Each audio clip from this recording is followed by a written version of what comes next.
Who the heck is Pep Talks? I'm not gay, but I fantasize about Marco Rubio. Pep Talks. Pep Talks. Pep Talks. Let's eradicate the Kung Flu. I'm literally coming. Pep Talks. Pep Talks. Who the heck is Pep Talk? They want our women. They want our children. Pep Talks. Sometimes no means yes. Grab them by the pep talk. Grab them by the Marco Rubio. Obama is a racist. Pep Talks. I'm literally coming. I'm Pep literally coming. Pep Talks. We found weapons of mass Pep talks. destruction. My fellow Americans, it has been confirmed today from Pep Talks that we are indeed all high on politics.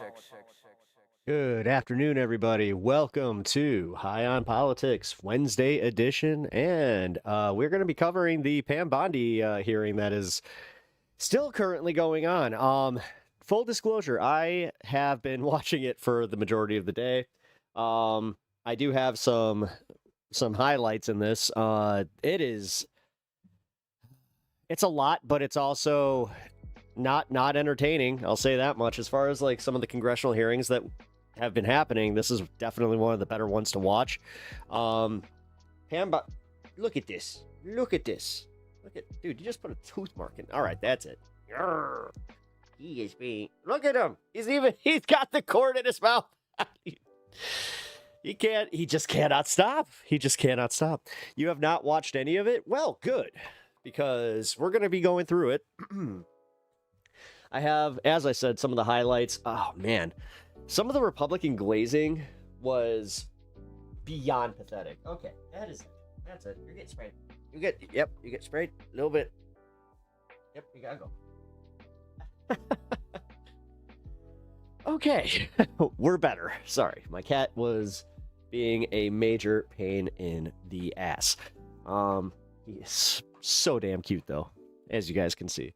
I'm glad that you guys have gotten to hang out with him a little bit more, because, yeah, I was hoping that he'd be able to come down here and hang out a lot sooner, but I think that I explained that I have, a little bit of comic book stuff over here, which he made into his #1 obsession. It's literally plastic and pages. Like, he loves to go to the corner of a comic book and just gnaw on that little corner, and if you know anything about comics, that's not good.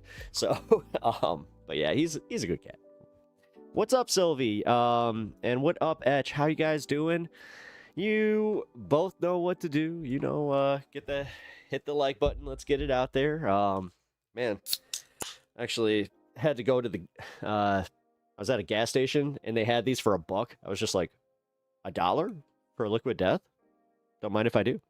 Yeah, if you guys don't know, like, it is kind of gimmicky, but at the same time, there's utility to liquid death. So I will make an argument here. If you guys are into, drinking, and responsibly drinking, by the way, this is actually how you do so. Is this canned water? Yes, it's canned water. So the nice part about this is, usually you can use it as like, kind of like an in-between, like if you're drinking some beers, you crack one of these, you could barely, like, you just pound this and then you can go right back to it and you're getting your hydration. So that is the utility of liquid death, if I must say. But also for $1, I was like, why not? Makes me wonder. Let's see. Because water doesn't really like expire. They probably just order too many. But yeah, those are nasty. It's water. I mean, it's better than, Aquafina. That was kind of the thing. Like, it was the cheapest water that they had at the gas station. That's why I was like, all right, you know what? Lou Becker, what? This is like the 4th time you have come in here saying that you're okay. It's not funny. I don't know what you think it is. Is that like the way that you just go into chats? You're just like, I'm late. Ooh, it fits in the beer koozie. It does fit in the beer koozie. I do think that is one of the better parts about it. But yeah, guys. Okay, so I just have to say that this PAM BONDI thing, I did not plan on covering it, except for like some of the highlights. I think it's going to be the whole show today. It's crazy.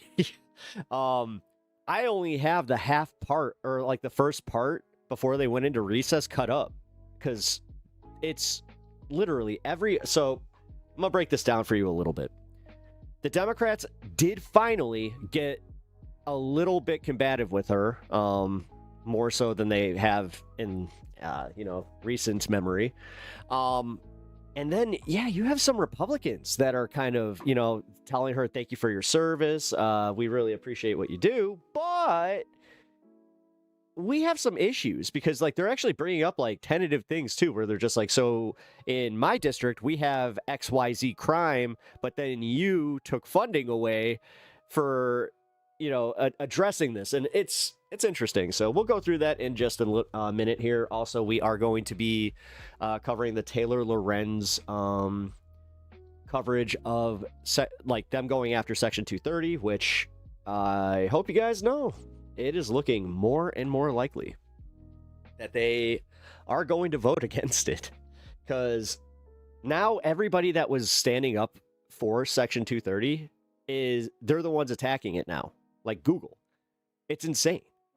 Like, Google is one of the ones that is leading this charge to just be like, yeah, you know what? We need to kind of readdress this and go through it, Godzilla, Game Genie. Hey, Game Genie. I used to have one of those. Epstein is in the Trump files.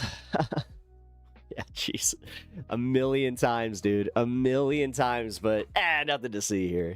There's nothing to see. That's crazy. That's crazy. Well, what do you mean? There's just so much of just Epstein telling us how great of a guy he is. Come on now. But yes, that is Godzilla. Game Genie, welcome to the show. Appreciate you being here. I appreciate you all being here. So if you guys can do me a solid and hit that like button, because it helps get the stream out there, especially the sooner the better.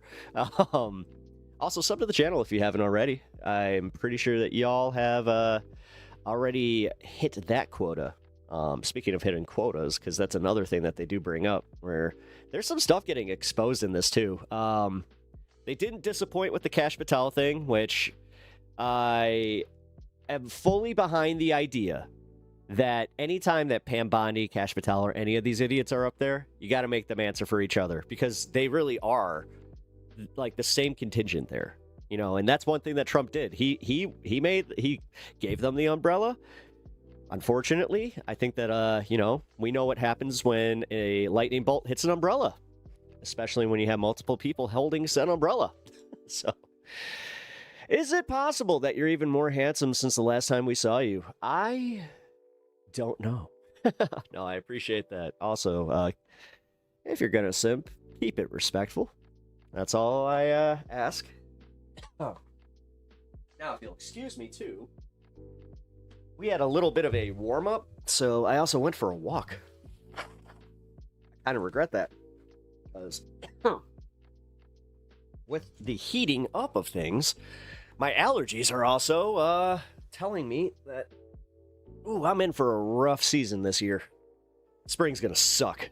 I am not looking forward to it. Specifically with allergies. I'm looking forward to the weather. I think we all are.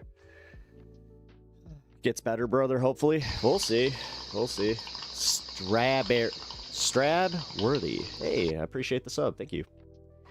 Alrighty. Well, you know what? Let's see. Do I have anything that I wanted to cover pre this? No, this is it. Oh, wait. Yeah, there was actually one thing. Hold on. That's right. I had it on my phone. It was a redact. Here we go. All right. So they found in the Epstein files, they found multiple instances of him mocking, like, the church. And apparently that finally got some of the people that have been supporting Trump on board to just be like, oh, this is a bridge too far. It's like, yeah, okay. Because you pay for daily massacres of children. Yeah, unfortunately, our tax dollars do go to that, and it sucks. And the thing is, we can't do anything about it. Like, if we just quit paying taxes, guess what happens? They come and arrest us. Like, that's one thing that the IRS and the DOJ can get along on. And I have a feeling that it's empty threats when they're just like, we're going to go firing a whole bunch of people in the IRS. It's like, are you now? Are you? Because you're simultaneously saying how we need to find fraud in Minnesota, and you're sending in, forensic accountants, or forensic accountants, right? No, you're sending in ICE officers for fraud? That doesn't make no sense, but okay. It is kind of crazy that that's where we're at.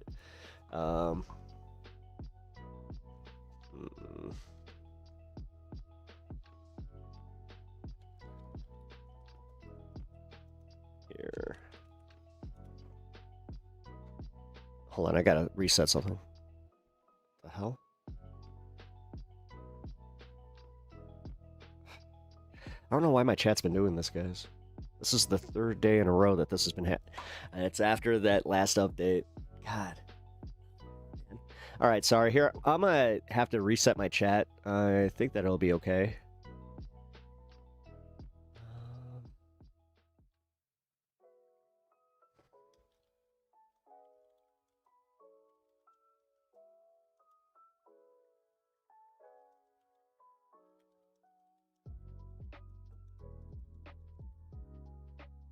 There we go. Miguel, we stopped paying for...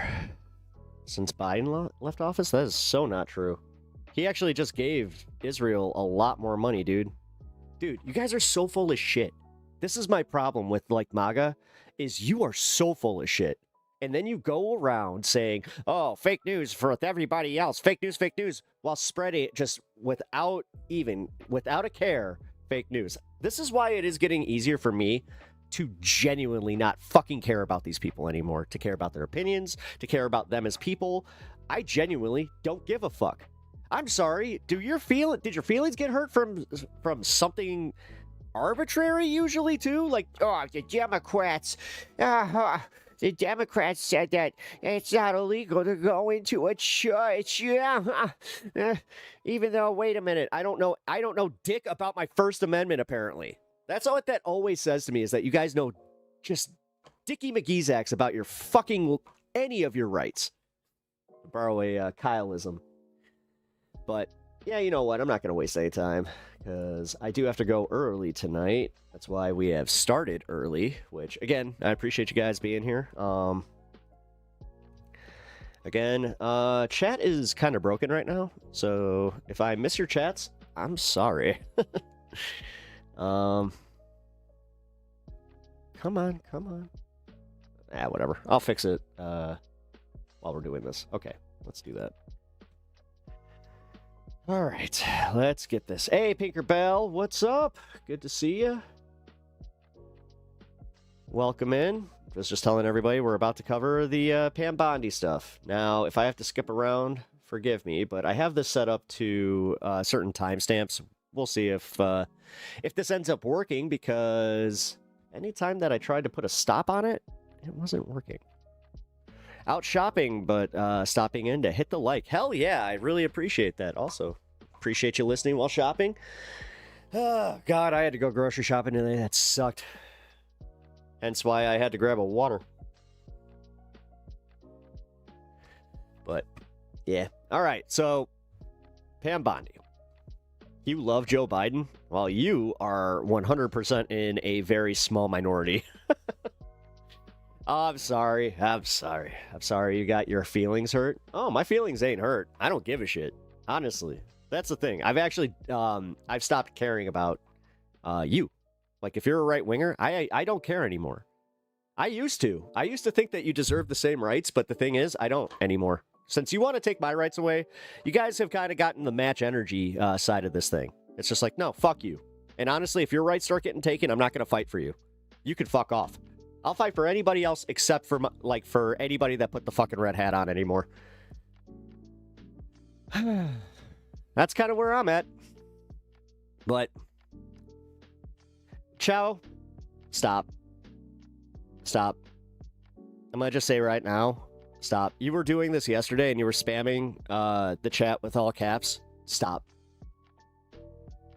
Even if you're trying to be funny, which, again, We're on the same side here, bro, but don't piss me off because then I'll have to ban you.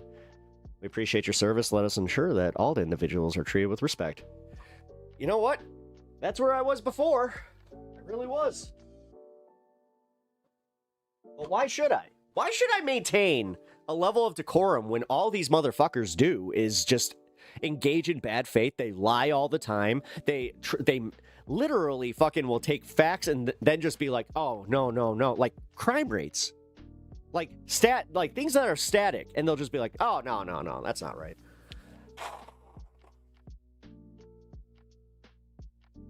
Should I use all? No, don't you just type like you're doing. Why would I respect or entertain people whose line isn't even pedophilia? No thanks. That's where I'm at. They don't have a line. Because before, that's why we would engage. We all thought that there would be something. Something. We didn't believe what Donald Trump said about him going out on Fifth Avenue and just being like, I've got, you know what? Pew, pew, pew, pew. You guys would totally fucking stand up for him, no matter what. You would say the guy had it coming, even if it was his best friend or his kid, for fuck's sake. God damn, it could be your kid. And you would just be like, yeah, you know what? My kid had it coming. That's where I feel like you all are at. You want to talk about cult behavior? There it is. Ask yourself, for real, since you guys apparently don't ever do this within your own little echo chambers, where's the line? Where do you stop? Where do you finally go, yeah, you know what? God, Trump is kind of embarrassing, isn't he? Oh, man, he lied about this. Oh, wow, yeah, he totally was implicated in this. Oh, my favorite one now is how Joe Biden was mentioned one time in the Epstein files. His name was mentioned one time out of 3 million pages. Trump's name, 1 million times. But no, we got to investigate the Joe Biden one. Get fucked, you unserious cunts. I'm so done with it. So, with that being said, let's get angry together. This has got to be fun. Thank you kindly, Mr. Chairman, and welcome, Attorney General Bondi. You've got the best lawyer's job in America because your mission is justice and your clients are the American people. But to promote justice for the people, you've got to listen to the victims. Like the women Batman's just sitting there just like, say more. Seated behind you today. Those are just some of the hundreds of survivors of Jeffrey Epstein's global sex trafficking ring who are demanding that the truth be told. Yeah, it's almost like we give a shit about the, the whole quelling of our democracy, and you guys are just like, yeah, you know what? Based. And are demanding accountability for the... You believe everything the government says, which is ironic. You believe every government report, which is ironic. You believe every sycophant that Trump has put into power, which is ironic. You only listen to Trump. You don't listen to anybody else telling you, hey, man, this is bad. And now here you are just saying like, oh, look at these liberals getting all mad and stuff. Abusers who trafficked and raped... Yet, I had to hear your bullshit for, 4 years. Actually, 4+, because you guys still don't shut the fuck up. Them. You still haven't... Economy's not great. Somehow still Biden's fault. Even though Trump now owns economy. Because, once that stock market hit its all-time high, it was like, oh, do I own the economy? Or do I kind of let the Democrats still hold on to that? Because, wait, if it's still Bidenomics, then doesn't that mean that the stock market was Biden's stock market? I just can't keep track anymore. These survivors. So with their permission... Let me introduce to you the survivors and late survivors' family members who are present today. There's Teresa. Under what metrics? Helm. Housing is increased. There's Jess Michael. At one point, she says in this that rent has decreased. Where? Laura Bloom McGee, Danny Bensky, Liz Stein, Marina Lacerda, Sky and Amanda Roberts, who are the family of the late Virginia Giuffre, Charlene Rouchard, and Lisa Phillips. Now, you're not showing a lot of interest in the victims, Madam Attorney General. I'll make sure I get right to that, Lilbert. Whether it's Epstein's human trafficking ring or the homicidal governmental... As I said, you're the biggest crybabies ever. You come into a fucking small stream and it's just like, I saw something I don't like with a person that has a dissenting opinion. Get him! Citizens in Minneapolis, as Attorney General, You're siding with the perpetrators and you're ignoring the victims. That will be your legacy unless you act quickly to change course. You're running a massive Epstein cover-up right out of the Department of Justice. You've been ordered by subpoena and by Congress to turn over 6 million documents, photographs, and videos in the Epstein files, but you've turned over only 3 million. You say you're not turning over the other 3 million because they're somehow duplicative, but we know that there are actual memos of victim statements in there, and you also took down the Department of Justice's prosecution memo from 2019. So it's clearly not all duplicative, but even if it were, why not release it? Just release all the duplicative stuff. In the half you did produce, you redacted the names of abusers, enablers, accomplices, and co-conspirators, apparently to spare them embarrassment and disgrace, which is the exact opposite of what the law ordered you to do. Even worse, you shockingly failed to redact many of the victims' names, which is what you were ordered to do by Congress. Some of the victims had come forward publicly, but many had not. Many had kept their torment private, even from family and friends, but you published their names, their identities, their images on thousands of pages for the world to see. So you ignored the law, and even with over 100,000 employees at your disposal, you acted with some mixture of staggering incompetence, cold indifference, and jaded cruelty towards more than 1,000 victims raped, abused, and trafficked. This performance screams cover-up.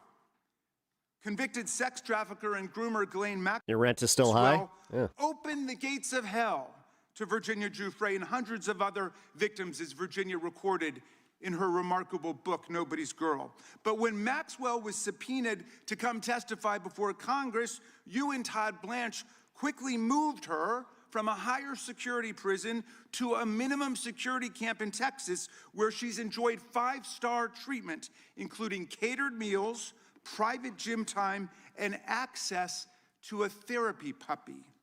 All because Todd Blanche, who's utterly failed to investigate the monstrous crimes of Epstein and Maxwell's co-conspirators, spent 9 hours with Maxwell and satisfied himself that she would have. What's your fucking problem, bro? Like, seriously, what is your fucking problem? I told you not to spam all caps, and here you will not shut the fuck up about it. Now you're just spamming my chat. Nothing untoward. Dude, my mods ain't here to fucking save you today. Today, it's me. You want gone? I'll fucking see you off. Say about like, fuck off. Trump, which is your only real interest in the matter. Is this like a hobby to some of you folks? Like, what is this? Institutional performance. But abandoning victims and coddling perpetrators is what you do best. When the FBI shut the fuck up. I'm literally scolding somebody that was making fun of Trump. Open a criminal investigation just because they're being a big baby over me saying, hey, don't use all caps. I get it. You want attention. Into the brutal killing in Minneapolis of Renee Good, a poet and 37-year-old mother of 3, by Trump's masked paramilitary ICE agent. I know. It's a lot to ask to try and be normal, but fucking A. You shut it down. You guys react like the kid from the Babadook. You claim you're investigating the cold-blooded murder of Alex Preddy, an ICU nurse at the VA. But how can we trust the administration when the president and Kristi Noem call Preddy a domestic terrorist and Stephen Miller called him a would-be assassin? Not only do you refuse to share evidence with the state and local investigators and prosecutors in Minnesota, you have blocked their access to the crime scene and the evidence. What's wrong with all caps? For Marimar Martinez, honestly, Montessori school if you guys want to make this easy on me, that's the way to do it. By a Border Patrol agent who bragged about it on text. Or the family of Keith Porter, a father of 2 shot and killed by an off-duty ICE agent in LA. Or the family of Silverio Villegas Gonzalez, shot and killed in Illinois minutes after he dropped his kids off at school. Because there's no Chow 1, you came in here saying the same joke from yesterday with all caps. We have already been through this with you.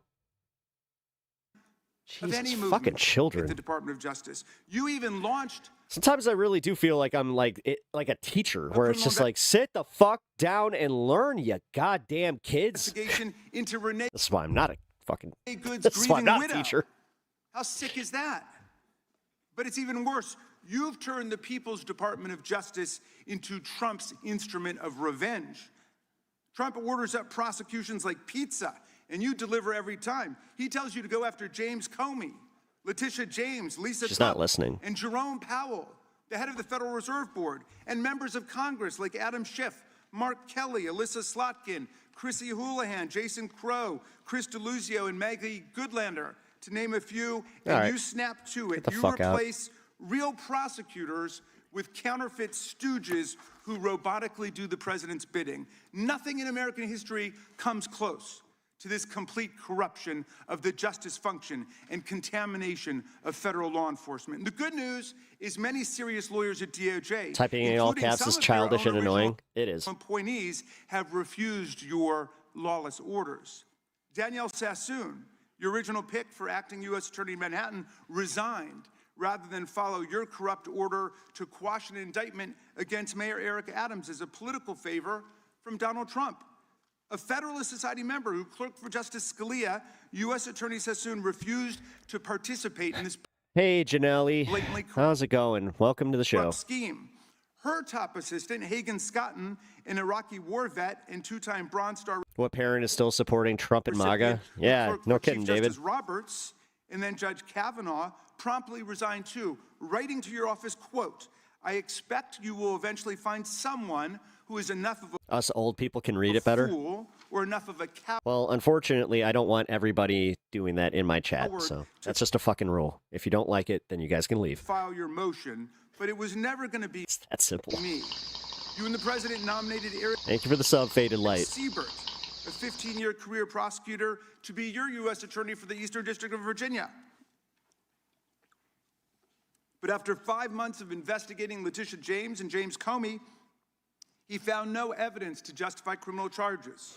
So you I've seen so many images. Have you seen the King Charles one? forced him out. No. You replaced him with Lindsay Halligan, Trump's personal lawyer from the Mar-a-Lago And I have seen your chats. documents case, who had zero prosecutorial experience and no qualifications. And then you were humiliated when a federal judge found that this corrupt appointment was blatantly unlawful and threw out Halligan's indictments entirely. And grand juries of American citizens have repeatedly rejected your vendettas and baseless Vertical mode, womp indictments womp. brought by the hacks Yeah, no left shit. at DOJ now, with 2 different grand juries in Virginia voting down indictments against Letitia James Oh, by the way, what's up, legend? in How a you single doing? week. And to just see you, bud. yesterday, another grand jury shut down your vendetta factory by rejecting indictments against You so appreciate what I'm doing. Thank you. 6 I members really of appreciate Congress that. who I have appreciate you appreciating me. spoken Thank out to you. remind all service members that they have a duty to refuse illegal orders.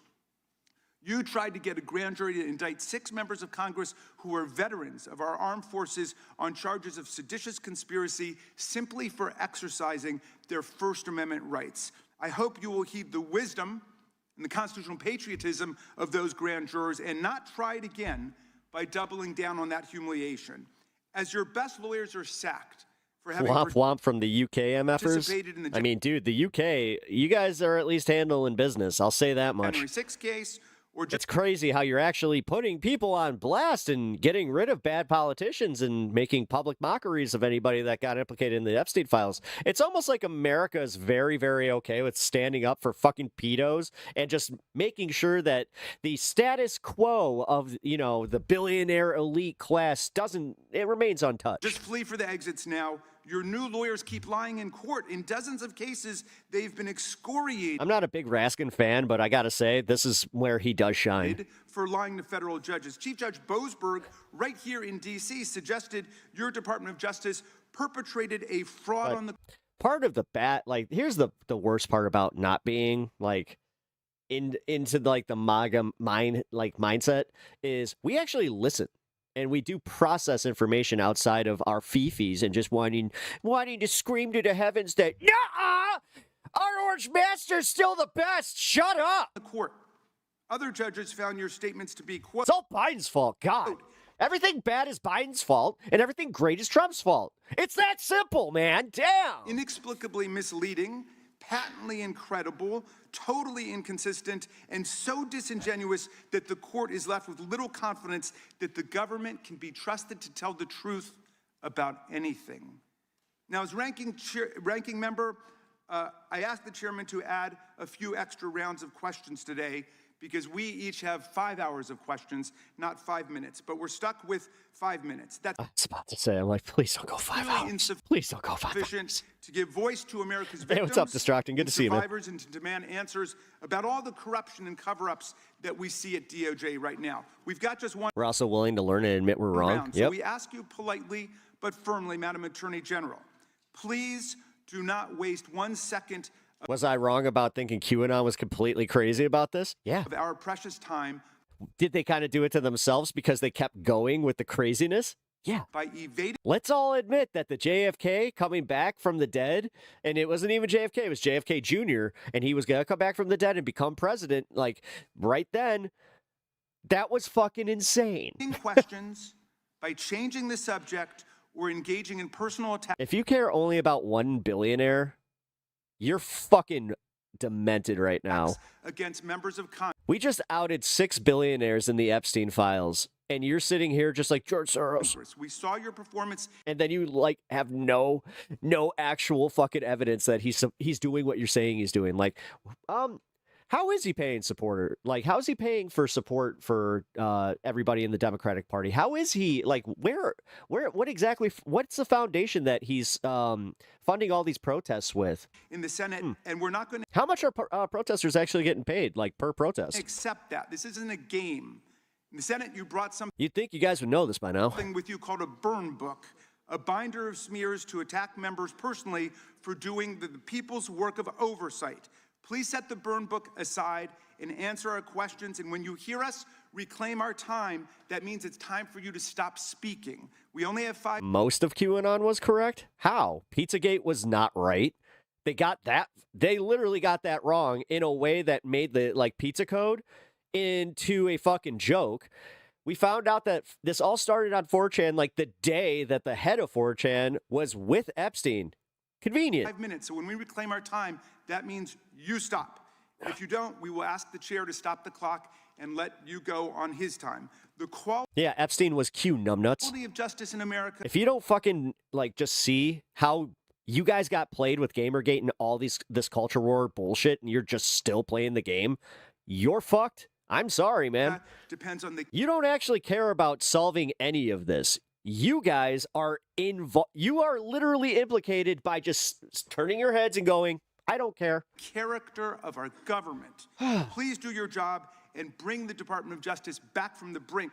The survivors seated behind you and the American people watching everywhere deserve a Department of Justice worthy of its name. I yield back, Mr. Without Chairman. objection, all of the opening statements will be included in the record. We will now introduce today's witness. The Honorable Pamela J. Bondi has served as the Attorney General of the United States since February 5th, 2025. She previously served in the Office of the White House Counsel, 2 terms as the Florida Attorney General, and spent more than 18 years as a prosecutor. We welcome our witness and thank her for appearing today. We will begin by swearing you in. Would you please rise and raise your right hand?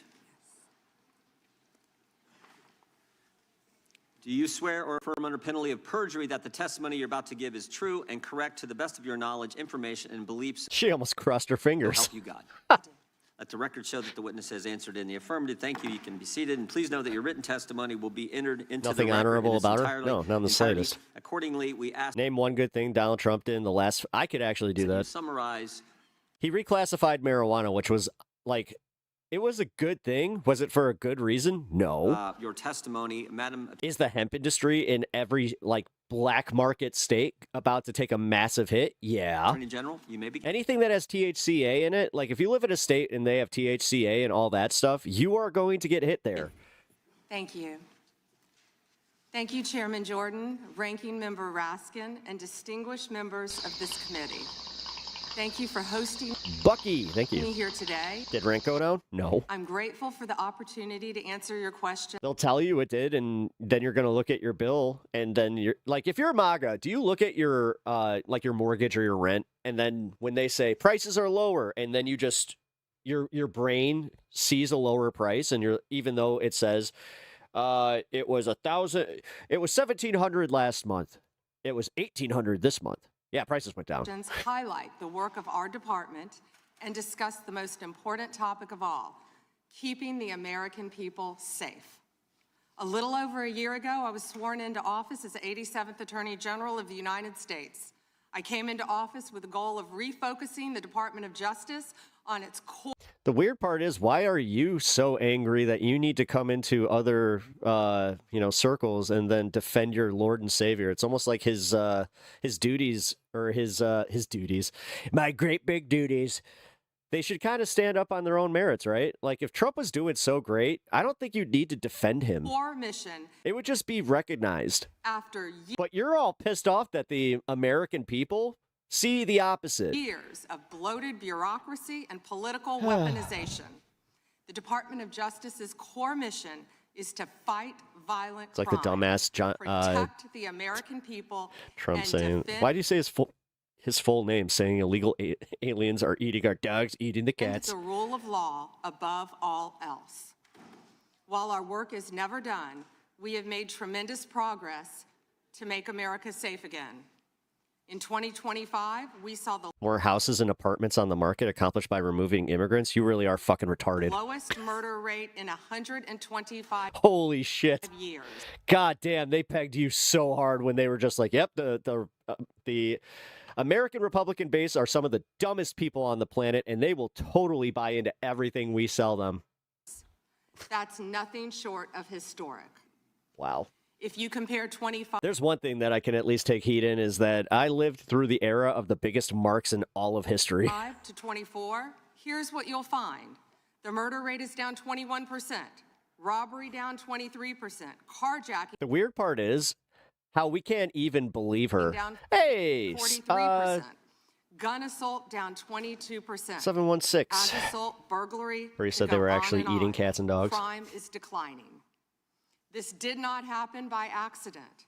The numbers tell an important yet straightforward story. President Trump has given us the resources, the support, and the leadership to protect the American people.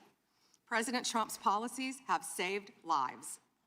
I cannot think of a policy outcome more important than protecting the lives of American citizens. Can you? Ironically, that's why ICE holds more shootings in fucking Minnesota right now than in the, actual in the This streets. trend has been especially clear in Washington, D.C. and in Memphis.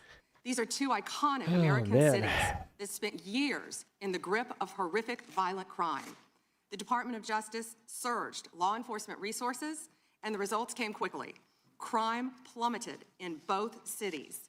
And I want to make one point loud and clear. We achieved those results by working with Democratic mayors. Oh, the American people. Public safety Renee Good, Purdy. does not have a party registration. When your constituents call 911, Oh, actually, they just proved that the lady that got shot in Chicago with the body cam footage, it turned out to contradict everything they were saying. they don't ask for political views of the responding officer. They ask for help. I have federal agents in each and every one of your districts. Trump's not conservative. They're He's a here to kleptocrat. help, Yeah. And I am here to help. Many cities and states have worked with us and taken advantage of our federal support. Some have not. Meanwhile, a few elected officials have Shut the fuck up. You know what? I'm done. We're moving on. Congressman. Thank you. I yield back. Gentleman yields back. The gentlelady from Washington is recognized. Thank you, Mr. Chairman. Good morning, She needs to be held in contempt. That'd be great. Attorney General Bondi, right here.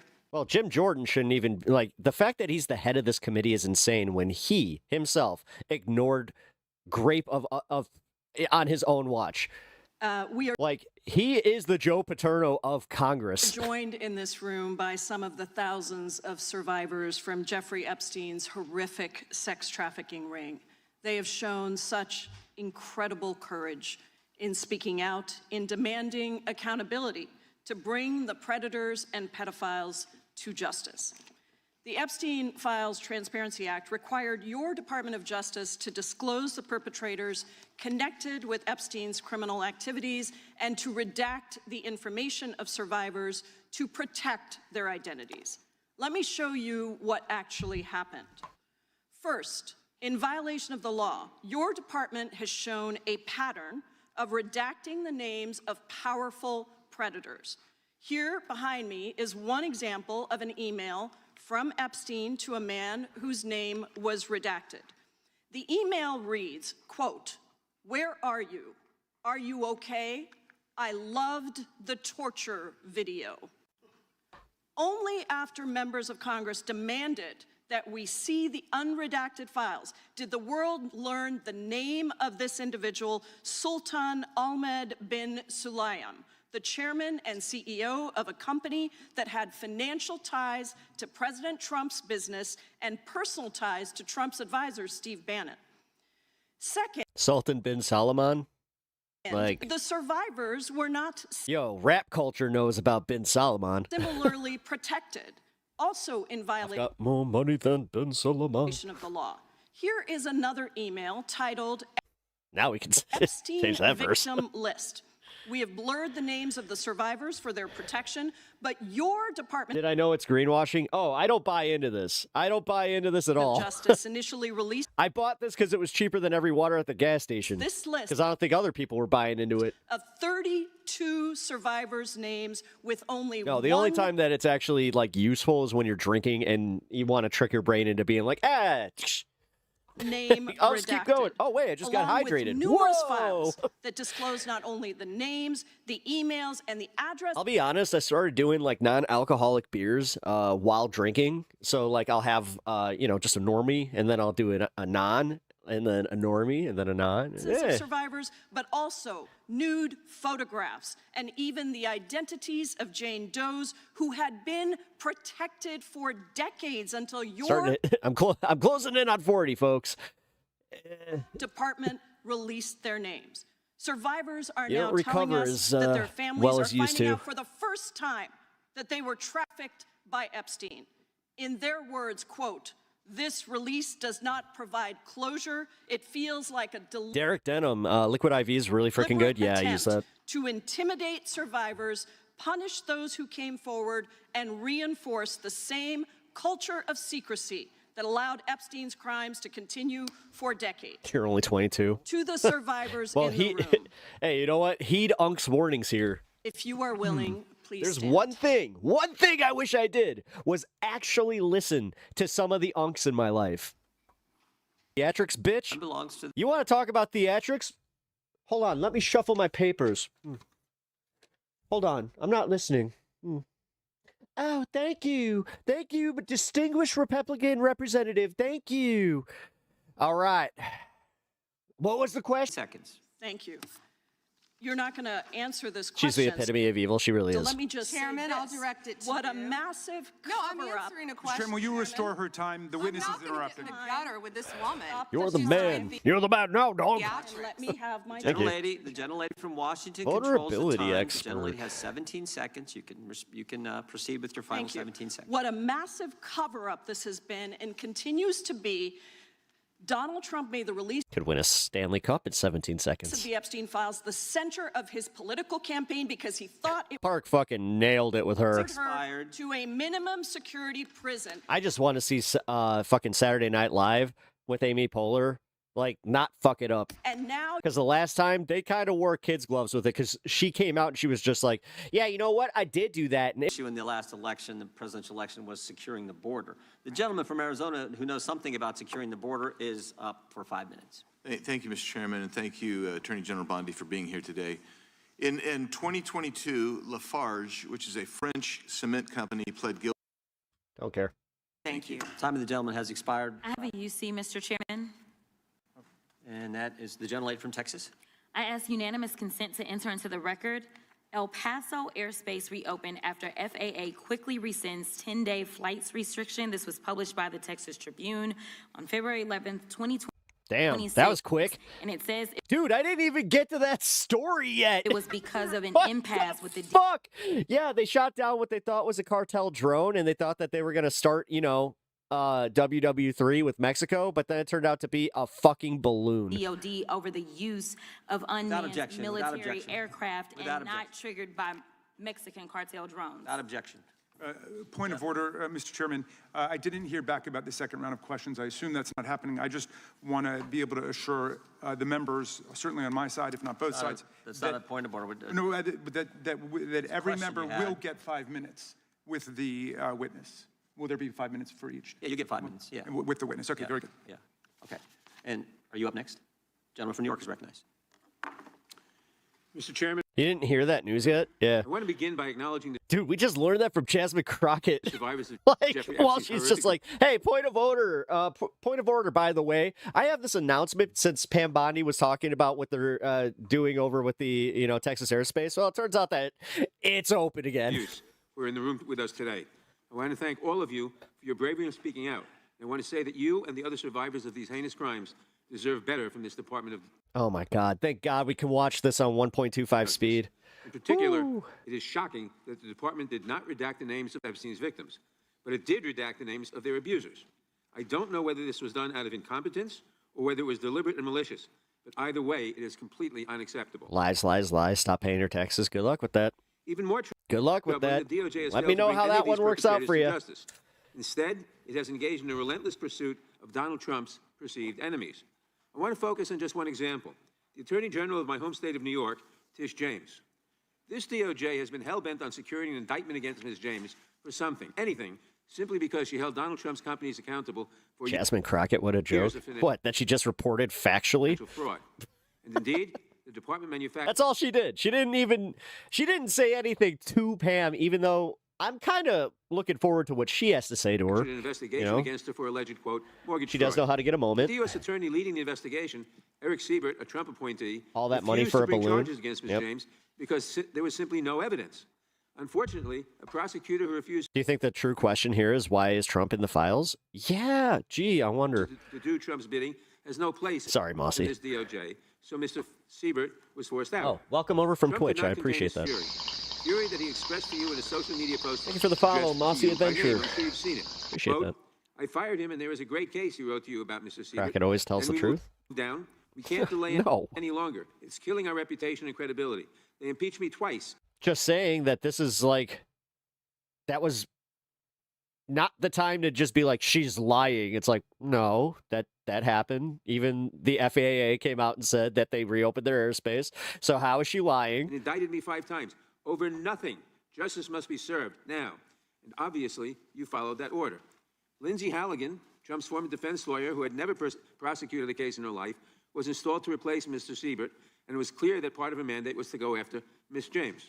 Halligan immediately sought an indictment, which a court dismissed because Halligan was illegally put into the role. But your department was undeterred.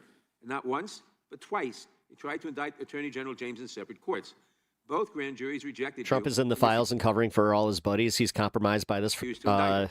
is It was real. practically unheard of for a grand jury to refuse an indictment. In 2016, it happened in just 6 cases out of over 150,000 No, he's just willingly doing everything that Israel and Russia want. offenses. There's no reason. And you had it happen twice in the same week, in 2 different courts. That must have been humiliating. And now there are reports that you are continuing to investigate her. The amount of resources that have gone into targeting Attorney General James, months of investigations, multiple failed indictments, is astounding. Since your own prosecutors told you that MAGA there's not fools can't give a straight answer to anything. enough evidence Yeah. to support a conviction, it's clear that you were going after her simply because she held President Trump accountable and he wants to punish her. And she is just one name on a long list of Trump political enemies that DOJ is reportedly targeting. From Jerome Powell and Lisa Cook at the Federal Reserve to James Comey, numerous Democratic members of Congress, John Brennan, Jack Smith, Democratic officials in Minnesota, Chris Krebs, Miles Ask yourself why BB was at the White House for the 7th time. Taylors, and more. And those are just the ones we know about. Exactly. In contrast to these politically motivated investigations, grasping at something they can charge their enemies with, we now have concrete evidence of disgusting criminality revealed in the Epstein files. So I really have just one question for you. How many of Epstein's co-conspirators But I do like the show here. It's a lot more laid back than some of the others. Thanks, man. have you indicted? How many try. perpetrators are you even investigating? First, you showed it. I find it. How many have you indicted? Excuse me. I'm going to answer the question. Excuse me. I'm going to answer the question with another question that has nothing to do with what you just said. Answer my question. No, I'm going to answer the question the way I No. want to answer the question. No, Your you're gonna answer the theatrics question. are- Yeah, I'm going to say what I want to say. Chairman How many have you Jordan, I'm not going to get Dude, she in the gutter with these people. How many But have I'm you- going to answer You're not going to get in the gutter? You dumb fuck. the question. You're literally working for the government. You dumb. Oh How many my have you God. indicted? Again, the time belongs to Reclaiming the my time. I don't I have think it's enough insults for her. Very Reclaiming my interesting. time. I think it's very Reclaiming my interesting. time. And you can that reclaim he your talks time. about they Reclaiming my time, indicted. Mr. The Chairman. president said they Close the indicted clock. him Mr. twice. Chairman, please They stop the sure clock and did. stop the he clock and indicted. restore his time. Okay, here we go with these Committee will get in order. theatrics. Time belongs. Yeah, Pam Bondi, your I'm a theatrics. gentleman from New York. Honestly, I'm just waiting for the first congressperson to just be like, you want to talk about theatrics? We will give you a few more seconds. Here's your Academy Award. Now let's move We'll on. do that. But when you ask a question, the witness question gets was- to, you may not like the answer, but Bondi really showing off her K addiction. it's to answer. Question Alleged. was, how many of Epstein's... They don't like the answer, Chairman, my time. because it's She was ended when she wouldn't even look at the victims. honest. Yeah. So he asked a my 4-minute time. question. Restore 45 and seconds, I am Mr. Nadler, going please, to Mr. ask Chairman. I mean, answer. You can let her filibuster all day long, but not on our watch. Reclaiming- Not on our time. No way. And I told you about that, Attorney General, before you started. You don't tell me No, I anything, did tell you because we washed saw up what you did in the loser Senate. Lawyer, not even a lawyer. Committee will be in order. You're not even a lawyer. Yeah, neither are We you. will give you a few more seconds. I said that already. 45 seconds. Okay, I'm timing right now, Mr. Nadler. Go All ahead. right. Reclaiming my time. The answer to my question, how many of Epstein's co-conspirators has she indicted, is 0. You have been the Attorney General for a whole year, and your DOJ fired the lead prosecutor of this case, sat on evidence this entire time, and claimed falsely last July that there were no more leads. It took an act of Congress for you to finally release part of the Epstein files, and when you did, you included personal information about the victims while protecting the names of abusers. Time of the gentleman None of has the perpetrators have been expired. brought to justice, but All right. enormous resources Time of the dedicated to gentleman has pursuing Trump's expired, enemies. and It's obviously clear there that was- under your leadership, the Department of Justice there was no longer no works question for in American there people. It for works her to for respond Donald to. Trump. I yield back. The gentleman yields back. May I answer? I think our next questioner, Madam Attorney General, is going to give you time to respond to. Thank you, Chairman. Oh, All kinds of- guys. Oh, this is heartbreaking. I'm sure that some of y'all might care about this, but James Vanderbeek just died. things. We will turn to the gentleman from. Rest in peace, James Vanderbeek. God damn. Yeah, my thoughts are with his family right now because if you guys didn't know, he's going through the same kind of cancer battle that my wife is. And Texas for 5 minutes. Ms. Bondi, you go right, oh, fuck. right ahead. I'm over here. Damn it. The time is yours. Thank you. First, he brought up He was great in Varsity Blues. the president saying they indicted That's like the me only thing I really truly know him from outside Dawson's Creek. twice. They sure did. They tried to But, impeach him twice. Fuck, that sucks. He was, oh man, he was 48 years old. And you, Mr. Rest in Nadler, peace, were one man. of the leads on That sucks. the impeachment. I was on the other side. I lived that Fuck. with you. During impeachment, you said the president conspired, sought foreign interference in the 2016 election. Robert Mueller found no evidence, none, of foreign interference in 2016. Have you apologized to President Trump? Have you apologized to President Trump, all of you who participated in those impeachment hearings against Donald Trump? You all should be apologizing. You sit here and you attack the president. Yeah, when I hear about that stuff, it gets to me. And I am not going to have it. I'm Yeah, he's young. not going to put up with it. You know, all they want to do, the American people need to know this. They are talking about Epstein today. This has been around since the Obama administration. This administration released over 3 million pages of documents, over 3 million. And Donald Trump signed that law to release all of those documents. He is the most transparent president in the nation's history. Like I said, guys, rest in peace, James Vanderbeek. And none of them, Fuck. none of them asked Merrick Garland over the last 4 years one word about Jeffrey Epstein. Really sorry to hear about your wife, man. How ironic Thanks. is that? You know why? Because Donald Trump, Yeah, fuck cancer, dude. Fuck cancer. the dad, And fuck, like, this is why, again, like, there are some things that outside of the politics of it, it is like, no, Trump cut cancer research. He made it so all of our medical debt goes back on our credit reports, and that was immediate. I literally saw it happen in real time. the Dow right now is over. The Dow is over But I can't. $50,000. I don't know why you're laughing. You're You met him in Wilmington? Oh, a great man. stock trader, as I hear, Raskin. Was he cool? The Dow is Your mom has stage 4 cancer. I know how you feel. over 50,000 I'm so sorry to hear that. right now. The S&P at almost 7,000. You know what? Fuck this. I'm sorry. I need to just silence her just for a second. Literally, this is just a quick moment of silence because that's a lot. And the NASDAQ And hearing her voice growing over it, it's smashing just records. Americans' 401ks and retirement savings are booming. That's what we should be talking about. We should be talking about making Americans safe.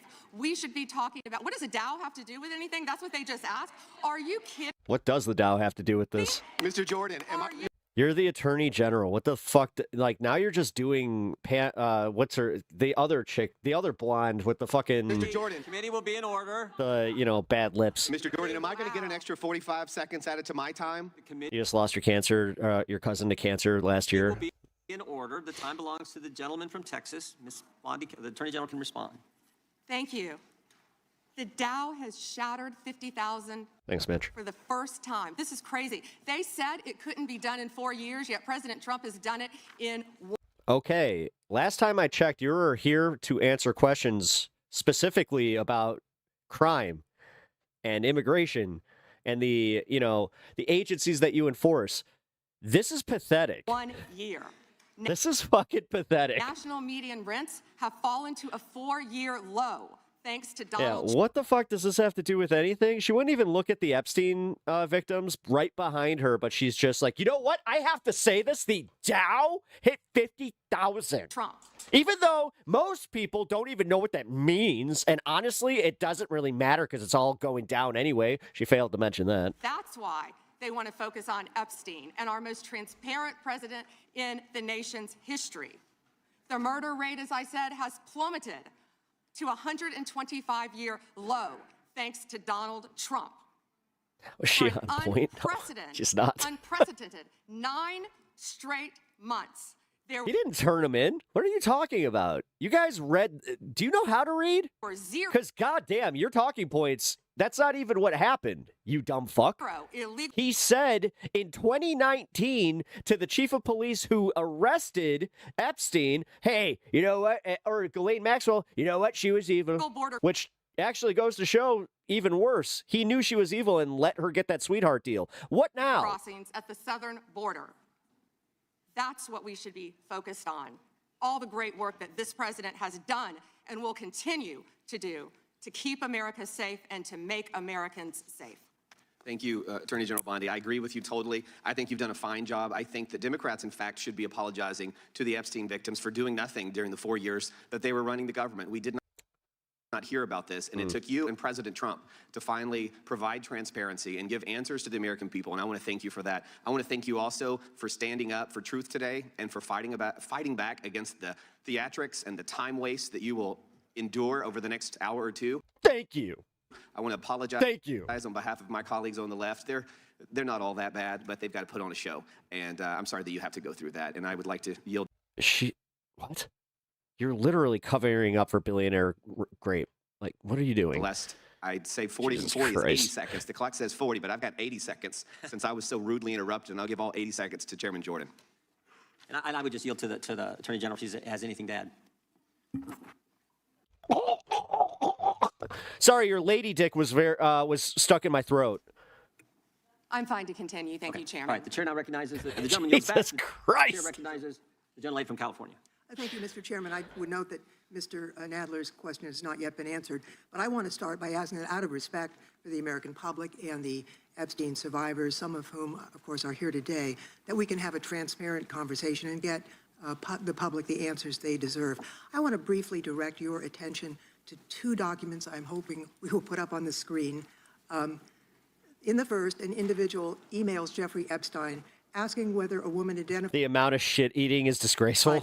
Literally. It's like they just take handfuls out of Donald Trump's fucking diaper. Was pro or oh, yeah. You know what? I just made another Trumpy Dumpy. Who wants a little bit? Civilian. Rub it in good. And Epstein. Come on, Pammy. We know you love it. Responds that she was a civilian, Russian, and fun.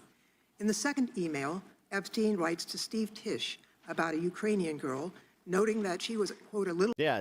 The thing is, not a single one has come out and said this is all a lie. Freaked out by the age difference. No, her gotcha is that Merrick Garland didn't do shit, which, funny enough, most people are mad that Merrick Garland didn't do shit. Stating that he would try to convince her not to return to you. She's so out of her element. What the fuck is this crazy bitch even saying? She's a snotty little bitch. Deflects more than Levitt. Ukraine. Yep. He then instructs Mr. Tisch to call him, adding, I don't like records of these conversations. So I'd like to ask a straightforward question that really is either a yes or no answer. Do these emails constitute credible evidence, not proof, but credible evidence warning further investigation into whether Steve Tisch was involved in Epstein's criminal conduct? What's my wife's cancer fund? I'm a survivor myself. I hope you're both coping okay. We're doing okay. She just she wrapped up chemo this last week. We're waiting on her final blood test to let us know when we can start the radiation treatment. They're saying within the first week of March is when she will be going on 5 weeks of radiation. Yes or no? Consistent radiation. It's one of those home ones where she has to like wear the pump. I'm not going to play a yes/no game with you, but I will answer. A yes/no game. It's literally a yes/no fucking question. You, Jesus Christ. Toddlers get this. Toddlers get this. Yes or no, Timmy? Did you or did you not eat the cookie? No, I didn't eat the cookie. Are you lying? Yeah. Criminal conduct? Do you think yes or no? I'm not going to play a yes/no game with you, but I will answer the question to the best of my ability. As I said, we will look and investigate any The only person that Trump is orange daddy to is this bitch and you. case involving any victim. You're the only ones calling him daddy. I'm not familiar. There were 3 million pages, of course, with Which, that email. gay. But of course, we will look into anything. You gay. Documents You been gay for Trump. Damn. released 3 million. The redacted versions, we left them open for What does it for you? Is it the hair or the rolls? all of you to come view. Have you? I believe you view them. If not, will you have some copies? I'd like to. Could I finish, please? I'm not being rude. I only please. have 5 minutes. No, yeah, and I only have 30 seconds based on your filibuster. But you didn't give You're going to borrow a word for something that you're doing? yes or no answer. You're literally, it's their time, you dum-dum. So let me just Dum-dum. go further. Director Patel testified in this committee room that there was no credible information indicating that Epstein tracked. Oh, I'm not homophobic. I'm using their homophobia against them because they're the only ones that think that being gay is a bad thing. So, victims yeah, we know what they do in their free time. to anyone else. And glancing Just live your truth, bro. at the documents, Fuck. that's proofs that's not the case. And just admit that you like some fat orange, fucking over made up and weird hairline motherfuckers. In Grab him by the nussy. July, your department issued a memo stating that it They look at Donald Trump's neck and they're just like, hold on, I got to go to the bathroom real quick. conducted an exhaustive review of the Epstein files and concluded that no additional individuals would be charged. So I did go over to the Department of Justice yesterday. I would note that 400 and all our 35 members are in the House, and there's 4 computers. So it would take many months to actually have the time. I only had a few hours. I think the transparency argument is really kind of a sham because it's not really. Whoa. Did you have to wait to get It is not possible to really go in. I did, however, see a U.S. attorney information from She's so out of her the element. Southern District of New York indicating that there were additional survivors and probable She was a piss poor lawyer. If this is like what she did with any pushback, by the way, co-conspirators. It kind of explains why the Epstein stuff got hidden the way it did. Other members of Congress have uncovered likely co-conspirators whose names were blocked out. Now, the Epstein File Transparency Act, which all but one member of this House voted for and the president signed, requires the department to release everything except that it needs to be redacted to protect the victims or an ongoing prosecution, which apparently there is none from the testimony we have received. I am concerned that this Remember Melissa Hortman and her husband? Yep. has not been Living in San Francisco. Badass. fully complied with. Thank you for the sub. When Director Patel came to the committee, he admitted that up to 1,000 FBI agents had gone through the files and redacted President Trump's name from them. And it's pretty clear that what has been transmitted from the FBI continues to redact President Trump's name, even though he is mentioned thousands of times in these files. So I think the credibility of the department in terms of complying with the act has been damaged. And I think the department's credibility has been damaged in other ways. I think we all saw. Wait, actually, so you think that me calling you gay is homophobic, but then you go and you think that gay people are bad? The horrible video of American citizens. So does this mean that you're actually going to go stand up for LGBTQ rights and, start, I don't know, changing your ways? Because, the dirty leftist made a homophobic joke at my behalf. Being killed by ICE agents in Minneapolis. And I think how the department has handled these cases raises a lot of doubt about the department. State and local police in Minnesota got a court order to get access to the crime scene. This is all to just a ensure show? Evidence would be properly preserved. Yeah, on her end. By federal agents. But they took the agents defied the court order. And What happened to 100 deals in 100 days? Departure from general policy, the DOJ is not collaborating with state and local law enforcement on these homicides. So I really think that is a disgraceful approach Yeah, and you still jerk off to pictures of Donald Trump, bro. to the homicides of We know. American We know. citizens, and really does nothing to bring credit to your department. And Mr. When he purses his lips, is that what really gets you going? Chairman, I would yield back. Gentleman yields back. May I answer? Attorney General can respond. I find it interesting that she keeps going after President Trump, the greatest president in American history. And if they The greatest president in American history. maintain their composure, this isn't a circus, this is a hearing. I find it interesting she keeps going after Donald Trump. She doesn't say how much money she took from Reid Hoffman. 100 crimes in 100 days. And nor did Mr. she Chairman, post regular anything. order, please. She Regular order. posted nothing on her X account, on her Twitter account during the Biden years. Gentlelady. And yet now, There was all of no a sudden, question she's asked. going after Committee will be in point of order. There was no Committee will question be in asked order. of the Attorney General. She doesn't just get to speak. Committee will be in order. I have a point of order, Mr. Chairman. Committee will be in order. Point of order, Mr. Chairman. Lady can state her point of order. When a witness attacks, Not a valid point of order. You got to state. She hasn't completed her point of order yet. Please let her speak, Mr. Chairman. Let's have some regular order here. Regular order is you got to state the rule. And she's gonna do it. I am trying to make a point of order that the witness, And what rule are you referring to? without responding to a question, has attacked me Inflation's through the roof. Yeah, personally. I think it's pathetic still rising. that she can't answer the questions and First instead time is attacking that is not even close members to a of the point of committee. order. The gentleman from Wisconsin is recognized. In August of last year, I sent a letter to the Department of Justice asking for assistance in seeking compensation for the town of Lac du Flambeau.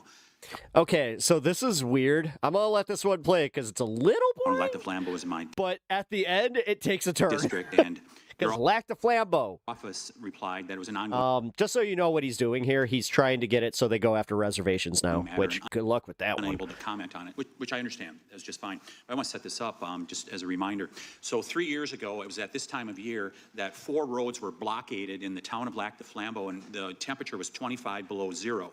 People had to park their cars at a neighbor's place, take the snowmobile across the lake to get their car, and then be able to drive into town.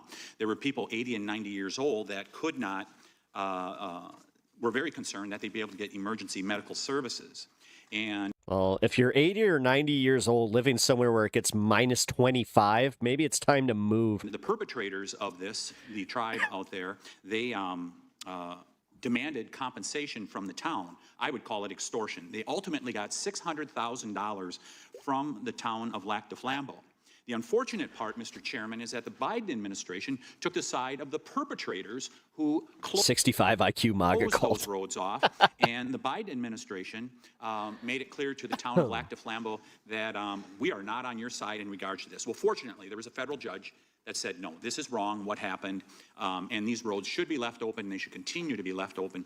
My question to you is, are you willing to work with my I was about to say office way lower. and with the town of Lac du Flambeau to further investigate this matter and seek compensation from the tribal government after their extortion of $600,000 from this little town in northern Wisconsin? I was just saying they should move to Florida.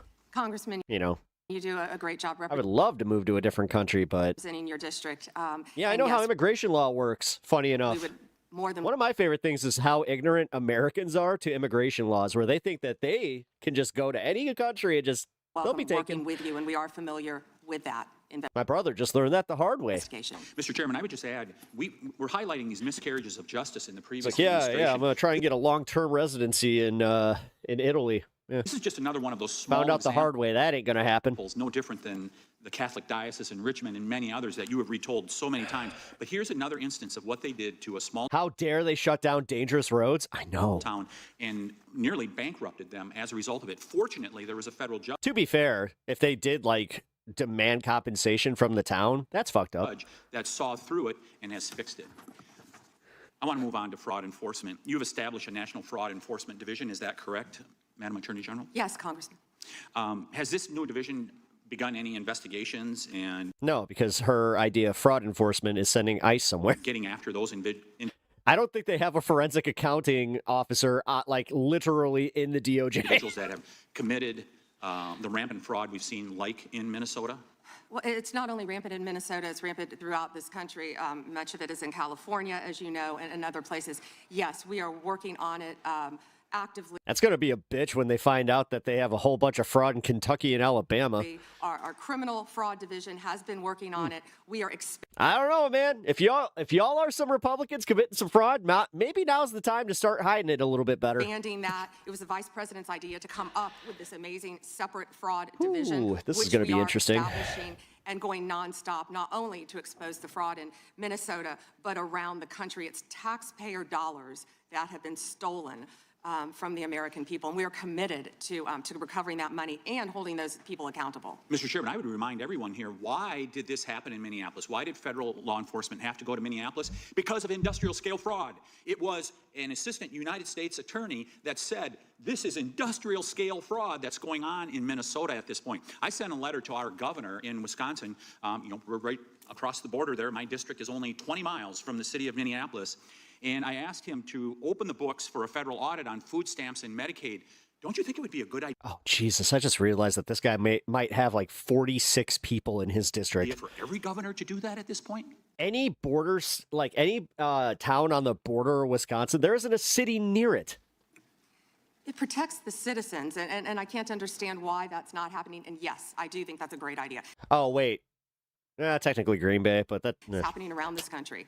And when our new division with Colin McDonald is established, it's established. When Colin is confirmed, he's amazing. I think you've met with him. You said, yeah, Trump pardoned a guy who stole $10 million from tax funds. Yeah, exactly. When that is established, we're going to work on both sides of the aisle. That's what we want to do, to stop fraud in every city, in every state, in this country. We will. Fraud is fraud? Yeah. Then why is it okay for somebody to steal $10 million from tax funds and get a pardon for it? Shouldn't they be held accountable? Continue. Wouldn't you have a little outrage reserved if a Democrat did that?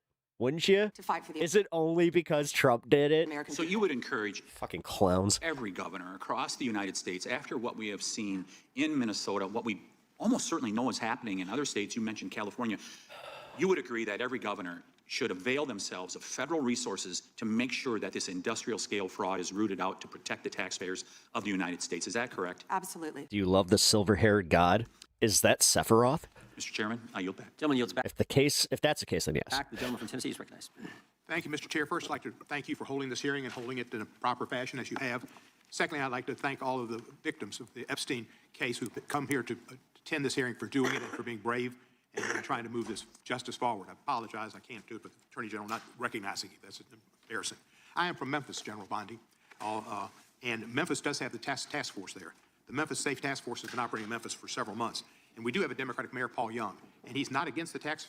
This is a good point here, because he starts bringing up about how like they're recruiting for ICE. He's against ICE and being it's in like, Memphis. oh, and he's not in favor of the National Guard being in Memphis. And I concur with him on those positions. I think the DEA being there, the alcohol, tobacco, firearms, the FBI, who have been in Memphis in other ways, having more people there is good for Memphis. Crime has gone down in Memphis, but it went down 25% before the task force got there under the direction of Mayor Young and Director Davis, Chief Davis. It's gone down about 15% more since then. And that's good. But I would like to comment that Mexico City's homicide rate has gone down 40% during the same time, when Memphis has only gone down 25%. And that's not necessarily because of the task force, although the mayor says he thinks it's helped. So I thank you for that. You would agree, I presume, that violent crime in communities across our country is critically important, and that's why the task force is there. Is that not true? Yes, and if I can just add to that, I think the search, the FBI, our FBI under the... The fact that you have to say that Trump is the greatest president ever kind of tells me that you kind of know that he's not. Leadership of Director Patel came in and did a... It is pathetic how much you guys have to go out and cheerlead for this motherfucker. Surge in Memphis. Earlier. Yes. Can't just let his successes, do the talking for him. Nope, gotta go remind everybody how much you love this guy. Like I said, y'all are gay. Prior to the task force. Like, super gay for this guy. And thank you for saying that about Mayor Young. He's been great to work with, and thank you. He's a good guy. He's a very good guy. One problem I've got with where we are in priorities here. A recent Department of Justice, National Institute of Justice report based on arrest records in Texas and in California found that undocumented Trump is the best, what? immigrants were less than half as likely as U.S.-born Americans to be arrested for homicide. And this pattern holds for assault, sexual assault, robbery, burglary, theft, and arson. Half as likely to be arrested for drug offenses. He's the best pedo. So I ask He's the best, billionaire pedo protector. What? and I've written to you about this. There are TV ads that run that say to local law enforcement specifically, says, are you tired of having your hands handcuffed because you can't do the things you wanted to do when you join. And if you want to do something different, join ICE, and you'll get a $50,000 bonus, and we'll pay off your debts, student debts, and we'll help you with pensions, et cetera, et cetera, et cetera. So they're encouraging local law enforcement to leave local law enforcement and go to work for ICE. We need people working in the front lines and local law enforcement to protect our citizens from the worst of the worst. The worst of the worst are not the immigrants. The worst of the worst, records show, are native-born Americans, and they are committing crimes that hurt our citizens and our cities, and you're working against it, and thank you for that. But by trying to get our local law enforcement where we have an undercount of I love how she does the same thing. She just stops listening. officers in Memphis to leave Memphis and go to work for ICE to deport people is Like the second that they stop kissing her ass, she's just then, I must file my papers. a wrong priority. Why are we trying to get people, police? I'm sorry, what'd you say? Who are working on the front I lines? wasn't paying to leave attention. I was waiting for my turn to the talk. front lines, take the $50,000 and go to work for ICE, and instead of working to fight the worst of the worst. Congressman, I have not yet seen that commercial, that ad. I would argue that we need strong people in both local law enforcement, state law enforcement, and all of our federal agencies working together. I've seen some of the worst violent criminals who were in this country illegally. We both know that. And in Memphis, working hand in hand. How long is the line outside the Oval Office? I mean, I want to stick with holy shit. Memphis and your mayor and what you discussed, because there have been nearly 6,000 arrests as of Does he tell you to put the red hat on when you give him little blowgies? February 8th. And I think you agree with this. In your district, and almost 600 gang members. What we found in Memphis, a lot of the gangs are local gangs. But 600 gang members were taken off the streets. Because I've only 46. I'm going to agree with you. I thank you for that. And 148 missing children were recovered by all of us working together, and nearly 1,000 illegal guns were seized as a result of us working together. And I don't disagree with some of the things you said, but there are questions about those children, but it's a different thing. The fact is, ICE is running rampant, and you are not investigating them. When they killed Mr. Prete, and Miss Good, that was an execution, and you did not investigate it, and you tried to investigate her. She can't handle these people. She doesn't like the ones that like are about law and order. You know, he's from Tennessee, and he's just like, no, I know these people. These are good people. I'm all for law enforcement, but what you're doing is not good. And honestly, I do not agree with this. And then immediately she fucking, tightens up. Widow, and you tried to investigate Mr. Prete. They were executed like Kristi Noem executed her dog. And that was wrong. And you should investigate those people, and you should investigate anybody that uses a weapon, in federal official or not, for civil rights violations. I yield back the balance. Gentleman yields back his time. Madam Attorney General, anytime you need a break, just let us know. If not, we'll just keep going. The chair is now recognized for 5 minutes. Madam Attorney General, you're not allowed to exercise your constitutional rights in a way that tramples on someone else's, are you?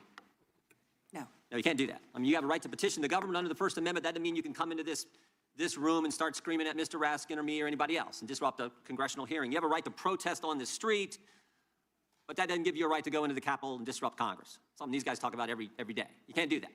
So when Don Lemon said that he was exercising his First Amendment freedom of the press rights, that's not really accurate, because he was trampling on other individuals. Dude, you're still crying today. Right. Is that you're true? still like, the Democrats, they hurt my feelings.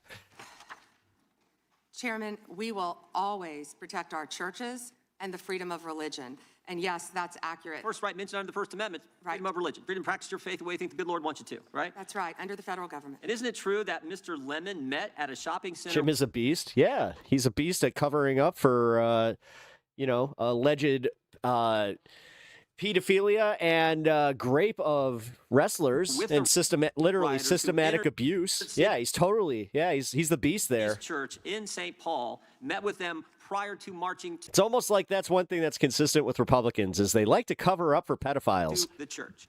Love it. They love it. It's like they make a hobby of it.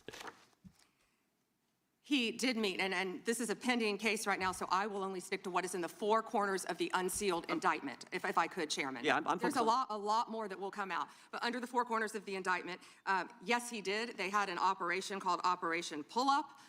They said they were gearing for a resistance. They met in a parking lot, and they caravanned to a church on a Sunday morning when people were worshiping together. And Mr. Lemon said that he live streamed before entering the church with the rioters. That's funny because every federal judge has said, no, he has protections. Good luck, Pam. Didn't he say we're going to head to the operation? The nice part is how many L's they are being handed by the federal courts. It's insane. He said this on camera. Is that right? And then they're like, these activist judges. It's like, dude. Yes, Chairman, Yeah. and more. Okay. That he was in Minnesota, and that, as you said, they were gearing up for an operation. So you can't do that. This is why this is, I think, so important that this guy be held accountable, and I think why you guys have charged him and indicted him. Moving to a second subject here. Will John Brennan be indicted? Mr. Brennan lied to the committee, which you're not supposed to do. Last Congress, when we deposed him, he definitely, 18 U.S.C. 1001, we're all familiar with it.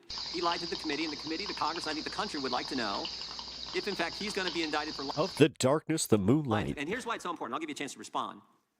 Thank you for the follow, or the sub. I appreciate Important. It wasn't just that he lied to us, it's what he lied to us about. He lied to us about when all this weaponization against the President of the United States started. He lied to us about the dossier, and specifically what role the dossier played in the intelligence community assessment.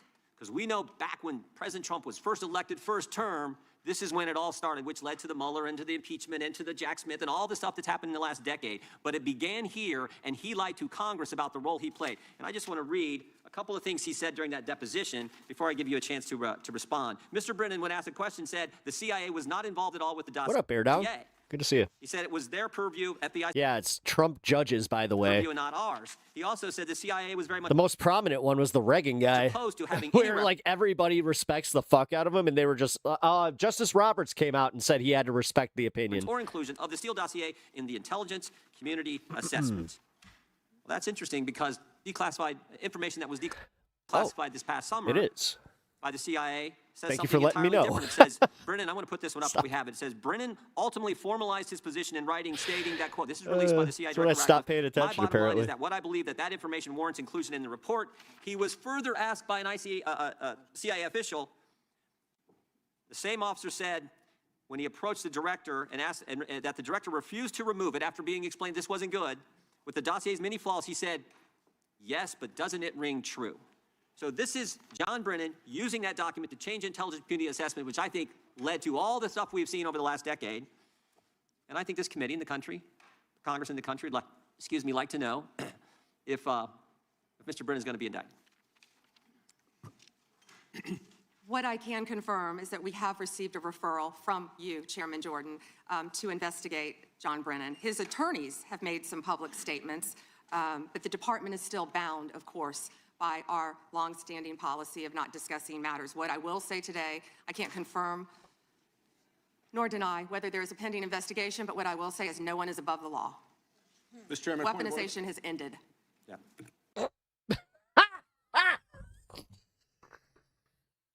She said that with her fucking chest. Point of order. That was funny.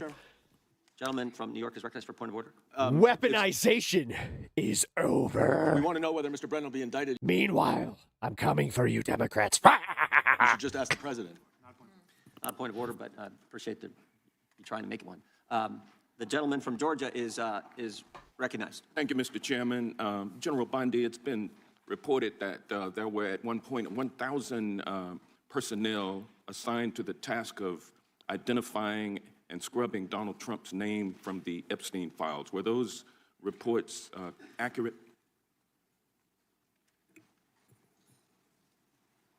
I believe his name has appeared countless times in the documents how that many have people were been released. assigned?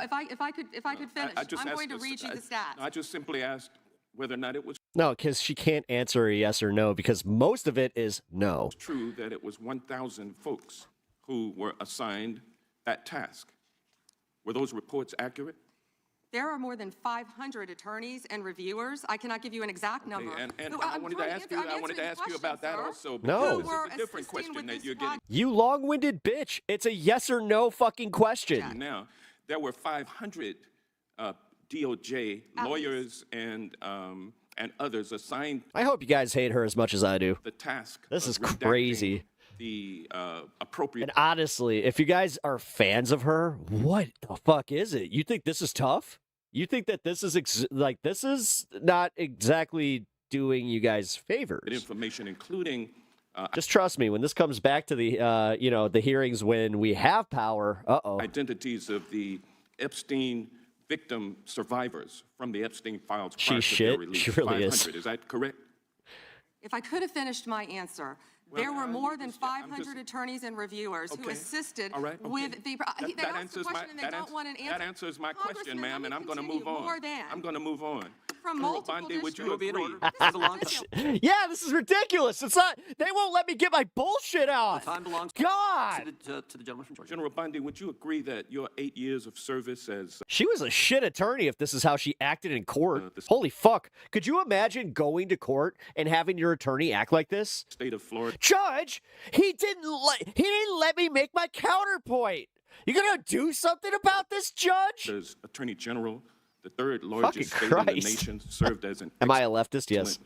Sky 2011. Hello. preparation for your current role as Attorney General for the United States of America. Not only that, I was a career prosecutor for 18 years. And for 18 years. And for 18 years, you prosecuted. Are you not biased? Are you not a right winger, like Trump-loving son of a bitch? So you're gonna sit here pretending that you're not biased? Fuck you. Want an answer. Yeah, this is how politics work. The fact that I'm even platforming you in my chat tells you I'm already better than most. So shut the fuck up and enjoy. This is theatrics. Well, no. You little bitches. God damn. 18 years. Nothing but complaining from you motherfuckers. You prosecute. But yeah, you guys are so convinced that Donald Trump's doing such a great job that, you know what, I'm gonna just watch this and just sit here laughing. Serious felony cases, including drug. Nope. You gotta come and just be like, nope, Trump is doing the best. Cases, correct?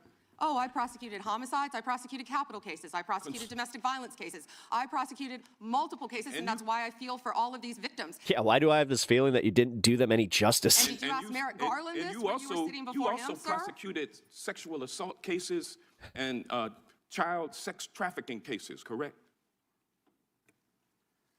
I answered that question earlier. I prosecuted multiple cases when I was a prosecutor. Bottom line, you're an experienced and seasoned. For 18 years. Mr. Chairman, will you reminder of the rules? The time belongs to the member of the committee. You are a seasoned and experienced prosecutor, correct? She literally has the demeanor of a little child.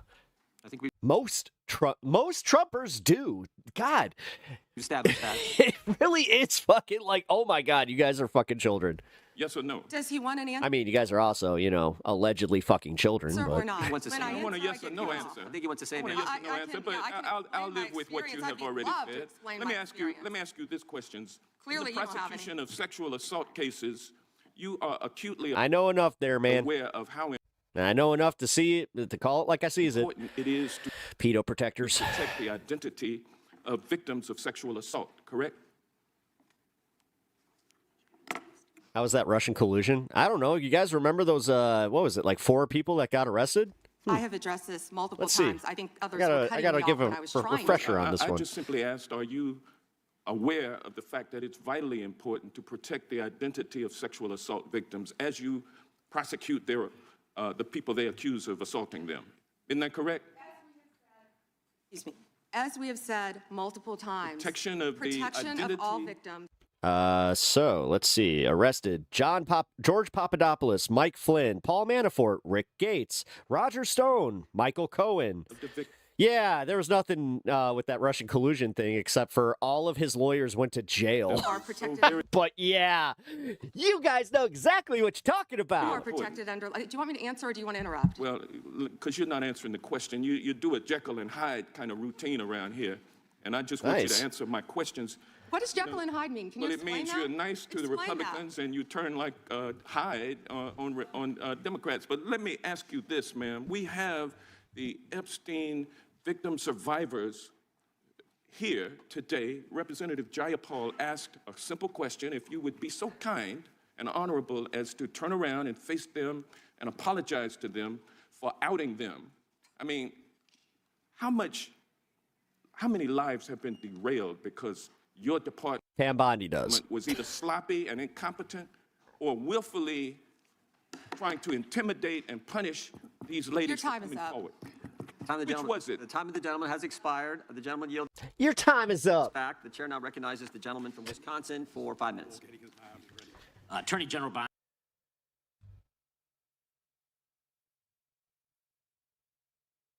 Illegal immigration is wrong, plain and be held accountable. They've committed a crime, deport them. No questions asked, they're gone. No great nation can be in a position where they can't control their borders.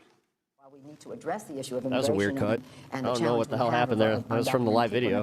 We certainly don't want any more coming in. Every place in this country are rightly disturbed by the large numbers of illegal aliens entering our country.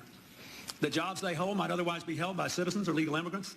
The public service they use impose burdens on our taxpayers. That's why our administration has moved aggressively to secure our borders more by hiring a record number of new border guards, by deporting twice as many criminal aliens as ever before, by cracking down on illegal hiring. It's almost like this puts a little hole in the narrative that Democrats want open borders, you dumb fucks. By barring welfare benefits to illegal... Also, when you bring up the deporter-in-chief, again, you dumb fucks. Illegal immigration is wrong, plain and simple. When we use phrases like undocumented workers, we convey a message to the American people that their government is not serious about combating illegal immigration. What up, Diego? Which the How's it American going, man? people Good to see you. overwhelmingly oppose. If you don't think it's illegal, you're not going to say it. I think it is illegal and wrong. Open the borders, my God. You know, there's a lot of poverty in this world, and you're going to have people from all over the world, and I don't think that's something that we can do at this point. Can't do it. Yes I or was no? about to Would say, you allow is those this like cities a- to ignore the federal law? No.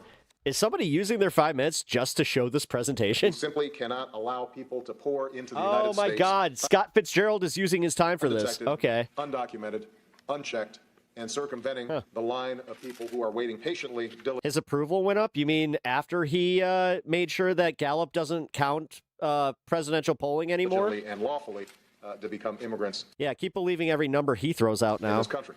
That's to your detriment. Yeah, keep believing the jobs numbers especially. So Attorney General Bondi, All these dumb fucks are going to be so just like blindsided by when the economy actually crashes. what's the Trump administration, DOJ, doing to end the open border policies of the prior administration that saw dangerous drugs and criminal aliens flood our communities?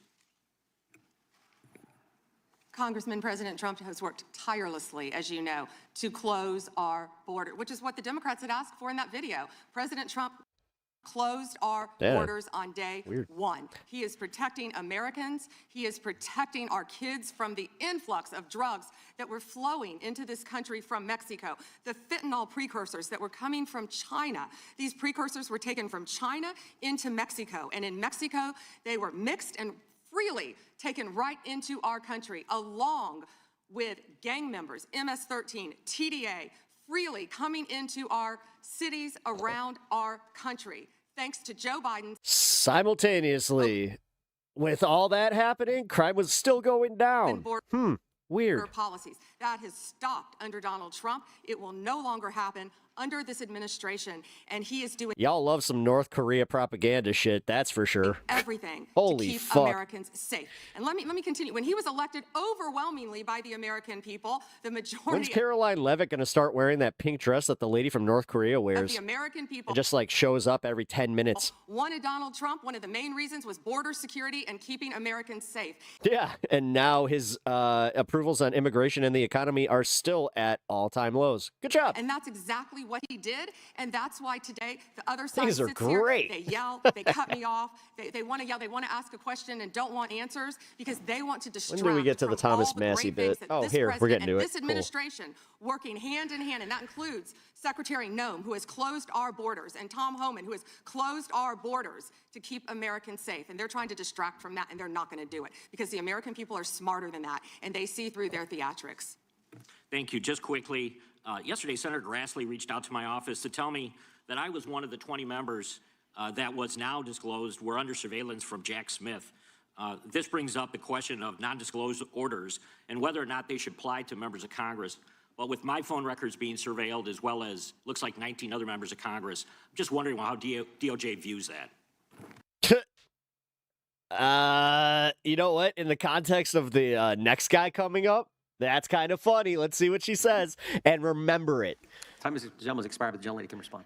As I stated earlier, Congressman, What up, anyone, Alirda? God, records who were the fact that this is the second time I'm watching this today, this is how you know I love you. I love you guys. obtained, Democrat or Republican, we will fight vigorously to stop that. Anything with Arctic frost, man. I can't discuss right now. And isn't it true, Madam Attorney General, the DOJ's changed their policy? You can't do that now. The DOJ's not going Damn, the right must have loved Obama. Yeah, you to go think. do that and ask the judge for an NDO. Absolutely. Yeah, good. That in and of itself. Reporter in tells you chief. why this- I how mean, wrong it damn, was. dude. The chair now recognizes the gentleman from California. Madam Attorney General, you acknowledged earlier to Mr. Johnson that Do you not know what Obamacare is, you fucking Riri? President Trump was mentioned. I'm over it. And I am at least over it. countless times you said in the Epstein files. I just want to play a video, though, for you that I think speaks to the frustration that many of these victims have. Times Trump's name appears in the files, so it could at least be 1,000 times. Is that right? The number is a total misleading factor. We have not released anyone's gonna be name. fun. We have not released anyone's I can't wait for Cash Patel to get called up again. name in the Epstein files that has not been credible. Director, could it We at have least be 1,000 released times? every piece of legally permissible information. Okay, You can so- characterize the numbers however you want it. Claiming my time, Director. It sounds like if you don't know the number, it could at least be 1,000 times. It's not. It's not. Is it at least 500 times? No. Is it at least 100 times? No. Then what's the number? How is it a fraud? I don't know the Or number. how is it a disaster? How?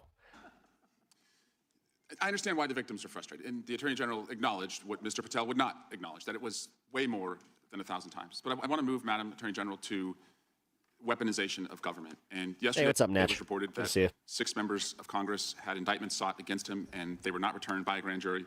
My colleagues have spoken about their frustration of being in subpoenas and having cell phone records combed through. Well, in 2017 and 2018, Adam Schiff and I had our cell phone records and email records combed through, not by you, but a different Department of Justice under the President. It was in retaliation for our role in the Russia interference campaign. An Inspector General report would find this improper and that the predicate for it was absurd. In 2020, after sitting on 2 committees that were a part of the President's first impeachment, an FBI agent leaked my cooperation in a national security case where my campaign was targeted. The President's FBI senior leadership authorized 2 statements to the press that said I was never suspected of wrongdoing and only helped the investigation. But that didn't stop the death threats or my GOP colleagues from referring me to an ethics investigation where Kevin McCarthy's chairman on the ethics committee would find the same thing as the FBI.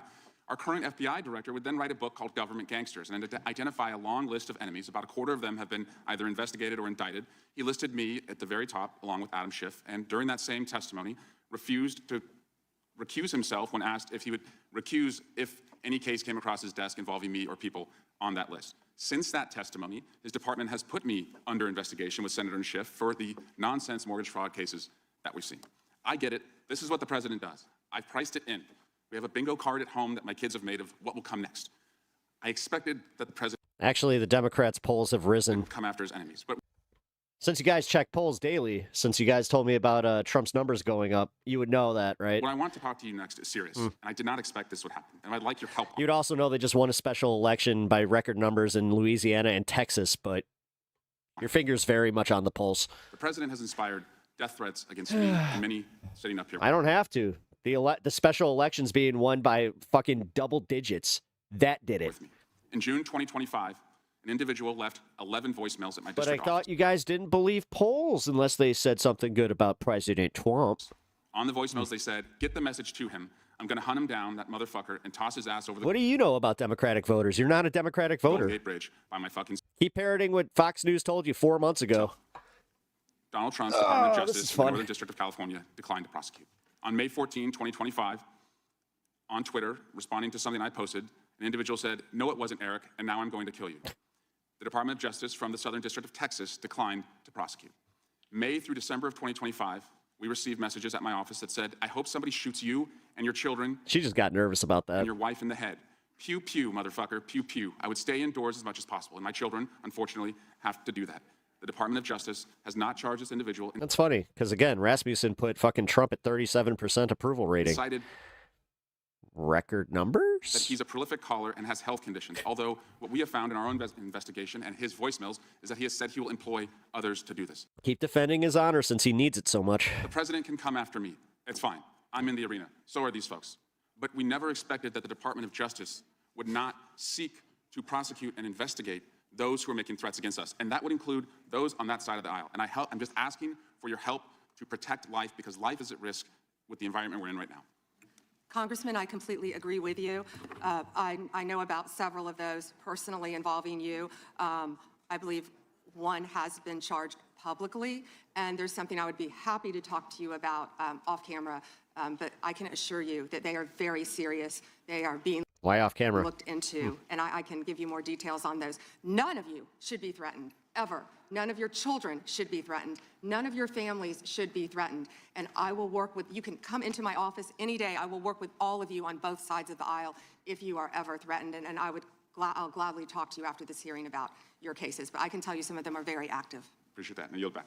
One good thing about Trump, he's normalizing men wearing makeup. That is true. He was back, and we're sorry for what the gentleman and his family have had to go through. We appreciate what the Attorney General said. And I think some of the things that the gentleman from California related, we can all relate to, and it's unfortunate, it's wrong, as the Attorney General said, and we appreciate the help we get from the Justice Department. With that, we will now recognize the gentleman from New Jersey, Mr. Van Drew. Thank you, Chairman. This guy's just I don't know where to objectively begin. Thank boring. you for being here, General. Fuck Nice this to meet guy. you when I'm right in front of you. You are following the Attorney General Bondi for being here today. I'm going to show you two photos. Thank you. I'm going to show you two photos of former Prince He literally talks about nothing. Andrew. Prince Andrew attended various parties with Jeffrey Epstein. Under the law Congress passed, you are allowed to redact photos to protect the victims of Epstein's sex trafficking operation. You redact He's normalizing makeup. I mean, he wears it every day. photos of this victim's face He literally stands there and gets sprayed down daily, dude. because you are following the Or can you tell me where to stand in the sun to get that orange complexion? congressional law. Is that correct? I'm sorry that we redacted the victim's Because you're face. following the congressional law, correct? Yes. Okay. You have now established that please put the photos back up, that we are looking at a sex trafficking victim. Dude, he got her on this one. Under the federal victims. This is my favorite part is watching because she has such fake confidence. When she doesn't have her bravado up, that's how you know that she's got. Like, dude, her poker face sucks. Trafficking Protection Act. Not only is Jeffrey Epstein guilty, but anyone I who don't see her patronizes fucking combing through papers so confidently right now. Epstein's sex operation is also guilty of a crime. That's why I find it absolutely despicable that you sought to protect Epstein's clients, like former Prince Andrew. Last July, you closed the case on Epstein's abusers. The July 20. Oh yeah, JD Vance also wears makeup. Duh. Smoky eyes. Little smoky. I forgot about that. Duh. We did not Maybe he's born with it. Maybe it's uncover evidence Maybelline. that could predicate an investigation against uncharged third parties. These two photos, please put the photos back up. These two photos staring you in the face are evidence of a crime and more than enough evidence to predicate an investigation against former Prince Andrew. If you think I'm high strung and she's not, I don't know. You might need to redefine high strung.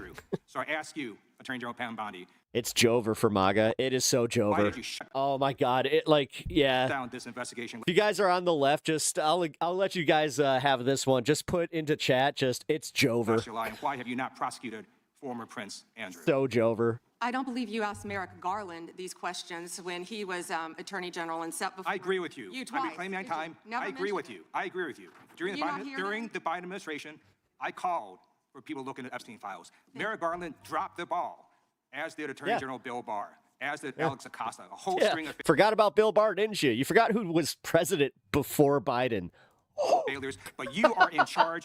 You have the power to change things, to hold these men accountable, and you're doing the opposite. You're protecting them. So I want to move on to another man. Can I answer Donald that, Trump. though? I want to move on to another Can I answer question. your question about protecting You answered the question. You're saying no. I love this. I want to discuss another man, Donald Trump, who is all over the Epstein files. You don't like being told no? Like former Prince. Here's the video. Oh, you're kidding me. Here, I'm gonna speed this up. Oh yeah, I've actually gotten hit. I've gotten hit by this video a few times already. So let's just do this. This is gonna sound funny for a second.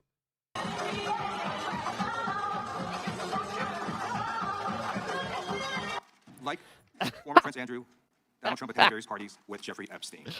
I want to know, Rhythm is a dancing. were there any underage girls at that party or at any party that Him and Jeffrey Epstein just start doing this.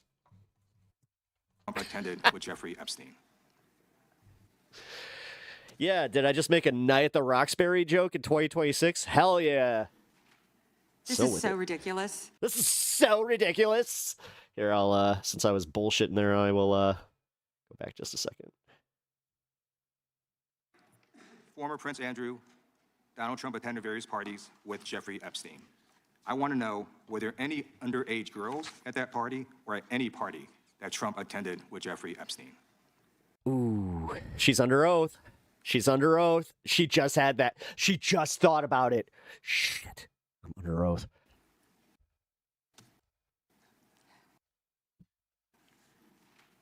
This is so ridiculous. So ridiculous and outrageous. And that they are trying to deflect from all the great things Donald Trump has done. Yes, that's all they got. Oh, their defense is literally what Caroline Leavitt has. This proves that she's a shit-ass lawyer if this is all she's got. There is no oh my God. evidence. Damn, dude, I make jokes. I make all the, I know. Like some of y'all probably don't even like, but all the yucks aside, she's a fucking ass attorney. That Donald Trump has Could you imagine, like I said, could you imagine going to court and having her respond to a judge like that? committed a crime. Everyone knows that. That's ridiculous. We're just detracting from what my client did. All the good in his life. It's like, yeah, but he is accused of murdering his wife. But you are just, why would you do that? Why would you just besmirch a man's name like that? This has been the most transparent presidency. He's the one. Every time I hear that, it legit brings a smile to my face, just like, that's a level of bullshit that you don't even believe. Let me claim my time. I got your answer. You said there's no evidence. Wow. Stop the clock, Mike. Stop the clock. The legislation. This is Time belongs to the gentleman from California. Okay. What up, I'm Hermit? going to put up Good to see you. another document from a witness who called the FBI's National Threat Operations Center because I believe you just lied under oath. There is ample evidence in the Epstein file. Don't you ever accuse me of a crime. I believe you just lied under oath, and this Don't you ever accuse me of a crime. Why? is on videotape. You said there's no evidence of a crime. I'm showing you here Evidence of a crime. is a witness statement It's Jover for Trump and MAGA. It's so over. called into the So Jover. FBI's Threat Operations Center. He drove Donald Trump around the limo. He overheard I'm glad that we're reappropriating that one. Donald Trump said to Jeffrey on his cell phone. He Ooh, she was was hurt. so angry Yeah. he was going to stop a limo and hurt Donald Trump. And he met a girl. Yeah, I'm going back on that one because that. I got your answer. You said there's no President evidence. Trump asked Chairman, please stop the clock, Mike. Please stop the clock. the legislation. This is Time belongs to the gentleman from California. Okay. I love how panicky she is. This I'm is gonna put fun. up another document. This is really fun. A witness who called God, I have to say, of all these trials or whatever testimonies, the FBI's this is National probably one of the Threat best Operations ones. Center because I believe you just lied under oath. There is ample evidence. in She's the so Epstein mad. file. Don't you ever accuse me of a crime. I believe you just lied under oath, and this is on videotape. Her aide just looked at this guy because this guy is an actual lawyer. She just gave a look of like, oh my God. Here, watch her aide behind her. Time belongs to the gentleman from California. Okay. I'm going to put up another document from a witness who called the FBI's National Threat Operations Center because I believe you just lied under oath. There Here, now watch. is ample evidence in the Epstein file. Don't you ever Watch right here. Her and this guy. He is not impressed and she is panicking. accuse me of a She's fucking panicking. I believe you just lied under oath, and this is on video. Oh boy. You said there's no evidence of crime. I'm showing you here. Oh There boy. is a witness statement who called into the Oh boy. FBI's Threat Operations Center. She's oh He my drove God, Donald Trump she's around so in a limo. panicking. He overheard what Donald Trump said to Jeffrey on his cell phone. Didn't Cat? He said under oath that He was so yeah, he's not in the files. And when they asked him how many times, he's like, I don't know. angry. He was going to I stop just a don't limo know. and hurt Donald Trump. And he met a girl who said she was raped by Donald Trump and Jeffrey Epstein. She later had her head blown off, and officers at the scene said that could not have been suicide. No one at the Department of Justice interviewed this witness. You need to interview this witness immediately. Epstein should rot in hell. So should the men who patronized his operation. And as we sit here today, there are over 1,000 sex trafficking victims, and you have not held a single man accountable. Shame on you. If you had any decency, you would resign. I like seeing the lawyers behind her just panicking now. That she's just like right after this hearing concludes. Right here. Oh, this. Okay, we just found we found my thumbnail. Boom.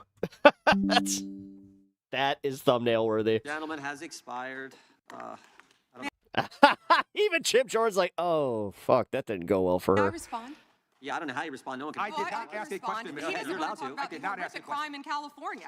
He does not want to talk about I did not ask a crime question. in his She state. can't just add lip stuff. I did not ask a question. Meeting will be in order. The gentleman has yielded back his time. I think our next witness will be more than happy to Coming let up? the Attorney General. Madam Attorney General, would you like to? Gentleman from There Alabama he is recognized is. for 5 minutes. Gary. You have a few minutes to Thank you, Congressman. This is what Congressman Liu didn't want to Chris. talk about. He didn't want to talk about all the crime that is happening in his state. California refuses to honor detainees because of its dangerous sanctuary city policies. The refusal means California has released 4,561 criminal illegal aliens. Just real quick, I appreciate you all hanging out today. If you guys could hit the like button on your way in if you're enjoying the content, or subscribe and stick around for some good old discussion. Criminal illegal aliens onto its streets. Believe it or not, even if you're MAGA, I will engage. Crimes of these aliens include 31 homicides, 661 assaults, 574 burglaries, 184 robberies, 1,489 dangerous Oh, yeah, drug no, Jim offenses, Jordan needs to stop. 379 weapons offenses. Honestly, the fact that they never investigated his ass tells me that, yeah, it is a big, like, it's a big club, and his friends, they didn't want to do the hard work. 234 sexual God, I hate Pam Bondi. Yeah. predator offenses. That's why they are deflecting. That's why they're trying to talk about the Epstein files. That's currently being happening naughty. in his home state. Attorney General, thank you for being here, and I wanted to make sure you had time to respond. I'm going to change gears a little bit. In October, when you were testifying before the Senate, I know you and my friend Senator Katie Britt discussed concerns of infiltration of the illegal Chinese vapes into our country. As a father of three, obviously, I'm worried a little bit about this, and I believe that The legal Chinese vapes is what this guy is focused on. This is what he used his 5 minutes with Pam Bondi to talk about, because he's got kids that might vape or some shit. Like, yeah, this is why we fast forward through some of this. people are just writing the software and don't. Financier was convicted child sex offender. For unanimous consent. Thank you, Mr. Chairman. I have a number of UCs. Gentlemen can proceed. Thank you. Bombshell new docs show Trump called police about Epstein in 2006. Objection. Kamala Harris defends Biden administration decision not to release Epstein files. Objection. Why weren't they released during the Biden administration? Objection. House Democrat Stacey Plaskett exchanged texts with Epstein during 2019 congressional hearing. Objection. New York judge allowed MAGA, pay attention. This is your new talking points, by the way. Epstein victims' claims against Plaskett to proceed. Objection. Hakeem Jeffries solicited funding from Epstein in 2013 after financier was convicted child sex offender. Objection. You are Jeffrey being Epstein such was a invited to schmoo. BIM Stop it. fundraising dinner and to Stop get it. to know Yeah. Hakeem Jeffries by firm working with Brooklyn's Barack. All right, get down. Objection. An email from Oh, Leslie man. Groff to Jeffrey Epstein concerning Hakeem Jeffries. Ay, ay, ay. Epstein file says Biden was replaced in 2019, question mark? Objection. Thank you. Gentleman yields back. The gentleman from California is recognized. Mr. Craft. Thank you, Mr. Chairman, and welcome, Ms. A.G. Bondi. I agree with you. Our top priority should be protecting Americans. In my past life, Let's remember that Trump called it a Democratic hoax. So if Democrats start getting implicated, then it's still a Democratic hoax. in the California State Legislature, It's almost like he's full of shit and y'all know it. It's almost like you know what's happening and you're just disingenuously going through life like, yeah, you know what, I'm going to support this because I just don't like the other side that much. solving sex crimes, passing legislation to update our codes. And I found that the biggest challenge to solving sex crimes is reporting them. Victims have to have the guts to stand up to report those sex crimes. But it's not easy. It's the most unreported sex crime there is. Crime there is sex crimes. It's painful, humiliating. A lot of times the victims don't think anything's going to come out of their reporting these crimes. Gee, it's almost like it's a systematic thing. Then we have adults. Third Johnson, what up, dude? Children were You don't have to spam here. molested, boys and girls who will live in silence for the rest of their life. Like, welcome to stream, but the only reason that you got your comments removed is because you spammed it. I believe the Epstein We have a no spamming rule here, files so. are just one of many sex rings, sex crimes taking place in our society today. I hear 1,200 Epstein victims, some additional victims as young as 9 to 10 years old. The challenge I have today, what bothers me today about this hearing, Madam AG, is what's the message we're sending out there on Main Street? Shouldn't ask a question I don't know an answer to, but I'm going to ask the victims behind you right now. First, can you please stand up? And then, can you please raise your hand if you think after everything you've heard today, Dude, you feel Third Johnson, if you do not respond with something other than FDT, you're out. that AG, the feds have your back? Do we have your back? Raise your hand if you're confident that we got I won't have fucking anybody that's, your back. spamming like that shit. And that's the issue. Yeah, it's probably a bot. Madam AG, we got to make be sure real. that victims stand up and report the crimes. Otherwise, we're going to be taking a step backwards. You gonna stop Today, chewing on the cord? AI, cyber, social media, the new realm for people to be hurt, attacked sexually. These are the areas I welcome the opportunity to work with you on. It's not your problem. It's not my problem. It's our problem. But to have redacted files that are not showing us the names of these predators is wrong. These are very powerful people. This was a very Are we going to start getting liberal bots now? Yeah. expensive business, and we don't know who they are. I would imagine they're very prominent Republicans, very Republican Democrats, and we are covering up for them. We got to know what's going on out there, Madam AG. It looks like you want to say something. I'm going to MAGA could witness it and they would still support him. Yeah, they'd say it's AI. give the opportunity to Even if it was happening right in front of their faces. address my statement. I look forward to working with you on any crimes involving child sex predators, children, and also cybercrime. What does That FTD is a mean? tremendous problem now throughout our country.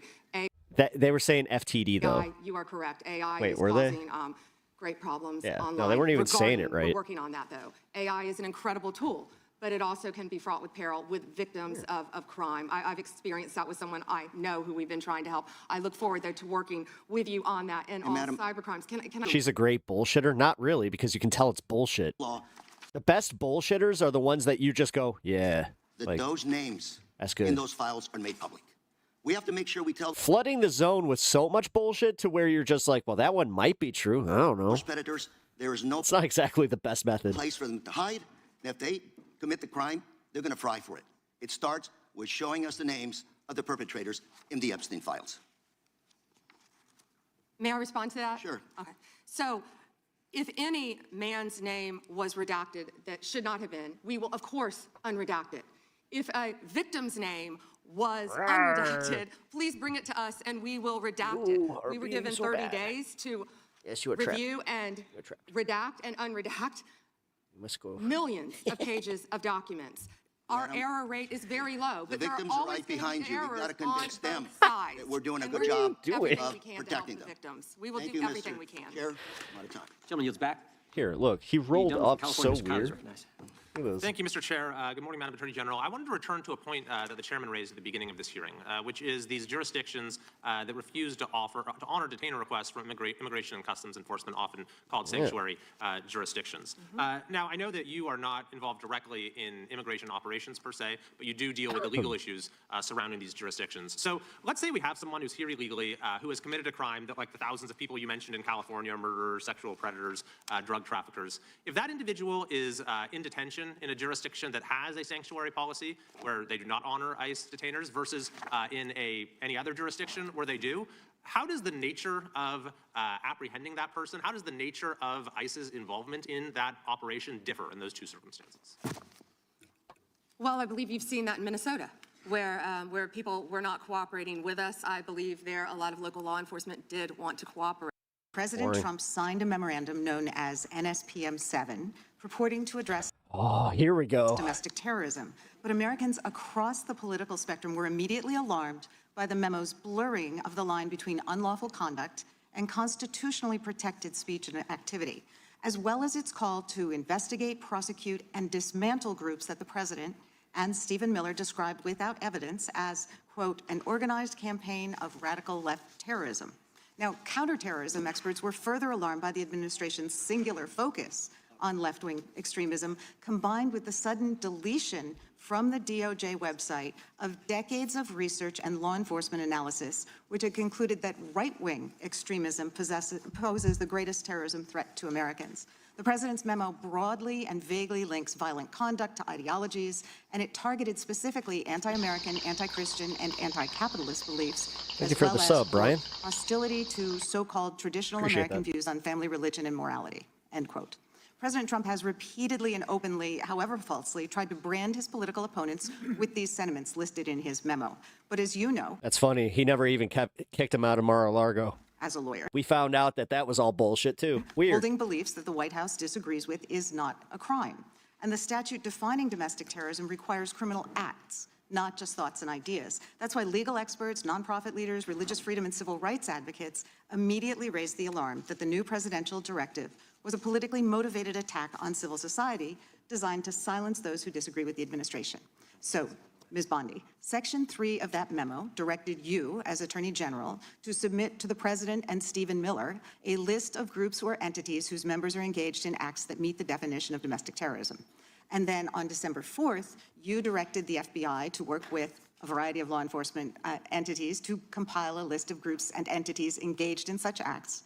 She's going to ask her, like, where's the proof of this? By January 3rd, 2026. And I didn't expect this to be dealt with so quickly. to update that report every 30 Good on days her. thereafter. So can we assume that you or persons under your direction at the Department of Justice have prepared that list of groups or entities who are designated as domestic terrorist organizations? And I just remind you, that's a yes. She's answer, done. No question. Yeah. Did you Well, I'm prepare not the going to list? answer it yes or no, but what I will say is I know Antifa is part of that. I will talk to you about I'm that. reclaiming and on my time. February I 5th, asked Yeah, just remember that Trump's immunity does not go to these people. 2025, and Antifa. And even if he tries to pardon them, they can technically ruin their careers before that even happens, which she's doing a bang-up job with. arrested in Minneapolis I'm federal court reclaiming for my cyber time. stalking. Did you they have ask a a question and list? don't want an answer. The answer is yes or no. Time belongs to the gentleman from Pennsylvania. Gentleman can proceed. Also, I do think it's time to adjust presidential pardon power. Okay. It's absolutely ridiculous. Okay.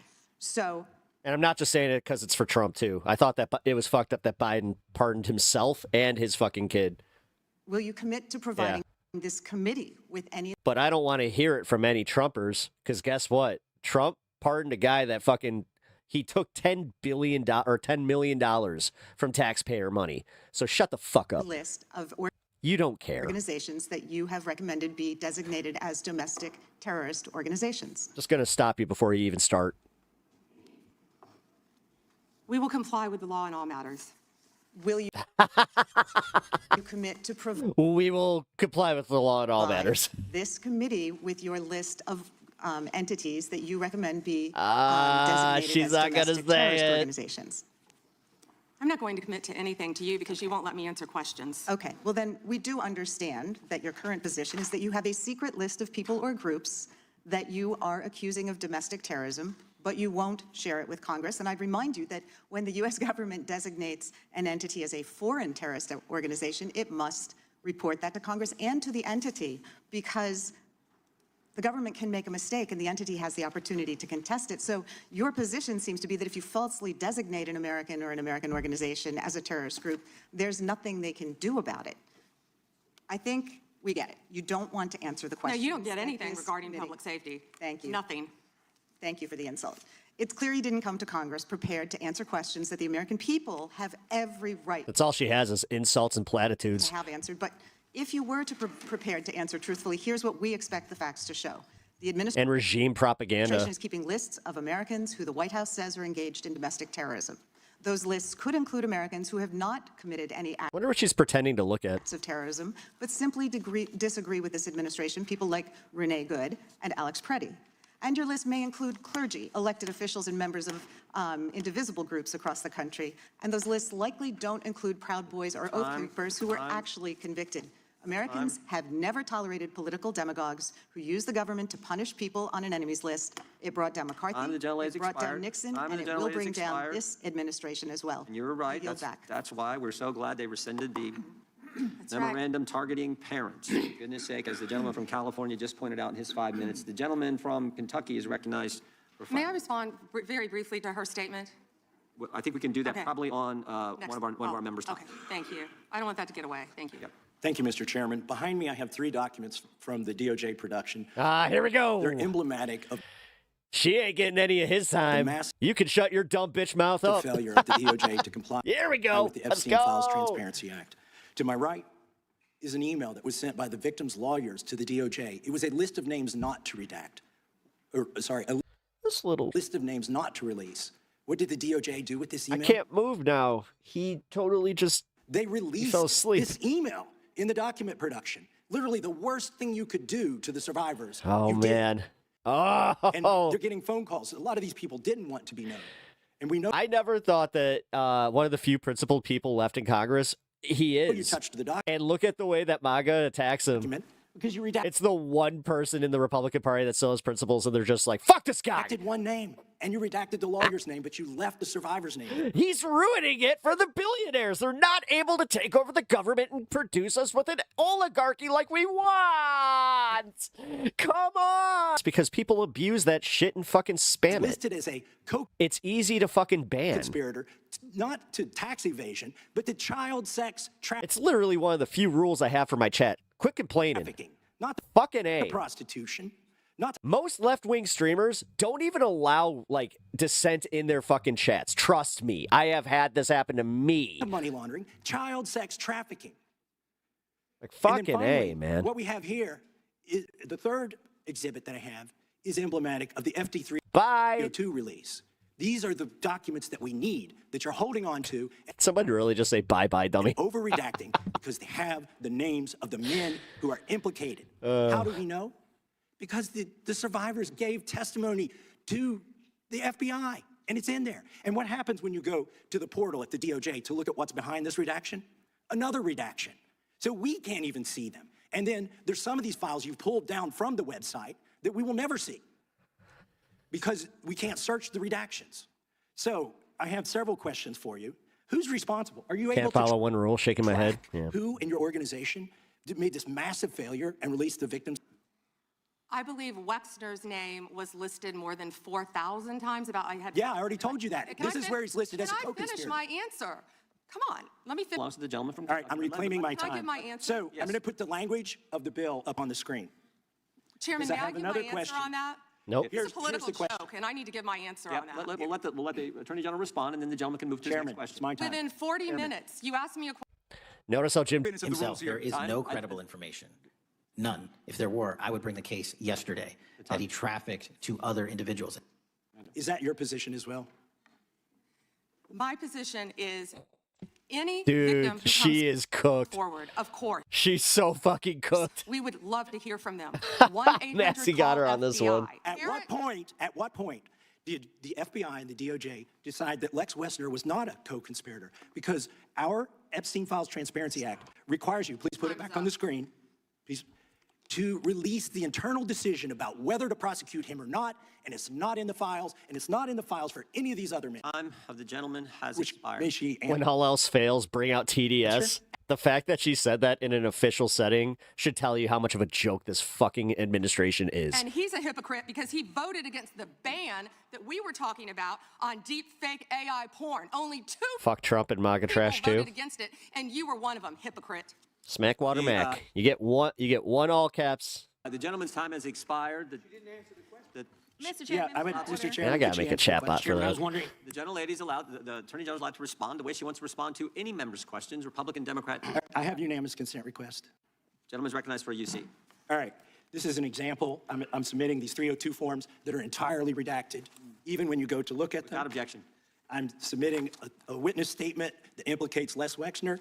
Without objection. I'm submitting an article from the New York Times that the DOJ released nude photos and identifiable pictures of the victims. I'm submitting a letter from AG Bondi to Kash Patel, imploring him to quit keeping the files when you found out that they were keeping files from you, because they're still redacting files. Chairman, are we going to... What, dude, when she's busted, she's busted. God, she has the worst poker face in all of politics. recess for votes? Yes, we are. I'm submitting for unanimous consent a document of 17 individuals who've resigned because of the Epstein files. Without objection.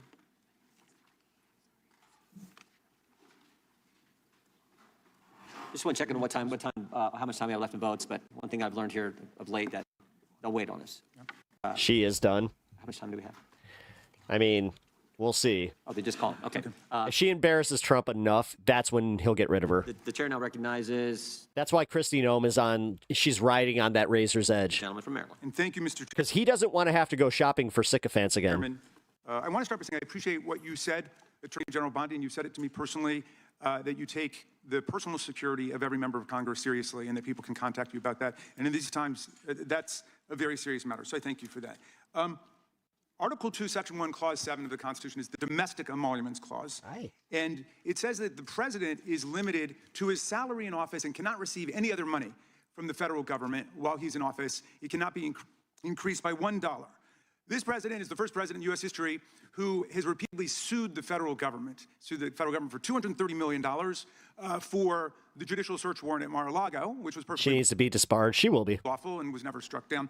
But now he's suing the IRS for $10 billion. He's suing the IRS for $10 billion, which I think is around 80% of its annual budget, because his tax returns were leaked. And they were illegally leaked by a private contractor who actually is in prison now, Charles Littlejohn. But he wants $10 billion. Now, I didn't know that. well, I want to ask you the question of whether you think it would violate the Domestic Emoluments Clause for you to settle that $10 billion case or any of the other claims that the president's made against the government. He himself has remarked, it's interesting because I'm the one that makes the deal, right? And he says, I kind of have to work it out with myself. Do you think it would violate the Domestic Emoluments Clause for the president to work out a deal from people who are his subordinates under his unitary executive theory to get money in one of these cases? I'm not going to discuss pending litigation. Okay, so theoretically you're saying because his privacy rights were violated in that tax case, and they were. I'm with the president on that. I mean, his Mar-a-Lago thing is ridiculous, but there's no doubt that his tax returns, despite the fact that he promised to release them, despite the fact that every other president released the tax returns, he suffered embarrassment when it showed that he hadn't paid taxes for several years, and he had a right for that not to happen. Now, I want to turn back to the Epstein survivors, because President Trump made... You guys are so good at, like, popping into a chat and just being like, so you guys believe this? Why do you believe in X? And it's like, well, I technically believe in Y. You believe in X! A little bit embarrassed by the release of those tax returns. Are you not getting enough engagement from, like, people, and that's why you do that? How much do you think the claims of... And then you wonder why you get banned from chats? These survivors... It's just like, yeah, because you guys are idiots. As the good congressman from Kentucky just I'd pointed totally engage with you if you weren't morons like that. out, there were lots of survivors who had decided, for reasons of their own, never to release their names. You know what? One thing I don't do is go to right-wing chats and just go, left is best in all caps. Determination. And I get mad when when I get banned from chat. Was represented people in Congress, and we built it into our federal law that their names could not be released, and yet you published their names, their What is he lying about here? phone numbers, their addresses. Since you have knowledge on Jamie Raskin being a liar, what's he lying about right here? Personally identifying information. If Donald Trump can get $10 billion theoretically from the Department of Justice, how much should these people get for a far worse violation of their privacy rights and a far greater danger established to them in their lives? Do you even know who Chase Mulligan is? You're so obsessed with... You don't, do I'm you? going to teach you the rules again. You're the Attorney General of the United States. We have rules here. You're obsessed with him. You're the Attorney General of the United States. You're And the rules... obsessed with Donald Trump. You have Trump derangement syndrome. Mr. Chairman, Chase I'd like my time Mulligan will be restored. I'd like my time sentenced next restored. week in your district. In your 420. district, and Stop you the don't clock. even know about it, about keeping children safe from online predators. Time belongs to the gentleman from Maryland. Gentleman can proceed. Yeah, and I want the whole country to look at this, because this is the Attorney General of the United States, whose job is law enforcement. We've never had a witness who has misunderstood our rules and been unable to conform his or her conduct to our rules before. We have only 5 minutes, and so we use our time to ask you specific questions. How long are you giving me to Excuse me, answer? I'm not yielding to you right now. I'd like that second retort too. So, Ms. Bondi, the way it works is we ask you a question, and you answer it, and if you go off on a wild goose chase, another tangent, you start reading statistics, or you start talking about stuff going on in our district, and by the way, I invite you to my district. Come to my district, but that's not what we're here to do today, okay? So, and you do that, then we're allowed to say we reclaim our time. At that point, you have to be quiet. You have no choice. You have to be quiet. So I hope you understand the rule of this war. Now, here's what That is probably the hardest thing that you have asked her to do in this entire hearing. I want to ask you. Was for her to shut the fuck up. You're in law enforcement. We've seen all kinds. This is the first time that she's actually like engaged with him and doesn't do this whole spiel where she starts just like.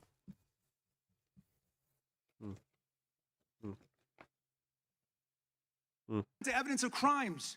And when we go over to the Department of Justice for the 4 computers for every member of Congress, we see more evidence of crimes.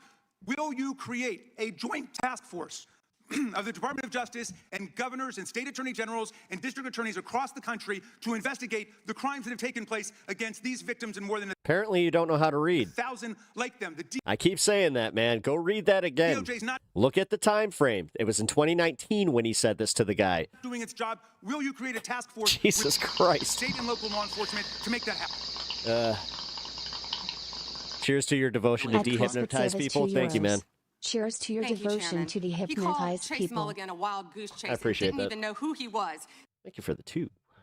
He is a defendant in your own district who preyed on girls. ages 15 to Well, you know what? If he were part of the in Epstein social investigation, you wouldn't media do anything and about it. online chat rooms and committed sextortion. Yet he didn't even know in your tiny little district who he Mr. Chairman, was. she's embarrassing you. He's about to be This is your fined. committee, and she is embarrassing Shame you. on you. The time of the gentleman has expired. I would I mean, remind to the be committee fair, that last Congress, Chip George is sitting there. I was like, Secretary Mayorkas was here numerous times, and he wouldn't answer our questions, even when we sent them to him ahead of time in writing. So that's what we've had to deal with. I think the Attorney General is doing just fine. We have votes shortly. I will go to the gentleman from Virginia, and then we will take a break to head to the floor. I thank the chairman, Attorney General Bondi. Thank you for being here, and I wanted to thank you for your work at DOJ in restoring the rule of law, encouraging transparency surrounding Jack Smith's partisan investigations into President Trump, declassifying information about the Russia collusion hoax, cracking down on sanctuary jurisdictions, and establishing the National Fraud Enforcement Division. Let me first go to securing the border and immigration enforcement. Our new governor has recently rescinded 287G cooperation between the state and ICE. Can you talk about, have you evaluated the public safety impact, how that would affect safety in Virginia to withdraw that support and what that would do to criminal activity involving illegal immigrants in Virginia? Yes, it would be detrimental. And as you know, Congressman, one of the top members of MS-13 in the entire country was living so is this what they do? Like they get mad at the fact that they have, no control in their state? in Virginia, Yeah. in a suburb, among all of us, living not even probably Yeah, half fuck an ICE. hour away from where we are now. Is that investigation still ongoing? Can you speak to that? I can't discuss that. Okay. I'm going to move on to the Second Amendment rights of law-abiding Americans. Last year, President Trump signed the One Big Beautiful Bill into law, which included the Hearing Protection Act, part of it that was sponsored by myself and Congressman Clyde. It reduced the national firearms tax, $200 tax on suppressors and short-barreled firearms to zero. And while the tax has been eliminated, the NFA's registration and paperwork requirements remain in effect, and your DOJ God, I remember when silencers were like illegal. has said that I'm old. would, even though the tax was reduced to zero, that the registration requirement is still somehow necessary, even though with regard to Obamacare and the Affordable Care Act, when that mandate was, when that tax penalty was reduced to zero, you decided that the mandate was no longer necessary. How are you justifying the existence of this registry? It's because she's afraid of leftists buying the pew-pews. Congressman, that's pending litigation right now. Ah, it's petty litigation. That means that she does not want to give up the goat, which, guys, you know who's coming for your guns? It is, and I hope. Her and Donald Trump. They're the ones coming for your guns, because guess what? They can't differentiate between, an actual dissenter, so you trust me. And then, funny enough, you'd be perfectly fine with it. If they came for my pew-pews, you would not use your First Amendment right to stand up for me to keep my pew-pews. That's why you're not American. Yes, you would and I can't reconsider. You would That's reconsider why, that. honestly, you guys are traitors. I yield back. Gentleman yield. I yield to the chairman. I think That I would still fight for you on. Attorney General Bondi, why did Jack Smith have to pay some secret source $20,000 of taxpayer money? Do you know the answer to that? I can't discuss anything on that matter. That's a good question, Chairman Jordan. Well said, it's a good question because he subpoenaed just about every Republican in this town, got half the Congress's phone numbers if you were a Republican. But he has to pay some secret source a bunch of taxpayer money. We'd like to know, the committee would like to know how many other sources he paid. Was it more than $20,000? Why he had to do those things? We'd like I don't know. We doing that with Tom Homan too? to know when you can, if you can get that information to the committee. I think when you Wait a minute. We playing games? Are we actually playing, Jim? think about the guy who's trying to put the President of the United States All in right, let's go. prison, ridiculous as that whole thing was, we'd kind of like to know the answer to that if you could.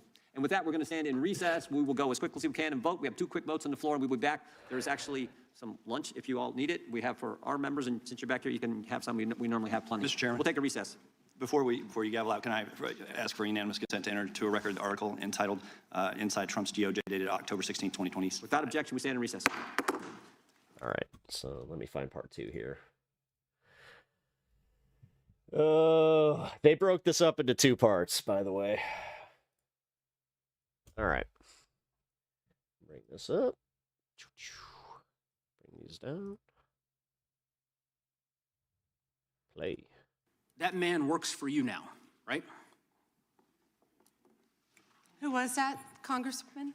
The man in that video, the one who was in the police-worn body cam footage, the one allegedly yelling, "Kill him," at police. Oh, they show. Okay, so they started this weird.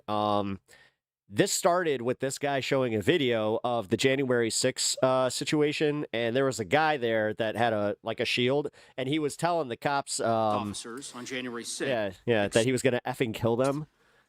His name is Jared Wise. He does work for us. He works for you at the Department of he does. Justice. He does. This is an individual whom a federal grand jury indicted for 2 felonies and 4 misdemeanors related to his participation. How dare you say I'm uneducated, you lefty? In the attack. You're Back uneducated? on January 6th. One of those charges was forcibly assaulting, resisting, opposing, impeding, intimidating, Man, this idiot Kirk and Chad, I don't know what's going on here. interfering with police I'm just assuming that, his name is not Kirk. with the intent to commit another felony. This is who you choose as the Chief Law Enforcement Officer of the United States of America to Kirk, I know you're just you're just another MAGA chud. hire at the Or Department of even- Justice. Someone on video yelling, "Kill him," at police officers, Interesting. right? I believe he was pardoned by President Trump. Oh, he was pardoned. You're right. Wait, so that makes everything go away? Wait a minute. Guys! Are you guys still mad about Biden pardoning himself? Because once you're pardoned, it all goes away. Don't you know? You're right.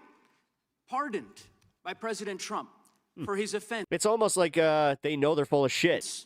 Pardoned for yelling, "Kill him," at police officers.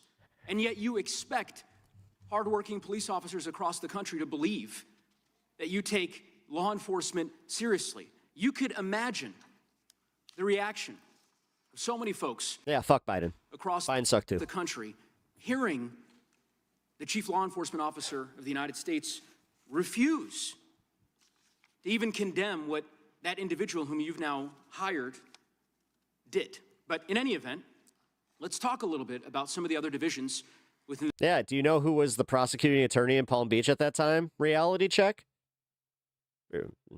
Certain blonde. She's the one that gave that sweetheart the deal. Department of Justice and what's happened over the last year. Interesting. You're familiar with the public integrity section of the DOJ's criminal division. I think it's She literally worked with that fucking guy. referred to as PIN. Is that right? Yes. Okay.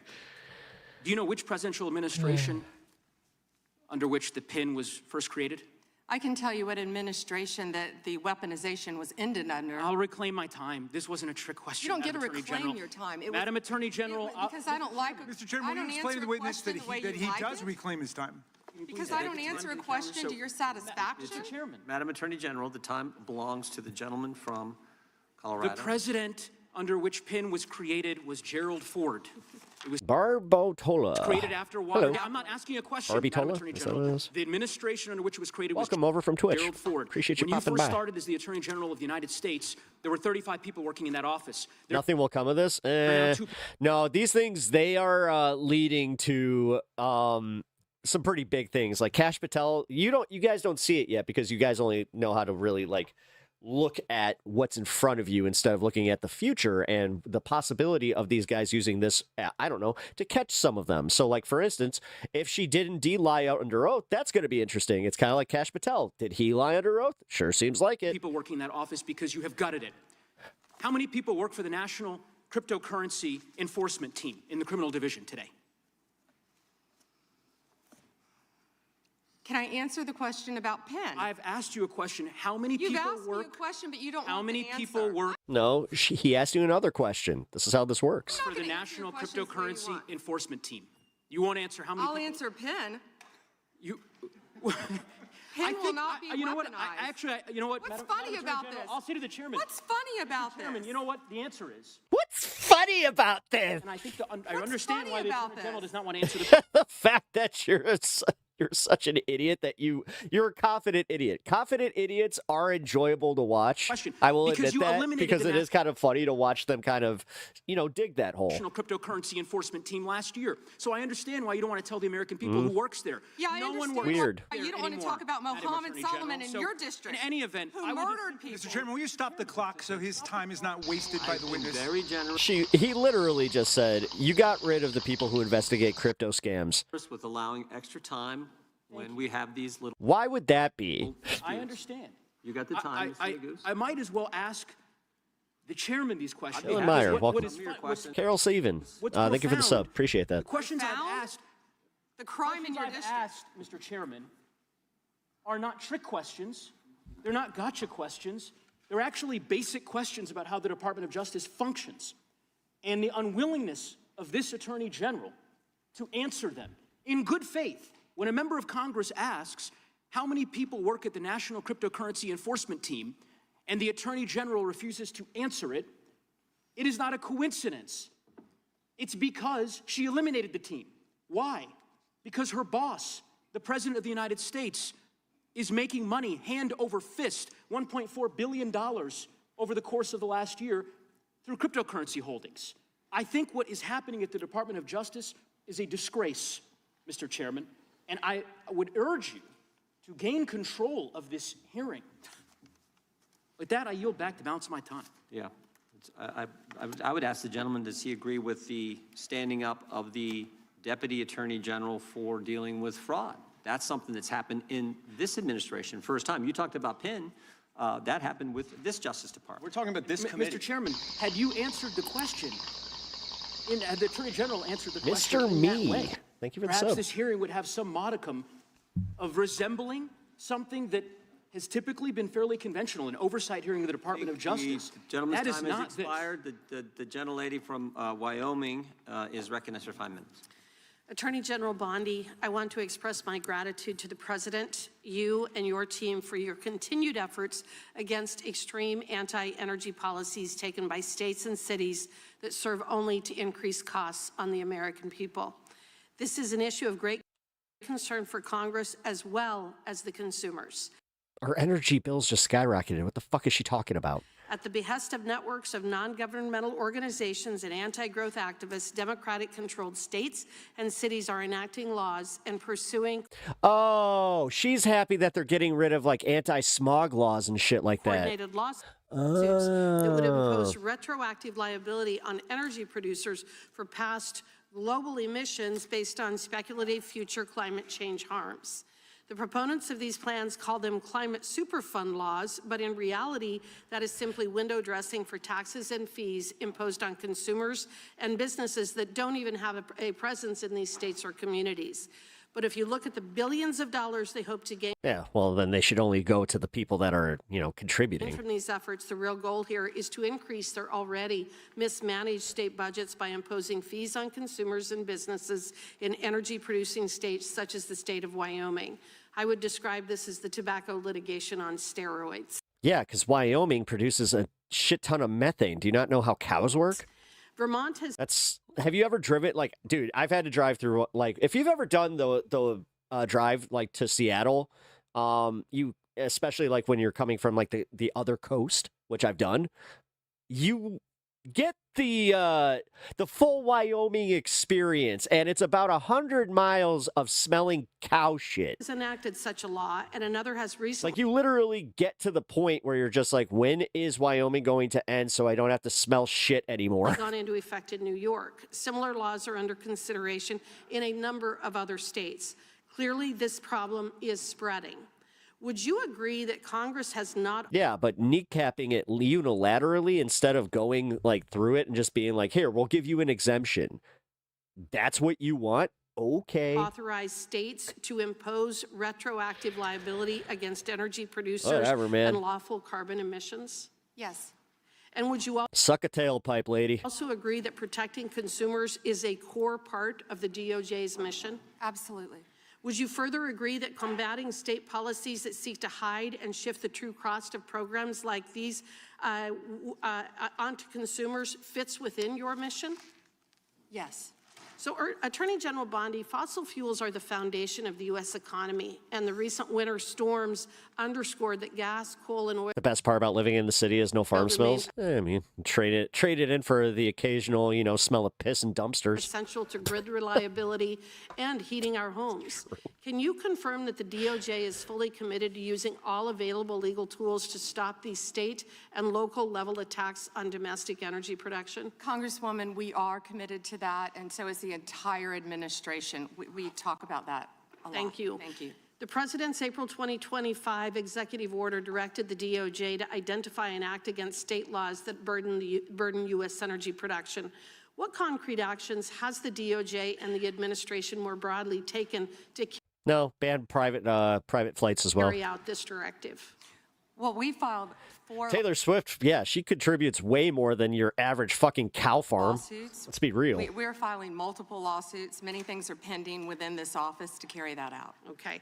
States continue to invent new causes of action to pursue state climate lawfare, as is evidenced by Michigan's recent novel claim related to antitrust violations. Oh my God, The bitch, you city are of so Boulder, fucking Colorado, annoying. has also Okay, this is the most annoying part is how everybody else has had something substantive, but when they get to someone like this, it's like, can we address the fact that I represent some corporations and lobbyists that they feel like they're getting kind of ransacked through for having all of these regulations on them. Can we do something about these regulations, please? Because my corporate lobbyist friends aren't exactly happy. Upheld the life Fucking sentence.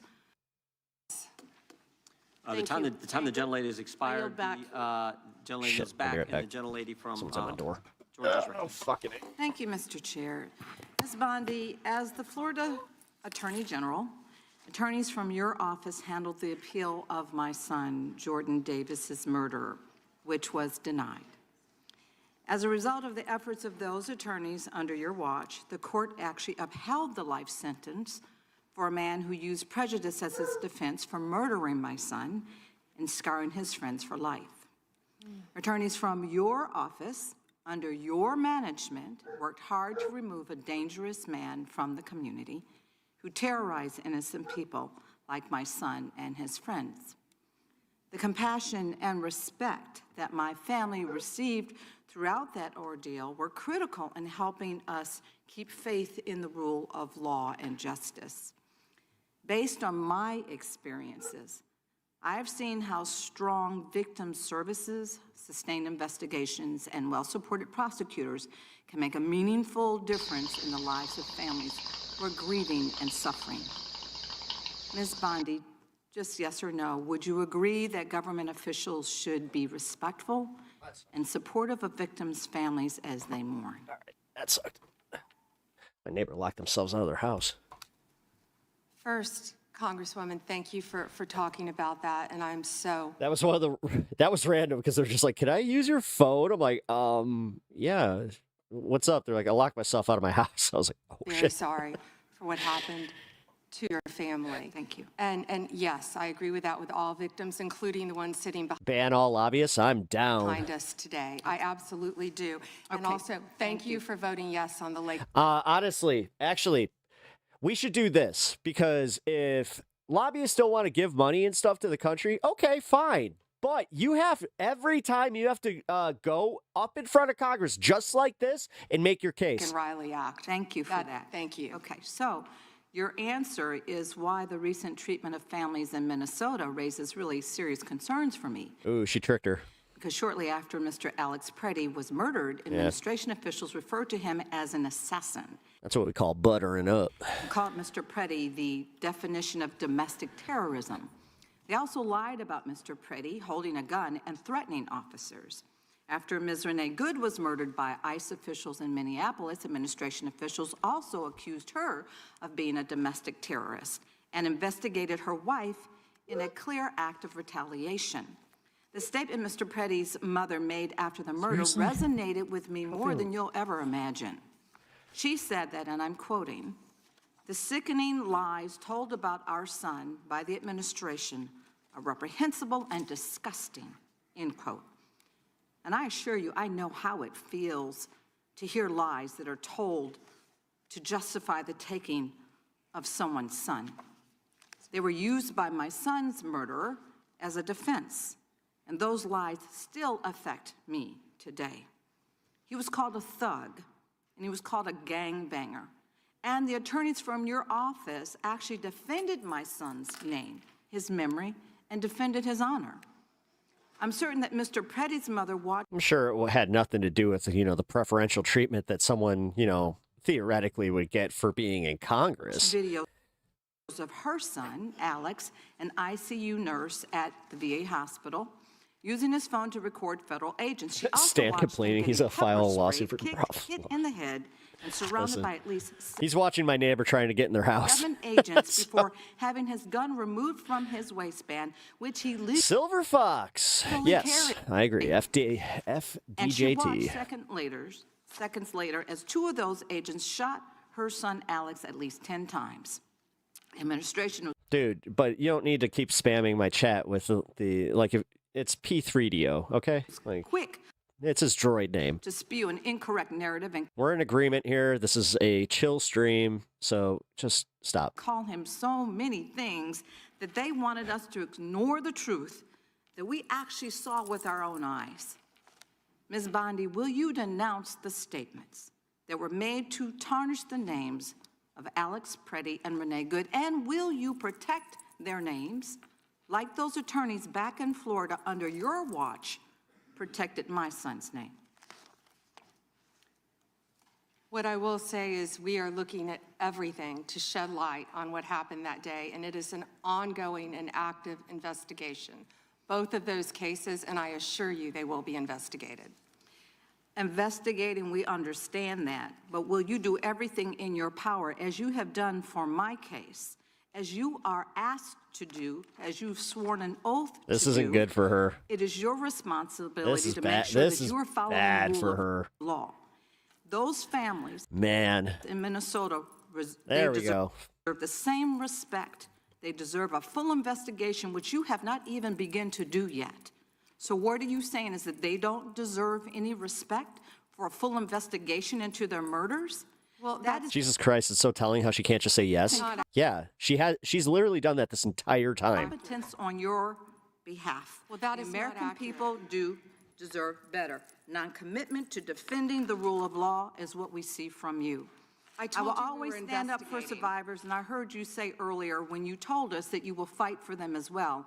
And based on the information before us, these P3DO. No wonder Anakin went to the dark families side. have not received the same commitment to investigate what happened to their loved ones, nor have they received the respect that I would expect from the nation's top law enforcement officer. Investigations have been slow-walked, they've been canceled, and the special agent assigned to Renee Good's investigation resigned following pressure from your officials to reclassify Ms. Good's case. Time of the For gentlelady. families seeking answers and accountability, the withdrawal of investigative Time of the resources is gentlelady simply has unacceptable. expired. The gentlelady yields back. The gentleman Natch, what did they say that was bannable or California. removable?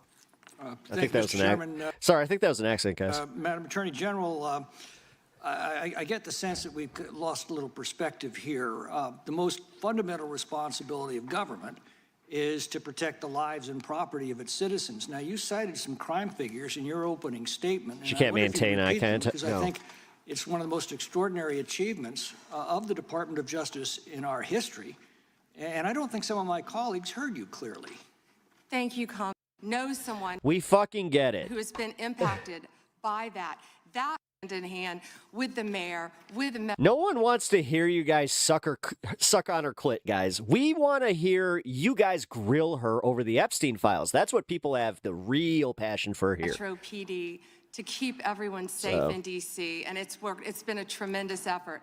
And now we're in Memphis, working with the mayor in Memphis, as we talked about earlier, doing everything we can. These What's that mayor doing? are iconic Is he walking in Memphis? cities in our country, and we want to help every city in this country who wants and asks for President Trump's help to make America safe again. Gentlemen, Mr. Chair, I have, you see. let the record show that Democrat was applauding the Attorney General's answer there. The unanimous consent?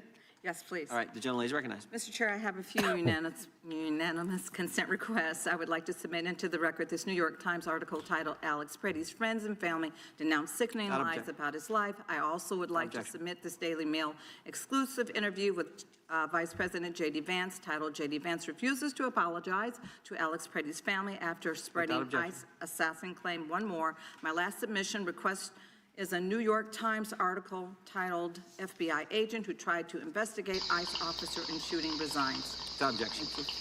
The chair now recognizes the gentlelady from North Carolina. Thank you, Mr. Chairman. Attorney General Bond, Ninja Y Top. Thank you for the I think you and sub. pretty much everybody else here and throughout the country believes that convicted sex offenders don't deserve special treatment or privileges in prison. And yet, Ghislaine Maxwell, Jeffrey Epstein's co-conspirator, received perk after perk in prison. In July, she had a 2-day interview with your deputy and President Trump's former defense attorney, Todd Blanche. Just days after that, Wait, this is Y Top? Okay, got it. was transferred I got it. Thanks, Natch. from a federal That was not a mistake then. correctional institution I missed all this. in How the Florida fuck to a did I miss minimum all security this? camp in Texas, which she, as a Okay. sex offender, Oh, Jack would cannot normally behave be today. ineligible for. At this new facility, as the ranking member talked about, and by the way, it's nicknamed Club Fed. We've heard reports that she's been LA afforded special 481. privileges. Hello. Puppy time, private workouts, personal mail, secretarial services. Yeah, she got a fucking puppy. Exactly. Attorney General Bondi, does a convicted sex offender like Ghislaine Maxwell deserve special treatment and privileges in Ooh. Ooh. prison? Ooh, how's she gonna spin Yes this? or no? Let me be crystal clear on this. No. Ooh. And Thank let me you. let me Oh. Perfect. Oh, she's just gonna dig now, right? No, let me keep going. Perfect. Well, It's like she puts she put the shovel in, hit a rock, and was just like, well, you know, maybe we shouldn't dig here, and then just started digging anyway. I asked you yes or She no. was and not transferred Haha, MAGA snowflakes. Yep. Mr. Chairman, Trust me, I have they're to all, fucking dude. remind- They're all up in this chat sometimes, man. They cannot stand it. Like, they're so the unhappy. witness of the rule. Again, if they had confidence in how Trump was doing, they wouldn't be in my chat going, "Oh, Donald Trump's so great." There's one rule And, she needs to I'm understand glad here. that we're agreeing. So when Who you guys convincing yourselves? we're agreeing, we can move on to some other things.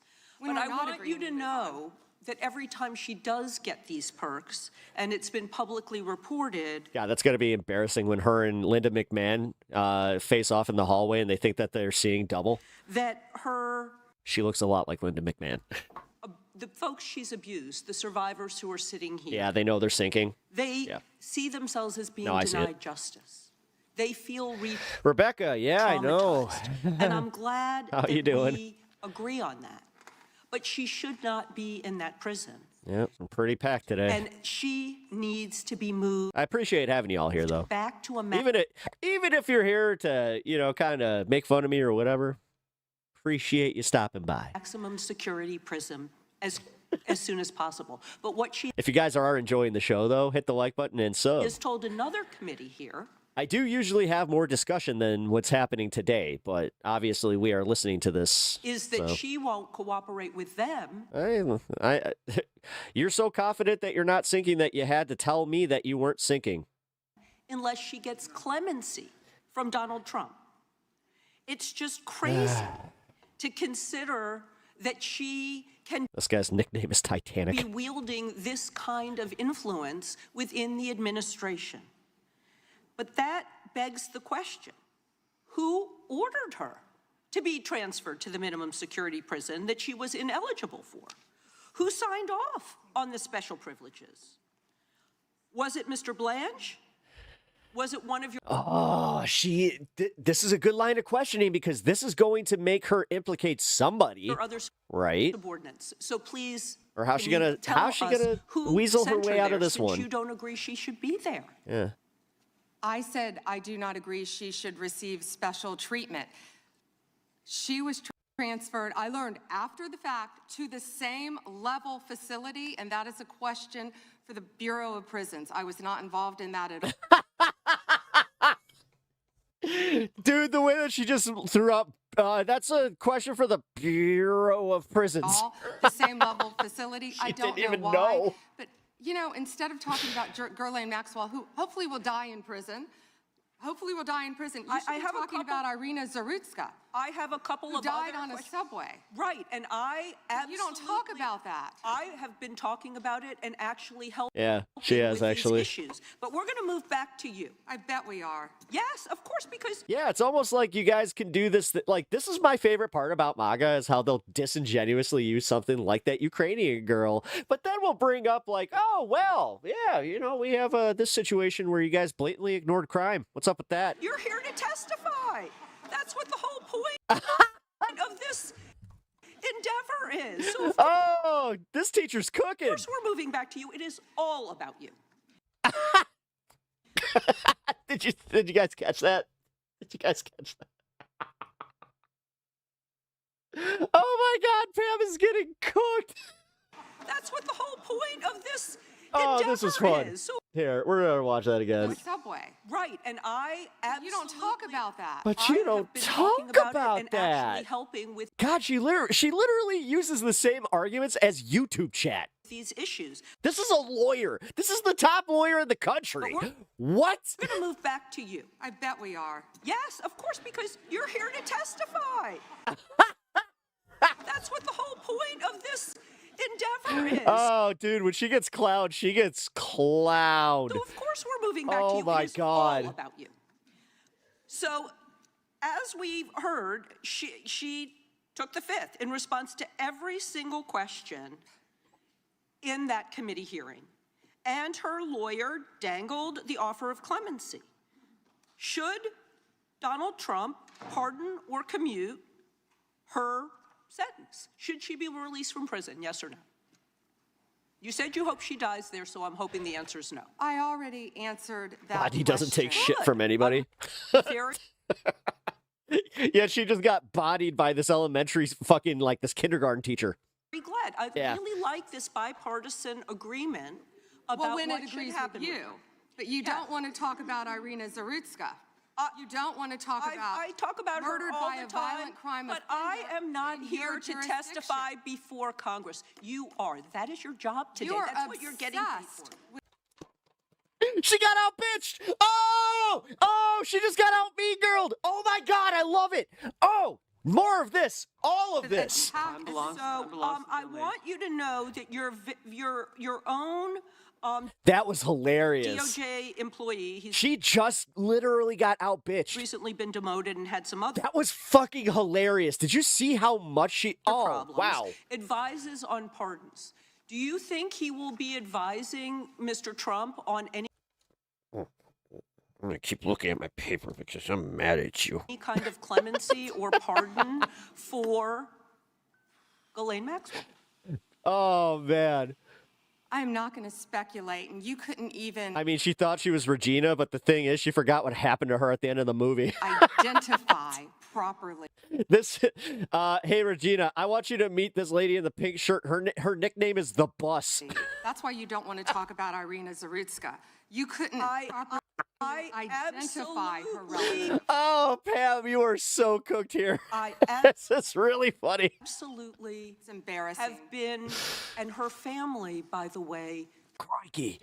All right, so here we have the perfect example of two wild bitches going after each other.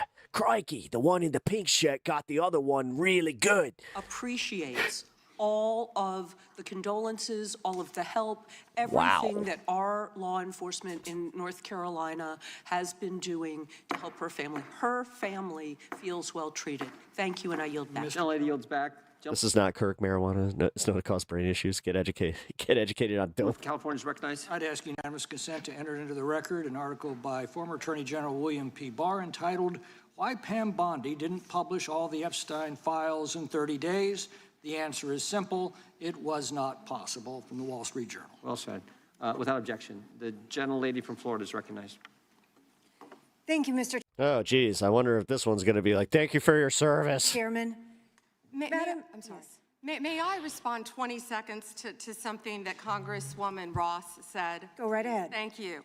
She also opposed a sex offender registry as head of North Carolina ACLU. Thank you.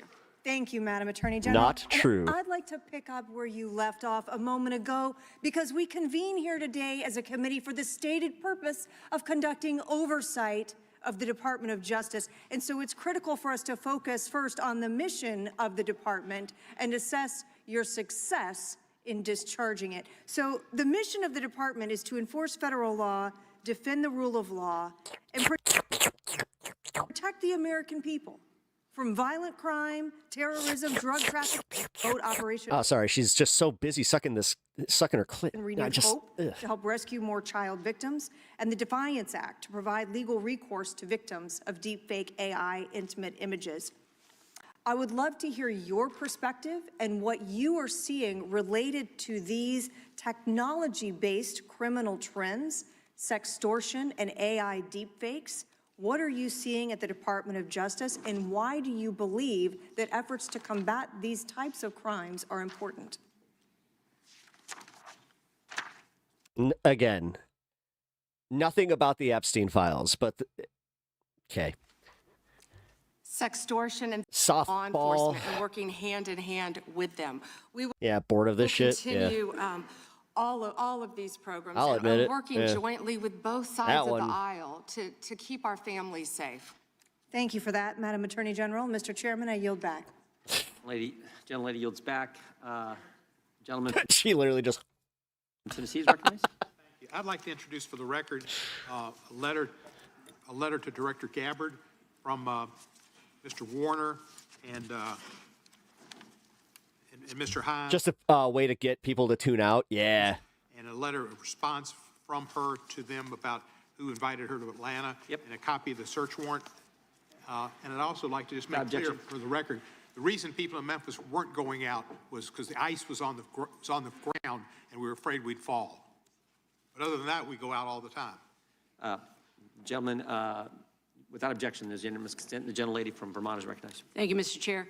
Attorney General Bondi, according to your department, a child is sexually abused in the United States every 9 minutes, and the vast majority of survivors never get justice. And that's one of the reasons why I think the Epstein case has resonated so deeply with so many Americans. And the other reason, I think, is because it has revealed a two-tiered system of justice. And the powerful are protected, and the survivors rarely get any accountability. And the Epstein files contain evidence of a multi-decade international criminal conspiracy involving some of the wealthiest and the most powerful people in the world. There's evidence of financial crimes, political corruption, sex trafficking, and of course, horrible sexual abuse. And I want to remind everybody, this isn't a game. These are real people, people who have suffered, who are sitting here with us today, and they deserve answers, and they deserve the lady from Florida. Accountability. Yeah. It was nothing. And I'm here to try to get She just wanted to show off that really, smart blazer. some for them. Jesus. Now, I've seen some of the unredacted Epstein files. Looks like she stole it from Goldie Hawn from the frickin'. And obviously, as you know, Oh President God, what was that movie where she had the giant shoulder pads? Trump's You know name what is all I'm over talking them, about. so are the fuck, names it of had, other senior Trump officials. Howard Lutnick, Secretary of Commerce. Meryl Streep John in it. Phelan, the Secretary of the Navy, and Stephen Feinberg, the Deputy Secretary of Defense. These men were appointed by President Trump to senior positions in his administration. All of them have clear and confirmed ties to Jeffrey Epstein. Attorney General Bondi, yes or no, has the Justice Department asked Secretary It's a human centipede of brown nosing. Lutnick It all starts at Trump, then you got Pam Bondi, and then you got lady from Florida and her butt. about his ties to Epstein? Excuse me. Secretary Lutnick has The one with Bruce Willis, yeah. Death Dress becomes code. her. Death becomes her. ties himself. I'm asking you, has the Justice Department specifically asked Secretary Vertical chat be abusive as fuck. Lutnick about his Yeah, dude, ties trust to me. Jeffrey Epstein? I know. He has addressed We had a really chill day yesterday, and God, I needed that. his ties But yes, they're here for himself. Has the DOJ a little bit of masochism is always good for the spirit. asked Yeah. Secretary It makes you a bit stronger. Phelan about his ties Yes. to Jeffrey Epstein. Call me shitlib one more time, Daddy. I don't know whether he has addressed those or not. Has the deputy Yeah, it hurts so bad, but it hurts so good at the same time. has Deputy Secretary Feinberg talked to the Department of Justice about his ties to Jeffrey Epstein?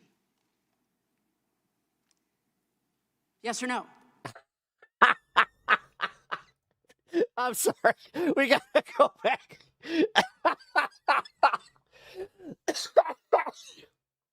This isn't just a freeze frame. She holds his face for a second. Just, Excuse me. Secretary Lutnick Okay. has addressed This those is hilarious. ties himself. I'm asking you, has the Justice Department specifically asked Secretary Lutnick about his ties to Jeffrey Epstein? He has addressed those ties himself. Has the DOJ asked Secretary Phelan about his ties to Jeffrey Epstein? I don't know whether he has addressed those or not. Has Deputy Secretary Feinberg talked to the Department of Justice about his ties to Jeffrey Epstein?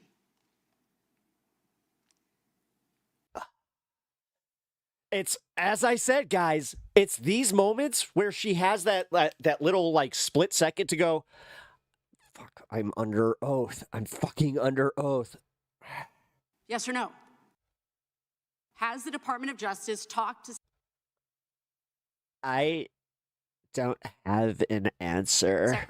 Deputy Secretary Feinberg about his ties to Jeffrey Epstein, which are clearly spelled out in the files? It's a very simple question. It's not a trick question. I'm just asking you. Yeah, I'm stunned that you want to continue talking about. Oh my gosh. Epstein Okay, instead I'm of a Border reclaiming my Patrol time. I'm agent asking murdered. you not a trick question. Wow. A simple. Dude, when my sister got caught, like, sneaking out of the house, my sister had better, like, energy and better answers than this, and she got caught red fucking handed. Question. Like, I am kind of astonished that she's so bad at this, and she was somehow so powerful in the lawyer community. Like, how the fuck did she pass the bar? Like, this is kind of, like, honestly, this is bad for all lawyers, because I'm starting to become more open to the idea that you don't even need to be that smart. You need to be, like, lucky. Okay, so what is clear is we have evidence. Do you know? Like, what the fuck is this? We have evidence that 3 senior officials within the Trump administration have ties to Jeffrey Epstein. And what I does ties mean? I can conclude What does from what ties you are mean? saying that you have not talked to them. What does ties mean? I think America. I'd be fine with replacing Bondi. Are you one of, like, the ones in here that's MAGA and you're just like, this isn't good? Because if that's the case, please sound off. I want a little bit of honesty. If I could get one person in here to be like, I'm MAGA, and I think this chick sucks. Would be shocked to learn that you are not interested in talking with these He's got Rashad on speed dial. officials who have ties to Jeffrey. Thank you for the 2. What across the world, across the At world, Bandit McSee, prominent $2. men who've Bondi been got Rashad on exposed speed in the dial. files have resigned their jobs Uh-oh. in disgrace, and We're that's a out. good first Oh, no. start. And We need to that go buy more. same standard, not saying the this word same We have backup. standard should apply here.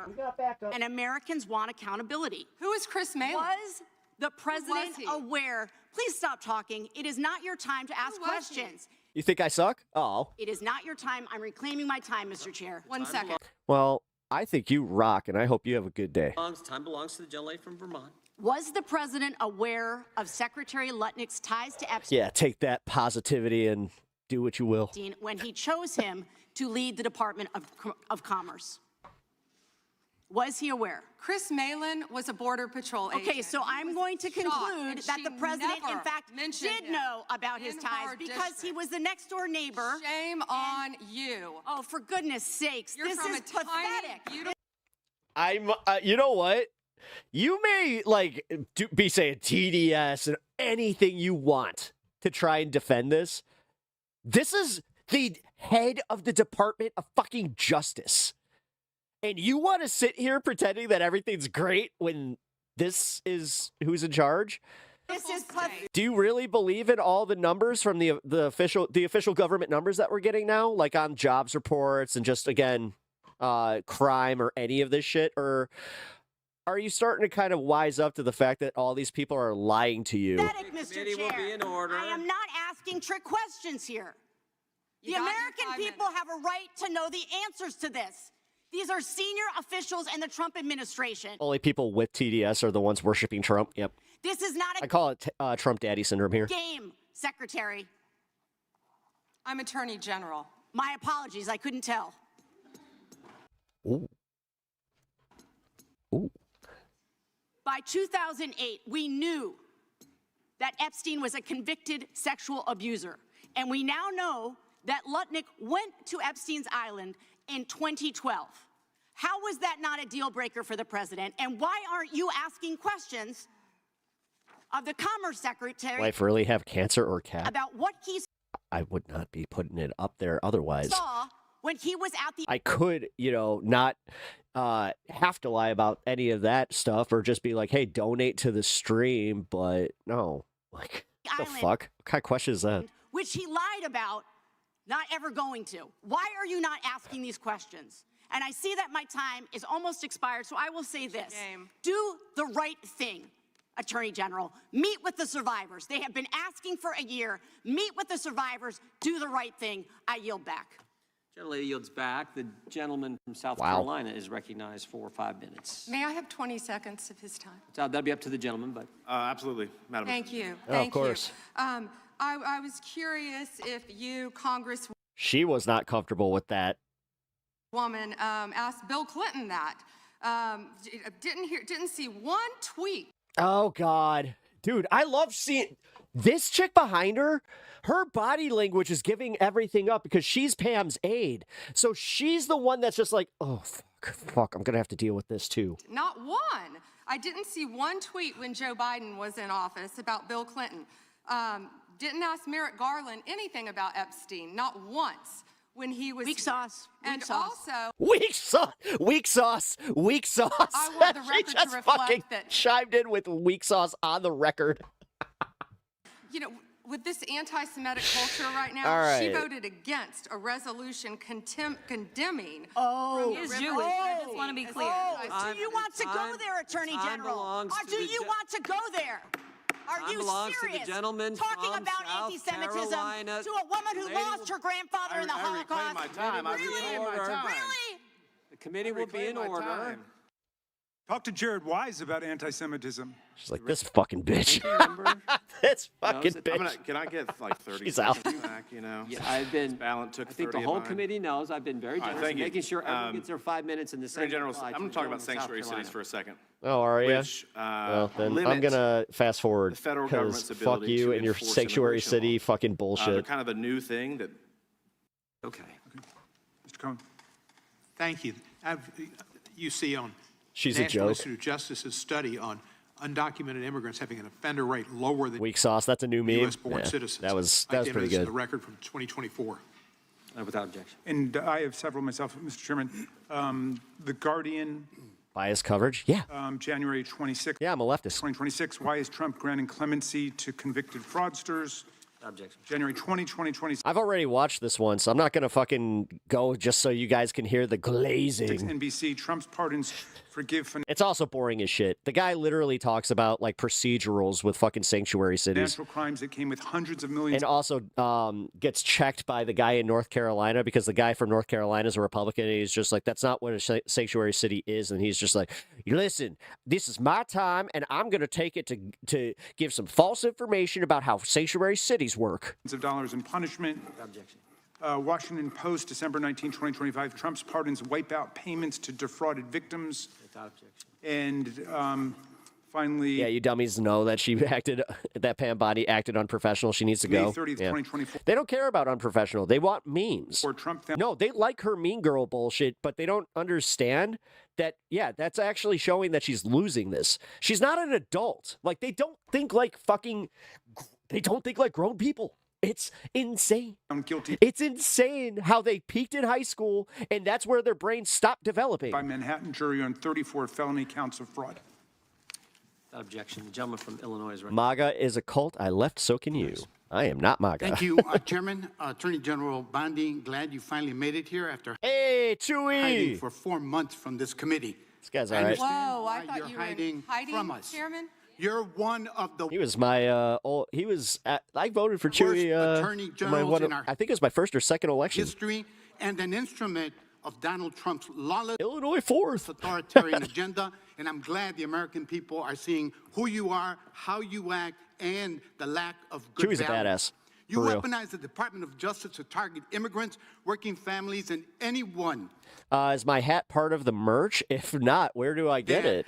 This is a Tokidoki hat. Trump deems an enemy Pretty cool, of right? the state, all to protect real powerful criminals, including in your administration. My Democratic colleagues have focused on your cover-up of the Epstein files and your passion for protecting pedophiles and child traffickers. That alone is grounds for impeachment. You might not be able to find this one, though. But there's so much more Let's see, to actually. your corrupt tenure as Attorney General. You directed prosecutors to investigate elected officials in welcoming jurisdictions, and you got thrown out of court when you sued Chicago, Cook County, and Illinois. You directed prosecutors to prioritize low They got a bucket hat. They got a chromatic. Ooh. level Ooh, I immigration might forget that. cases while gutting enforcement against corporate criminals and public corruption. You revived draconian You're law talking of about public corruption to 1798, me? which Whoa. should I still be can't find the one that I repealed have. to illegally send people to a torture prison in El Salvador. Yeah, Tokidoki's like a kawaii company Fired over from an Italian artist named Simone Lingo. 100 immigration judges, including the assistant chief immigration judge in Chicago, without cause, and installed unqualified military judges whom you instructed to deny asylum in violation of the law. You prosecute. You should cover the 4th on Illinois on a later day. Weird stuff going on there. I'll be honest, there's a reason that I don't live in the 4th anymore. The president's enemies like Jim Comey and Tish James, Yeah, it was a little while whack. giving impunity to federal agents who are murdering and brutalizing and terrorizing constituents, including in Chicagoland, in my neighborhood. I saw it last year firsthand. You and Kash Patel covered up the murder of Silverio Villegas. She needs to be fired just the same. I'm seeing more of this pop in chat here. Are you guys MAGA, and do you think that she's doing a great job? In my district, come on, by man. ICE agents. You tried to investigate. If this was somebody on the left, I would be so uncomfortable with how she's even, like, her body language, like this, where she just will not make eye contact. She doesn't actually engage. She's just looking through her notes. Renee Good instead of Which, you know, because of the way she does this, she saw who's on this and said, I'm going to go pull up dirt on each and every one of these fuckers, so I'm prepared just in case, so I can turn this around so it doesn't come back on me. of the ICE agent who murdered her, and you tried to cover up the murder of Alex Peretti by CBP agents. You bring fake charges against I'm independent, conservative leaning, but I hate how she avoids answering anything meaningfully. protesters Yeah. like the Broadview Six and Marimar Martinez, whom your administration labeled a domestic terrorist. This is the Montessori Her body language is I don't give a fuck, and it's horrible. teacher who lives in my district, while protecting thugs who terrorize us and DHS authority. That's what you do. Protect and This is enable literally her. the criminals who are plundering our society and destroying what's left of democracy and the rule of law. Epstein accomplices, mass DHS thugs, corporate criminals, Tom Homan, Eric Adams, insurrectionists, the list goes on. And you talk about fighting crime, but you protect any criminal You lived in Chicago back in the 60s, who and you're saying that it's a ghetto piece of shit? helps you. I'm assuming you left in the 80s. You and Trump turned Jesus Christ. You couldn't be way farther off, but okay. country Remember, crime is at an all-time low, so which one is it? Do we live in a crime-ridden hellscape all through America, and we need Daddy Trump to come and send his Gestapo thugs to make sure that crime stays down? Or an authoritarian is crime actually not that bad, and it's a little ridiculous that these people always try to use it disingenuously? gangster state. And after all this, nobody I live in Chicago now. It's definitely a bastion of the U.S. Yeah. supports you. I'm not talking about Democrats. No, these People like him think that they're going to go to River North and get robbed.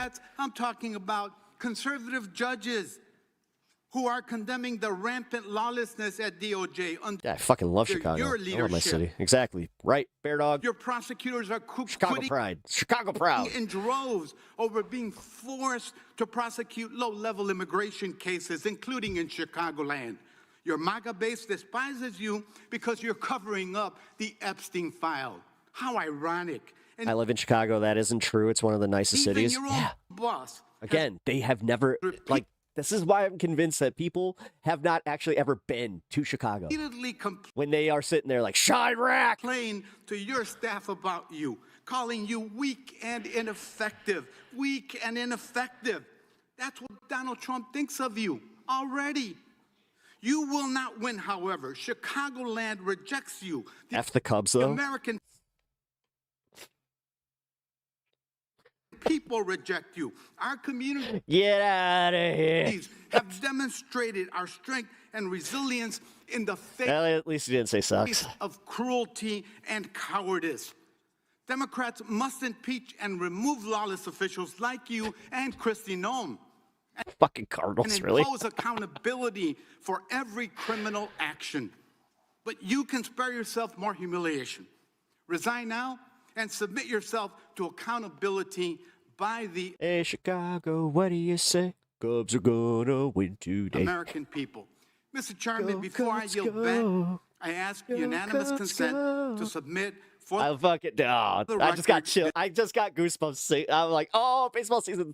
Wall Street Journal article Yay, we're getting close. dated January 12th. Ah, but the bleachers, dude. I tried to go to a bleacher game this summer. This last summer. 2026. It's insane. The fucking bleachers. So, as I was growing up, you could go to a Cubs game at any day. Any day. $25 bleacher seats. You could BYOB. It was the shit. And Now it's $125. And yeah, no more BYO. It's like, oh, Trump this has is bullshit. complained about PAM BONDI repeatedly to aides. Thank you, and I yield back. Objection. Yeah, Gentleman being a teenager in the city was fucking, it was so cool. yields back. The gentleman from Texas is recognized. I thank the chairman. May I have 20 I don't miss the blue line after a game, though. seconds, please? Yes, ma'am. Thank you. Let's hear the opposition Sucked. research. Thank you. That's absolutely Bears right. still that suck. They're not Hey, we made it to the playoffs. You cállate. running for, he's not running for office again because, well, I don't know why you're not running for office again, but after the She thought she had an insult lined up. Well, I don't know why you're not running for office again. filing deadline, Just assume it's for after the something filing deadline, bullshitty. you publicly announced you would not run when your chief of staff, Patty Garcia, announced shit. and took your seat. That's I a believe state matter. Democrats That got isn't a angry federal about matter. You that should as well. investigate crimes. I believe Time Democrats belongs- got time angry you should about that as investigate Time belongs to the gentleman violations from of the law. Texas. The time belongs to the gentleman from Texas. There's some Little shit going flexibility down the in time Minnesota. I might Chairman. have to Madam cut Attorney to here in a General, minute. Am I correct that under your leadership, the Department of Justice has prosecuted cases of non-citizen voting? So it's false, as some of my Democratic colleagues have claimed, that it doesn't happen. Yes. I ask that today because we're voting on the Save America Act today to enact common sense policies to ensure only American citizens vote in American elections and enact federal voter ID laws. But it's true, for example, that in just this month, a federal grand jury in Newark indicted 2 men with illegally voting. Yeah, I know it's funny how certain Republicans are coming out against that, too, because they realize that that's a fuck in them. federal election and making false statements. Mohammed Mazammel and Mohammed Shakil were non-citizens at the time they registered to vote. Consent to introduce the National Security Presidential Memorandum 7 dated September 25th, 25. Objection. The BONDI Department of Justice memo dated December 4th, 2025. Objection. An article from Newsweek entitled DOJ Deletes Study Alleging Rise in Far-Right Terrorism dated September 18th. All right, Gentleman okay. Douglas. All right, so this is what I wanted to get to, was this guy. I wrote this morning. We've known each other a long time, and I'll always be appreciative for your assistance when you were Attorney General in Florida after the shooting at my high school, Marjorie Stoneman Douglas, in my hometown of Parkland when we passed a bipartisan bill, the Marjorie Stoneman Douglas School Safety Act, which was the largest policy response to a school shooting in American history. Your department also prosecuted to the fullest extent of the law a constituent of mine and former felon that had plans to kill me when he was picked up by law enforcement after he was target practicing in his backyard with 2 rifles, a scope, a It's a dope jersey. Thank you. silencer, 3,000 rounds of ammunition, an anti-Semitic manifesto. My name was the only name on their target list, and my kids found out about this from their friends at school. So thank you. However, the most transparent administration in American history. Before Trump, we didn't know the word transparency, apparently. It's been 12 months since you gave Republican influencers part 1 of the Epstein files. You said the list was on your desk. Then a memo came out and said that there was no list. Phase 2 of the binders never happened. The President of the United States says the Epstein thing is a hoax. He blasts his own base for wanting the release of the files. He blamed Barack Obama. Republicans voted against the release of the files in the Rules Committee. Then I they refused to appreciate even return Moskowitz to the because Rules he's Committee really good until at they putting could be the timelines together. His his ability to just cut to the chase also much appreciated. Are those first edition Harry Potter books? protected from future votes on the release. Speaker Johnson sends Congress Why home does he have Harry Potter books? What's going on? Oh, I know where he's doing. I know where he's going with this. day early before I break. know where he's They going sent with the this. Deputy Attorney General to meet with Maxwell. Wait She a says minute. something favorable about the president. Miraculously, she gets transferred to a minimum security facility. No one can explain why. He's super efficient. Yeah, he's a really good communicator. Miraculously, the leaks to the Wall Street Journal stop. We come back from break. We have the Massey discharge petition. Republicans drop a rule, a non-binding resolution That's funny. It was going down in 2023. trying to kill the Like, Massey discharge and it continued to go down. petition. The White House says passing the Massey discharge petition is a hostile act. No, actually, I can thank J.B. Pritzker and Brandon Johnson. Trying to stop the necessary 218 signatures, according I say it here, to numbnuts. Republican members that signed it. Like this idea that Trump said to like, you guys really do. You live in a fucking child's la la land of America where you're just like, Daddy Trump sent his brown shirts into blue cities, and blue cities are now getting what they deserve and lowering crime. And then when they lower crime, then we can justify keeping them there, right? Wait, you're telling me crime was already going down? White House brought them into the Situation Room, you know, the place where the president goes for time of war, promising things like appropriations Fantasy or maybe world, even to yeah. primary them. People in the room say you were there. It didn't work. We get the 218 signatures. We eventually passed the Massey petition. You guys didn't release the files. You were forced by Congress. Every member of the House except one. And Yeah. The funniest part is that this goes back to like 2008. The only time crime spiked was after COVID. It's almost like we have this collective thing where we all want to forget about COVID, except for when we can use it disingenuously to be an asshole. entire Senate. The reason the president signed it is because it was a veto-proof majority. We can't agree on anything, and yet the entire House but one member and the whole Senate forced the administration to release the files. Kash Patel under oath said to Senator Kennedy, the FBI is not in possession of any credible evidence that Epstein trafficked girls to anyone but himself. We know now that's not true. According to documents, Epstein had a worldwide sex trafficking ring. Girls from Poland, Czechoslovakia, Russia, Paris, modeling agencies sending him girls. He even had a relationship with a summer camp where he groomed girls at a picnic table. Ghislaine Maxwell says 29 Epstein associates cut secret DOJ deals. Turns out there is a list. 6 names readily available if you unredact them. Because there's no reason for martial law? Yeah, because you keep thinking that protests are riots like a fucking idiot. But we got them when you unredact them. Maxwell recently tells a House Oversight Committee that she wants clemency to release more names. I can't make listen, I can't help you with your mental incompetence, which you obviously have a lot. Kash Patel So under oath said when you're sitting here just going, why don't they have martial law in Minnesota? It's like, well, there haven't been any riots there. It's weird. Even with 2 of their citizens getting shot by the fucking Gestapo or the Trump Stapo, still peace. Trump's name appears still peaceful less protests. than 100 times in the files. We now know that's not true. Trump's name appears Yeah. more times in the Epstein files than God's name appears in the book about God. Okay, by the way, this is the Trump Bible. Move over, King James. Trump's name also appears more times in the Epstein file than Harry Potter's name appears in the 7 books about Harry Potter. Lutnick says that in 2008, he went to Epstein's home, says he had a massage table in the living room. But Epstein said he got one every day, that it was the right type of massage. He and his wife decide to leave and say they'll never be in a room with him again. Howard then says, I'm sure the Epstein stuff is all on video. He was the greatest blackmailer of all time. Well, how would Howard know? Can't fix stupid? No, you can't. But now the files are That's why Trump used them. public. And in 2012, we No, honestly, I'm not even kidding about that, guys. Like, I know that these little bitch boys, they really get up, up their own ass on this one. But Trump used them because of how stupid they are. found out that he and his family are on And he's literally on record saying it. Epstein Island after He's on record saying, I'm going to go Republican. You know what? Democrats, they tend to have they're a little bit smarter over there, and the smart people, they don't like me too much. The uneducated love me. after Am I paraphrasing and taking two separate times that he said these things? Yes, but he said these things about you. Epstein pled guilty to state charges. I'm from Florida. I take my family to Disney World, not to Epstein Island. There are documents in the files that dispute the president's claim that he kicked Epstein out of his club. Allegedly, the president. You just don't make enough money because you're a loser, according to Princess Victoria, said Epstein, or whatever her name is. that he asked Epstein to leave. Supported now that's disputed though statements from the manager of the club. Now, Madam Attorney General, I have like 25 seconds left. So because I'm curious, and I'd like to see you flip to the Jared Moskowitz section of the binder. I'm interested to see what staff provided on the oppo on me, and because we're in the Olympics, I'm going to give it a grade. I just want to see how good it is. So give me your best one. So first of all, nothing is funny about mocking the Bible and holding up a Trump Bible. That's what you did. You made a joke, and I find. Yeah, it is. It is actually. It's hilarious to mock the Bible that he held upside down. Shut up and clutch your pearls was something else. Come on, Pammy. That's all I have to say. Is that what you're going to do? Really? We're going to do that? Okay. I want it from the Burn James. Okay. I want it from the Burnberg. Which is the best one? What you got? Has expired. The gentleman from Wisconsin is recognized. 0. Thank you. First of all, I'd like to clear something up that was said earlier and is frequently said, and is manifestly not true. And that is the supposed small number of crimes committed by immigrants or illegal immigrants in the country. That has been based on a poorly done study by the Cato Institute, and I believe the Cato Institute itself has even updated that study.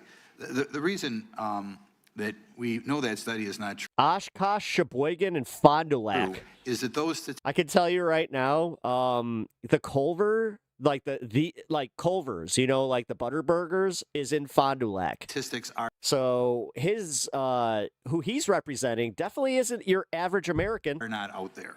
For whatever reason, when somebody is arrested, even for very serious crimes, we do not have on the paperwork. Actually, Oshkosh is also pretty well-to-do for Wisconsin. Whether that person is a legal or illegal immigrant. Okay, if I go to one of my local MAGA's sheriffs unraveling. in Wisconsin Yeah, they and are. ask them how many illegal immigrants in your jail, they will say, I have no idea. The department issued new guidelines protecting all Americans and protecting against the weaponization that happened under the Biden administration. Time the gentleman has expired. Gentleman yields back. Gentleman from New York is recognized. Thank you, Mr. Chairman. Ms. Bondi, I went over to the department yesterday for a couple of hours to review some of the unredacted materials. And I am looking forward to your detailed explanation for why you have withheld almost half of the documents, which is required by the bill. Now, obviously, there are 3 million documents, so I didn't get through much. But one thing I didn't see was the client list that you said you had on your desk a year ago. I did, however, find a couple of important documents. An 86-page prosecution memo from the Southern District of New York. The average person.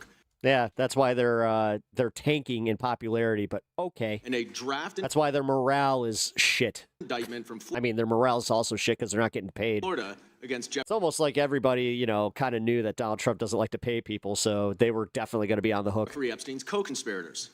For reasons that I cannot understand, nor The world won't forget this administration for generations. No. are permitted by the bill. No, but to be fair, that's how it was with Nixon, too. They were still redacted, even for No, the world forgets. members of Congress. So, Ms. Bondi, will you commit right here to immediately This will either lead to an era of like boring politics again, where there is actually like movement, like with a Green New Deal, like it's actually like progressive policies, or this is actually the end of the American experiment, and we just sold our country out to Russia and China to placate to Trump's ego. One dude. We're celebrating 250 years of being a country. It might be literally the last year that we can do so. immediately providing those two documents in unredacted form to members of Congress? Not a complicated question. Me, how? Get used to it. Well, I guess it is for you because you have a law degree and those are privileged. Okay, they're not privileged, but we will discuss that later. I also found an email that I have right here from Jeffrey Epstein to Ghislaine Maxwell that was unredacted. Man, and it she's so included bad at notes this. of statements that Donald Trump made about his prior relationship with Jeffrey Epstein. Now, there is no reason for this to be hidden from the American people. There is no privilege. There is no attorney-client privilege, and I see you're checking with your staff. History will not forget Trump is a PDF. And I can assure you, staff, this is not under No, and the attorney-client funny part is history is going to do some more deep dives. privilege because it was sent from Jeffrey Epstein to Ghislaine Maxwell. Will you commit to publicly providing the unredacted version of this so that the American people can understand the extent of Donald Trump's lies about his relationship with Jeffrey Epstein. You're about as good of a lawyer today as you were when you tried to impeach President Trump in 2016. Have you apologized for that in 2019? So will you unredact this? Will you unredact this? He did get impeached. On that privilege. I'm asking. In the same vein as Bill Clinton getting impeached. That's how it works. Will you unredact? You guys could keep saying that we tried to impeach him. No, he got impeached twice. Privileged. Privilege. Democrats need to own that one where it's just like, no, he's twice impeached. Of course.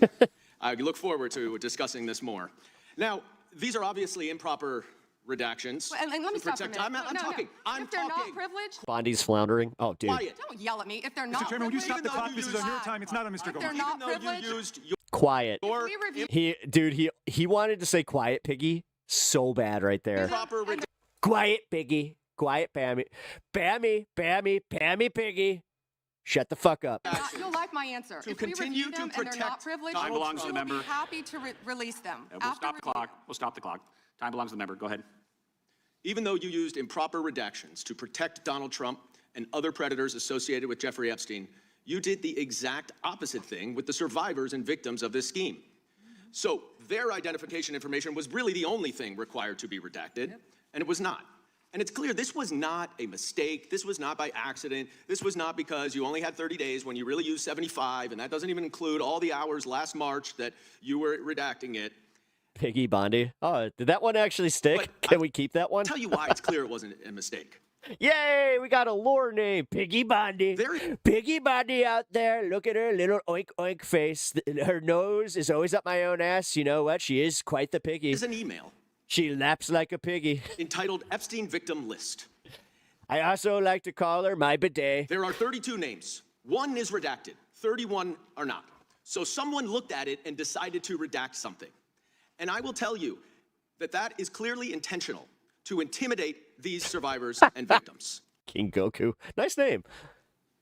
Now, in welcome to the show, last everybody. week- If you are new here, I appreciate you being here. I'm Pep. Nice to meet you. If you can do me the solid, hit the like button and subscribe to the channel if you're enjoying the content. I really appreciate it. Let's continue. Tell me that's intentional. In an interview last week, Deputy Attorney General Todd Blanche You can't go off script. said that I never realized Republicans were this fucking stupid. It's incredible. any It is. victim that wants to speak with the department has done so. That's why I was like, wait a minute. This procedural C-SPAN fucking congressional hearing is some of the best entertainment I've had all month. So, hopefully. Well, thanks to the incredibly brave people sitting here behind you, we can actually ask them if that's true. Now, with the survivors and victims who are here, please stand up one more time. Outside of Night of the Seven Kingdoms. Is that what it's Just called? by show of hands, how many of you or your loved ones actually have met with the Department of Justice and provided testimony Piggy Bondi. and evidence? She will not look at them. She hasn't looked at them once. She has not turned around to say anything to them. None. And of those... Honestly, this is iconic right here. You see what she's doing? Like the way that she, look at her body language. And look at them. Just staring at her. Honestly, this one, she's kind of a dum-dum. She was actually still praising Trump through some of this stuff, trying to kiss their ass. But then she finally just said, I don't think Trump has my best interests at heart. It was like... Those of you who have not met, which is everyone, how many of you have reached out adorable. either individually or through a lawyer or representative to offer to You got to forget that, statistically, there's at least a few of them that did support Trump. provide testimony and evidence? All of them. And of those... This is absolutely amazing that the Attorney General of the United States is allowed to not understand how a effing impeachment works at a congressional hearing. Yep. All of you who have reached Will Mark Korea, I appreciate the sub. out, how many of you were denied or ignored by the Department of Justice? All of them. And despite the shameful and despicable efforts by Ms. Bondi and her department to intimidate you, how many of you are still willing to speak to the Department of Justice? All of them. Well, Ms. Bondi, it looks like you have some more Gentlemen, witnesses to time has talk expired. to, and I yield back. We will go to the good gentleman from North Carolina, Congressman Knott. Thank May you. I have a moment, Congressman? Yes, ma'am. Thank you. Here we go. Here's the photograph. This is why he wanted to repeat everything that had been said previously on Epstein. This is his state, New York. You probably don't even know who this is. Wahid Mohammed from Afghanistan. That's because I'm no longer a prosecutor. Convicted of assault.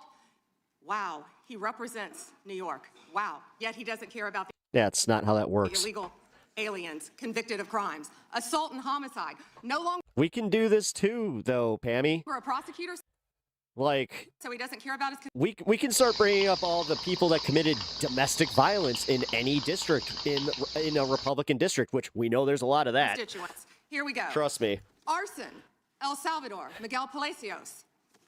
Mackenzie, hey, thank you for the follow. Furman Flores Ramales, Mexico, rape. Let's talk about the 70% of immigrants who are detained without a criminal conviction or arrest. Stop the clock. Stop the clock. Time belongs to Congressman Knott. No. Thank you, Mr. Chair. Madam Attorney General, I want to be sure that the American people understand exactly what we're referring to when we talk about sanctuary policies. They are often Oh framed my as God, we fucking get it. percent. Since President Trump, we turn to the good lady from California, Congresswoman Kamlager Dove. Thank you, Mr. Chair, and thank This is about the Epstein files. If you guys keep trying to make this about sanctuary cities, like, again, we know what you're doing here. I hope that you MAGA in chat took your new marching orders and run with it. you, Attorney General, for being here today. Now, you heard it here, so, like, doing the whole thing where you're just like, wow, you know, maybe I can't use it in this chat, but go on. You got your new talking points. You can I go. want to talk with you about an Jesus issue Christ. on which there is broad bipartisan agreement, the importance of ensuring trust between the American public and those government officials who wield powerful law enforcement responsibilities. So, Attorney General, would you agree that Pap, this is like an SNL sketch. It really is. it is important for law enforcement leaders to be honest? Of course, as well as members of Congress. Thank you. And would you include Yeah, because it's a lot to talk about, man. It's one of the biggest scandals in the world. The entire world is involved in this. Man, you guys are so good at this shit. When MAGA says bury your head, you're like ostriches just instantly in the ground. yourself? Holy fuck. And then you go around kicking everybody else saying, oh my God, why would you even bring this stuff up? Oh my God. as a law? And then sure as shit, when it comes time to deal with the repercussions of said policies, a la, you know, Trump 2016 to 2020, then you're nowhere to be found. Nowhere to be found. It's almost like you did this thing where you rewrote history and you're like, oh, all these bad policies that, you know, definitely started with Trump, it was all bad. Enforcement leader. Even though Biden had some objectively bad policies, guess what? A lot of it started with Trump in 2020. You forget. Of course. Okay, thank you. Thank you. You know, President Trump has also, Ooh. he has referred to the What was American that? public and those government officials who wield powerful law enforcement responsibilities. So, Attorney General, would you agree that it is important for law enforcement leaders to be honest? Yeah, you. Of course, as well as members of Right, Congress. thank you. And would you include yourself as a law enforcement leader? Of course. Okay, thank you. We're all quote unquote better off now. Thank you. You know, President Trump has also, Hey, you. he Go has ahead. referred to himself as the chief law enforcement officer of this country. So do you believe that President Trump is honest? He is the commander-in-chief of the United States do of you America, believe and that not only President is he Trump is keeping honest? this country safe, Do you he believe is keeping this honest? world It's safe. a simple question Of which course you didn't I do. answer. He is the Okay, thank you. commander-in-chief. Last June, Minnesota lawmaker Melissa Hortman, her husband Mark, and their dog were brutally murdered in their home.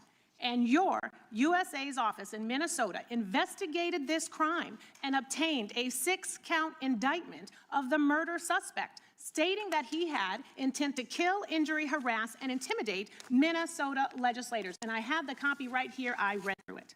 Yet a few weeks ago, President Trump suggested publicly that Minnesota Governor Tim Walz was behind these murders, posting on his Truth Social account a video raising this conspiracy theory. And it wasn't true. And you know it wasn't true, or else you would not have brought an indictment against the subject.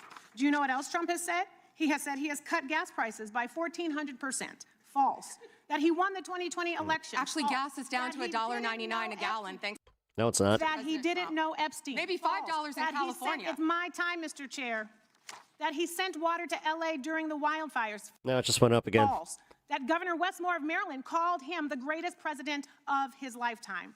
False. I can't believe the Republican Party still exists after all this evidence of fuckery. Yeah. So many tales. But this is where Democrats, and like, honestly, you abolish the lobbyist state, there's no more of this, because then they don't have to constantly, like, kowtow to the fucking, you know, interests that are keeping them going. Too many. There are a lot of these motherfuckers that are taking payments from the same people. To keep up. But I want to go back to what he said about Tim Walz. There's a reason. Yeah, you know what? There's a reason that Biden didn't pressure Merrick Garland to go after a bunch of people in the Epstein files. You know what that reason is? It's not that he was in them.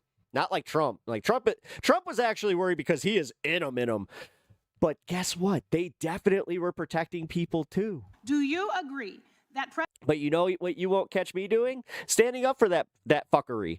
Here you guys are literally making that your entire case. President Trump undermined public trust? It was Biden. It was all Biden. With all the proof that Trump was in it. Nah, still Biden. In law enforcement by suggesting that Governor Walz was involved in the Hortman murders. I am not familiar with that statement. Well, that is a disappointing response, and it is also why your office and Donald Trump have zero credibility. Because I know, and you know, it was a right-wing extremist who... Yeah, notice how you haven't heard dick about the companies going into Venezuela or anything about Venezuela for that matter. Murdered the Hortmans. And you and the president are being dishonest with the American people. Last fall, after the horrific shooting of Charlie Kirk, President Trump was asked... Exactly. You can dislike Biden and still know that Trump is worse. It's simple as fuck. No, because these people don't like thinking like that. I still have like the independent way of thinking where it's just like, no, I don't placate to any, like I'm not placating to the Democrats. I'm not going to sit here just blanketly defending them because they're Democrats or something like that. This is where I do genuinely think it's weird that these people are part of a cult and do not recognize that. More extremists on both the left and the right.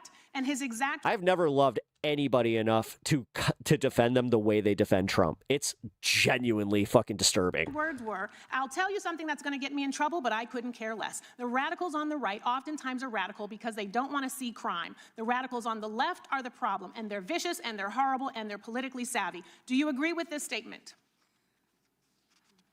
You're taking too long, Madam Attorney General. But you know the answer, because your own department has addressed the question. In 24, the DOJ's research you could have just said, I'm taking that as a yes. arm issued a report on domestic terrorism, stating that the number of far-right attacks continues to outpace all other types of terrorism and domestic violence extremists. The DOJ published the report, and after the Haha, you couldn't even spell your insult wrong. president made those comments, the Bad Boy sucks. DOJ took the report down. And Bad Boys is like the worst troll in chat today. He fucked up the one thing. 3 fucking letters, you got it wrong. I sent you a letter. You pathetic loser. Asking you a simple question. Why did the Justice Department remove TDS? TDA. Oh, god damn it. Did you have that moment where you typed in TDA and realized it? You're like, oh, fuck. data that shows right-wing extremism? Unless you're actually like just, I don't know, LOL, what's up? Hey, what's up, man? Have killed more Nice to meet you. Did genuinely think that was funny. innocent people than left-wing extremists. Did you refer to immigration enforcement as domestic terrorism? You're a POD. Wait. Should answer my question. You're on my time, but you won't. And what I am asking you No, he's not MAGA. Okay. to do is put the report back. Restore the data. Stop scrubbing important data from your website. Stop taking down reports that you know the American people need to know about. There are violent, dangerous... You're staring at it. Right here is TDS. She's deranged by Trump's guidance and presidency and all of it. And this is why she is looking down, knowing that she is pathetic, that she has absolutely no ground to stand on here. There's people out here with real threats, and the dishonesty from your agency comes from the covering up of these threats that could hurt American people and put our lives at rest. Do I hope she just licked her poo finger. better. And with that, I yield back, Mr. The lady yields back. The gentleman from North Carolina is recognized. We all know she can't wipe properly. May I have one moment? You may. Her district includes Culver City, and she's not... That's actually probably what she does when she's not with Trump, is she sticks her finger in her butt crack and she's just like, yeah, it tastes just a little bit like his. Not talking about any crime in her districts. Nothing about helping crime in her district. She's not even worth getting into the details.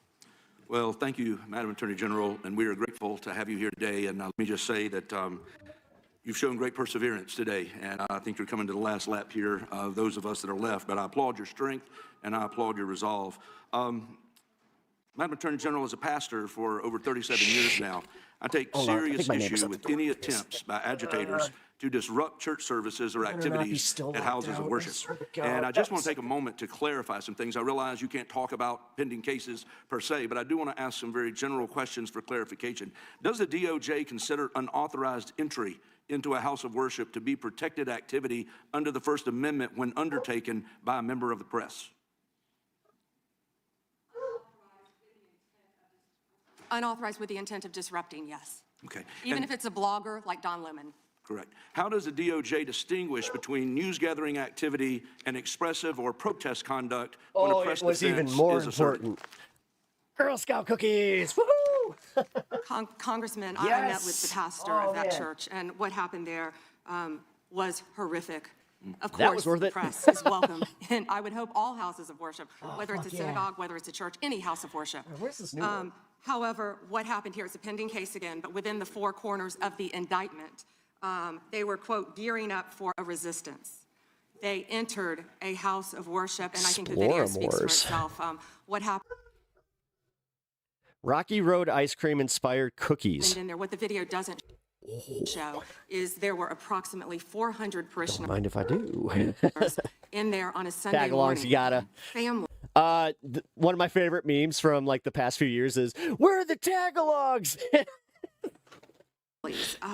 Grandparents And this song's with about how I canes, fucked your mom children last upstairs night. in Sunday school who were, their parents were blocked from getting to them once this resistance took place, and they had named it Operation Pull-Up. It was heartbreaking for those families. They were terrified. I think dude, they've that all makes- said that, and nothing like that should happen So it was technically my neighbor. in this country, and under my watch, it won't. Thank you. And just to clarify, You got Carb Smart Fudgesicles? Ooh. accosting Try members those. of a congregation and creating a scene marked by intimidation and threat inside a house of worship would not be protected First Amendment activity, correct? Absolutely not, and a grand jury has indicted individuals over that. Yeah, well, that's for the judge to decide. Thank you. One other question, just shifting a little Because that's also, that's a gray area, I gotta say. bit. You know, my home state of North Carolina has been making national headlines at times, and particularly in the city of Charlotte. We've made pleas at times for our governor to get involved, bring in the National Guard. Our Fraternal Order of Police had pointed out that we were about 270 local cops below what we needed in order to adequately police the city, and yet the governor's declined. Yeah, it's almost like you should make incentives to bring people to the police force, not do this thing where you can completely double down on the whole, oh yeah, you know what, federal government supersedes your local cops. Hey, local cops, come become ICE agents. Partner with the federal government to bring in reinforcements to Charlotte. I want to give you just a few moments, really the balance of my time, to explain the impact that Memphis Safe Task Force has had on crime and safety in Memphis, because I know there was a place we saw that cooperation has tended to breed great results, and I would love to hear a little more about that. Thank you. And I have numbers for you, too. Well, and we're all right here in D.C. We're all living right here in D.C., and I think we've seen the remarkable impact that it has working with members of the Democrat Party on this, with law enforcement, with the mayor, with the police chief, doing everything we can to make D.C. safe. As of February 9th, there were nearly 10,000 arrests. This is D.C. 1,000 illegal guns seized since the operation began, with carjackings down 81% from this time last year, and violent crime down 42%. D.C. is safer because of it. We know we had a National Guardsman shot, and we had a beautiful young woman killed. I went to her funeral, and I keep in touch with the National Guardsman who was shot, his parents. He's doing great. He's a miracle. Please continue to pray for him. I know my time is up, but same results I spoke about earlier in Memphis, and we're still working on that with the help of That was my other neighbor. Memphis safe again. Well, again, I think it just draws an incredible contrast between what we've seen happening in Minneapolis versus what we've seen happen in D.C., what we That was nice. saw happen in Memphis, and what I would love to see in some My neighbor's husband came over to say thank you for helping. ways, if we could ever get our governor to Larry, use the phone, dude. work with us in North Carolina to happen in Charlotte. But with that, I yield back. Thank you. Time of the gentleman has expired. The gentlelady is recognized. Thank you. I seek unanimous consent to introduce into the record the research that Representative Kamlager-Dove and I referenced concerning the threat of right-wing domestic terrorism, which the Department of Justice scrubbed from its website in September. Without objection, the gentlelady from Thank Texas you. is recognized. Thank you so much, Mr. Chairman. And to be clear, I'm not going to ask any questions of this witness because this witness has revealed that she has no intentions of answering questions. But instead, I'm going to ask some very basic questions really quickly of my colleague, Becca Ballant, if she will answer right or wrong, raping children. Wrong. Right or wrong, killing random citizens.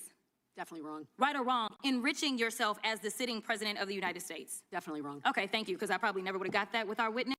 Damn. Our witness who's Say this about Jasmine Crockett. I mean, I kind of want Tallarico to win. I think that he can get the religious base in Texas more than she can. But I got to say, man, she cooks. somehow is a lawyer but does not understand how it works with witnesses. I'm not really sure what law school she went to and what all kind of cases she tried. But typically when you come into a space and somebody's a witness, then they sit there and they answer questions instead of asking questions. And then we also have this objection that Oh, fucking A, she's we good. use as lawyers called non-responsive when a witness fails Right to there. actually answer the question. But nevertheless, let me address the survivors because Like, could you imagine in every fucking testimony where, like, you get called in for something, right? And you just start asking, you know, every time they ask you a question, you just you answer with another question that has absolutely nothing to do with the case. that's exactly who they are. They are not victims, they are survivors. Let me say thank you for having more courage and moral clarity in your pinky fingers than the entire Department of Justice. We Ice are currently cold, the yeah. laughing stock of the world, partially because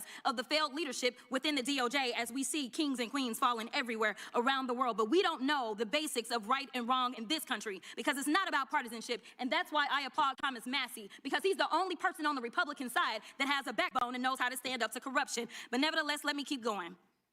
Tell me you're racist without telling me you're racist. Crockpot. Crockpot Crockett is insanely ghetto. Colleagues have been attacked. Right there. This entire committee hearing, they have been lied on. And frankly, the American people weren't looking for that. They were looking for answers about the corruption that they see coming from this administration. In the written testimony of this witness, of this particular witness, she stated that when she took office, she had We know who crosses the street when he sees a certain skin complexion. two main goals. The first was to end the weaponization of justice. Don Almos. And second, Don to return Almos. the department to its core mission. Not Don Almos. only have you lied about both, you've Crosses the street. intentionally done the exact opposite. You're spending more taxpayer resources arresting journalists than you are prosecuting pedophiles. Oh, Dave, what up?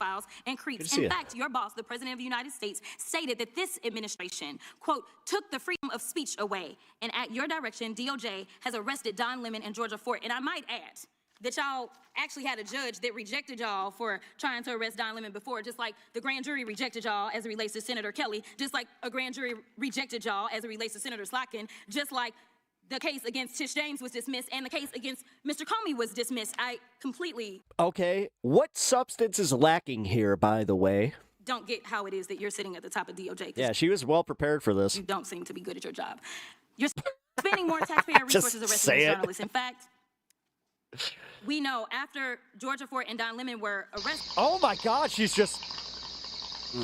we know that there were homes of journalists Lori Baker, thank you for the sub. that were raided. We know that threatened prosecution against Go students Crockett. protesting Yeah, your this actions is- and force tech companies she's to remove cooking. apps used to track ISIS activities. But let's circle back to you protecting pedophiles and creeps, because I want to talk about the president and his possible involvement with Jeffrey Epstein. Now, I don't know what the president might have done with Jeffrey Epstein, but unlike this Do administration, you even know what condescending is? I believe that facts matter, so let's talk about the facts. Fact number one, Donald Trump is one of the most named people in the Epstein Or are you talking about Pam Bondi? files. At least If you're talking about Pam Bondi, then we cool. But Jay go to Texas. If you're talking about Crockett, then 5,000 files contains more than 38,000 my question stands. references to Trump, his wife, or Mar-a-Lago. Fact number two, Jeffrey Epstein and Ghislaine Maxwell made young girls available to Trump on multiple occasions. For example, according to this file, Ghislaine Maxwell presented Oh, this is the thing that you guys don't understand. I can like what somebody says and they don't become my hero. Oh, actually, I can play this game. Pam Bondi's your hero. You love Pam Bondi. A young Pam girl's- Bondi is your representative. You are represented in every word that Pam Bondi says. So you know what? I'm going to take her word as your word. President cool. Trump, who spent more Yeah, she's totally your hero. Pam Bondi, your than representative. 20 minutes apparently flirting with her. Right? Here's another example. This shows notes from FBI investigators that describe Jeffrey Epstein transporting a victim to Mar-a-Lago to meet with President wow. Trump, where he bragged to Trump that, quote, this is a good one. Now, I'm not saying that the the president I can't get over the red with the black top because it does look like she's an ensign in Star Trek: The Next Generation. is a pedophile, but there is a lot of evidence in these files I mean, she even has a little gold pin. Kind of is like, he's very close friends with a lot of men who are pedophiles. What's crazy about all of this is just that this is a big cover-up. And this administration is engaged in it. In fact, this administration is complicit. Scam Bondi. Oh, yeah. But there are numerous others, like how the DOJ is attempting to... Watching this guy and watching her and then watching her just simultaneously like... obstruct justice. Because they also know that if they go back and forth with Crockett, that she's going to make it a moment. In the investigation of the rogue agents who have murdered American citizens, or how the DOJ seized voter data from Fulton County in an attempt to steal the 2026 midterm elections, or how federal agents have... The sad thing is they really do worship the people they follow. Oh, yeah. Oh, yeah. They worship Trump. Like, literally. I'm not kidding. I think that they're at this point that Trump would ask, you know what? I just need to... I need to spend a special night with your child. You know what? Everything that you think is going to happen is totally going to happen. What do you say? Do you support me or not? Tape accepting a...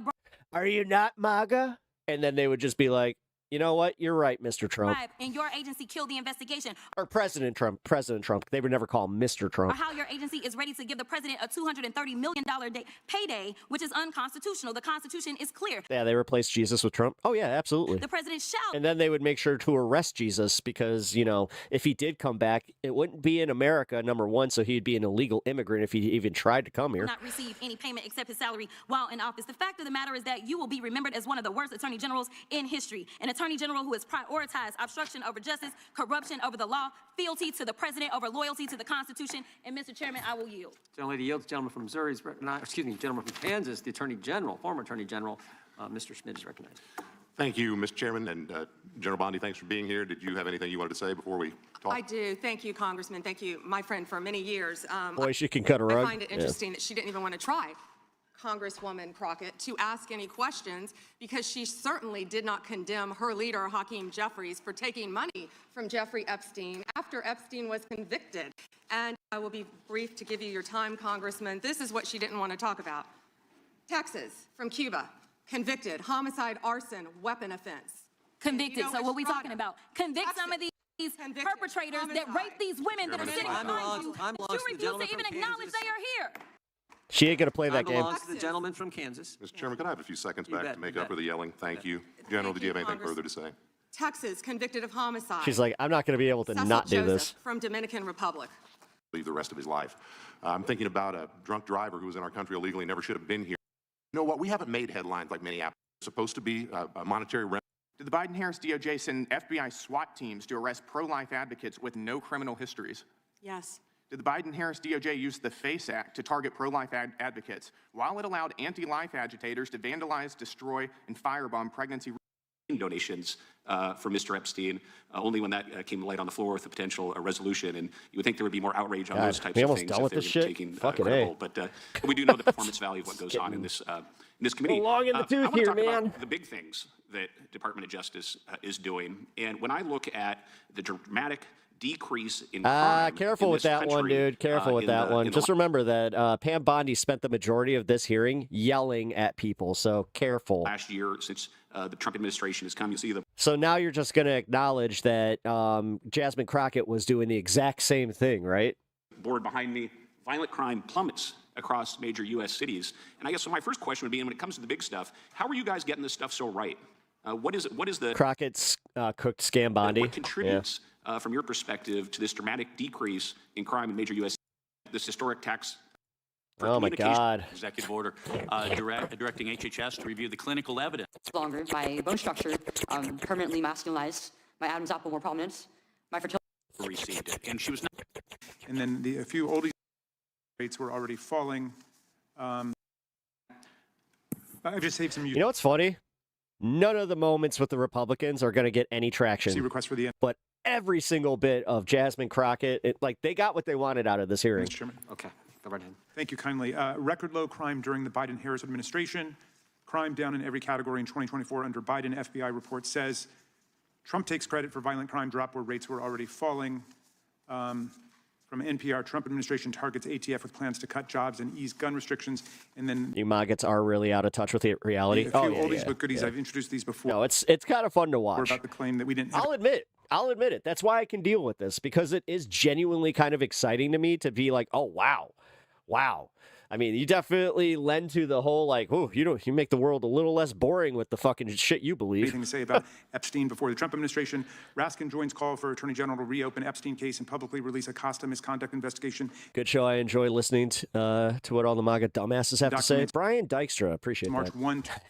You're not related to Lenny, are you? 2019. Oversight Committee plans hearing with Acosta on plea deal with Epstein, July 10, 2019. And finally, 68 Lenny Dykstra is the only person on the Howard Stern show that collectively got everybody to just go, oh, what the fuck? Members call for resignation of Labor Secretary Acosta, July 10, 2019. Without objection. No? Okay. Attorney General Bondi, thank you for your service to the country. And thank you for being here for a long day. We appreciate your willingness to come and answer our questions. J.H. Sells. Hey, our country and I got one thing I got to say. This concludes today's hearing. We thank our witness for appearing before the committee. Without objection, all members will have 5 legislative days. Woo!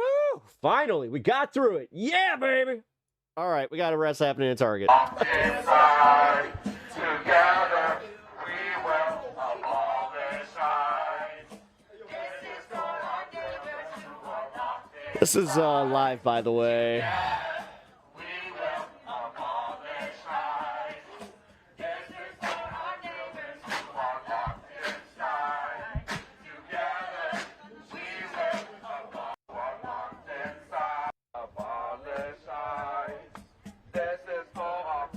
It's that guy. It's that one guy. Oh, you cannot please her. You can't. No, you haven't pleased your wife in so long. That's why she is sleeping with us protesters. You have a little pee-pee. Yes, you do. All ICE officers have little pee-pees.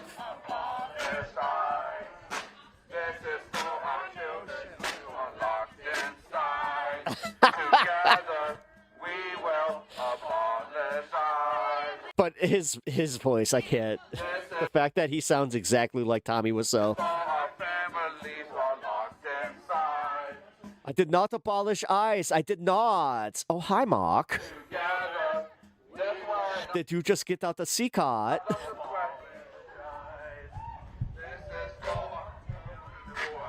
I got a good little clap going there.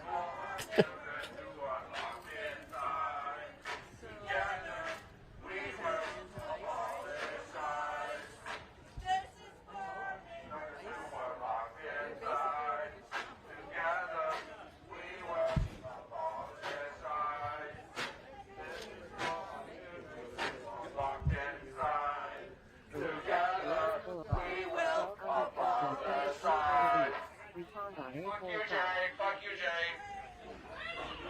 Yeah, that's the fucking manager. Dude, I love when he gets going. I hope your wife doesn't divorce you. I love him. Your wife is going to divorce you. Yeah, you don't understand. Every time you go to work.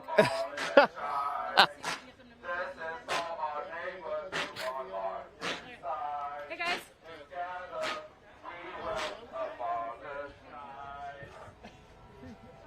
That was obviously one of the protest marshals. Yeah, so if you guys don't know the context, this is the Target that that one kid got taken from. All right. But I'd prefer not to do this. Yeah. The reason why I'm here is because, as you can see, I'm a person of color, I'm an immigrant, and I'm here to support those who are going through this. And I'm here to just raise my voice, support, and show that by numbers, we're doing what it needs to be done to keep our community safe and keep everyone that needs to be, that belongs here, safe. How do you feel about Target's complicity in, your ICE terrorizing your community? Yeah, I feel like, terrorizing the community is exactly right. They're here just terrorizing everyone, and it's not okay. And then I feel as far as Target's complicity, that's what it is. They're here, they're profit from everybody, and then when it's time to support the community, they turn their backs. That's what's happening. Now, ICE has claimed that they're ending the operation, or but national media makes it seem like things have calmed down and it's less violent. But from your experience, you live here. What is the reality on the ground? The reality is that's not what's happening. I live here in Richfield, but I'm also a teacher in Minneapolis, and we still have, in my own school, we still have about 200 students who are affected. They are being robbed of their education. They're at home, and where they should be at school, feeling safe, getting their education, educational needs met.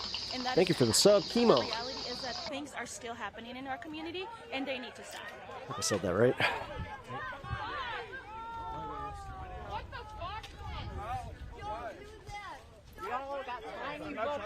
What is he being trying to do? Back up.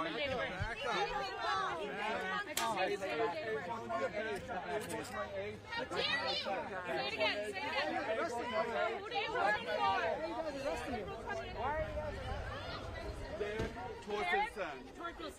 Torstenson.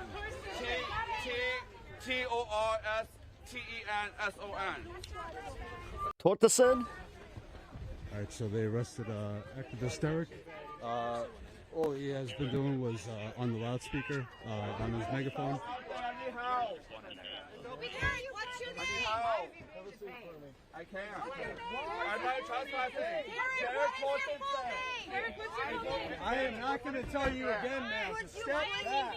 Here's the deal. Just tell us his name. What's wrong with you people? You need to leave, otherwise you will be trespassed I don't as well. understand. Everybody needs to go to the sidewalk like I said 3 times. Oh man, I really wish I didn't see this lady right here. Outside of her demeanor, she looks a lot like my mom. You have a job because of us. This has been happening more and more. I saw a lady in the grocery store not too long ago that looked a lot like my mom, and I just broke down. Everybody needs to go to the sidewalk or you are subject to being trespassed. Now. God, this is heartbreaking.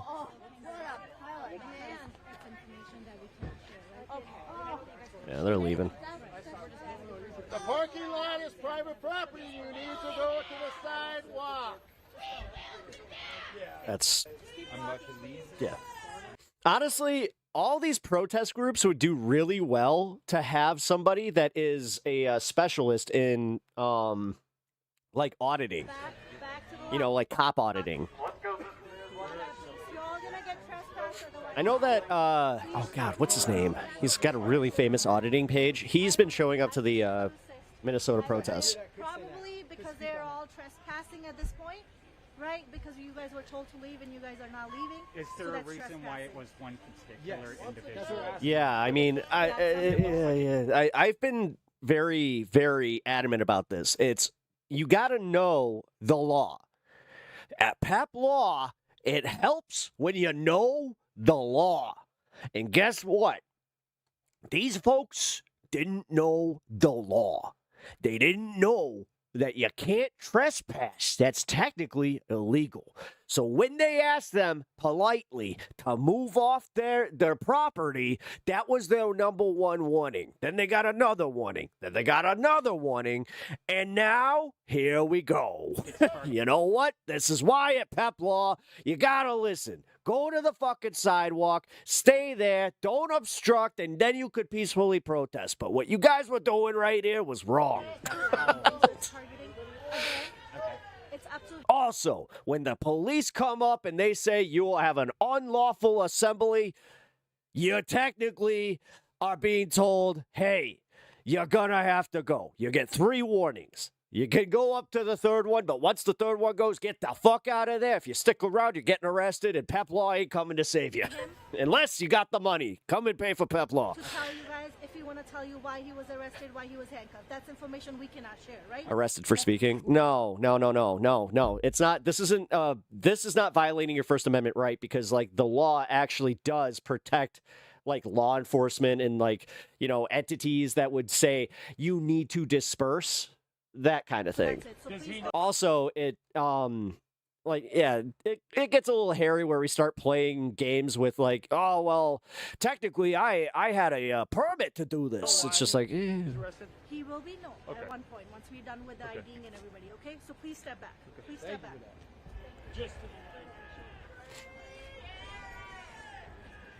Get some gum and get in line. You're a customer now.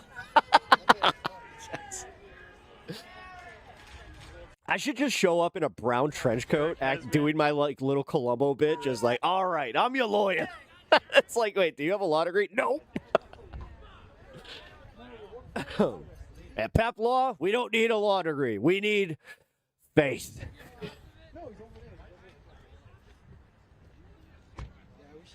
All right, they taking off? All right.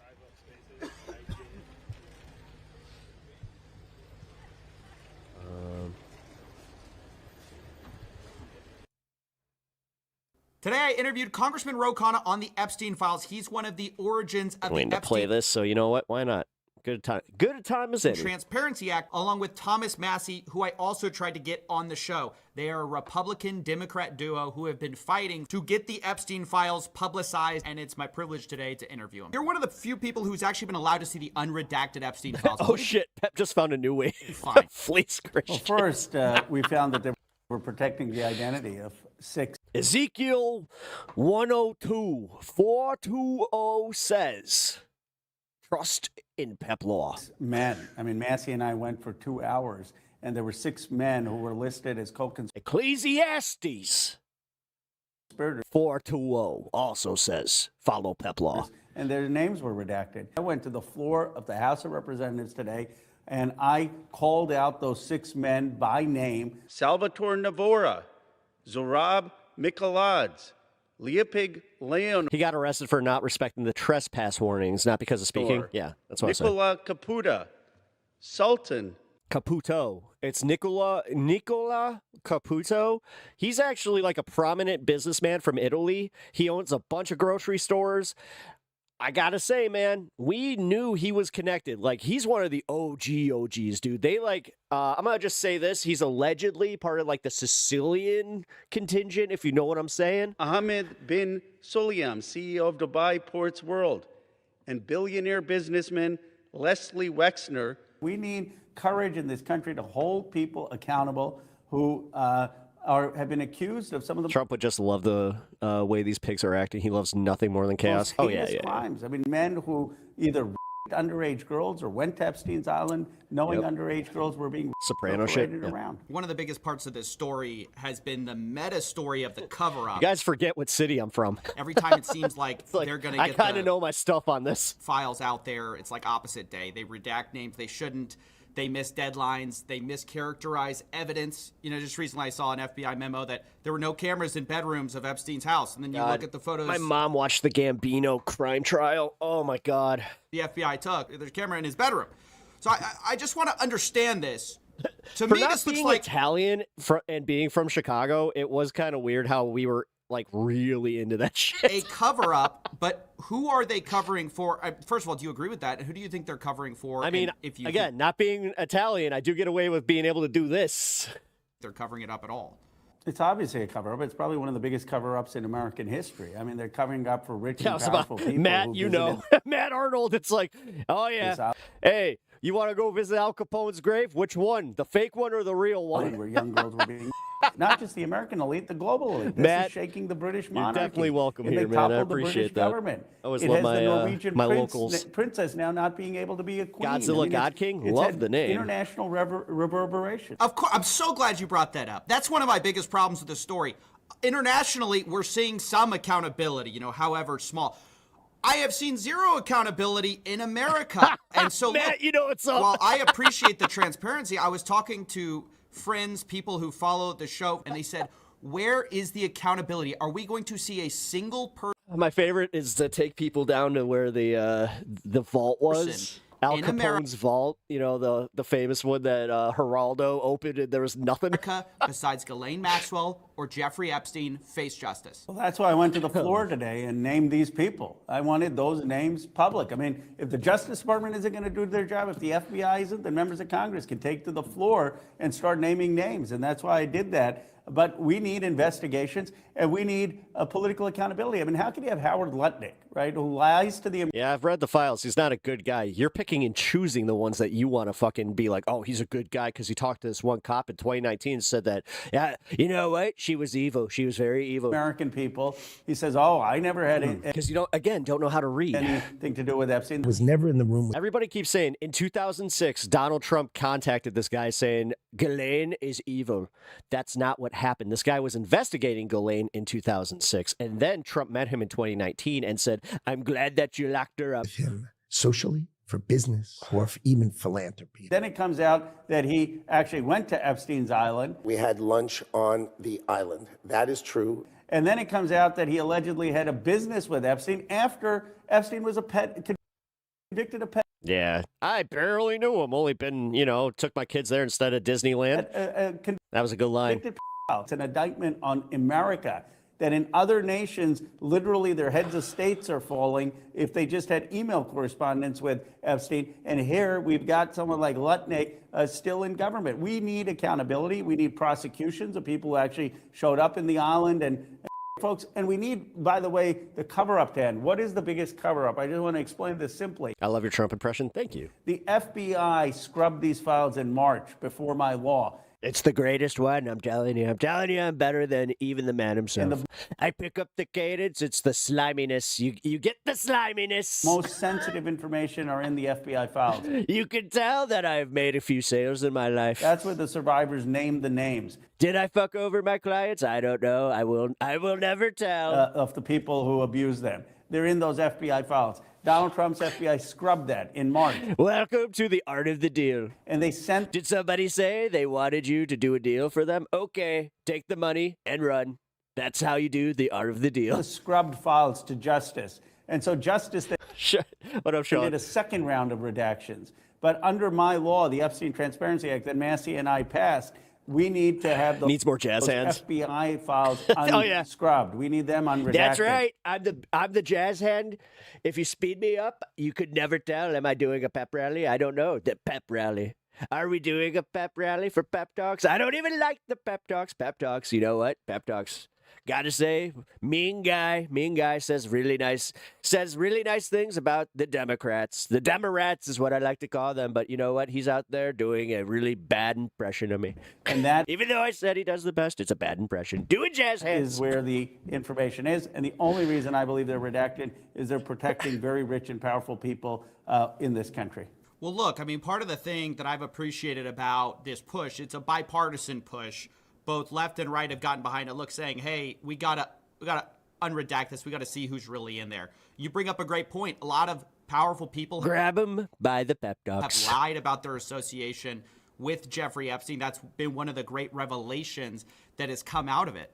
But it's, I criticized Howard Lutnick, but we also have Stacey Plaskett. She's saying, by the way, 4-minute warning for the 420 fun half. If you're new here, what we do is we kind of hang out. Once I reach 420, 4 hours and 20 minutes. If you don't know, if you know, you know. If you don't, we're getting there. Then we all kind of just, I step off camera. We do a little celebration, you know what I'm saying? And then, yeah, we kind of just have some fun. Watch some fun videos and maybe cover some politics, but we have a fun, swing to it. Now, I wasn't a friend of him. Do my Biden impression. Are not your friends. Ooh, whoa. Jeffrey Epstein. That hurt my ear. Had information, and I always hate when it's like mono, and you don't see it coming, and you're just like, ah. Gonna get information. Having a friendship with him is not something that I. Now I feel like I'm in a pool and I got water in my ear. Would deem to have. And then we see text messages where she says, I'm gonna call you my friend, and he. Hey, Jack. I'm Joe Biden. Yeah. He says, yeah, don't worry, we're friends. I mean, where'd I go? This is a something about corn pop and ice cream. I want some ice cream. Problem that crosses party lines. And yeah. My worry. I don't do a very good Biden. Sorry. Is this. Look, right now there's a lot of push, bipartisan. They're having a sale at the dispo. Especially from Democrats. Look, we got to hold these people, accountable. I agree with them. I agreed with the Republicans when they said they were going to It's hold that him time in accountable 1 minute? Yeah. last time. My problem I is this. started the show a little late. Next So time, here, I'll do it. let's say you I'll do a guys get in double. power. How can we trust that you guys are going to do what's necessary with the next DOJ? Because it doesn't seem like we're Godzilla, God King. Thank you for the sub. going to get the DOJ to do anything this time. I think we probably both agree on that. How can we trust the next DOJ to take the proper action and hold people accountable? Well, I think you have to look at the record. You can trust people like Massey and me. We didn't politicize this. We said whoever is implicated needs to pay the consequences. There are Democratic donors like Bill Gates that are in the files. They need to testify. Keir Starmer is someone I knew. I met with him. He's someone who shares. I celebrated when he won. I have no sympathy for Mendelsohn or the Starmer government. I have no sympathy for Democratic donors or big tech folks, some of whom who have supported the party, who are in these files. I have said that President Clinton should testify, and he is. So Massey and I, the reason we've been successful is we haven't made this about Donald Trump or Bill Clinton or politics. We haven't made this Republican or Democrat. We have said wherever the facts go, that's where we're going to go. If it takes down the Democratic donors, it's going to take down the Democratic donors. If it's going to take down Republicans, it'll take down Republicans. And why do you think other people haven't been willing to do it? Because we made some very powerful. The saddest part is, and this is in all reality, the one that would comment on Ivanka's ass is Trump. Enemies. There are a lot of Ivanka, my daughter. You know what? I got to say, quite the piece of ass. And when I say piece of ass, she got a nice donker. Billionaires would totally smash if you know there's that thing. But if we go to Alabama, if I had only been born in Alabama, or if she was born in Alabama, this might be different. This Epstein class who are against us. So I don't think you can trust a party per se, but I think you can trust people who have a track record of standing up for doing the right thing. Sad part is it's not too far off from what he actually said on Howard Stern about his daughter while she was sitting right next to him. I want to go to the July 2025 systemic review. That was the most uncomfortable Stern episode ever. That when you make Howard Stern blush, that's how you know you done fucked up. They made a bunch of surprising findings because later they were we're 5 to seconds be, away, in my so view, I'm going false. to They pop say, off one, camera this here for systemic just a quick review has second, no smoke, incriminating and then client come on list. back and What we we will see in enjoy Tr- this. Let me pause this and then do that.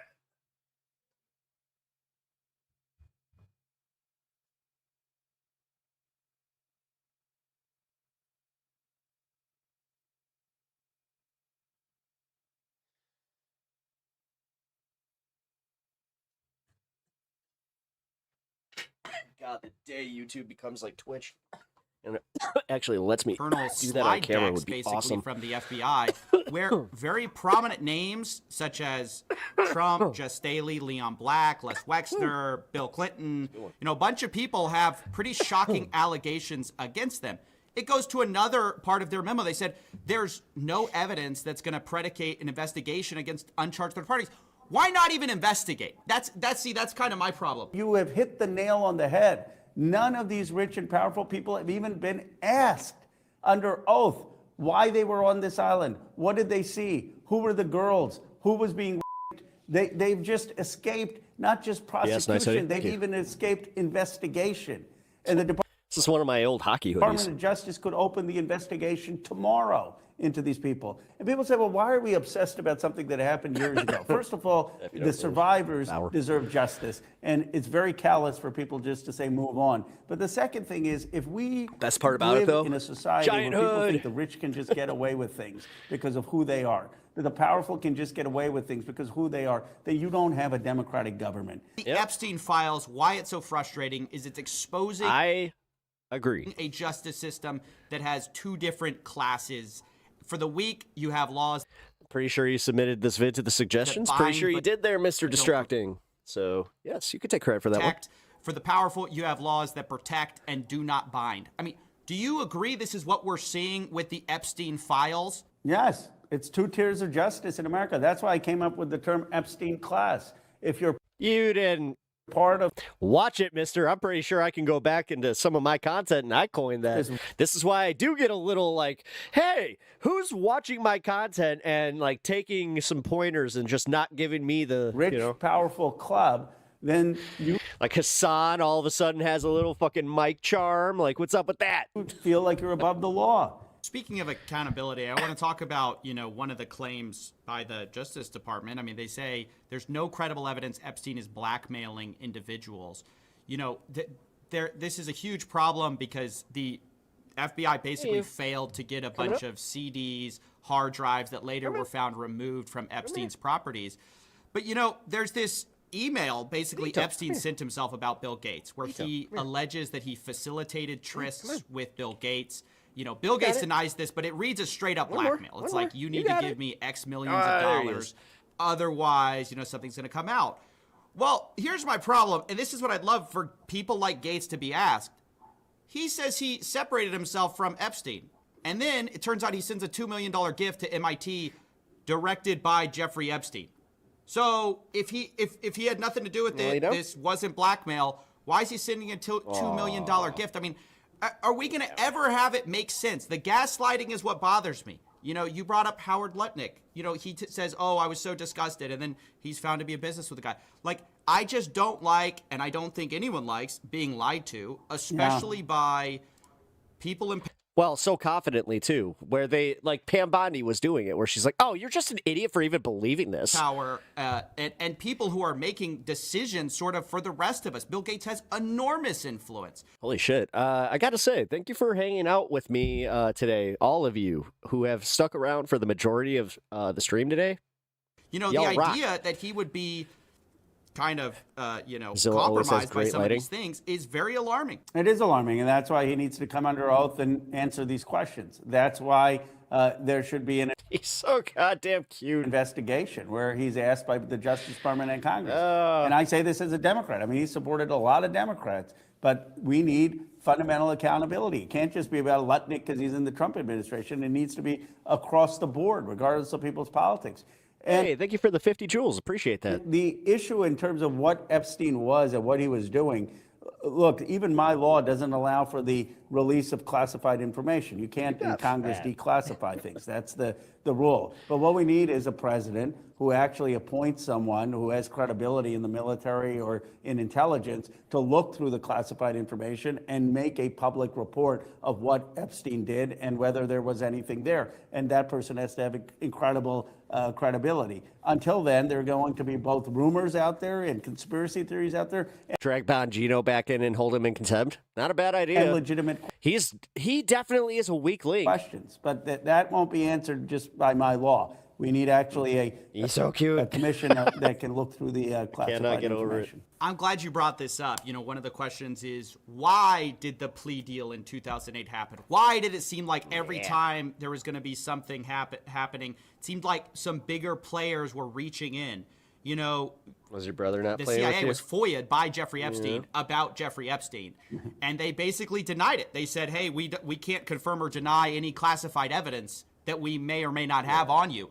The NSA basically did the same thing. This is a big problem was Epstein working for our government or foreign governments? This is something that's kind of speculated about a lot. Not that cute. Hey, there's a lot of emails with connections with powerful world leaders where Epstein seems to be in some type of... Well, yeah, not that cute. Look at him. Look at him. Official or unofficial capacity. Whoa. I mean, what do you know, if anything, about this? I genuinely don't have insight into his relationships other than to say it's odd that he's got pictures at the CIA. It's odd that he has relationships with so many world leaders, that he is getting access from Gordon Brown's trade secretary about what purchases UK is going to make in the financial markets, that he has access to what India's prime minister is going to do in the United States or Israel, that he has access to an Israeli former prime minister, so much so that Netanyahu is making statements about the former prime minister's relationship with Epstein. I mean, how is this person as connected? Actually, that's one of the questions I want to ask.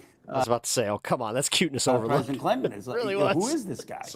Or Trump, or in our classified information. I mean, why is this guy as connected as he is? People say, oh, he's just a collector of influential people. I know a lot of people who network in Congress. I try to network. I don't know all these world leaders. You don't get there just by networking. There's something else going on. That's a great question. I have the same question. I mean, it's a very strange thing. I want to talk about Trump's relationship with Epstein for a second. There have been a lot of revelations from the files. a lot of weird behavior from the president, who normally is unbothered by anything press related. And yet we just had something come out very interesting. It seems to be a 2019 interview with the Palm Beach police chief, Michael Ryder. And he said that basically Trump blew the whistle on Epstein's activities and said, thank goodness you're stopping him. Everyone has known he's been doing this, saying Maxwell was evil. You know, this definitely surprised thank you. me. I really appreciate you liking the show. I'm not going to lie. I said to myself, why didn't they? If I was them, I'd put that out sooner. I mean, I was just kind of shocked that was in there.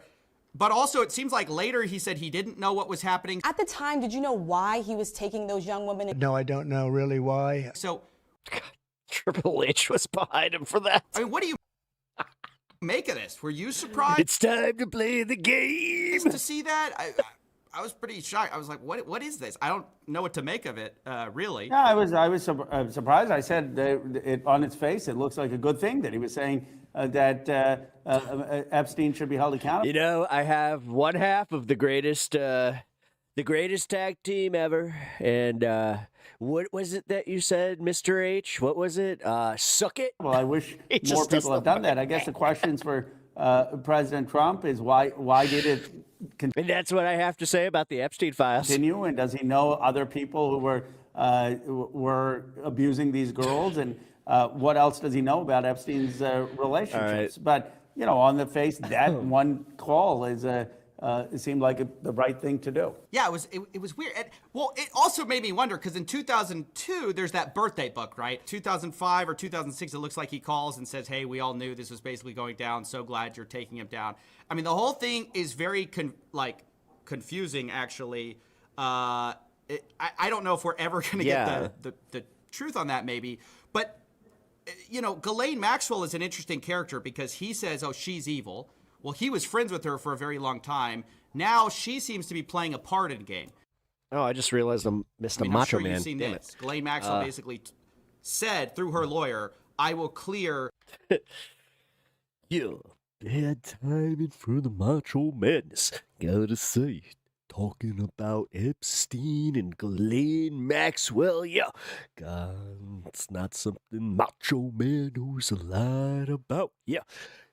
All I know, put them in the squared circle, yeah. Then we choke them out together. Although maybe not. Drop the elbow instead. Choking might be something those weirdos are into, yeah. Trump and Clinton, if pardoned. I mean, is this is the most ridiculous thing I've ever seen. Well, I was in her deposition. She said, I want a pardon and I'll clear Clinton and Trump. But she also says, give me clemency and I'll name all the other people who were these young girls. I mean, come on. She's basically saying, okay, you want to know who these people are?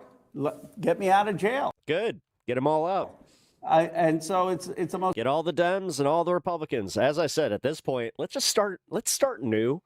Can we get a national movement where we just, no matter what happens, we just don't elect the incumbent? No incumbency. Something I've seen. And this is the year where we just say it. Fuck it. No incumbency. I don't care what your fucking record is. This is why we need to just wipe the board. New people. We know there are other powerful people, right? Because we know Maxwell is saying it. The documents are saying it. The survivors are saying it. And the only two people who are in jail, one is dead, Jeffrey Epstein, and the other one is Maxwell. I mean, I want to put a finer point on that. Actually, Maxwell's life got better after the Transparency Act, which, you know, I'm happy about the transparency, but just on stating on levels of fact, since 2025, the only person who's ever faced real accountability on Jeffrey Epstein, her life has gotten better. The survivors' lives have arguably gotten worse. The DOJ failed to redact a bunch of stuff and expose them to the world. I mean, it just seems like this is my problem, and it leads me to the question of, you know, we kind of where we started. It's great that we have transparency. I love the transparency. But where's the accountability, right? Well, you're absolutely right. But this is the first time any survivors seem heard. This is the first time that we've actually had a government take action and release these files after decades. This is the first time that there's a conversation, at least, about elite accountability. Now, that conversation, as you pointed out, is going very differently in Britain and Norway and other countries. And the question is America going to pass the moral test? Are we just going to shrug and say, no, these people are too rich, we still want their money, we still like hanging out with them, they fund too many of the nonprofits, they fund too many of the universities and fund too many of the hospitals, and so you know what, we're going to give them a time out. They need to go quiet for a year or two, and then they can rehabilitate themselves? Or are we actually going to have accountability in America where they are stripped of their position, where they are investigated, and where, when crimes have happened, they're prosecuted? And that's an open question, because so far we have not seen the accountability. Well, also the FBI, you know, for as long as I've been sort of watching what they do, they're sort of the world police. I mean, unlike other kind of national agencies, they don't just concern themselves with what's happening in America. They go after people internationally, right? It's very clear that Epstein's organization was an international operation. Even if you're trying to make the claim that he was trafficking to himself, there were other people assisting in that, right? We see in the files, Epstein was paying a guy named Daniel Syed, who's not dead yet, who to basically go scout for women, right? And those women later, they gave their passports, and later they were brought to America. So all this stuff is in the files, this international ring that was going on, whether or not you want to say he was trafficking to himself. I mean, do we even have the gumption to target that? Sorry, somebody just sent me a live video of a protest. I hate to put it, it's not that good, so crassly, but I feel like people just want a scalp. I mean, that feels bad to say. We getting more of that justice, but even symbolic justice would be better than this, right? Which is basically we released everything and we get nothing. That's why I went and gave the 6 names this morning on the floor of the House. I mean, those many of those names are foreigners, but they were listed as co-conspirators. And the question is, are we going to have justice? You know, one of the survivors told me that the person who her when she was 17 was happened in France, and that this person has left both France and the United States to evade the prosecution of the authorities. And so the question is just, are we going to care enough to get justice? Because you're right, it's not just justice of famous names that were caught up in all of this. Oh, Diego, we're watching an update on the Epstein files with CoffeeZilla. There are a lot of people around the world who are caught up in these girls, and these women want justice. They don't want just a shaming of famous names. They want their accusers held accountable. Think about it. For 20, 30 years, they've seen these people accumulate wealth, fly around, escape any accountability, and they were treated as disposable, as that they didn't matter, as if they were just... Imagine actually being an American. Carnage of crust? Oh, man, I wish I could be in your position, just not. That'd be great. For the gratification... Not exactly... of rich and powerful men.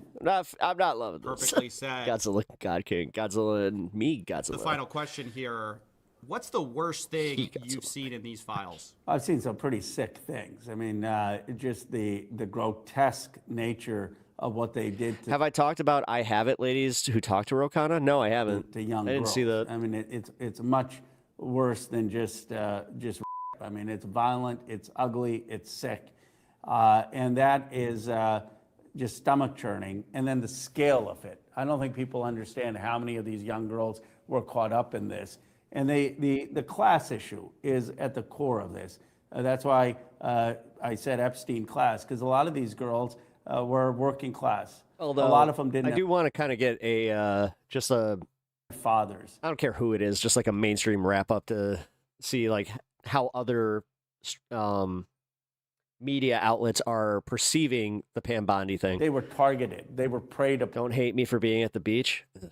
By rich and powerful people. And then they were told, don't call the police, nothing is going to happen. Don't call the FBI, nothing's going to happen. And the person who did call the FBI in 1996, she was called a liar.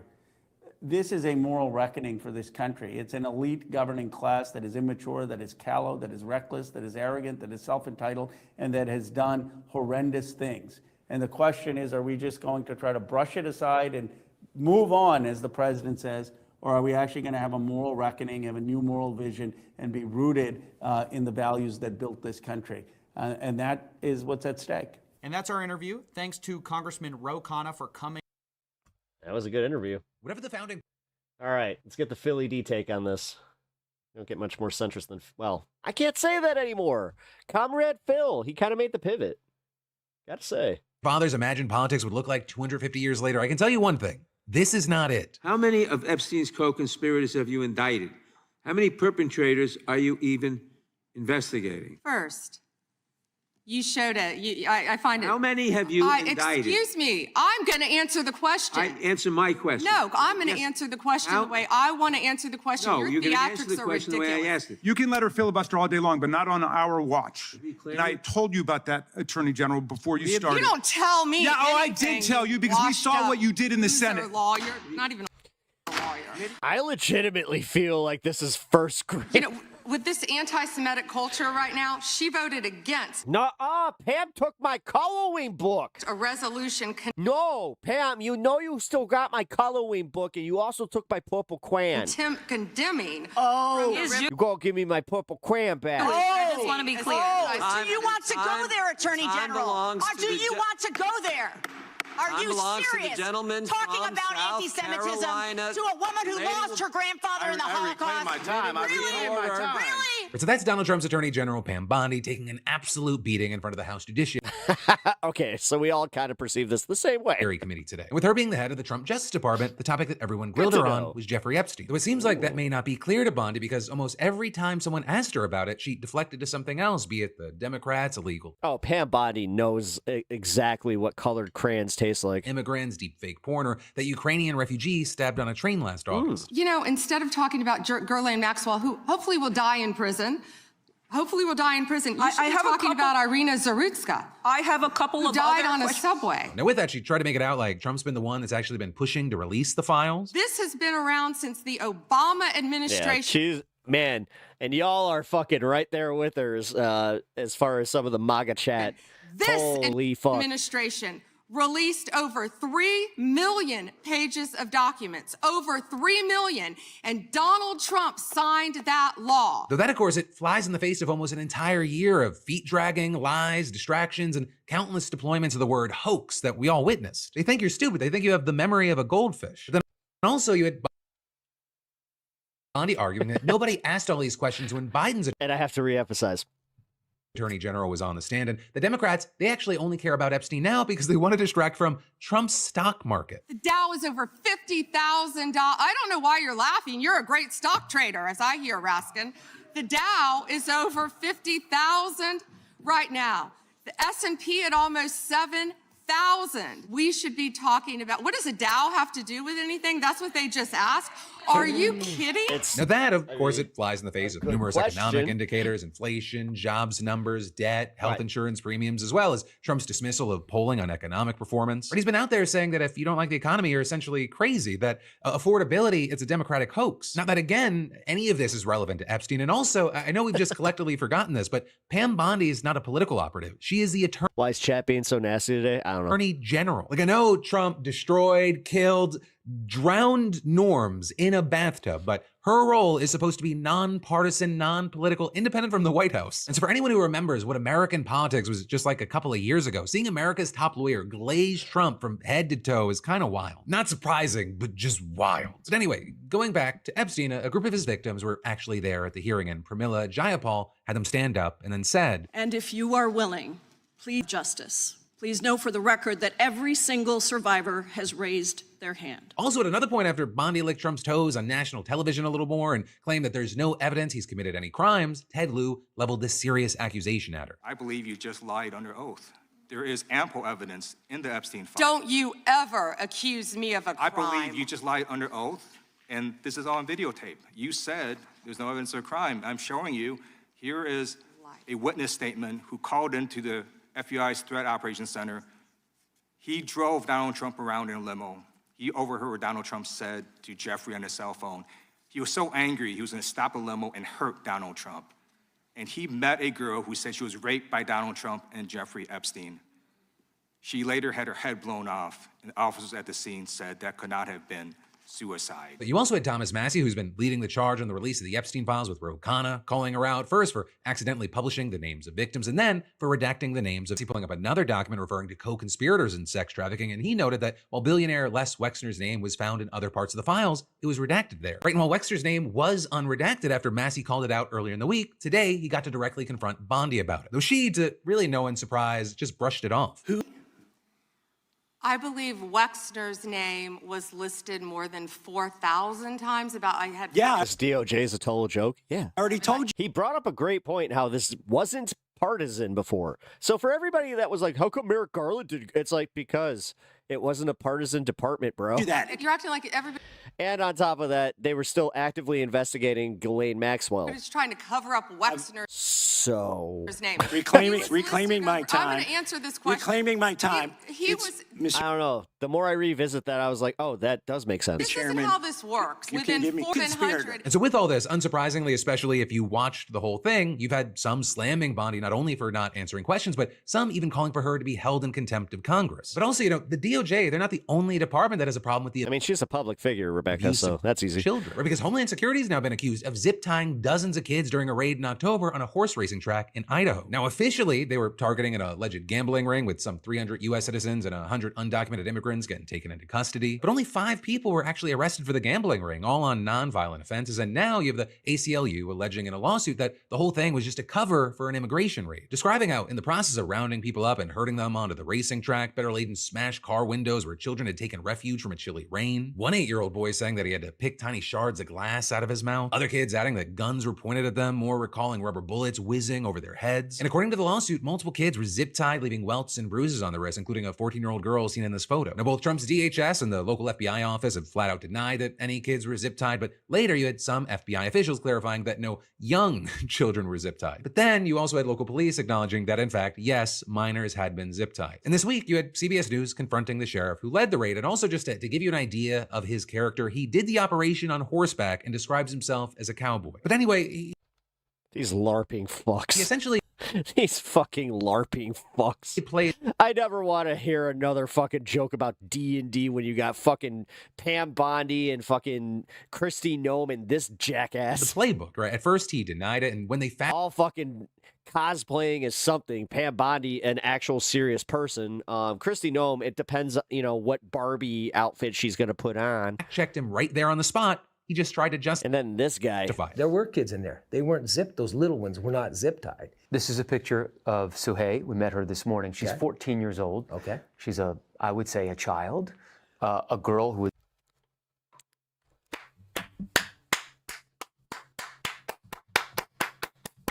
An entire party has now made a philophobia or whatever the fuck it's called. You guys have now done the age of consent thing, and here it is. Here it is. You guys did this with the Jeffrey Epstein fucking bullshit too. Was zip tied in.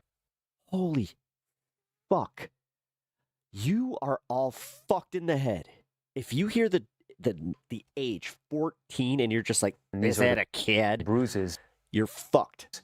From those zip ties. Ketzell doesn't like clapping? No, he doesn't. Okay, and have you seen that? I forgot you were here. No, I had not. I had not seen that. But I will tell you this. I've been in this business. That rolling eyes was disgusting? Yeah.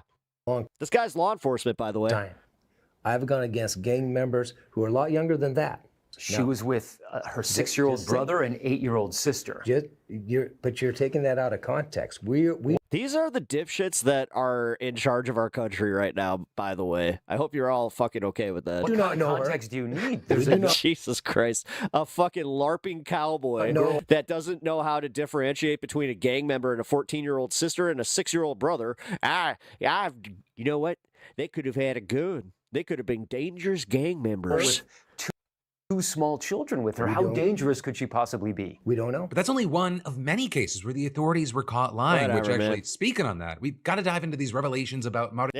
about in Chicago, how the body cam footage literally shows the guy just pointing the gun at her and just shooting. Martinez. Right? And we talked about her in depth last week. She's the woman who survived being shot by Border Patrol 5 times while she was following them in her car. I could hear my back passenger window shattered. I looked down and I noticed blood gushing out of my arms and legs. And with that, you had the agents claiming afterward that she rammed their car, and Martinez, she claimed the opposite. She said they sideswiped her before getting out and shooting. And well, now we have the body cam footage from that incident, and it doesn't appear to back up the agent's story. It starts with... So it looks like the SAVE Act might have passed, so if you're a married woman, you might not be able to vote. Them in their vehicle, protesters honking at them, and then they say... It's time to get aggressive and get the out. Just remember, this is going to impact Republicans a lot worse than they think.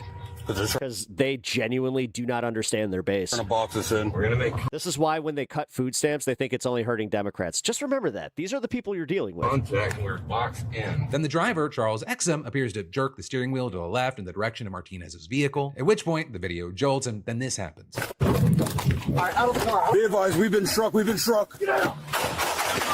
Or that's Exum firing those 5 shots at Martinez's vehicle, and after she floors it out of there, you can hear bystanders screaming at them.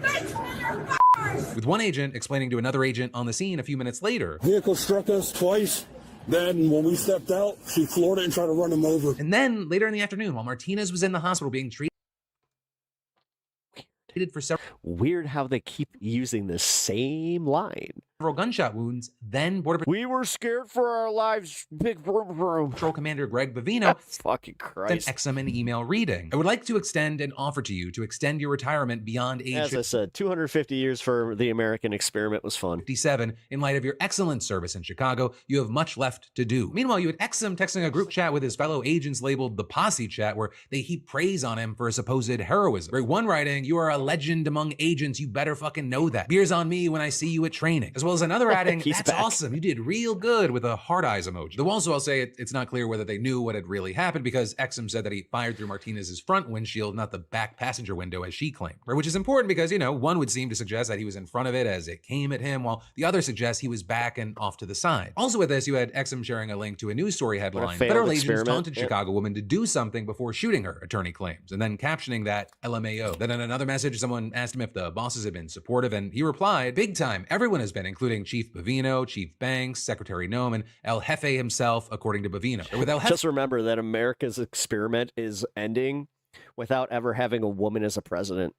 There translating to the boss, which many have interpreted as meaning that tracks Donald Trump. And then, of course, there's the disgusting text message we saw last week where Exum wrote, I fired 5 shots and she had 7 holes. Put that in your... I mean, the SAVE Act has already pretty much passed. Book, boys. So. You know, for some added context, this guy's not some fresh hire. It passed the House. It's going to the Senate. He's a 23-year-old veteran of the Border Patrol. And so, you know, you start to... They had one dissenter on the Republican side. Think, you know, what else has this guy done throughout his career that we don't know about? And also, for now, he hasn't been charged. In fact, Trump's DHS still maintains that Martinez is a domestic terrorist, even though the charges against her were dropped months ago. And of course, this is happening as the agents who shot Renee Good and Alex Preddy are also still free men, though there have... I wonder if it'll be constitutional. The thing is, it's going to get signed into law. So they're going to enact it in the next, like, trust me, this is their way of trying to fucking rig the midterms. But like I said, they're idiots. They genuinely do not understand that this is going to blow up in their face so fucking hard. Have been some people arrested. Or you've now got an associated... The SAVE Act, SAVE Act. Press review out there finding at least 24 ICE employees in contact.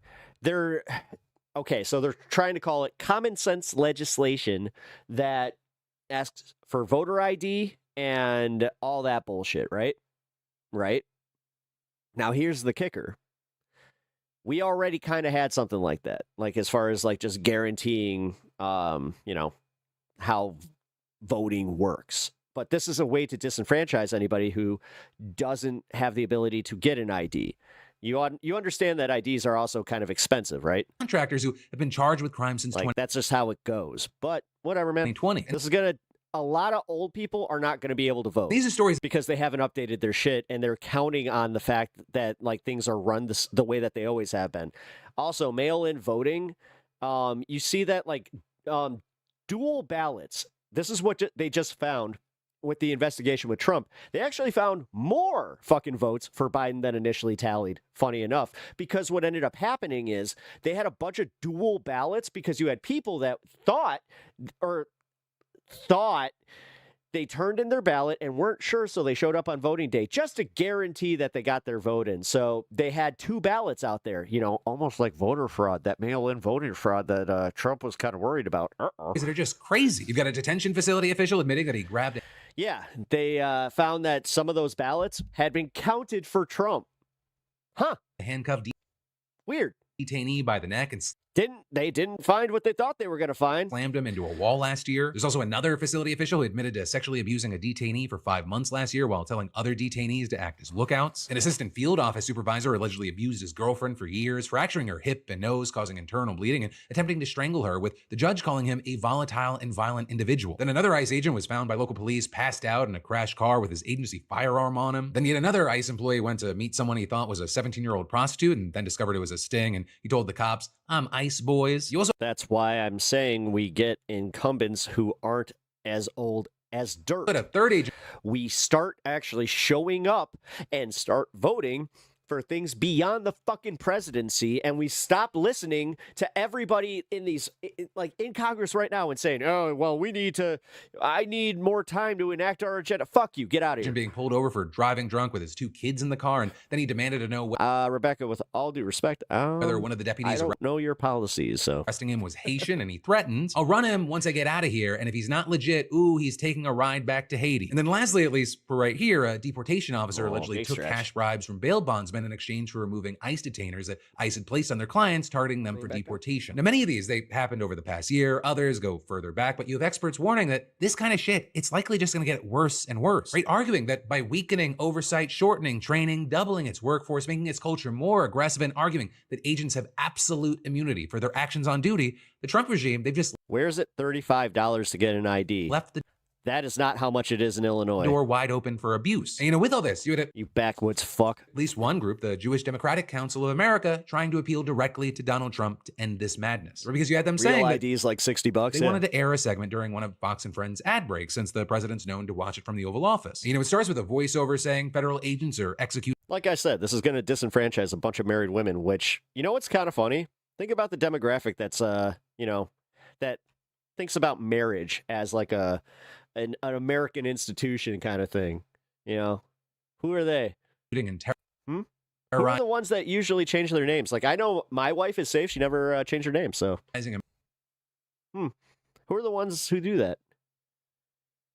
Huh? American citizens detaining. You starting to worry a little? Detaining and tear gassing children, creating chaos. You should. And then it cuts to Joe Rogan. Because you also know that the MAGA side is pretty fucking stupid.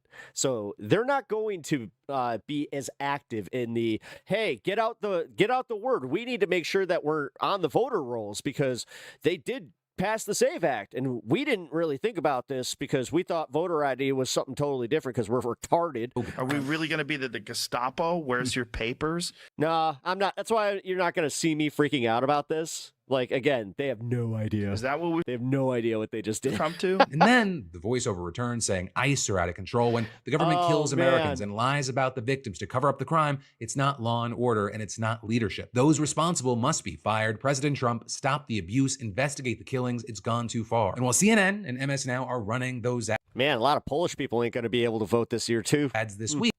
Because you think that illegal immigrants are all brown and vote Dem. Reportedly, you retards don't understand that a bunch of them come from Poland. And a bunch of them are inherently right-wing. Refused, offering no explanation to the group as to why. And so Sorry, I'm going hard on the R word today. You've got Trump just going even I'm deeper into his echo chamber of Fox and Friends, Truth Social, AI slop, and whatever the fuck Stephen Miller is whispering in his ear. And then it's the one that gets him. More we've got to dive into in just a minute, but I feel like I'm going back on a promise because, yeah, guys. Yeah, Polish people are very right-wing. Yeah, they are. And now you're going to see some retribution from this one, that's for sure. Whew. How long have I been on? Oh, shit. There's also a ton of people of color who are even more right-wing than most MAGA and their best allies. Dave Casebolt, appreciate the sub. Thank you. Glad to have you as part of the crew. Real ID is different than normal ID. Driver's license is more expensive. Yeah, I know. I'm aware. I'm aware because I have to start looking into that crap myself. Man.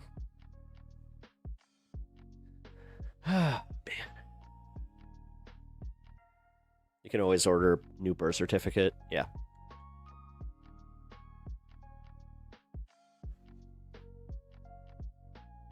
Yeah, the thing is, You shouldn't need to, because if you have an ID, that means that you've already shown your birth certificate. If they're going to do redundancies like that, as I said, it's going to fuck a lot of people. And it's not just Dems. You know, this is why I'm convinced that they aren't actually going to just rig the election. Because they do know that this is too big to rig. Like, I think they genuinely feel like they are fucked, man. That's why Trump is panicking so hard, and he's just like, you know what? I've got a few months. Maybe we can do something about this. I guarantee more liberals have ID and passports than conservatives. Yeah, just statistically, they travel more. Because, you know, they're educated and usually make more.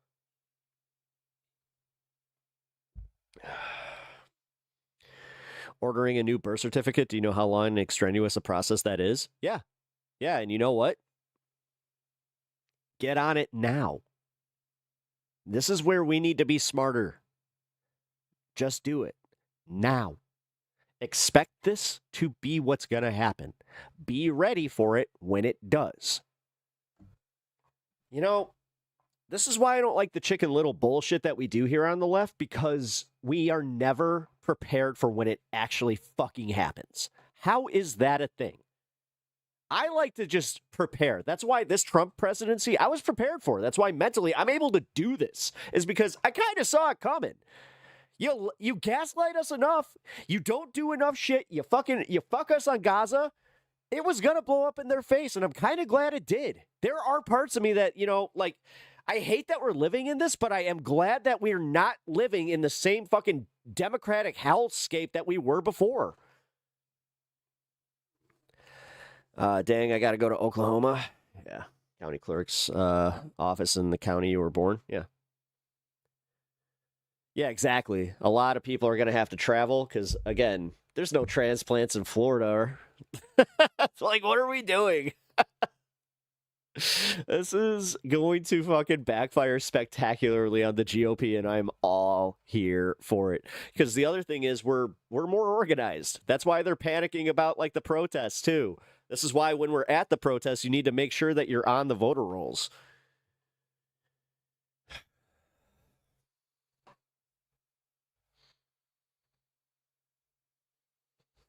right, let's see. Let's get some news on this Save Act thing. Like I said, I appreciate you guys hanging tonight. What are we doing here?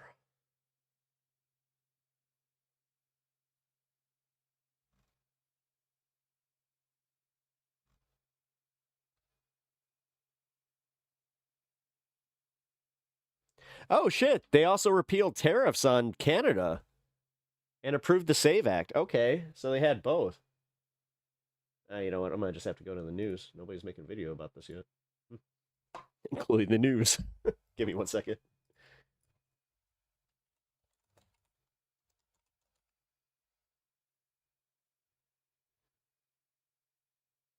All right, let's read this shit. Alrighty. The Republican-controlled House voted Wednesday to pass the SAVE Act, a sweeping election bill that Donald Trump is pushing Congress to enact. The vote was 218 to 213, with Republicans unanimously voting in favor and all but one Democrat voting against it. Oh, who's the one Democrat? Democrat voting was Henry Cuellar, Democrat, Texas. Oh, but because of the gerrymandering thing, that actually benefits him. 32-page legislation would require states to obtain documentary proof of citizenship in person, such as American passport or birth certificate, from someone in order to register them to vote in a federal election. But if we're all... Okay, hold on. Let's not get ahead of ourselves. Let's see where this goes. You know what? Fuck it. I'll just bring this up. All right. The bill, which was revised from an earlier version to include new demands from Trump, also requires voters to show photo identification in order to cast a ballot in person. slaps new rules for mail-in ballots, requiring voters to submit a copy of an eligible ID when requesting and casting absentee ballots. Like I said, this is going to fuck a lot of old people. It's just common sense. Americans need an ID to drive, to open a bank account, to buy cold medicine. What? Oh my God, these fuckers are so out of touch. It's unreal. To file government assistance, Mike Johnson said, so why would voting be anything different? Because it's a constitutional fucking right. It's called an inalienable right, you dumbass. It's, Democrats say legislation is designed to disenfranchise Americans, noting that voting by non-citizens is already illegal and very rare. As I said, the non-citizens voting, they found, like, in Illinois specifically, it's mostly Polish contingent voting for the right wing, but okay.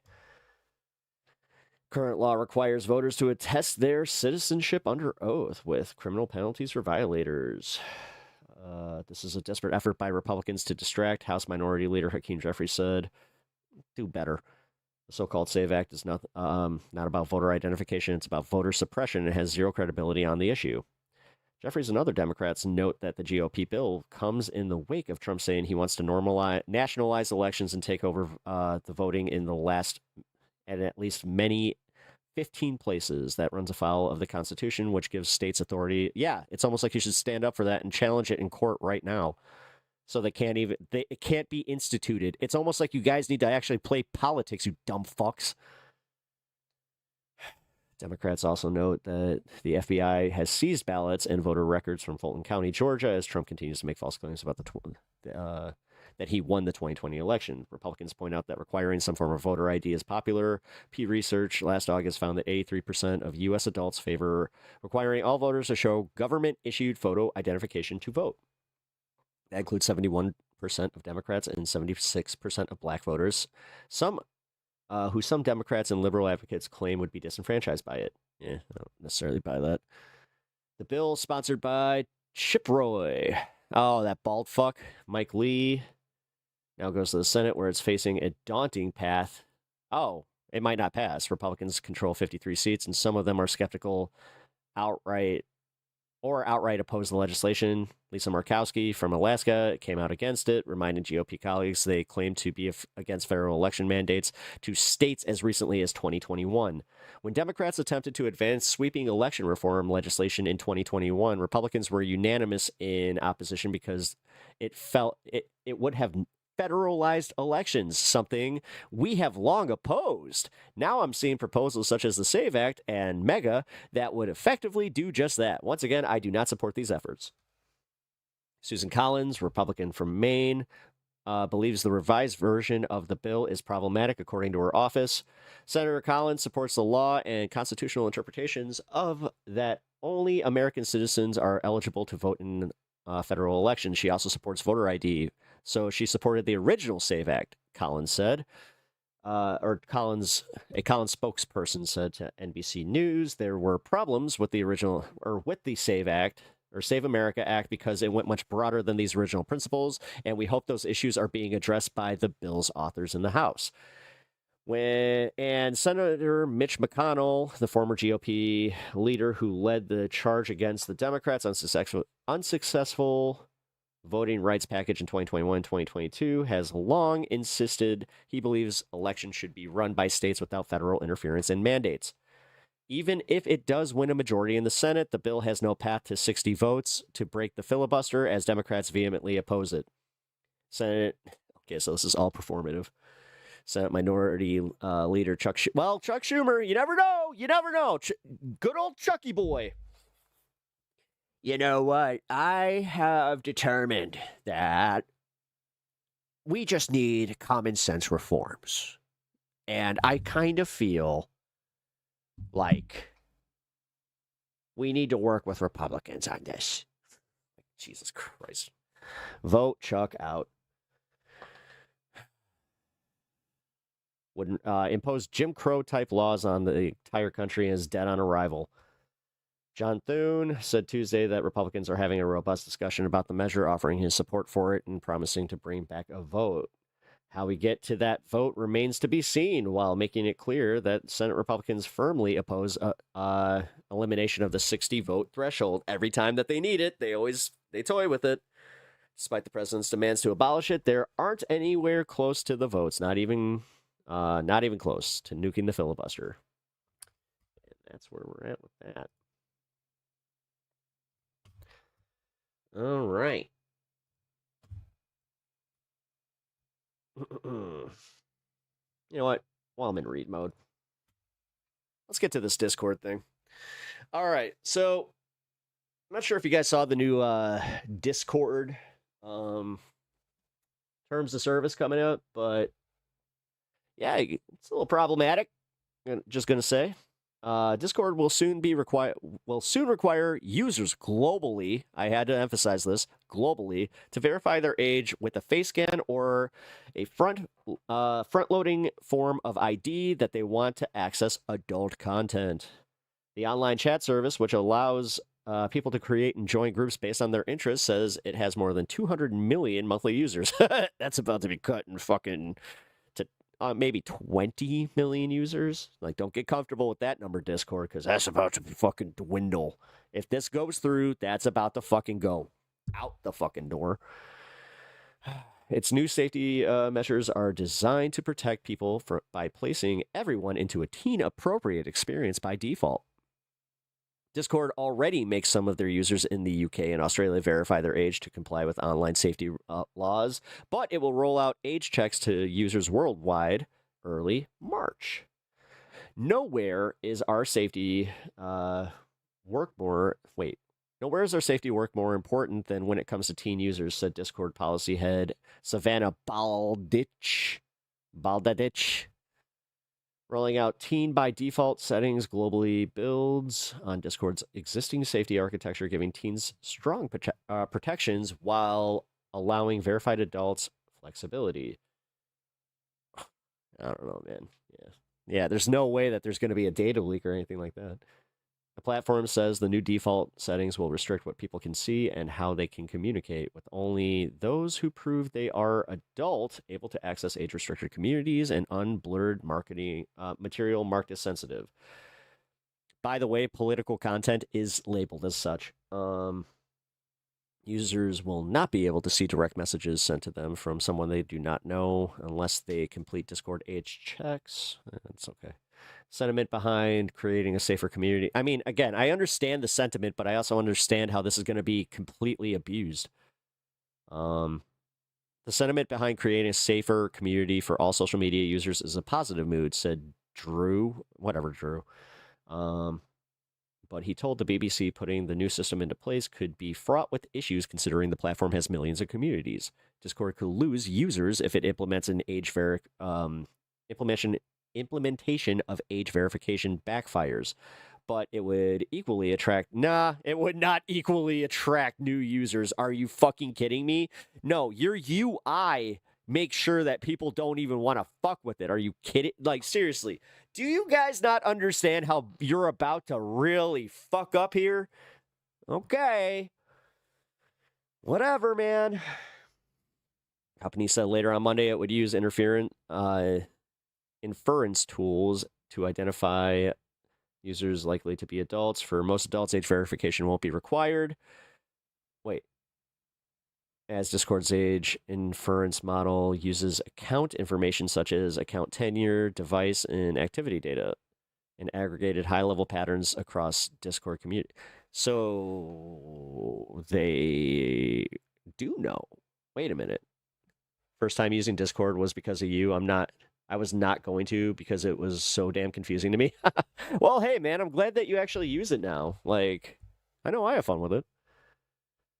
I discovered it not too long before I got you guys, onto the server. So, safety concerns. Users can either upload a photo of their ID to confirm their age or take a video selfie.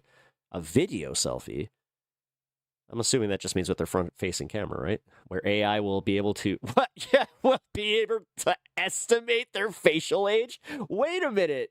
What if you look younger than you are? Wait a minute. Wait. Adam Mockler is about to lose access to everything if that becomes a thing. Holy fuck. He's never going to drink again.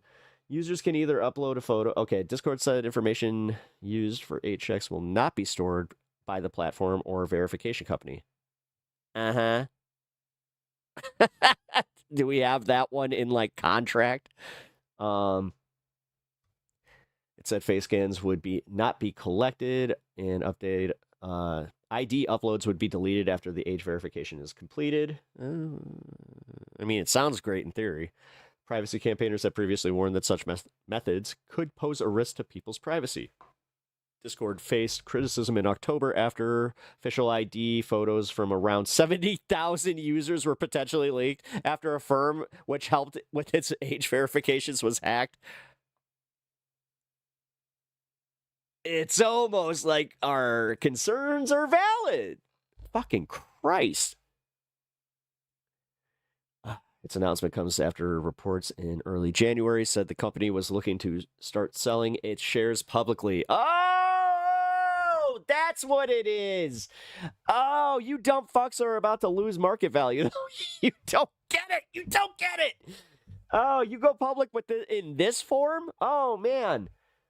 With its new measures, which include a teen advisory council, Discord also echoing Meta's Facebook and Instagram, TikTok, and Roblox. Yeah, because TikTok is showing great signs of growth. Not sure if you guys saw the numbers on them yet lately. While forced age verification and safe content by default could be a combination of change that we see other social networks adopt, I expect that they will all be watching how Discord implementation lands with users. Social platforms have already rolled out a slew of measures to protect teen children on their sites in recent years, facing increased pressure from lawmakers. Yeah, of course they do. Yeah, they always do. Just remember, the same lawmakers that are voting on Section 230, specifically like when Section 230 initially went to the Supreme Court, I forgot who it was, but there was a fucking like a joke made at it where they were just like, oh, well, we're not exactly the users of the internet, so we don't really, we're not exactly experts on the subject, but you know what? Good thing we have lifetime appointments, huh? I just pooped my pants. All right. Fuck it. You know what? I can put up with her voice for a little bit. Taylor Lorenz did a really good piece on this, specifically on Section 230, and you know what? After reading that Discord thing, I realized that this is probably a good time to show this to you guys, so let's go for it. There's something massive happening that would affect every single person on this platform that I hear literally I liked it. No one. I liked the video, okay? I'm talking about. I'm sure you guys like mine. Section 230. Their target is a federal law known as Section 230. Certain politicians are making a big stink about Section 230. Section 230. Section 230. Section 230. For the repeal of Section 230, Poor Taylor. which would end the internet as we know it. Lately, it feels like every single person in power across the political spectrum is Someone pointed out that she also has a lisp, and I was like, united on so she has vocal fry and a lisp? taking down one law. It's called Section 230. Republicans claim this law lets tech companies She totally does. silence It's a small one because she hits her S's. conservatives. This right here, this little piece right here, yeah, this would help her a lot. Democrats claim that it lets platforms profit from lies and misinformation, which is pretty She got a ironic makeover. coming from the U.S. government. Both sides are trying to position She got a makeover and moved. Looks like she moved to New York too. rolling back this landmark protection for online speech as cracking down on big tech. But that's not what any of this is about, and they're completely lying when they're saying that. To understand why all these powerful people and political leaders want to abolish Section 230, you need to understand what Section 230 actually It's a bold move there, Cotton, to put your setup right next to a window. is, what it does, and why it exists. The reality is that the entire modern internet is built on Section 230. All right, so she's going to break this down. I'm not even going to interrupt. I do have to run upstairs real quick, so. It's the reason you can leave a negative restaurant review with I never knew she had a list, but now I can't unhear it. Thanks. without Yelp You're welcome. being sued out of existence. If I have to hear it, you have to hear it. Section 230 is the reason fan communities can I really exist am the online. worst with that. It's I'll why hear- any website can host a comment section. Section 230 is what allows allows blogs to exist and book reviews to be posted online. It's what allows forums and chat systems to exist at all. Section 230 is the sole reason Wikipedia can function as a volunteer-edited encyclopedia. It's why the Internet Archive can preserve snapshots of the web's history. Section 230 is the reason you can sell something on an online marketplace like Poshmark or eBay. It's why you can upload photos to cloud storage or participate in group chats without your messaging app having to surveil and censor absolutely everything you and your friends say to make sure it abides by government-approved narratives. Section 230 protects all of this. I cannot explain how crucial and important this one small internet law is. It's only 26 words long, but it is foundational. So why does everyone in power, both Democrats and Republicans, seem so intent on destroying it? Well, I'm sure you can take a guess. But to understand this law, we have to talk about how and why it came into existence in the first place. This is the first episode in my multi-part series on Section 230. The fight for Section 230 is a fight for the internet itself. And I know a lot of people don't like to pay attention to tech policy because it seems complicated or boring or whatever, but I promise you, this is not. The battle over Section 230 directly impacts any other issue that you care about, I promise you. Over the next few months, I'll be breaking down what Section 230 is, why you should care about the law, and why every single powerful person across the political spectrum is trying to destroy it. I'll be debunking common misconceptions about Section 230 and dismantling the most common arguments for Section 230 reform with facts and logic. I'll be diving deep into the unexpected corners of the internet that Section 230 protects, talking about why big tech actually supports Section 230 reform, and discussing the relationship between Section 230 and the First Amendment. I have so much in store, from an interview with a sitting U.S. senator to some fun and unexpected guests. Please hit subscribe and support my work on Patreon via the link below, or buy a paid subscription to my tech and online culture newsletter, UserMag, at usermag.co. This series is entirely self-funded. I actually tried to get an advertiser to sponsor this series. So everything I love about the internet, yep. And I asked everyone, again, this law is foundational. It is social media, no platforms for group communications like Reddit or Discord. Internet did not look anything like it does today. There was no mass social media, no platforms for group communications like Reddit or Discord. The very, very, very, very few people in America with internet access went online using By the way, guys, thank you for hanging tonight. dial-up Appreciate modems. And everybody being, kick-ass. they were really only able to access Netscape? Yeah, he knows that too. S. Jeeves, dude. Oh, a man. handful of text-based I look at this S. Jeeves thing, and it's just like, do you want to know what question a young Pep was asking Jeeves? forums and message boards. The internet was just starting out, and it was so tiny Not sure if you guys know that he was actually a pretty, good prawn finder, if you know what I'm saying. and fragile and new. Two of the biggest companies offering internet services back then were called CompuServe and Prodigy. These companies both operated their own proprietary digital environments. You have to remember, this is years and years before Google or web searching or anything like that. People Did you guys just see that? effectively He just challenged the dog. had nowhere to go He literally put his tail up, shook it, and went, "Arr!" once they logged on.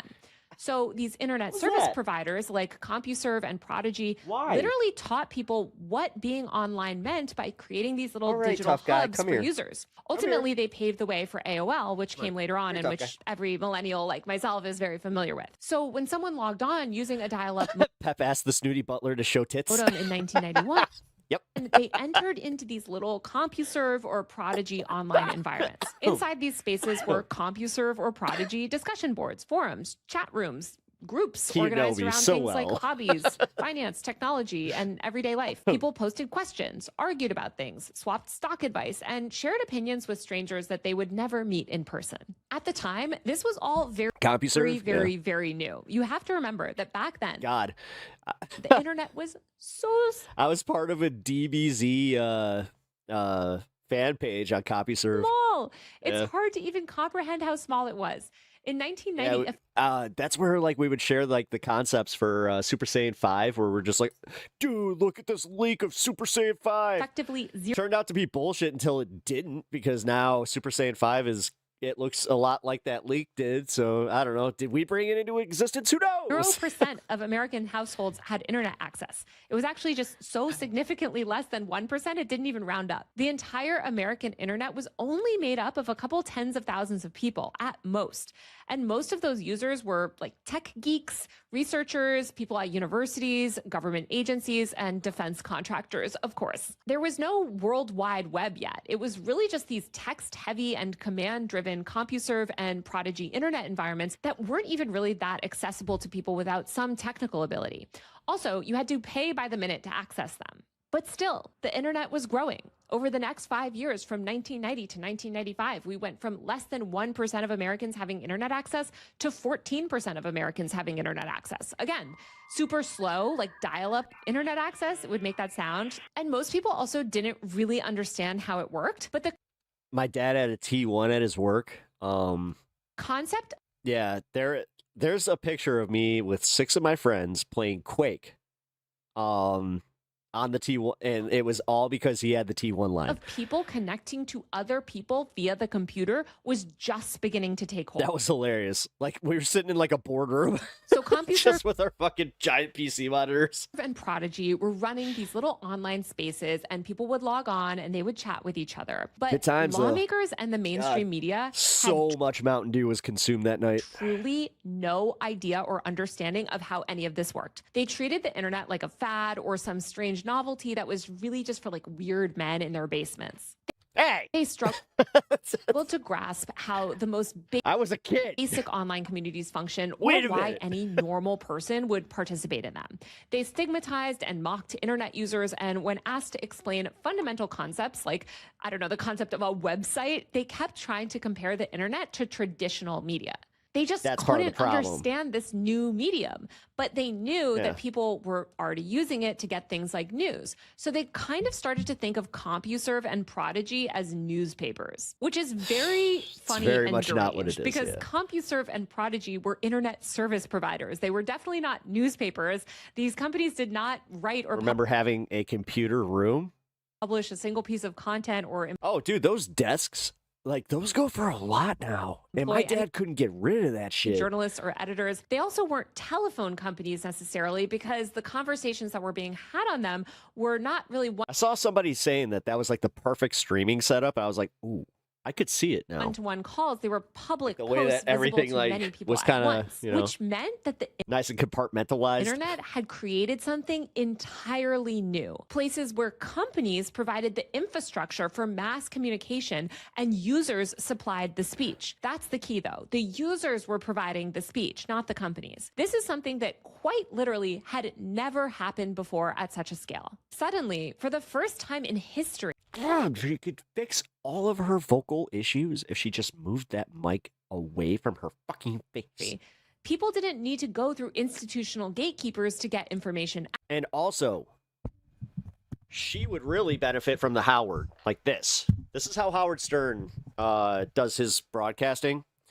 I don't like it because I like to kind of project to my mic, but I try to not keep it right underneath, because you're always hearing like the breaths. Out. Also, yes, I'm a little stuffy. And this caused serious legal problems.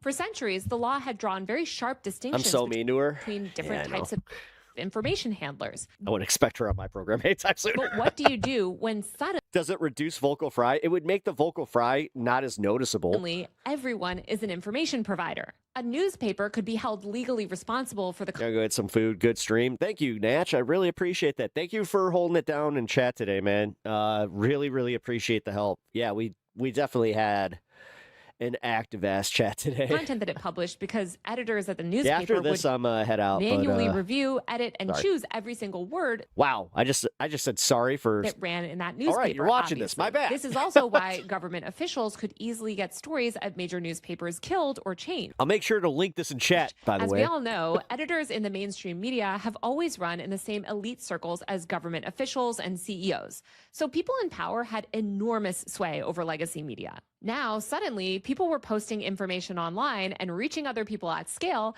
and there wasn't some powerful institutional gatekeeper there to stop them. This was revolutionary. But again, the media and internet laws on the books back then were not written to account for the internet. While many people in the media and government thought that we should regulate the internet like newspapers or movies, others argue that these internet providers were a lot more like bookstores or libraries. Yeah. No bookstore owner or librarian could reasonably be expected to read and approve every single word in every single book on their shelves, nor would we want them to. These people argued that that's kind of how we should view the internet. We don't Dude, my father-in-law has a computer that's still running Windows Millennium for some of his admin stuff. want an internet where I couldn't believe it. I was like, for what? every single post And it still works. and every single message on every single It's fast as shit, too. forum and every single website is subject to review and has to go through some process before getting posted to make sure that it complies with some set of government guidelines. We want people to be able to speak and connect freely, but not everyone agreed on this philosophy and how we should treat the internet. The first Yeah. Pour one out for Windows XP. Oh, major that was one of the last times that Windows was just like peak. case to test this issue involved Windows 10, close. CompuServe in Still had its issues, though. 1991. A user on one of Windows 11 could suck a dick. I can't wait. See, can we just skip this Windows 11 and get to Windows 12 already? Because this is bad. CompuServe's little web forums They really fucked up with Windows 11. about finance Sorry. posted defamatory I'm doing it statements again. about an investment newsletter. The publisher of And Steven wants to listen. the newsletter sued CompuServe, arguing that because the statements appeared on a forum hosted by CompuServe's system, the company should be legally responsible for every single word that any user Oh, yeah. posted 7 was good. on that forum. The courts disagreed. Wait, was 7... No, I thought 7 was... No, 7 was bad. They ruled that CompuServe did not No, 7 was... No, you're right. You're right. 7 was good. actively review posts before Yeah, 8.1. they appeared online. It did not edit, approve, or curate individual messages. Instead, I stopped using a laptop because of it. CompuServe And I was like, I'm buying a Mac. Fuck this. functioned more like a digital version of a library And or a legit, bookstore. I was a Mac guy for a long time. Making content available without knowing precisely what each piece of content contained. Because of that hands-off Vista? approach, Yeah, Vista the was court awful. ruled that CompuServe should not be held liable for that defamatory post. Instead, the person who posted the defamatory post should be held liable. This makes sense, right? The person who actually posted the defamation should be liable for the defamation. A library shouldn't be sued out of existence because they carried the wrong book. We want free and open access to information. That's like foundational for democracy. The court also recognized that it would be completely Isn't it adorable how she thinks that our politicians still care about democracy? unreasonable. Oh, Taylor.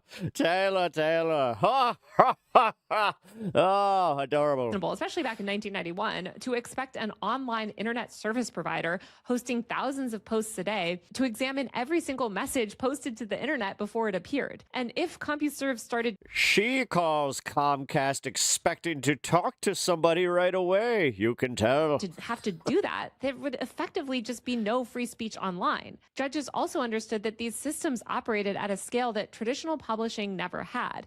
Again, even back in the early 90s, holding CompuServe legally responsible for every single post on the internet that it provided would have shut down the service entirely, or basically rendered these forums that they ran unusable. God, I and can only useless. imagine So like the everything chats seems that she fine and gets. dandy, but just a Because I few saw that years she started going live recently. I was later, like, oh. a second case arrives, and it challenges this CompuServe ruling. In 1995, Prodigy, again, CompuServe's biggest competitor, faced a similar lawsuit over another defamatory post by one of its users.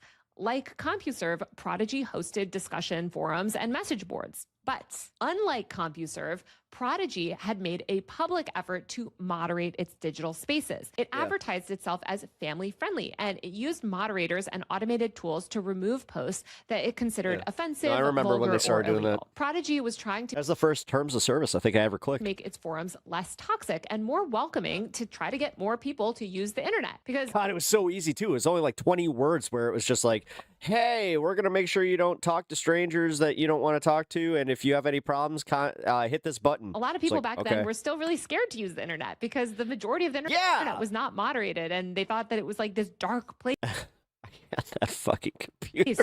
Full of fucking ancient. Bad stuff. Instead of being praised for this effort, Oh my however, God. Prodigy was punished. The court ruled that because Prodigy exercised some Seeing those old CRTs though, like now I'm jealous. I'm like, oh, I want one of those so bad. Control. If I could find an old CRT computer monitor that I used to over have, some of the content that it'd be appeared perfect. online by choosing to delete blatant spam and illegal content, Prodigy should be effectively treated like a newspaper. And newspapers, under long-standing defamation law, can be held responsible for everything. which by the way, news organizations are tied to newspapers on purpose for this. Like Tribune. The Tribune organization doesn't just own the Chicago Tribune, they own a whole bunch of news stations. So they're all held to a standard on which you could claim defamation against. Again, this is Broadcast 101. Everything they publish, including Anytime you hear somebody say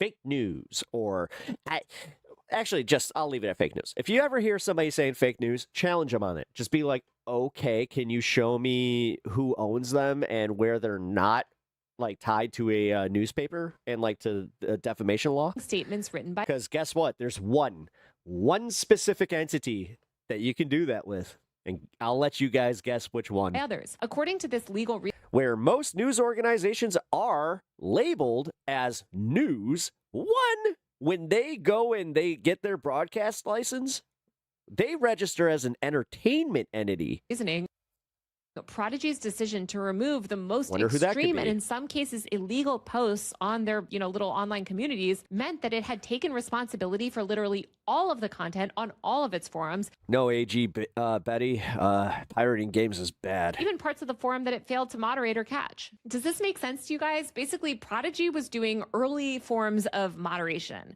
It was not taking down everything, but it was taking down like You really shouldn't. blatantly I mean, illegal especially like indie titles, don't do that. stuff, blatantly like gore, porn, et cetera, et cetera. CompuServe wasn't moderating anything at all. They were Seeing this old IF is killing me. basically like, we're a web services company. We have this little space you can go to that has message boards. We don't really know what's going on there, and we're not going to take a look. Prodigy was like, hey, we're like the family-friendly Remember, it's alternative. Fox News? There you go. Come on ours. We Hey, special sticker. blatant spam and gore. So the first court case, again, found that CompuServe was not liable for the content that was on its forums. And then the second court case found that Prodigy was liable for the content on its forums because it had just deleted like blatant spam and like a few things. So it's basically like, if you moderate at all, you're responsible for everything. Under the logic of these two cases taken together, online services were presented with a very miserable choice. Either don't moderate a single thing and let your platform Right. become a free-for-all, Yeah. including allowing people to post remember blatantly this like it illegal was content, yesterday. spams and scams, or make an effort to remove Because, by the way, this was like public discourse at that time. some illegal content and become legally liable for literally every single post, reply, comment, and like Yeah. made by users. Yeah, which Companies were I think we can agree that's bad. being told effectively that content moderation in any form, even removing blatantly illegal material, was dangerous and would make you legally liable for everything that any user of your service ever said. Yep, The there was a safest gray legal area. strategy There was a small time of like where there was a gray area and they were not removing shit. then was to completely ignore abuse, spam, and illegal content entirely. Alternatively, a company could Yar, try to shiver review me every single timbers. piece of content Yar. before it went live on the internet. But again, even in the mid-1990s, this was totally unrealistic. And also, as more and more people got online, that task became impossible. This legal trap did not just God, affect now big companies her mic sitting there is bothering me because now I'm like, either. I It don't know. threatened the very concept Sylvie, how's the Howard work for me? Here. Well, let's not hit myself in the face with it, but I also just don't like the way it lurks on camera. Like, this doesn't work.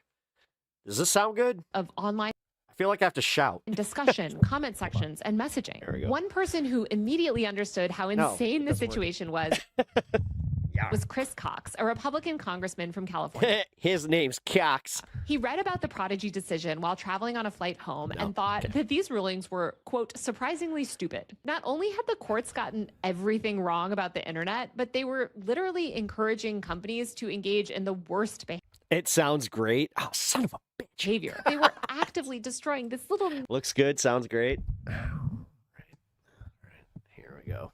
nascent thing called the internet, right when more and more people were getting interested and finding All right. value in the online world. So Cox Oh, this is gonna take some getting used to. This is like, okay, we need to figure this whole thing out. These courts are trying to apply these old, out-of-date categories of like newspaper publisher Does give me more space. or distributor to something that really doesn't fit in any of those boxes. Mom's flowers, The though. concept of group discussions and free and Yeah, open if you guys didn't know, these are my mom passed last March, and these are to symbolize her love of flowers. I bought them from a local crafter that, yeah, I told her my story, and she had communication That's really wasn't cool new, about of it. course. Okay, This is America. that's We gonna have the get First annoying. Amendment. So it's not like we needed some big, heavy regulation. But Cox was like, Congress should come in and make some sort of small legal clarification here that recognizes the unique nature of online services. Ron Sylvie, does it sound that much better? Wyden, a Democratic congressman from Oregon, was Man. also super interested in technology policy and the future of online communication. He was thinking the exact same thing. Despite No, I know. their yeah. partisan differences, That's why I call this Howard position. Like, this is literally Howard the position. two lawmakers agreed on the core issue, which is that the law should not force digital platforms to choose between total Many blessings. Thank you. chaos and neglect or impossible oversight and mass censorship. The law should allow the internet to do exactly what it was built to do: connect people Marginally. and allow for the free and open exchange of information. The extra bass sounds good. Platforms should be allowed to let users speak That's what I was. freely while also being allowed to remove harmful material and spam without fear of crippling liability. So they got to work on drafting a new law. The first key idea expressed in this law was that websites and online services that hosted content created by users should not be treated as newspapers or basically Am I watching this? Yeah. the speaker of the content. I've already seen it too. This is so important. And this is like the key concept of Section 230 that I want you guys to understand. If you say something, you should be held legally liable for the words that you say. So if you threaten someone on the telephone, for instance, we don't hold telephone companies responsible for the threats that you make Right. over the phone. Or if you write something threatening and You ever had that one where you may have, gotten a little heated with a certain provider, and then you're just like, oh, you send it via FedEx, we don't let someone sue FedEx did I say something wrong? for allowing you to send a mean letter threatening someone else. It's your speech, right? So you should be responsible for your own speech. This principle is core to this law. The second idea embedded in Section 230 is also as important. The law explicitly stated that platforms could engage in good faith moderation without losing their legal protection. So they could remove corn, delete threats, spam, illegal says material, corn? and that wouldn't suddenly turn a website or an internet platform into a newspaper, which was responsible for every single thing that was said and run in that newspaper. This provision gave platforms the ability to remove spam, scams, and delete harmful content without being punished for failing to achieve perfection. Together, these two ideas formed what became known as Section 230. And Section 230 back in the 90s was actually not that controversial, if you can believe it. People back then actually recognized that this was a really, really crucial law to protect self-expression online. When it came before the House of Representatives, Section 230 passed by a staggering margin of 420 to 4. Pretty much every lawmaker Yay. was like, yes, absolutely. These are the most fundamental Thank you, Congress. principles of free speech and expression, and this law is so important. We all love Section Court is good music. Fuck yeah. 230. Like, let's go. I just want to take a minute here to say that if you're still watching, please hit the subscribe button and support my work on Patreon or Substack via the link below. Again, I'm 100% self-funded, and this Section 230 series is not backed by anyone.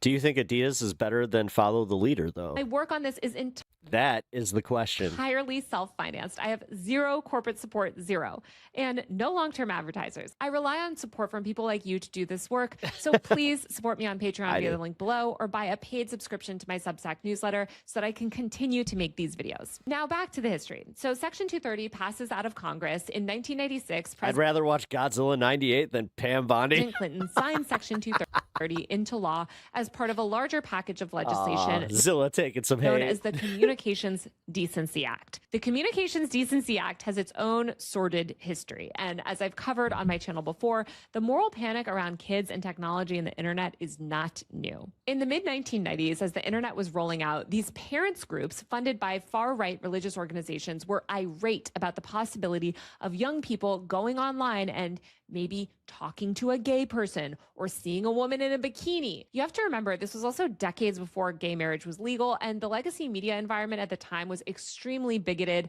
homophobic, and misogynistic. So these far-right religious groups, like from the jump, they did not want an open internet. Even today, they don't want an open internet. They wanted this top-down censorship model of the internet. Yeah, actually, this comes from Christian groups. Where platforms My school was part of this. have to manually review and censor any content that was deemed harmful for children before allowing it to be published online. Sound familiar? It should sound familiar because that's actually what Congress is trying to do right now. But anyway, we'll get into that later. It's just funny that the arguments that were being made against the free and open internet back then are the exact same, and I mean like the exact same as the ones that the Heritage Foundation, Jonathan Haidt, and all these right-wing lawmakers like Marsha Blackburn are making today. Like literally word for word. They were like, do you want little Johnny signing up for the big bad internet? What if he goes into a chat room and it turns him gay? What if he sees something about sex on a blog? What if young girls learn about things like smosh-smortion? Sorry, I can't even say the Yeah, I can't even say a word anymore. because of Yeah, course you dude, that one. Yeah, I saw that on the new YouTube TOS thing. censors it. These people were so crazy. They literally wanted a movie-style rating system for every website. Like, I'm not kidding. These Yeah, parents groups they did. wanted a government-approved body to basically rate every single website on the entire internet rated R, PG-13, or G, whatever. They didn't think anyone under the age Meanwhile, for certain kids, it was rated yeehaw. of 18, by the way, either should even be allowed to message with friends online. It was so stupid. But again, this is what people also are trying to do today, so it never ends. The Communications Decency Act was the result of this moral panic, and it had some good stuff, but mostly a lot of bad stuff, and it ultimately was found totally unconstitutional. Civil liberties groups challenged the Communications Decency Act pretty much as soon as it passed, arguing that it violated the First Amendment by restricting lawful speech, which it definitely did. The case eventually reached the Supreme Court, which unanimously struck down the CDA's anti-indecency provisions. In a 9-0 decision, the court held that online They will speech just lie to deserved be older? Yeah, it's almost like that's what we did, right? full constitutional protection, rejecting the idea that the internet should be treated as some legacy news media. The ruling is known as Reno versus ACLU, and it is a landmark case for free expression online. But it's important to note that the Supreme When Kaza asked, "Are you 18?" Yeah. Court did not strike down the 13-year-old Pep. Yes. entire Communications Decency Act. Section 230 stayed and remained completely intact. Once again, lawmakers and the court recognized that unlike the censorship provisions of the Communications Decency Act, Happy to see me on. Thank you, Elaney. Section 230 was actually really, really good and really, really important. Section 230 did not suppress speech. Instead, it basically acted like the First Amendment for the internet by making there it it is. I was legally like, wait, possible where's the center for of the hood? digital spaces to exist at scale. All of this happened in 1997. So just to 1997. recap, 7 years earlier. Holy shit. Less than 1% of Americans had internet access. By 1997, Go Bulls 9-7. 20% of Americans have dial-up internet at home. The internet had grown from a Pretty few sure tens 97 of was the flu game. thousands of users, mostly at universities, to tens of millions of Americans having dial-up. AOL was ascendant. People were learning about web pages, email, chat rooms, and people were kind of getting excited at the thought of early I am so good at this. June 11th, 1997. e-commerce. Section 230 very quickly became the legal foundation for our entire modern Shut up. internet. If you're a millennial like me, Shut up. aka super old at this point, Yes. You know what? I'm right there with you, Taylor. right, you're I think we're like the same age. God. probably a little kid at this time, and you might Yeah. actually You're 8. remember this era. 1997 was the year that I was 11. AOL launched AOL Instant Messenger, which literally could not have existed without Section 230. Section 230 I'm so fucking old. allowed forums, blogs, social networks, review sites, and comment sections to exist. But MJ, I can't woo, got to see the- explain got to how see the much Section next, 230 changed the work. internet. Imagine if Section 230 didn't exist, like what the internet would have looked like. Every single website would have this like rating Mentioned Zilla 98. system. Dude, I remember seeing that the first Godzilla trailer where they it's the big foot that steps through like the museum and it smashes like a T-Rex skeleton. I was so excited for that movie. On You have it. no idea. And When I saw that trailer, I was like, oh. Then I saw the Godzilla model. I was like, no. every single What did they do? word that anyone ever tried to post He looks like an iguana. I was so mad. He looked like an iguana. Online would have to pass through like corporate conglomerate government censors. Instead, thanks to Section Happy near 40. Hey, thanks. 230, AOL was able to launch I was not born. Instant Messenger, which hosted vast amounts of user content without hiring armies of editors or lawyers to review. This is why we're the best generation, though. And Taylor would agree with this. Hell of a freeze face. We lived through this. Every single IM that you sent to your friend to make sure that it was government approved. Section 230 IM, instant message. also allowed platforms to experiment I trip out every time I hear Sam calling an IM, where I'm just like, with moderation policies and make different spaces welcoming to different groups. For instance, Section 230 allows a BDSM forum Jen Alpha says you're an unk if you were born 2009? No. to moderate itself differently than Club Penguin. I'm a fucking grandfather. Another millennial reference. I'm sorry. Much like the first And yeah, Club Penguin, Disney coded. Section 230 doesn't guarantee that all speech is truthful or fair or inoffensive. And a lot of people get really mad about this. They think, well, maybe these platforms should review every single post with AI to determine if it's true. And I'll explain in a later episode why that's literally delusional and actually so dangerous. But suffice to say, Section 230 made large-scale online interactions possible. And without Section 230, literally all of the digital spaces we rely on every day would have never existed. You would not be watching this video because YouTube's government censors would probably not allow it. Without Section 230, ordinary people would never have a voice online. There would be no blogs, no comment sections, no group chats, no product reviews, nothing. People today are so brain rotted about Section 230 because they don't understand what it is. And they listen to these craven politicians and people in power and billionaires lying to them, claiming that, it's this evil thing we need to abolish and it's a gift to big tech. And because most people don't understand how this law functions or where it came from, why it exists, they believe it. But Section 230 is not a gift to big tech. I'm making a whole episode on that later, so stay tuned. But suffice to say, Section 230, like the First Amendment, it's a gift to people, to citizens, to users of the internet. It gives users and average people power online. It lets users, aka the public, speak freely online without the threat of mass censorship or having to go through institutional gatekeepers. That is literally, by the way, why all of these powerful people on both sides of the political aisle hate it so much. Like, hello. But anyway, okay, let's go back She's right about this. to 1997. So Which the law we all know that was not easy for me. is on the books now. I'm kidding. Internet service providers are scaling up, and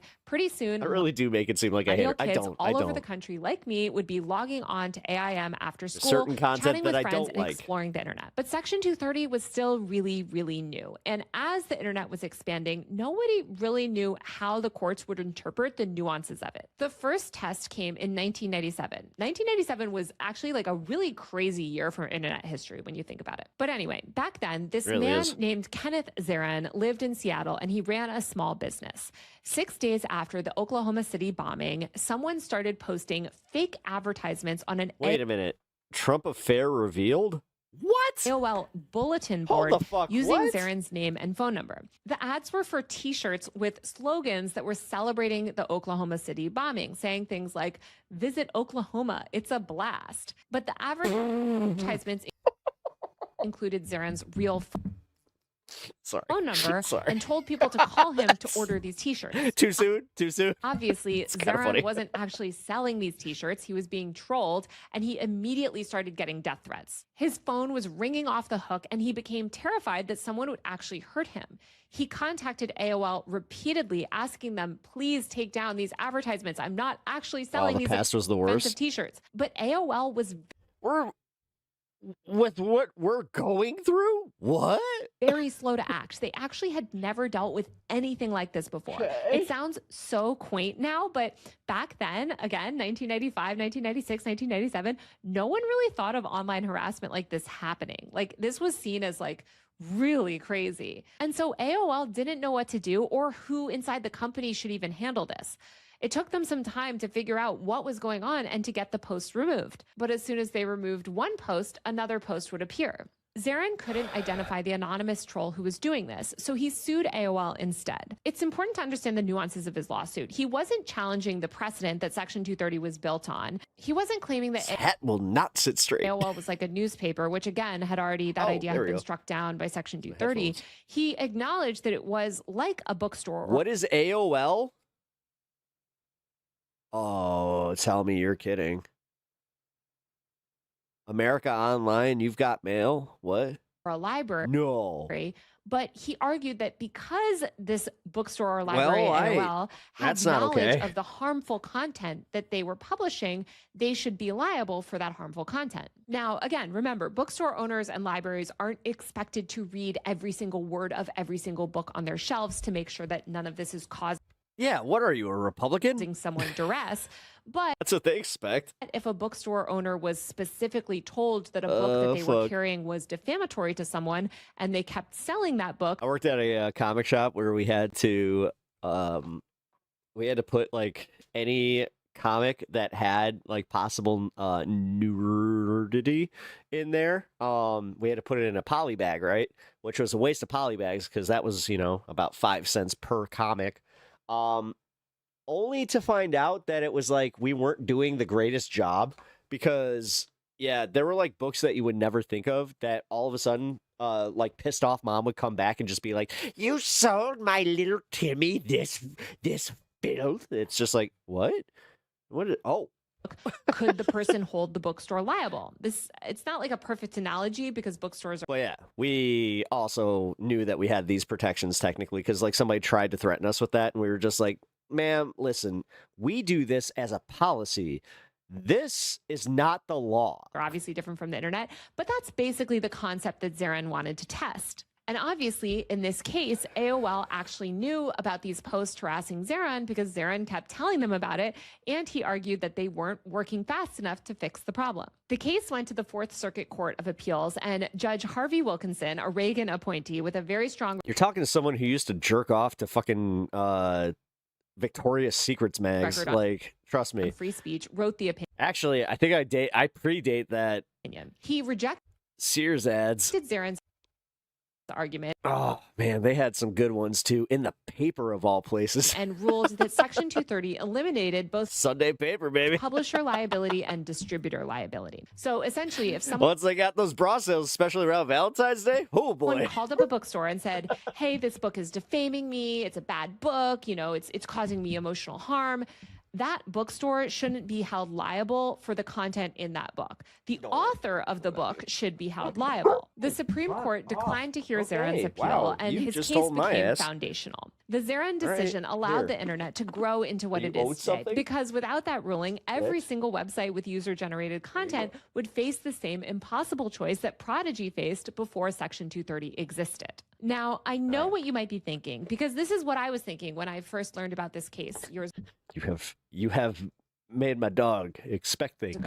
Like, why is it good that AOL wasn't held legally liable here? Don't we want platforms to crack down on online harassment? Isn't the decision in Zarin v. AOL a huge failure of justice? A man was like viciously harassed and the platform responded really slowly, and it seems like this law shielded a platform from liability. That seems really bad. But this is why understanding the nuances of these legal cases and this regulation is so crucial, because a lot of it goes against what you might initially think is like common sense. In reality, the ruling in Zarin v. AOL that upheld Section 230 ultimately actually protected the very people most harmed by online abuse. By refusing to impose notice-based liability on intermediaries like AOL, the court actually avoided creating a system where platforms would become legally punished for knowing too much. So if platforms could be sued the moment that they were alerted to harmful content, the rational response would not be faster or more thoughtful moderation, I wish. It would just be ignorance or over-censorship or basically shutting down user speech altogether. Basically, we would be right back where we were with CompuServe and Prodigy, and it would be legally risky for any of these platforms to regulate any content at all. So abuse victims would lose forums, communities, and that's not how it works, though. Channels, all of which depend. Kids have agency, and trust me, they're gonna get around this shit. Active but imperfect moderation. No, at some point, people just need to understand that, like, keeping your kids from this stuff is just going to make them want to see it more. Ironically, Section 230. Some of the most well-adjusted people I know are the ones that they didn't have any of these restrictions, and it's like they didn't become fucking deviants in any way because they understood this. It's the same way like my wife. She's not big into drinking because her family's Italian, and she's literally had wine since like before she could remember. And she's just like, yeah, it was never that big of a deal. And if we wanted like, you know, a little sip here or there or anything like that. And then, you know, they kind of explain later that it was for that psychological reason where it's just like, yeah, if you keep telling them that they shouldn't do this, they're going to want to. By upholding free speech, you know, hot stove theory is what makes modern content moderation possible at all. The law protects a platform's ability to remove harmful content without becoming legally responsible for every single post that it fails to catch. Without that protection, platforms would be incentivized to either remove anything remotely controversial or to moderate nothing. Again, the CompuServe the same way helicopter parents produce the craziest college kids. Yeah. Because selective enforcement would usually turn out to be fucking very, very unstable people. Mean lawsuits. Again, the Prodigy situation. It all just comes back to Prodigy versus CompuServe. Anecdotally, I can't yes, emphasize that enough. But both of those outcomes actually make online harassment and abuse much, much worse, not better. Survivors, marginalized voices, and small community spaces would be hit the hardest if Section 230 was overturned, because only the largest corporations can afford constant legal defense. Section 230 is what allows platforms to experiment with different forms of moderation, improve their tools, and build trust and safety teams. Section 230 allows platforms to respond to abuse. That's why with AI, nobody saw this coming. Without the fear that every single mistake would be existential. I have quite famously experienced some of the worst of the internet. I've spent my entire career advocating for I'm literally just like not even a fucking pebble on the road for her. For those of us who care about online abuse and who want marginalized people to have safe spaces on the internet to speak and express themselves freely, the Zarin v. AOL ruling mattered a lot because it correctly placed responsibility where it belongs, on the people who commit abuse, not the infrastructure that carries speech. Holding platforms legally responsible for user behavior does not stop harassers. It just encourages censorship and consolidation. The Zarin ruling preserved an open internet where abuse can be confronted through better design, enforcement, and norms, instead of legal pressure that could be easily weaponized by bad actors and powerful people. Over the next decade, courts across the country built on the Zarin decision to expand Section 230's protections. In 2003, the Ninth Circuit ruled that Section 230 protected an individual who republished someone else's defamatory email on a listserv. This established that the law protects regular users and not just corporations, which was obviously a very big deal. In 2006, the California Supreme Court ruled that a women's health advocate who posted a controversial opinion piece to a Usenet news group, that's a tongue twister, was protected, even though she didn't write the piece herself. This ruling was a really good thing because it meant that users couldn't be legally held liable for, sharing a link to somebody else's article that might be defamatory. But in 2008, something different happened. The Ninth Circuit heard a case called Fair Housing Council versus Roommates.com. The website Roommates.com matched people looking for rooms with people who had housing.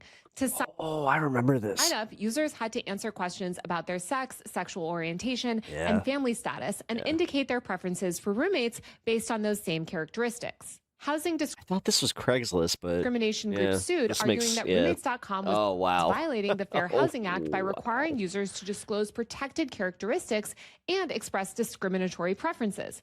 Roommates.com tried to claim that it was fine that they were doing all this illegal stuff because they had Section 230 immunity. This time, the court rightly said, no, you don't. The judge ruled that Roommates.com had crossed a line by requiring users to answer specific discriminatory questions through drop-down menus.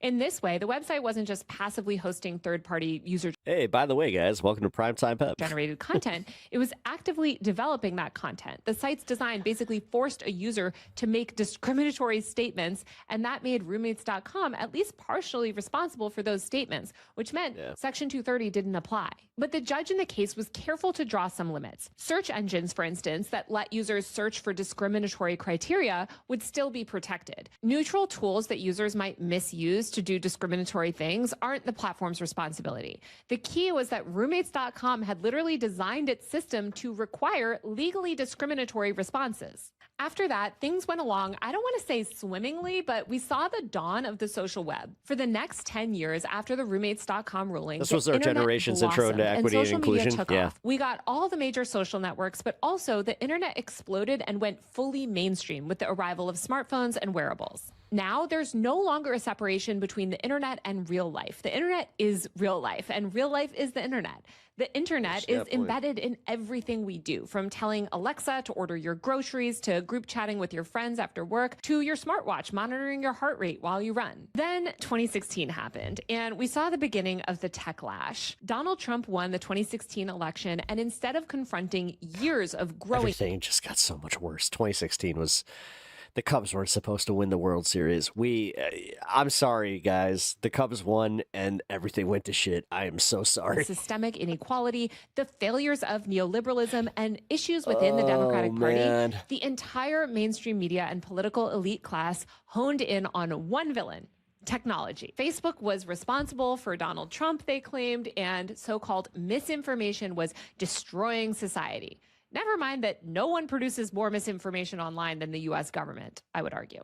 But at Cubs were supposed to win 2015. the same I know. time, the This is what we get for skipping over optimism of the next generation. 2010s was fading. Back to the future. Gentrification was just beginning. Monopolistic tech platforms like Google and Facebook were crushing competition, destroying the open web, and people in power recognized very quickly that they could leverage this backlash against big tech for their own nefarious means. Did they actually want to crack down on big tech and regulate the business models of corporations like Meta or Google? No, because no one in power wants to fundamentally challenge capitalism or these companies, which continue to be some of the biggest lobbyists in DC. Instead, they realized that a lot of people, especially on the left, are so insanely ignorant about tech policy that they could basically convince anyone on the left that any mass censorship or surveillance law, no matter how deranged, was cracking down on big tech. But chipping away at free expression and seizing government control of online speech while rolling out mass surveillance driven by AI could not be done overnight. Far-right groups, religious fundamentalist organizations, and reactionary pundits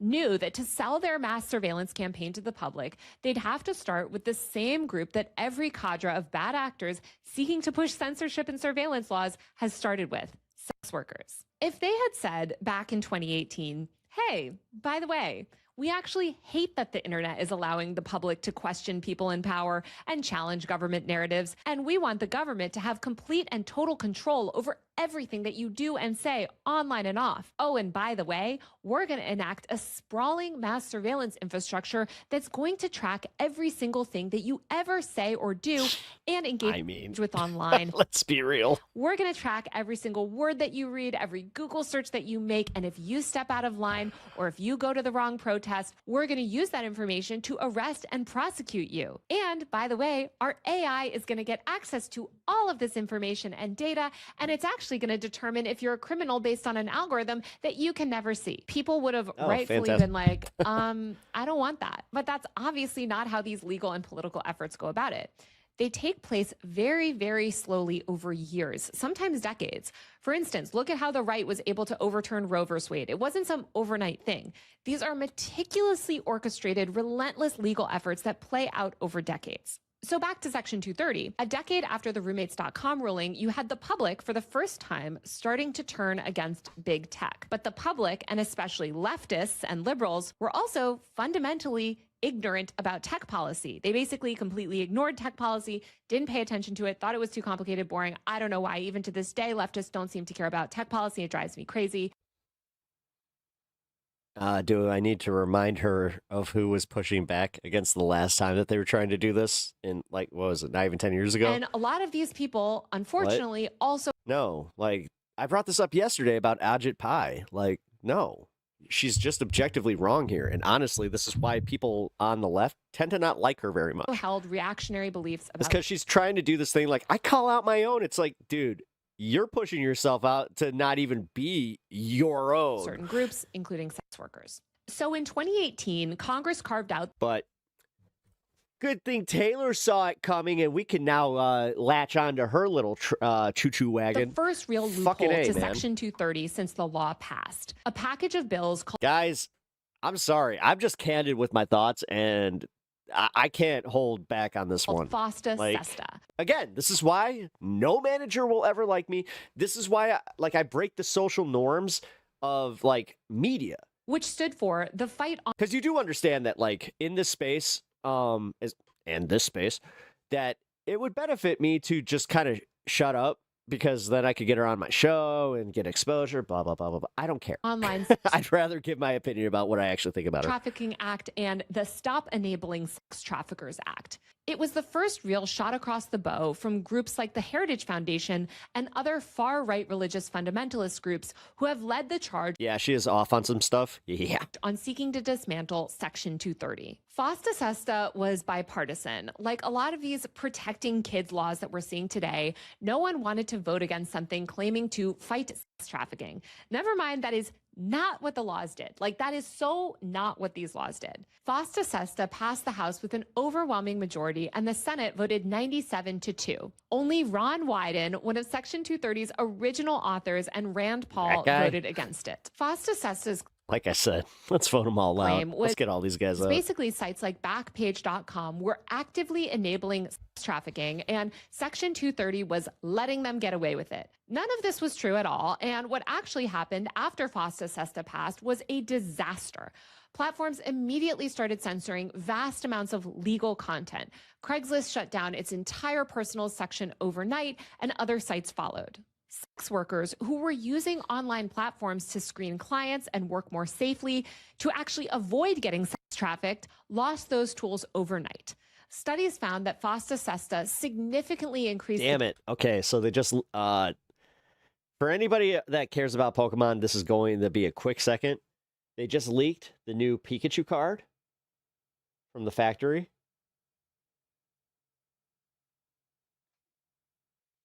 Danger for sex workers and was a massive boon for the sex trafficking industry. Because sex workers could no longer operate safely online, they were basically funneled into the arms of sex traffickers. A Government Accountability Office report later found that FOSTA SESTA effectively never produced even one single sex trafficking prosecution, not one. Instead, FOSTA SESTA became a case study in what happens when you punch holes in Section Feeling she is the one realizing about these events or about these things now, so she is making sense of the events in retrospect. Yes. 230. Yeah, but it's also kind of I'll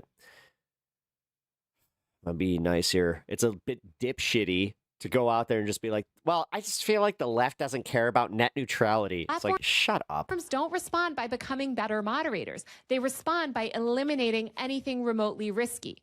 Like I said, if you ever need to like have the, hey, how come I don't see Taylor Lorenz on like a whole bunch of other leftist stuff? How come I don't see her? Like, never wonder. The people who get hurt are the most vulnerable you know what? users. I'm doing the same thing right now. So there is this, you know what? Who depend on these I can platforms. respect the fact that she's willing to burn bridges for the sake of just being like, no, I'm getting this out of my system. So, you know what? To that, Taylor? The most. But the FOSTA SESTA legal win for far right The way she says FOSTA SESTA is actually bothering and me. religious fundamentalists was like FOSTA SESTA? like blood in the water. It emboldened them, and they realized that by pushing a moral panic about the internet and social media while also telling stupid leftists that the Make note. Heritage Foundation's tech policy slate was somehow Is this her I'm politically homeless arc? cracking down on big tech, I don't know, guys. they could get wide It's almost like I told you.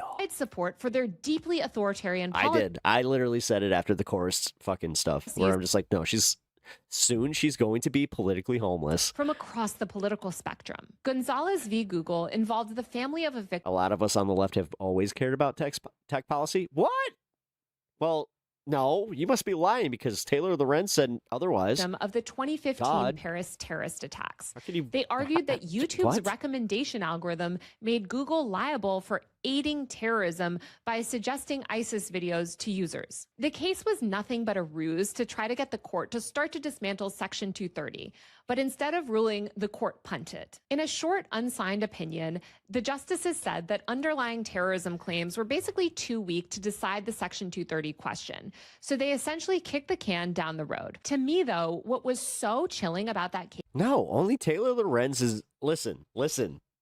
According to her narrative, we weren't there to care about net neutrality again with Ajit Pai during Donald Trump's, whole try to get rid of it. But then people were just like, oh, like Google popped up and they were just like, no, that's not great.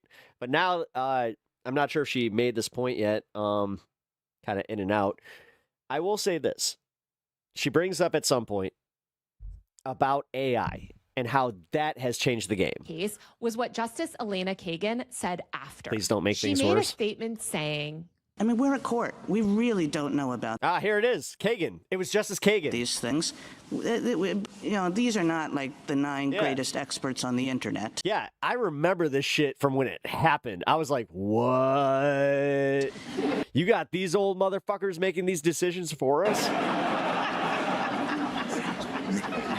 I remember hearing this for the first time after Gonzalez v. Google, and it literally made me sick to my stomach. You're not the 9 greatest experts on the internet. Okay, but our entire literal society is enmeshed and intertwined with the internet. You're literally treating the internet as a punchline. The internet is the most important, most revolutionary technology potentially in human history. And you're like, oh, we don't really know about these things. He. Like, okay, well, you should know about these things. You should know about. Yeah, and we're dumb, and we're just like, oh, grandma, these. What are you even doing being a justice? Oh, wait. Things, because you're literally the highest court in the country, and you're supposed to be regulating these tech platforms that have become global superpowers. And it seems like you guys and people in. Yeah, I honestly don't know how she's singling out leftists as being dumb and not caring about the tech policy when it's the majority of people. Like I said. Take her for how you will. I'm not trying to influence your opinion here, okay? Don't even know how to turn your computers on, and it's all one big joke to you. How can we count on these people to effectively regulate technology when they don't even understand the most basic fundamentals of technology? And in that clip, Kagan continues. And I don't have to accept all Ms. Blatt's "the sky is falling" stuff to accept something about, boy, there is a lot of uncertainty about going the way you would have us go, in part just because of the difficulty of drawing lines in this area, and just because of the fact that once we go with you, all of a sudden we're finding that Google isn't protected. And maybe Congress should want that system. But listening to this, I literally want to reach through the screen and shake everyone. Her being like, hey now, wait a minute. If we go along with this crusade to dismantle Section 230, which is basically like what she's referencing in that clip, then something like Google wouldn't even be protected. It's like, yeah, people literally would no longer have access to any non-government approved information. That's the whole point. That's why we're upset about this. And I'm not just trying to like shade Justice Kagan, who's a brilliant legal mind, but it is really, really concerning when she's like, I don't know, maybe Congress can figure this out. When the majority of Congress never even grew up on the internet, doesn't understand the most basic concepts related to technology, and half of them are over the age of 80 with dementia. Meanwhile, the Heritage Foundation and their cadre of extremely online, well-funded far-right fundamentalists are not quitting. These people are funded by billionaires, and their sole goal is to destroy the internet and roll out mass AI surveillance. They're funding an endless stream of media to propagandize and misinform the public on these issues, while more and more cases that attack Section 230 continue winding their ways through the courts. Just recently, Texas and Florida have passed laws trying to limit how platforms moderate content. We're seeing identity verification laws that remove anonymous speech online. Abortion content is being blocked in states like Texas. LGBTQ people are being... Yeah, Jon Stewart and John Oliver both did segments on net neutrality. Yeah, it's almost like that's where she started caring. But, you know, she was the first leftist and the only leftist to still care, so Give her her flowers, people. Formed in places like Kansas and Missouri. And Democrats are now leading the charge on mass censorship and surveillance by pushing policies to reform Section 230 that groups like Focus on the Family could have only dreamed of. All because they don't like their constituents being able to speak freely online and call them out on things like funding, war crimes in Gaza. This week is the 30-year anniversary of Section 230. And for the past 3 decades, Section 230 has been the legal bedrock of the entire modern internet. It's the legal... I've just never seen somebody that is simultaneously so willing to make people hate her, but then so uncomfortable with people hating her. Foundation that allows you to post a restaurant review, leave a comment. She's more dumb than fake. Yeah. On a news article. Yeah, I kind of give you that. Forward an email or share your opinions online at all in any capacity. No, she really. It's the she believes her, she's huffing her own farts on this stuff. reason Wikipedia can exist. It's why you can sell things on eBay or find an apartment on Craigslist. And these politicians who don't care about any of this, who grew up in a time when they got news by Telegram, who are being I'm trying not to go to the obvious stuff here, though. spoon-fed baby food for dinner, want to tear it all down. And these ignorant leftists and progressives are going along with it because they think somehow that mass AI surveillance and rewarding people like Peter Thiel with billions of dollars is somehow cracking down on big tech. Are you guys delusional? We have to do everything in our power to protect Section 230. We cannot even give an inch to people who want to reform or alter it. It is the single most important law. Oh, she's older than me. Protecting our freedoms on the internet. She's 42. She looks great. What I think is so insidious, too, on top of all of this, is that big tech itself is now backing efforts to revoke or reform Section 230. Because as they embrace she's proved to how the leftist to conservative pipeline works in real time. Yeah. AI. Oh, I wouldn't be surprised.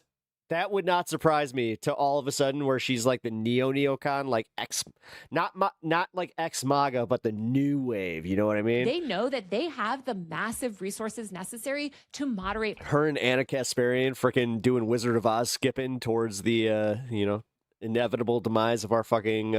platforms at scale. Our Not country. like they'll be doing it well, mind you. But multi-billion-dollar tech companies now want a repeal of Section 230 so that they can consolidate power and eliminate all competition. Dumb don't cry.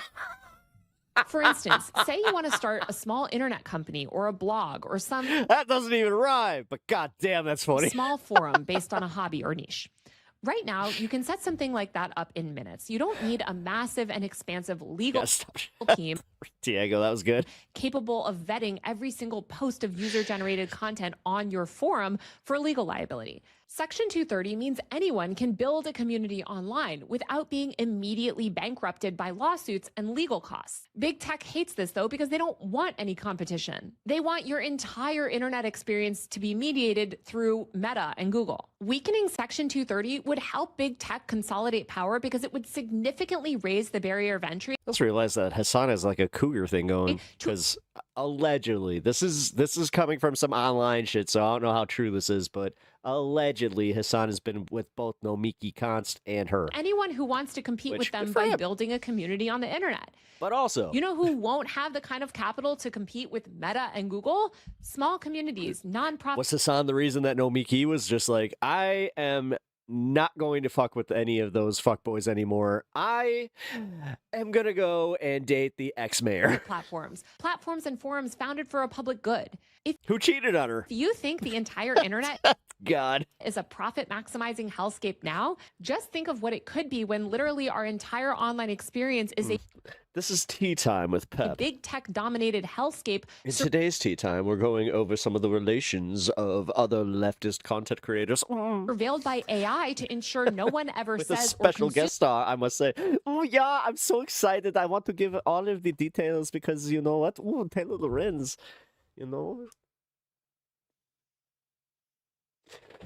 Anything that the government doesn't like. I'll be diving into She must have something. I don't know, but it almost feels like she has a cadence that makes a man's penis run up into his body. I don't know. this in a later episode, but the companies most threatened by changes to Section 230 are small forums that serve niche communities built to support those suffering with addiction or abuse, nonprofit projects that run God, I really am being mean. on volunteer labor, or really any platform that I am joking in this. By the way, this is all just for fun, Isn't the funsies. explicitly profit-based. It's worth remembering that Facebook was one of the first tech companies to endorse FOSTA SESTA. Why would Facebook support weakening Section 230? Because Facebook can afford to fight lawsuits Fosta Sesta sounds like a fucking, like a fancy soda pop. and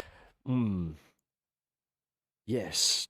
If you want carbonated soda with a crystal clear sheen, don't drink Sprite.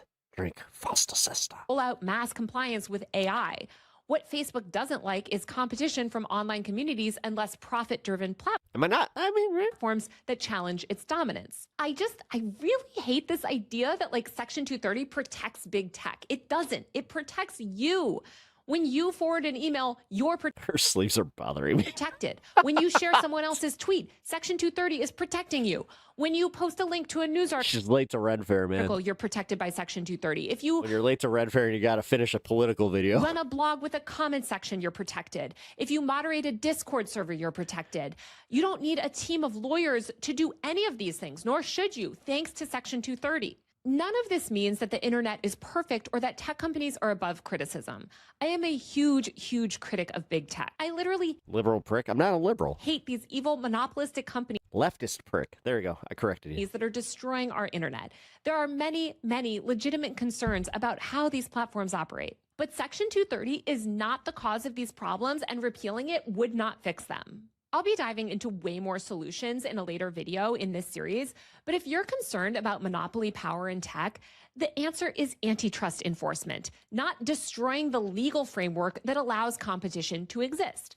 Or if you're concerned about data privacy, the answer is comprehensive data privacy legislation. If you're concerned about algorithmic amplification of certain content, the answer is transparency requirements and giving users more control and more choice, not burning the entire internet down. Almost every single civil liberties group out there is sounding the alarm over what's happening right now. The Electronic Frontier Foundation, the ACLU, a slew of LGBTQ orgs, reproductive justice orgs, and more are speaking out.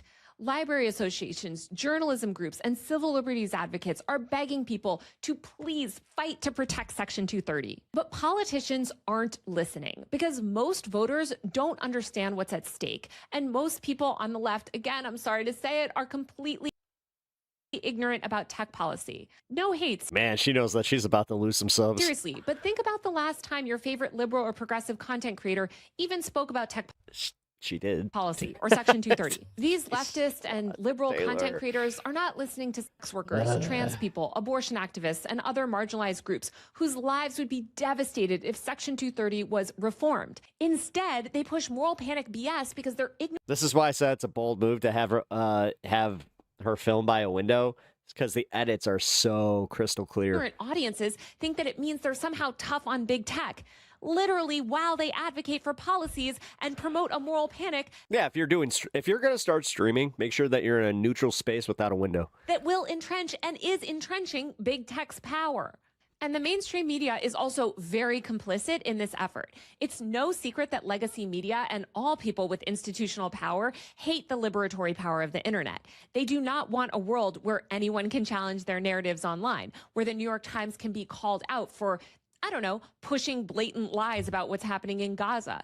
They want to take us back to the 1960s, where what people in power said couldn't be questioned. So the legacy media feeds these moral panics about the internet and continues to straight up lie to the public about how these laws work and what these legal efforts are really about. And I will say, this is not all tech reporters. There are some amazing tech reporters in legacy media who do incredible work. But I'm primarily talking about these big-name New York Times pundits or the editorial pages of major newspapers, huge liberal podcasters like the Pod Save America Bros, and reactionary centrist influencers who are funded by the same massive dark money groups that are backing these attacks on Section 230. And because technology policy doesn't exactly make good television, so much of this is happening in obscure congressional hearings, state houses, and through legal briefs that basically no one aside from a very small handful of tech policy reporters Oh, once I did 3-hour streaming and got 0 views. Oh, bud. even reading.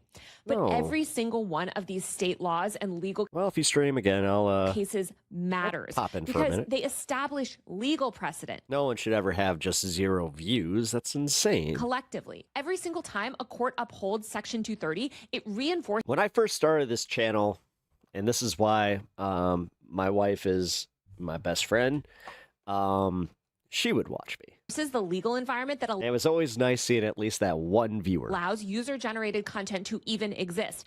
And when a court weakens it, like what happened with Sestafasa, platforms become more risk-averse and likely to remove even more content preemptively. What I want you guys to But I also did this in a way where I started after I was already making videos, so like I had already kind of had like an audience. That's why Robin is one of my OGs. understand is that Robin, that if you There she use is. the internet, Section 230 protects you.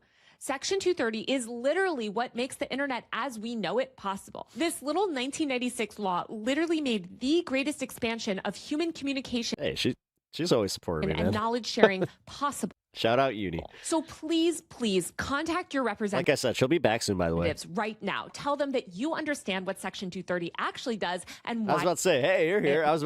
Robin, she was watching me before I even it streamed. matters. Tell them that you will not accept reforming this law and do not let their staffers gaslight you or feed you misinformation. Tell them that You have no idea how much I appreciate that, by the way. destroying Section Like, for 230 real. would hurt ordinary users while helping the exact big tech incumbents that they claim to oppose. Section 230 is crucial to the internet. It is something that you rely on every single Oh, day. Outsmoke, thank you for re-upping your Prime. Thank you. Whether or not you realize it. And we need to protect it in every way possible. For more information and a script that you can use to call your lawmakers and to learn more about Section 230, go to What is Section 230? It's a great website made by Fight for the Future, an amazing civil liberties organization that fights for marginalized people Nice. to have a voice online. How you doing, man? I'll also just tell you guys, again, it is so ironic that all these bad actors claim all the time, oh, Section 230 helps big companies, it helps big tech.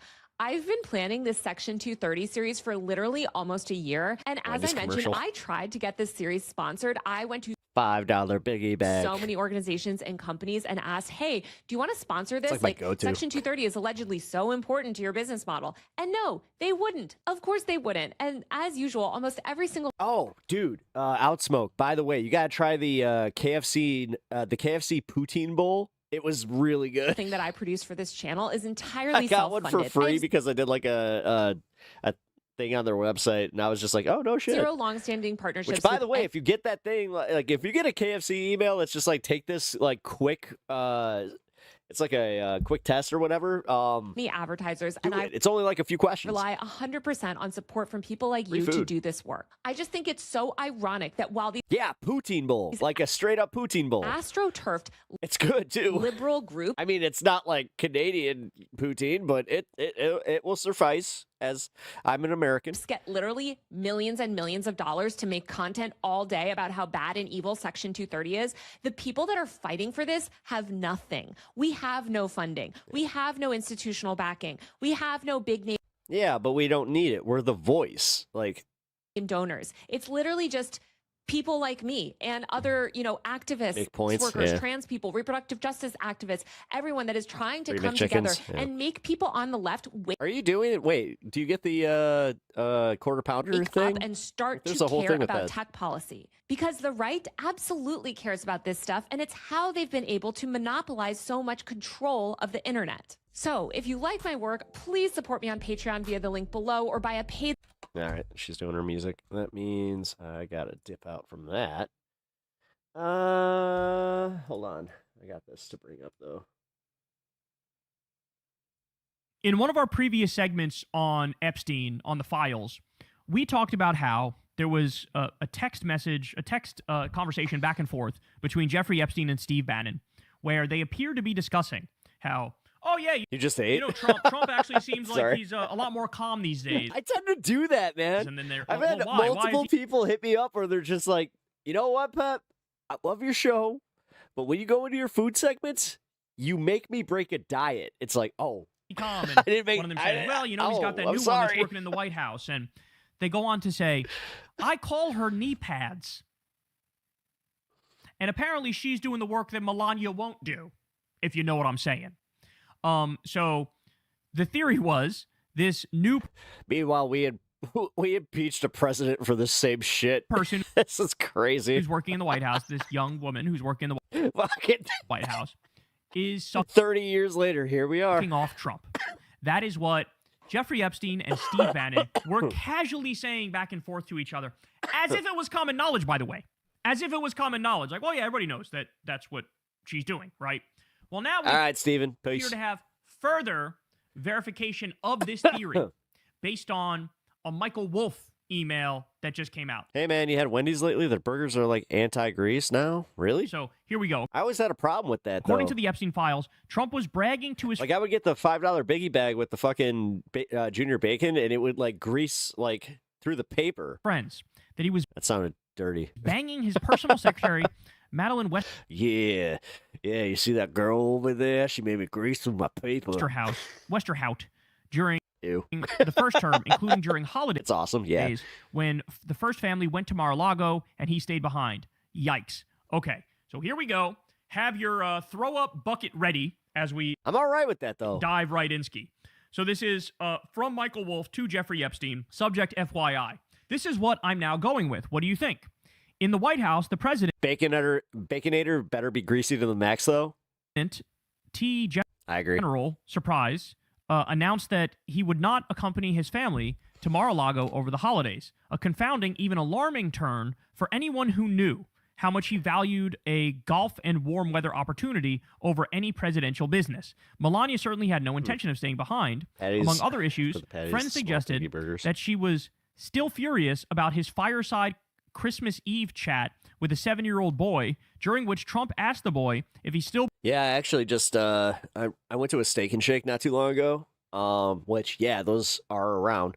Yeah, it was kind of wild, though. Like, I had those new fries, the beef tallow fries. They are awful. Believed in Santa. Beef tallow sucks. Melania didn't think that was funny. Bro, you want to rage? Get a Whopper. Dude. FOB Whopper, fresh off the broiler Whopper. You're talking to an OG here, man. Somebody said one aide, Trump was clearly a guy who had never dealt with... Wait, Outsmoke knows me. With a 7-year-old. In an empty White House... Yeah, obviously I didn't work at a BK, but I got a buddy that did. Trump's personal secretary, 28-year-old Madeleine Westerhout, brought his papers and call sheets from the West Wing up to the... Also, Outsmoke, if you order a Domino's pizza, make sure that you get it with the marinara instead of the normal sauce that they use. It's actually really good. Residents. Finding him, she told friends. Dude, I used to hate Domino's pizza, but now that's what I get. Like, well, if I don't have good pizza around. In his underwear. And herein, suddenly, was another subplot.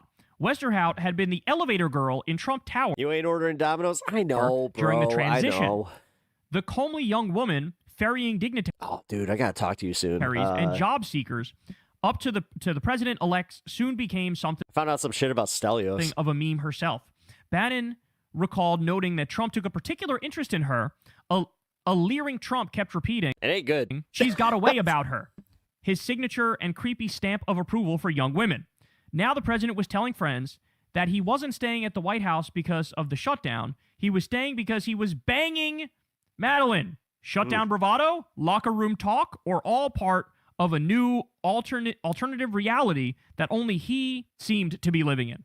Again, this is the second reference. The first time, like I said, was Steve Bannon and Jeffrey Epstein. Frozen pizzas fuck the casually world. Talking about this, and they called her knee pads.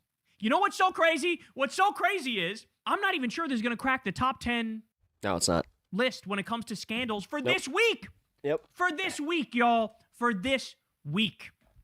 And that's how far gone we are during this Trump regime, during this era in American decline, because I actually totally get it why this wouldn't even crack the top 10 scandals for this week. Because there's so much other... Trump is literally starving Cuba to death, which we're going to talk about in a little bit.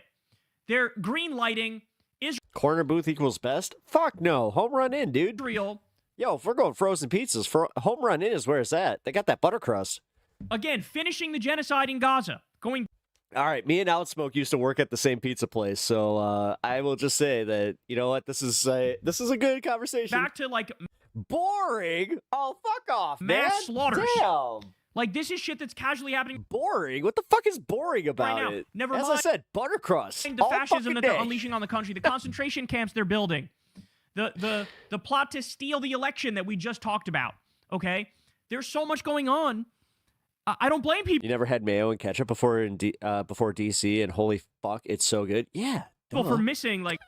Dude, that's my tartar sauce. Oh, shit, the president... Whenever I make, like, fried shrimp, that's what I mix a little bit of ketchup, some mayo, a little bit of salt and pepper, and a little tiny dash of some Old Bay's.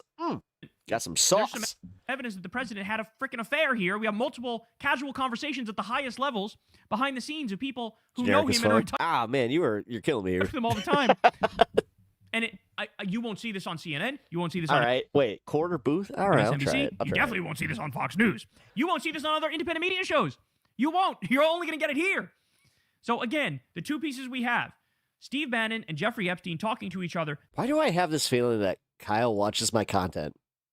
Like, I got this weird thing. Like, I'm not even kidding anymore, guys. Like, check this shit out. Sorry, Stan. The Squishmallows. Now, I know, innocuous, right? And it's obviously an homage to his cats, but I just, there's too many of these, like, coincidences that happen specifically with Kyle Kulinski where it's like, I'll do something in my content, and then all of a sudden, he just kind of makes that pivot. They called her knee pads, and they said Trump's been more calm lately because something's going on there, right? And then now you have Michael Wolff saying this. Stepbrother Fancy Sauce. The QX Files music. Counter argument to it is, and this is certainly possible, Trump could have just fucking lied and told people like, oh yeah, you know that one right there, I'm doing stuff with her. I don't put that by him. He fucking lies about everything. He could be lying to people about... I don't know, Kyle, you got to give Pep Talks a nice shout out? I mean, I know you got Courtney to take care of, but come on, brother. Oh yeah, this one, What's up here? This hot young one here. She really likes me. She's doing... All right, here we go. Things Corner to me, you know Booth lineup, 5 cheese, meat lovers, sausage, and jarnara. Ooh. Supreme, spinach. Oh, shit. I don't put it All by right, him. he's got me on this one. I think that I actually got to go Corner Booth to now. just lie about that.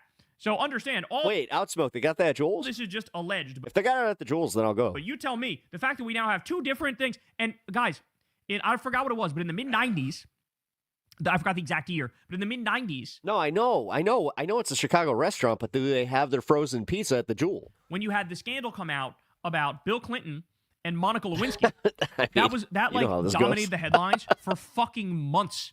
For months. Want to learn how to make king sauce? Fuck yeah, I do. Here we are with what appears to be a very... Like, yeah, go for it now. Similar type scandal. And crickets. Again, you won't hear about it anywhere else. You're only going to hear about it here. But what's crazy is even if it was proven true beyond any reason... Oh, they were the ones that did the Fantastic Four pizza. Yeah. It still probably wouldn't crack the top 10 of the scandals. I had that. Living in this country now for this week. Right, with the ushering in of fascism, with literally the worst corruption we've ever seen ever by far, and it's not even close. Even Ann Coulter knows that. Even Mike Cernovich No, I'm having pizza tomorrow. that. All these right-wing figures, tomorrow. low-key, will admit to people behind the scenes, like, oh, of course, they're just like flaunting the corruption in our face. There's so much shit so often that people will just shrug and yawn about this, which, by the way, gets to the double standard, doesn't it? Right? That when it's a Democratic president, Bill Clinton, I'm gonna try it, man. No, you got me. You got me on this one. 2 months straight. I trust you too. Of hair on fire coverage with Trump, Watch it won't even be a mention. And that's the thing. You can't keep up. It's like impossible to even keep up with all this stuff. But you add anything to it? I don't know. My new thing is to add like fresh basil to a frozen pizza. It always adds that little bit of Madeline Westerhout zing Trump to it. I don't know. I think she denies it. But you already have multiple references in these files here. Is Trump flat out lying about this too? Or I think this is like Bill Clinton 2.0. It makes sense. Like I thought that when I saw this chick. There was a little something going on. And that also begs the question, well, there's other women in there now, right? These like Oval Office directors. How about them? Should that be investigated as well? You can grow basil on my counter. Because I try, but for some reason, like He always seems to keep these people, I keep it by the window and it keeps dying because it gets too cold. There was speculation about Now I got aloe, ironically, growing there. Laura Loomer, y'all. About Laura Loomer. But there you have it. Hey, y'all, do me a favor. Play Magic the Gathering during stream. Nice! Fuck yeah. What you got? What kind of... you playing Commander or just a normal 72? Like and...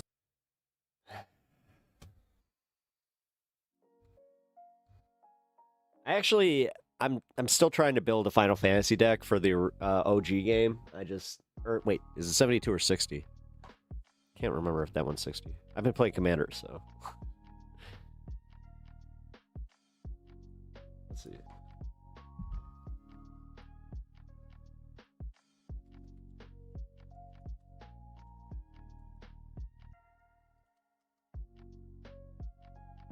Oh, it's 60. Okay, yeah, my bad. Final Fantasy VII Part 3 needs to hurry the fuck up. Yeah, well, you're going to be waiting for a while, because remember, it's still PlayStation first, then PC. Meanwhile, I'm sitting here playing on a fucking PS5 after it's released on PC. You know, sometimes Outsmoke, it pains me to say that you might have been right. Probably should have just played it on PC, but here I am. You know what? I got a good time. I have a good time with it, so I don't give a fuck. The series, the last one, Square's doing what they... I mean, I love them. Like, I think that Final Fantasy Rebirth is great.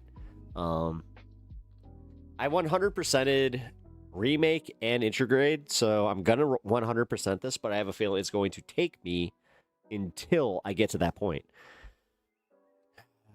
Square told Sony they done with that timed exclusive bullshit. They lost money. Oh, nice. Okay, well, that's good. You started Rebirth? Yeah. I'm like 30% through. If you want the Cane's recipe, you should be able to find... Alright, so it's mostly ketchup, mayo, then you add a little bit of mustard. Ooh, that makes sense. Dash of Worcestershire. And then ton of black pepper. Alright. Damn. Where am I? I just finished Red 13's quest. I'm in Cosmo Canyon.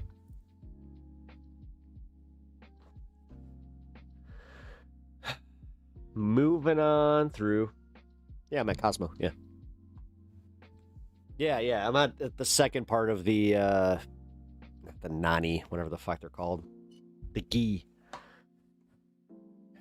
Is this game not insane? It's too much. It's too fucking much, dude. The mini games are just, god damn. There's so many things. There's just so much to do. There's so much to do. It really is just so. Hey, so Joe Rogan had. Sorry, I just saw Abba Preach and Kyle Kalinske, and you know what? Stream Session's about to take place because I love all these people. Has been catching a lot of shit lately. It gets bigger. It gets bigger than the. Wait. It gets bigger than after the saucer? Get the fuck out of here. For the Epstein class. He had that. What am I smoking? I got some Jack Herrera. That guy, Mike Benz. And it was just beyond humiliating and embarrassing. I mean, the stuff that guy said. I've seen it like on every channel that covers anything remotely related to Rogan and politics. Every single one of them has a video that's like, damn. It doesn't look good, dog. This does not look good. Now, Joe himself, to be fair, he was in the Epstein files in that Lawrence Krauss, one of his show guests, tried to get him to meet Epstein. And this was when Joe already knew what Epstein was about because he did a Google search and he learned about it. And so, to Joe's credit, he refused to meet with Epstein. But then he went on to launder the reputation of virtually the entire Epstein class. He had Donald Trump on his podcast and gave him a hot stone massage.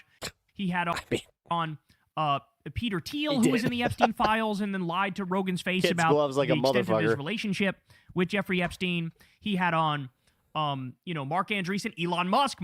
Elon Musk was begging to go to the island, and it was super embarrassing, the stuff that came out on him. And nobody's a bigger Elon Musk simp than Joe Rogan is.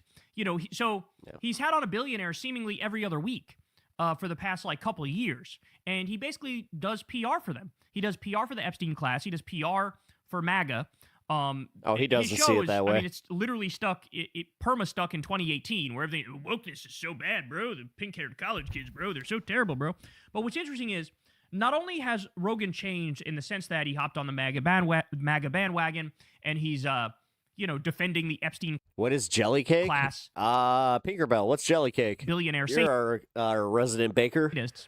But also, his actual values have changed as well. So I want to shout out here Abba and Preach, who, by the way, do have a phenomenal YouTube channel. You guys should definitely check it out if you haven't. But they're a huge show. I'm sure a lot of you guys already know about it. But Abba and Preach basically lay out here for us how Rogan has sold out. He's quite literally sold out, and he's a very different person than he was back when he was a Bernie supporter in 2018. Right? So let's take a look and we'll break it down here. I saw the weirdest thing. I was watching a Joe Rogan clip. I think he had an interview with somebody. And this motherfucker, I was like, when did he start doing this? And I was so confused when I heard this because it's in the middle of a discussion with Rand Paul. I also don't ever interrupt a podcast with an ad. Then people will be just as upset as they were. And they'll still have the same government, essentially. Right. NFL playoffs, let's go. DraftKings Sportsbook, an official sports betting partner of the NFL, makes every moment feel bigger. I also don't ever interrupt a podcast with an ad. The only thing I would ever promote is, it's like the same thing I feel about the stuff that I promote for free. Yeah. It would have to be something that I like. Believed in. Yeah. Joe Rogan started taking gambling ads. I'm like, there's no way that's real. Somebody had to have edited that in. But no, sure enough, he had actually taken a gambling ad. And I was so surprised by this because I'm like, when did Joe start taking money from gambling people? By the way, that is the number one sign of really selling out, is taking those gambling ads. Well, crypto is one too. If you take a crypto one, that's... Or Polymarket, totally selling out. But gambling is too. Because these people... Wait, you know Abba personally? No shit? They're offering a... Hey, shout out this guy Pep Talks. I've been watching their stuff for a long time. Wouldn't mind having a little bag. I mean, they are offering a bag ski to people, man. It is like... No, for real, guys. If you guys know how to get little cross promotion or just want to promote the smaller channel and just be like, hey, I know this rad dude Pep Talks. They're just throwing money, making it rain. So if it's like, whatever, DraftKings, FanDuel... the other one is the prediction markets, which it's just gambling, but it's Kalshi and Polymarket. Wait, does your jelly cake have white layers? I love making them. This is layer gelatin molds, basically. Oh, really? Rogan doesn't even like sports, and he also doesn't even gamble. So it was literally just, hey, I like the size of the check that you're offering me, right? And you could see in the past, I never interrupt a podcast with an ad. Boom, interrupts the podcast with an ad, and it's gambling. And I only say this because if you watch Joe Rogan a lot, to complain all the time about big pharma and how they have ads everywhere and how that should be illegal. 75% of all television advertisement is all pharmaceutical drugs. And aren't we one of the few countries that allows Only for... two. In the 1990s, they allowed pharmaceutical drug companies to advertise. That's right. Is that something that has to... You hear about this Pep Talks dude? He really hates Taylor to Lawrence. stay that way? Is that something... Hey, let's not. That could be changed with policy. And I always agreed with him when he would say stuff like that. And on top of that, it's not like he needs the money, right? Another guy that I feel like could care less about the money is Joe Rogan. It's a fact. He doesn't care about money. He did the first 13 shows for free for us. Let me tell you something about money, kids. Once you get past a certain amount, it doesn't feel like anything different. It had a loft and I had a pool table, and I would look around at it. I go, I can't believe I actually live here. And then I got accustomed to it. Yes. It's not like he saw big deals. But then again, I guess for some people, it's never going to be enough, right? It's literally like a disease, And it's so crazy. Once you get over a certain amount of wealth, I don't know what that line is, and I don't know if it varies person to person, but it really does seem to rot your soul and destroy your morality. I don't know. Kyle, if you and Crystal got another million, would you just get your penthouse? Bro. You're sitting in $1 million house. I don't know, man. And your ethics. There's a certain line where people just lose their connection to humanity. And it's so consistent. Why do you think it is in the Epstein files? So does that mean that that's what you're going to chase? We have all this talk, not only pedophilia, not only rape, but also talk. Because honestly, I think that we have two fundamental differences. you put me in front of that amount of money, I genuinely think I'm like, oh, I think I would lose my ability to be a good person with that amount of money. It's like, now I'll take this amount of money. How about that? But no. And people would call me an idiot for it, sure. But the people that would willingly just be like, yeah. Like, it's like, those are the ones. Murder and torture. Like, it's because they view themselves as above us. Like, we're subhuman. We don't count. And like, Rick Hauser. Okay, What okay. part of the He lives in like a multi-million-dollar house now. initiation into the super. Like, okay. Where he's living in probably a 4,000 square foot house with like 2 acres. For human class of Have you seen their property? billionaires is, you know, Just even in their videos, like, you know, that sort of depravity. And it, like, they don't think anything of it. They all knew Epstein was engaged in it. But yeah, you're not wrong. These other, you know, wealthy elites were engaged in it. And I don't know what it is, but after a certain line, people just lose any semblance of right and wrong. And Rogan's no exception. From I never run an ad in the middle of a podcast to running ads in the middle of a podcast to, you know, I don't care about money, I don't sell out, to taking a fucking DraftKings ad. Jesus Christ. I would just never guess that Joe was that person. He would always talk about, like, I don't need this money. I'm not going to do anything for money. He always talks like, there's a lot of things that Joe could have done to compromise himself over the years, and he would always say no. Exit protection. If the player in your eligible NFL prop bet goes down at any point. You know what kills me too is, like, Joe doesn't watch traditional sports. You don't watch the NFL. You don't watch baseball. So hearing him do this fake ass ad is wild. Am I crazy to say I've never heard this side of him? And any OG fans, y'all let me know if I'm bugging. I remember him advertising Alpha Brain, but these were all products that he said he believed in because no, this is the Burt Kreischer shit getting to him, no. Help with your like brain For real. function and your sleep. And he was always talking about health and whatever. So I'm like, all right, whatever. I never bought any of it, but like, okay. By the way, yes, like he does believe in that stuff, and that's why he was selling that stuff. But there's also been studies into that, and you're not going to be surprised to hear this, guys. But like, supplement companies are basically scams. Like they're basically scams. So that was basically scam shit. But I think he believed in it, but it was scam shit, if that makes sense. Now this is somehow even worse because, like, you know, you don't even believe in fucking sports betting and DraftKings, and you know, this is part of like what's destroying the younger generation is that now people have given up on any semblance. In 2015, in a private exchange, Jeffrey Epstein casually explained the rise of the Hadid sisters in the modeling world, not as talented or hardworking, but by bragging that they followed directions. The thread reportedly references money changing hands with agencies including degrading, dismissive remarks about the young women in the industry, written like it was just business as usual. Of a collective project to make the country better, right? To have new rules of.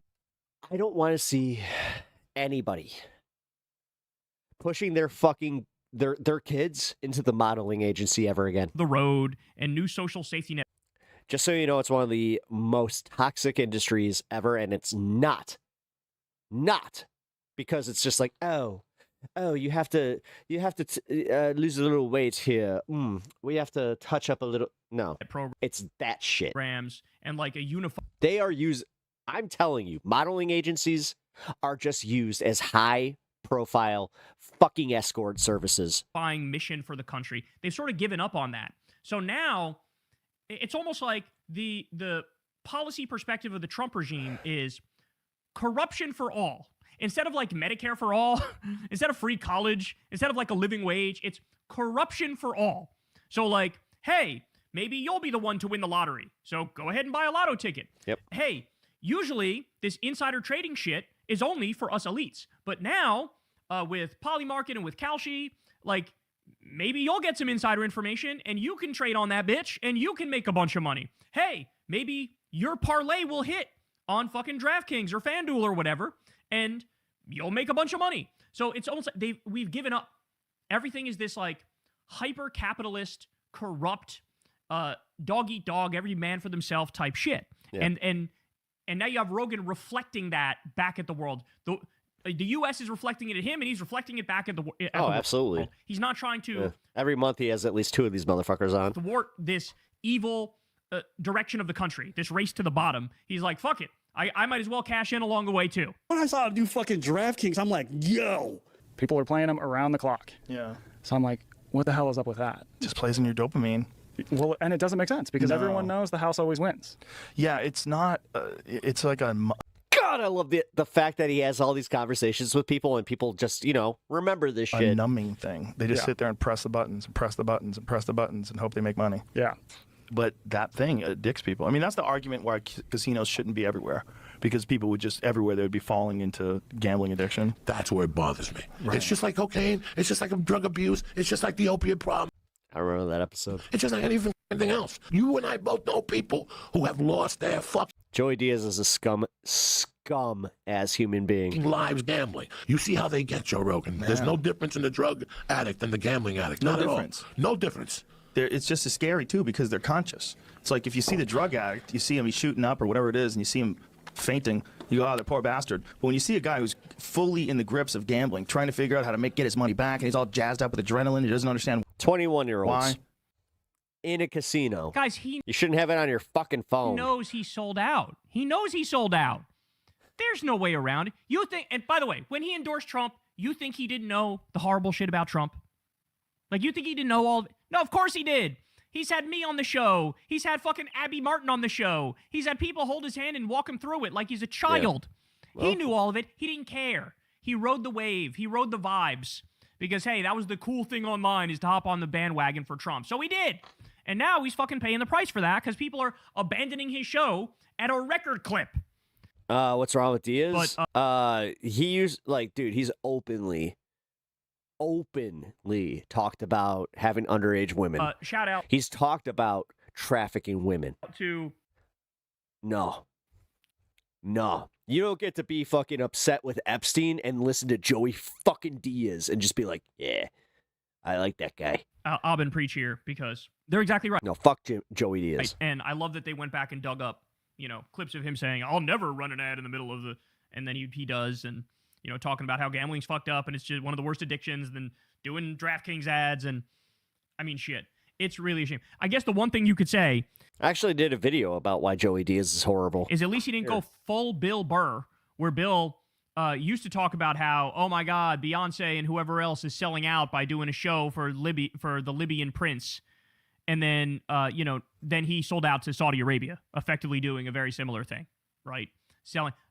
Basically doing comic washing for the atrocities of the Saudi regime. Can YouTube get their fucking search to move per page? That'd be nice. Like genocide, like executing people for free speech, like killing Jamal Khashoggi, right? So Bill Burr sold out and blew up his career, and Rogan, I think, is on a similar track. He's just at a much higher mountain, so it might take a lot longer for him to get down to the bottom. But look, we're at the point, I think everybody sees it now, right? I think everybody sees it now. There's so many people who are like former Rogan fans who now like have channels dedicated to breaking down Rogan's bullshit and that the whole Rogan sphere is bullshit. And the other thing is, you guys know how it is, right? Like the way they talk about anybody who criticizes them, Rogan never engages with the substance and the specifics and the particulars of the arguments of the people who are criticizing him and the Rogan sphere. It's always, oh, they're just jealous. Oh, they're just haters. Oh, like it never, like Mark Maron, who like had detailed criticisms of like, here's the problem. You're ushering young men into fascism. Here's how you're doing it. Here's, here's the veneer of the argument you make about how, oh, let comedy be comedy. And we got to be anti-woke because the wokeness has gone too far. He has very detailed criticisms of like, you ushered young men into fascism and like thought nothing of it. And Rogan's reaction is like, you're just a jealous hater. And it's like, I think people now sense the bullshit in that too. That you can't just swat aside all criticism and say jealous haters, whereas the people doing the criticizing have like a fucking essay of here's every point as to where I think you're wrong and the specifics of how I think you're wrong and how you're hurting the country, right? But that's what they do. So anyway, I think the downfall is that they are right in the smack dab middle of the downfall, and I think it's only going to get worse. Hey, y'all, do me a favor and like and subscribe. Real quick, here's the link to my video. It took me a minute to find. Didn't realize I made that so long ago. But yeah, that's my Joey Diaz video explaining why Joey Diaz is a certifiable piece of shit that you should never support. He's the fucking worst. He really is. All right. You know what? Screw it. I got an idea. Let's do this. Boom, boom, boom. And then let's do this. I watched the Bad Bunny show. I saw nothing problematic about it at all. This is supposed to be a unifying event for the country, not for the Latinos. I want to send a signal Oh, I want to see her crash out so hard, so fuck it, I'm in. to Americans that the most radical act in a capitalist society is non-participation, and that you have power to decide where you want to spend your money and where you don't want to spend your money. The left wants to tank the U.S. economy in order I'm not going to watch my own video. to punish President Trump for the crime of having been elected by most American voters. Even we think this is bad. We love kissing the president's butt. We don't think anything is racist, and we still think, I don't know. Latinos, bitch! Maybe you shouldn't put the Obamas as monkeys. Absolutely terrible. One of the worst ever was the US president's verdict on the Super Bowl halftime show. Nobody understands Dana M, thank you for the sub. the word this guy is saying, said Donald Trump. A slap in the face to our country. Trump didn't comment on the alternative all-American halftime show staged by Charlie Kirk's Turning Point USA, presumably because he was watching Bad Bunny. And the truth is that both the alternative show and the president's statement felt like they were contrived as a response to something which ultimately didn't happen. Many expected Green Day and Bad Bunny to use the biggest show in the world of television to skewer the president and rail against ICE. But actually they didn't.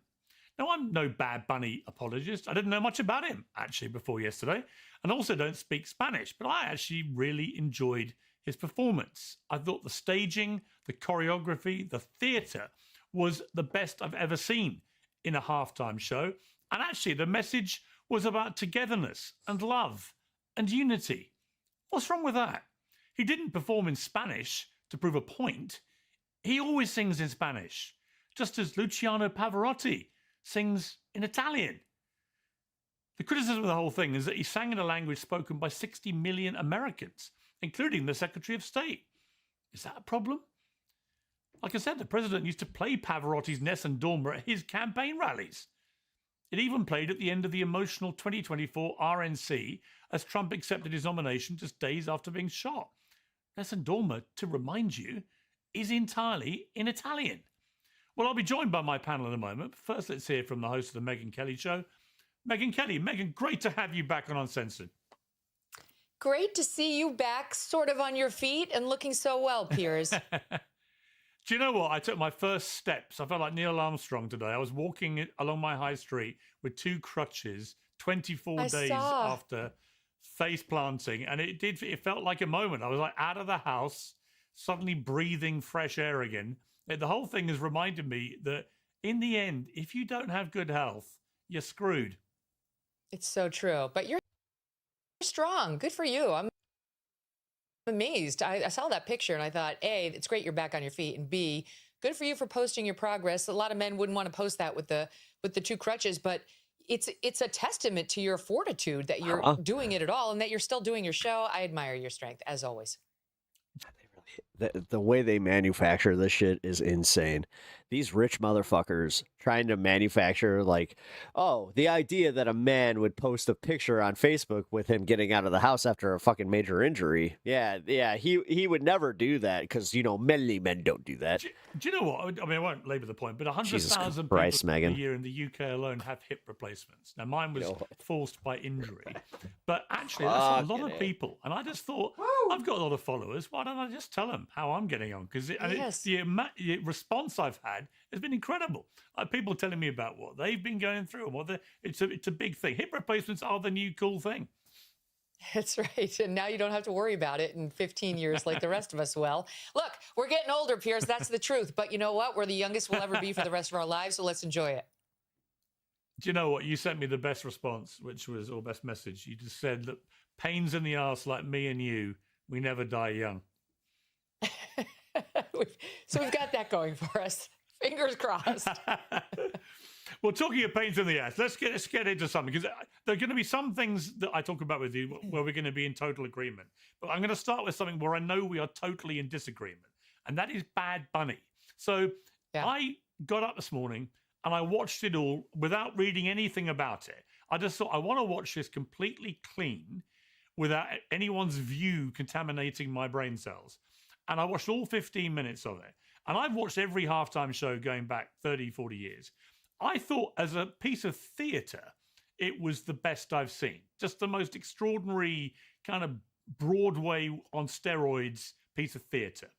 I also thought it wasn't remotely divisive politically in the end. His Grammys speech was, but his performance, I thought, was actually a lot of things which I would have thought people on the conservative right would applaud. It was about love. A couple actually got married for real in the middle of it. He was preaching about unity, not just the United States of America, but the wider Americas. What was the problem, Megan? A certain male gesture is coming to mind, but I'm not sure I can do it on this show. No, it wasn't about what he was actually going to do during the middle of the Super Bowl performance. It's about him. It's about him being chosen as the Super Bowl performer, somebody who's been an outspoken critic, of course, of the Trump administration. Try harder, bitch. And of America. And oh my God, I thought you guys were like the ones who didn't cry about this shit. That you just kind of did your own thing and just, you didn't care. Our anti-immigrant policies. This is long before the current controversy over ICE. He doesn't want illegals deported from this country. They are the biggest crybabies ever. Too No, bad, they really are. Because the majority of Americans do want that and are not shy She's so about whiny pushing all for the it. And that's time. why President Trump got elected. So he and his little buddies over at Green Day never miss a chance to bash the United States of America. He got selected because Jay-Z, for some reason, has got the choice over who performs at our Super Bowl, who's another problem. Don't even get me started on his friendship with Jeffrey Epstein. Oh, now you care. Careful, Megan. Why is careful he choosing who's appropriate for American children to watch during our seminal sporting event? And I'm sorry, Piers, but who that? To get up there and perform the whole show in Spanish is a middle finger to the rest of America. Who gives a damn that we have 40 million Spanish speakers in the United States? We have 310 million who don't speak a lick of Spanish.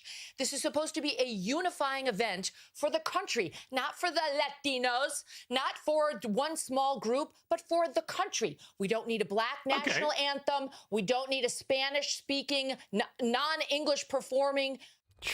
What's the if I get this wrong, I'm sorry, but isn't it like Chupa Mi Culo? Performer or something like that? We don't need an ICE or America hater featured as our primetime entertainment.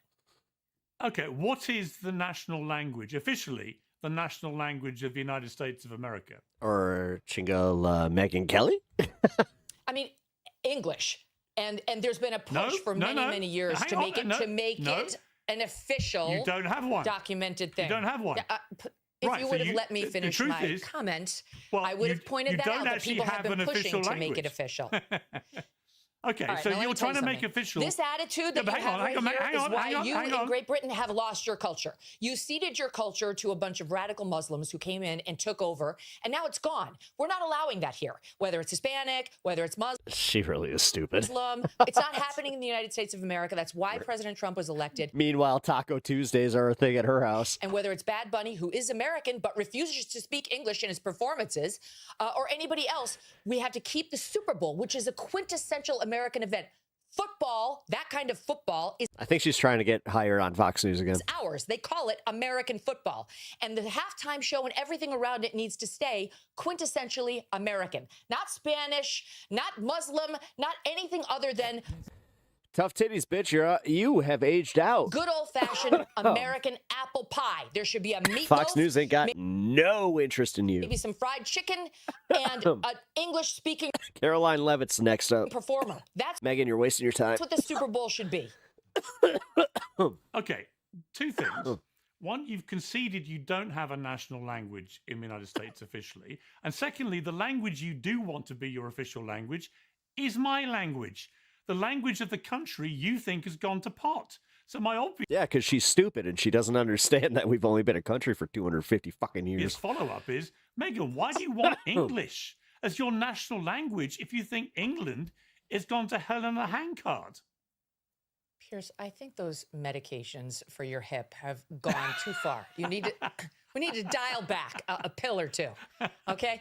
We want something that we can all understand. I don't think Bad Bunny used his appearance to bash America, but I can't be sure because I didn't see any subcaptions on his Spanish language performance. But what about Pavarotti? What about Get culture, you dumb hoe. Pavarotti? Wow, I'm sorry. I'm using all of them tonight because between her and Pam Bondi, I can't.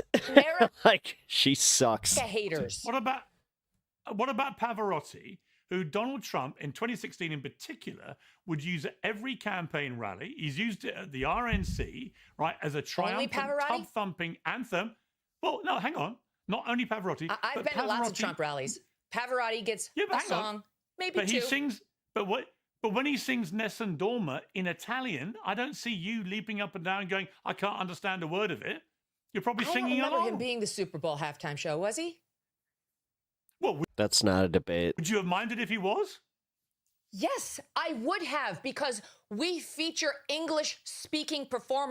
The Ninja Turtles were literally part of the Super Bowl in the 90s, so careful with how much you want to fucking clutch your pearls here. At the quintessentially American event of the Super Bowl. We do Michael Jackson. We do Whitney Houston. We do great bands that love America, like American rap. That's a different situation. This guy who can't stand the country comes out and starts speaking in Spanish, and I'm sure the people in South Florida really enjoyed it. The people in an American territory, Puerto Rico, really enjoyed it. But the people in the Heartland had no idea what the hell was happening. This is a guy who loves to parade around in a dress, who again hangs out with Jay-Z and his Epstein-loving pals. Ooh, John L. Stewart, like the little drama, Who gets up there allegedly. when he's not bashing America with his pals at Green Day, who are from the far left People's Republic of Dude, they cried about that last year, yeah. California, who have never missed a chance Kendrick. to rip on Trump. Which, objectively, I'm just going to say this, as a fan, I thought Kendrick did a better job. MAGA, half the country. It was a much ballsier set because he only did 2 hits. Or ICE, and that's something they share with Bad Bunny. But now we got That's Squabble. not representative of what the Heartland wants to see. Squabble. And the Heartland always gets the middle finger That song's a from banger. people like Jay-Z, like Roger Goodell, who should know better, but he's a panderer who runs the NFL. And that's why you had probably closer to 10 million people turning the channel and turning to the Turning Point event, which was pro-American, which was absolutely beautiful, which had several references to God and faith and this country, which had a tribute to Charlie Kirk at the end of it, and talked about Jesus and how he can change your life. That's what America's all about. We are founded as a Christian nation. We're still a Christian nation. And what we want is No, the biggest one that got people was like seeing the little kid at the wedding, like asleep on the chairs, because we've all been there. somebody up there to celebrate. It's almost like this is actually like a thing about like having family and people, and like this is why they're so pissed, is because their money broke them. How They don't have this. freaking special. Their families hate them. You do know that every single one of these people, they make so much money that their families genuinely hate them. This country is not a bunch of people who can't stand us, and over what? Over our desire to get illegal immigrants who are raping and molesting our children out of our country. That's all ICE is doing. They're not the ones doing that, hon. Okay. Actually, your friends are. Megyn Kelly is Start the he's new year special. with real comfort. Go to cozyearth.com and use my code PIERS, P-I-E-R-S, for up to 20% off. That's cozyearth.com, code PIERS. And if you get a post-purchase survey, mention you heard about Cozy Earth right here. Let me present a different view I don't think so. of Bad Bunny, which is he's the son of a truck driver and a teacher, born in Puerto Rico. He's an American, born there, naturalized American. He is the most successful artist in the world. He's the most streamed artist globally on Spotify for 4 consecutive years. Nearly 20 billion downloads in 2025 alone. Are those numbers that you can process? He has sold 123 million equivalent album sales. He's won Grammys. He's won everything. He is a fantastically successful American story, isn't he? And isn't the fact that he ends up performing at the halftime show exactly the kind of journey that America was founded on? which is a guy The who comes story- from very little, born in America, who actually makes it to the biggest pinnacle because he is, right? I mean, look, I love Kid Rock, okay? And I actually really enjoy the Turning Point show as well. I like them both. But Kid Rock's not had a hit single in the last 11 years. This guy Try 20. is right now the hottest star in the world, and he should be on the halftime show. I can't think of a compelling He's reason too why divisive. Because he's too divisive, Piers. I'm giving you the reason. Maybe because you're not an American, you don't get it. He is too divisive a figure. No one would begrudge him his Wendy RX. Hey, thank you for the follow or the sub. personal success Appreciate story. that. Good for him. Great. We love that here in America. Just like we love when our half pipe freestyle skiers make it to the Olympics. Despite all odds, they overcome them and they make. But when you go overseas wearing the American uniform, Clutch your fucking pearls harder, you old hag. and you bash You America fucking on hag. foreign soil, We get it. when you're These young people are having fun in multicultural. I don't feel included because no one liked me. we get very upset here in America. It's not that we don't stand for free God, speech I'm so glad that she's aging like, or differences of the opinion opposite way. or love rags to riches stories. We do all of those things, but there are You certain could argue some media personalities are actually looking pretty good for their age, but her? things that we Nah, she literally looks like with every word that comes out of her mouth, she starts turning into the Ghostbusters hag. expect of the people who are representing us when they're overseas as Olympic athletes or She's not pretty. when they're in No, she's actually the perfect example of like when as I said, every word she speaks, she starts looking uglier and the uglier. middle of the Super Bowl, which is our event. That is a heartland Even my dick fucking is just like, yeah, this bitch sucks. event that gets every, usually Okay. man, but lots of women too, on their feet, feeling patriotic year after year. Plus, she's using she's using like 40 filters right now, by the way. It's one of the reasons why we love it. And the last thing we want is someone who's a harsh partisan who we know can't stand the country. And you're wrong. He wasn't totally patriotic at that event. He ended it by saying, She sounds so disingenuous, so fake. She believes nothing, just stereotype. Oh, she's literally going back to her Fox News persona. That's what I'm saying. This is her auditioning for her old job. God bless America, and then listed all I have a feeling SiriusXM hasn't renewed her contract, and she's kind of in that in-between phase. the countries in all of the Americas, which is not how we Trust here me, in I the wouldn't United be States surprised view at all the if that was USA. the case. We actually do believe in American Excuse me. exceptionalism, and we believe we actually do have a higher claim to morality than some of the countries he was listing, like Mexico. But you wouldn't want him to have his First Amendment rights infringed on his ability to criticize certain policies of a particular Of course not. American No one's talking about government, that, would but he you? has no right As to an perform at the as Super an Bowl. American citizen? Really? That's disqualified. So The First Amendment has nothing to do with it. anyone who's ever been... The First Well, Amendment that's has nothing to do with interesting. it. The So First anyone- Amendment is about anyone who- government censorship okay. of speech. Hang on. Anyone who's been critical... Yeah, the thing is, no guaranteed money in that, and she's going to have to build her audience again. then of the U.S. government should not be allowed to perform at the halftime Only Hassan can move an audience like that. show. Is that your position? I don't think that'd be my selection. I do think you should find somebody who is more of a unifier, and there are plenty of them. There are still millions of people out there who have very strong political opinions, but they don't voice them publicly because they I mean, let's be real.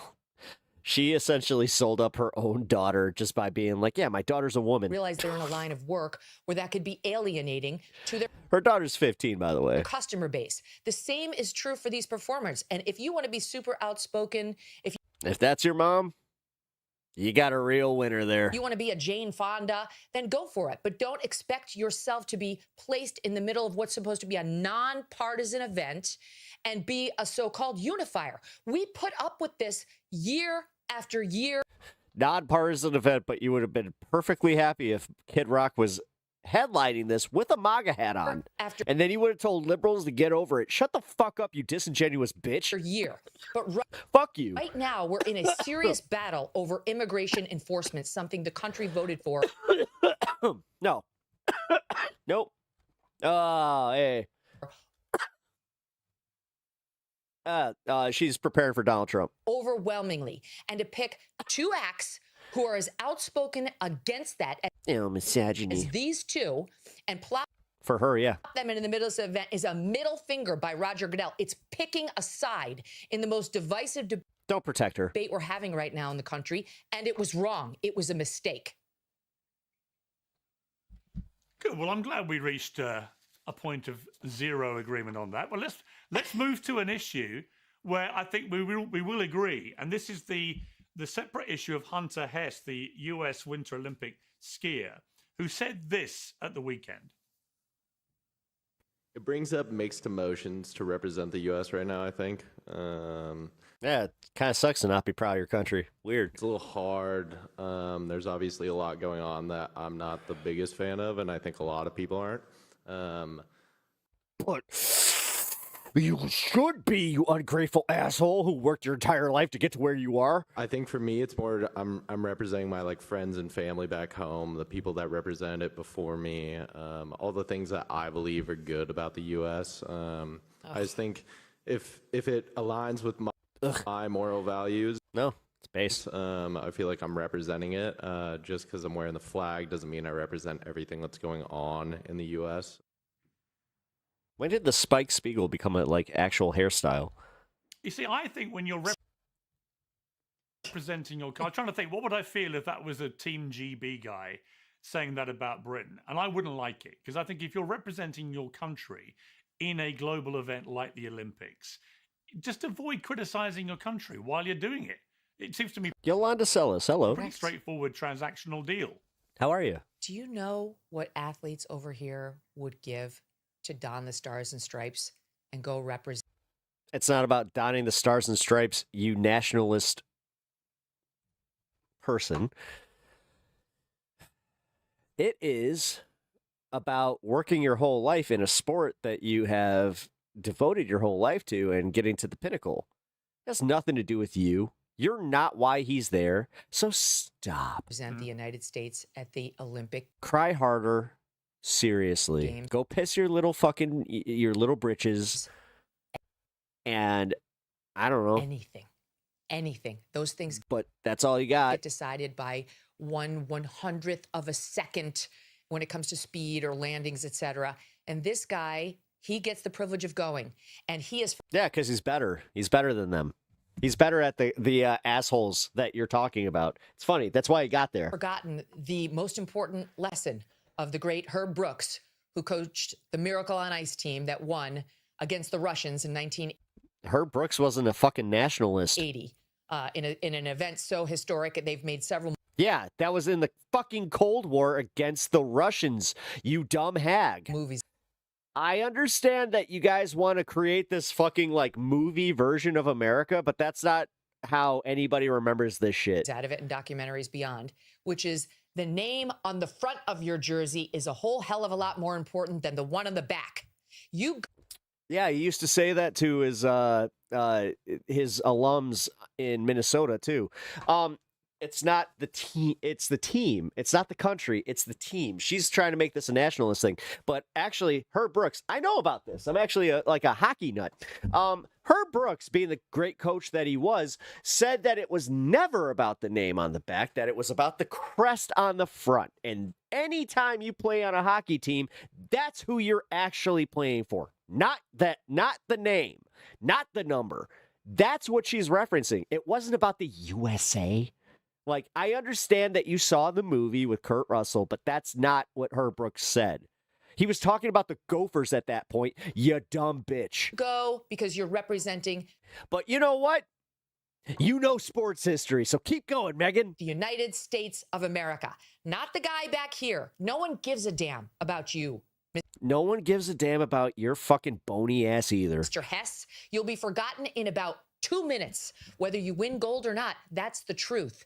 But is that what bothers you, is the fact that when you know that you shut your show down, it's just going to be like Rush Limbaugh and nobody's going to talk about you? Your bad behavior about your country. Actually, Rush Limbaugh, at least he was like a pioneer. You're going to just be a footnote in this. Country and the flag that you have been she sent likes to vodka? represent. Yeah, she seems like a vodka gal. Remembered for a long time. You have single-handedly managed to alienate. Guy's never played a sport in his life? More than. This one I will flex on. Fuckface.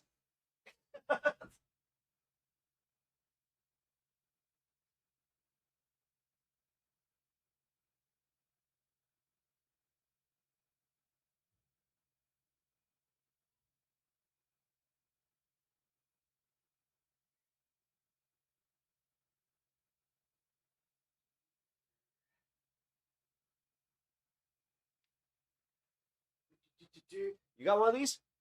I didn't think so.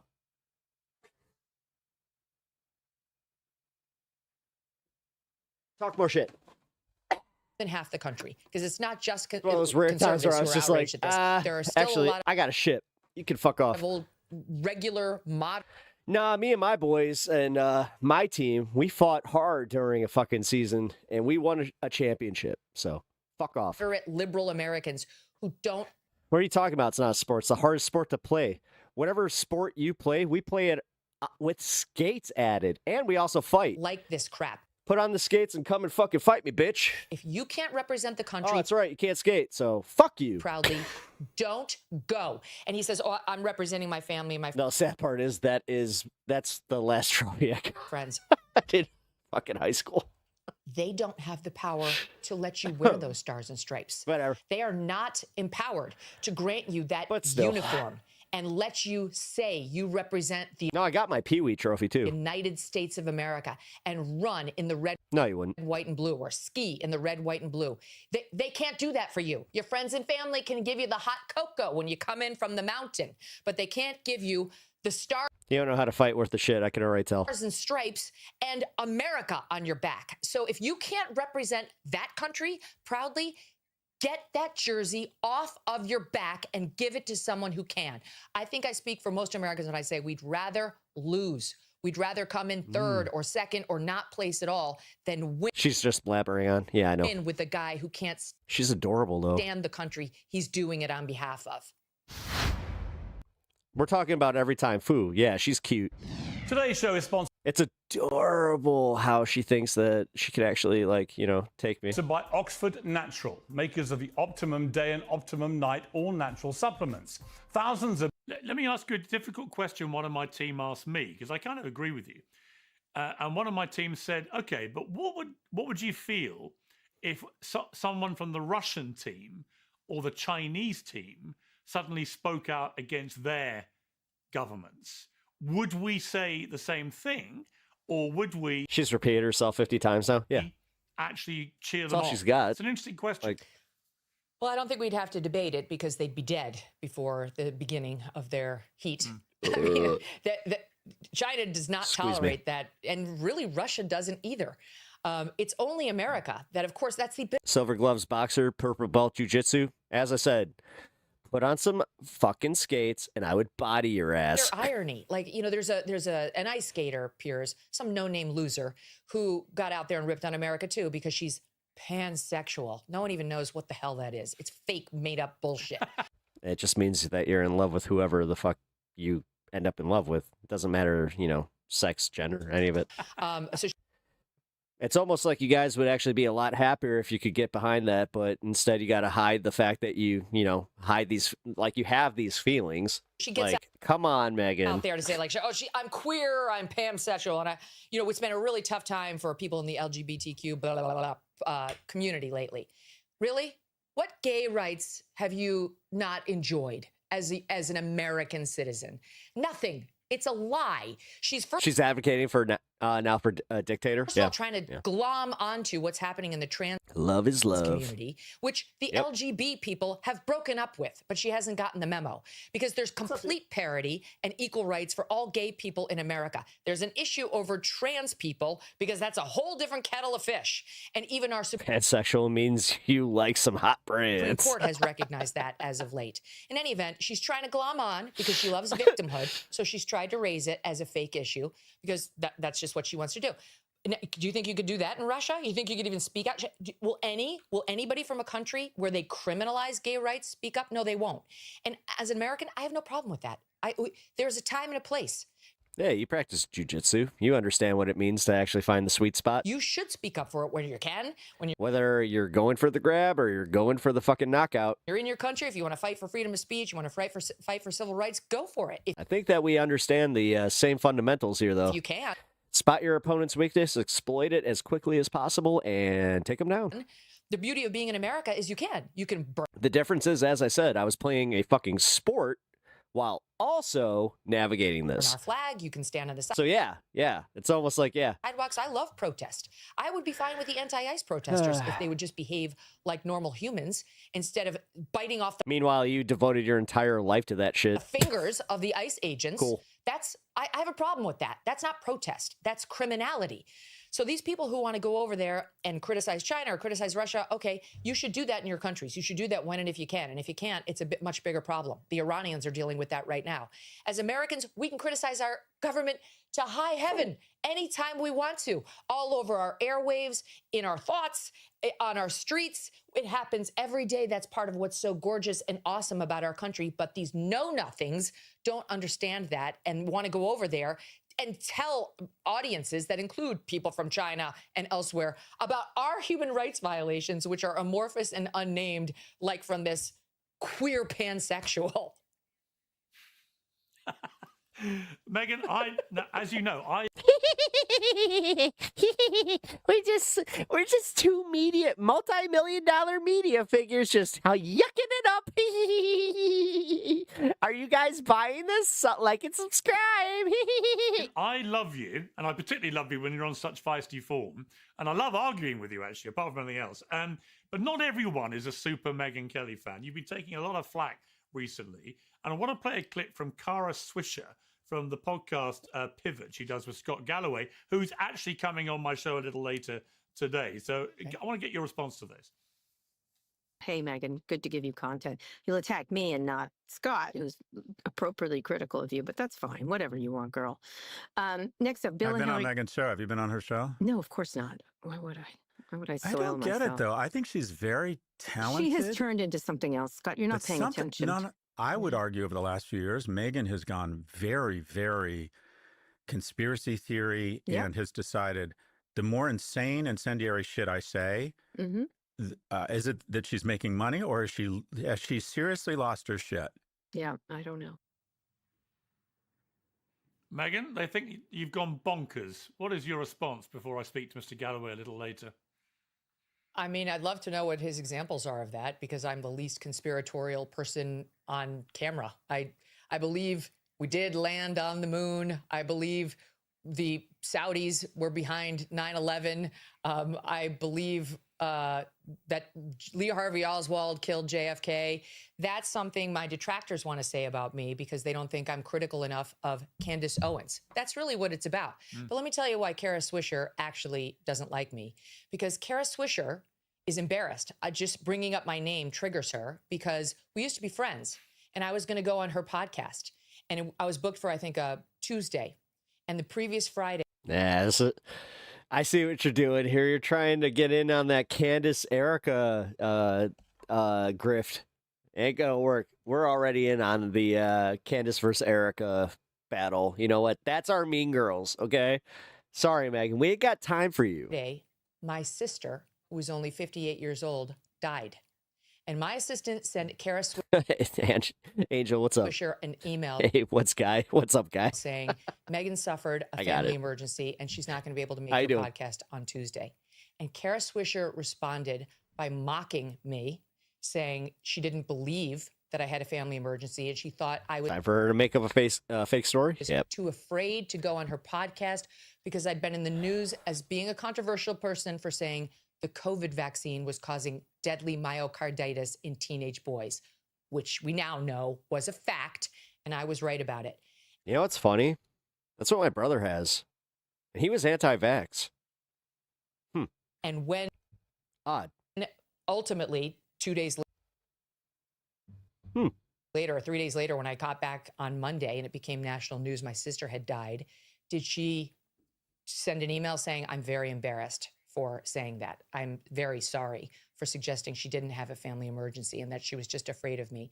No, she didn't. She wasn't sorry. She had made a fool out of herself, and she's been avoiding me ever since. That's You're doing well? Good to see. I'm doing good. Kara Swisher's problem. And just glad you're on here. Candace Owens, you've been very supportive of her, not critical, even though she, I would argue, and I have to her face when I've had her on the show, well, I get on well with Candace, but some of the stuff she's been doing in relation to Erica Kirk, Brigitte Macron, and others, I do think is really regrettable, kind of conspiracy theory nonsense just for clicks and money. Why would you hesitate before criticizing her over stuff like that? I've criticized Candace many times over the years. We've had many public fights over the years. But isn't it interesting that you will, quote, platform Candace? She hasn't been on my show in several years, but I get all the hard time. Why am I getting that? You're the one, quote, platforming Candace Owens. She and I don't have that kind of relationship. Candace took a bunch of crap because she was very anti-Israel in the Gaza war. And it became a thing where you had to say she was terrible in her positioning. And then after Charlie died, she started questioning whether Israel had any role in it. And that's when they really tried to amp up the pressure on me to condemn her. And I refused because Charlie was starting to have serious questions about Israel. Not just its role in the Gaza war, but its influence Anti-vaccine people got crackhead logic, yeah. on American politicians. No, they really do. Something No, because they also don't like hold themselves to the same standards because they thought that we'd be dead by like the first week. That didn't happen, so move the goalpost, move the goalpost, move the goalpost, take some ivermectin, move the goalpost, move the goalpost. Oh, people started getting sick with long COVID. Must have been from the vaccine. Oh, you mean they weren't vaccinated? Well, we got to find something. Myocarditis. Let's see. Was there a targeted study? So these people already had some COPD. Oh, okay. So here we go. Here we go. Here's what it was. I spent hours and hours. Not the smoking, pre-COVID, but the vaccine. Hours discussing. So I had no problem. You see how these people can be disingenuous as fuck, but convincing? With Candace Owens asking those questions. And I refused to condemn her because I was under pressure from these people who mRNA vaccine mixed with the virus. That's what it was. They were already testing like mRNA vaccines well before that. That's why this just kind of, I know this sounds like kind of far-fetched, and there are parts of it that like, even to this day, I'm even like, all right, we'll see.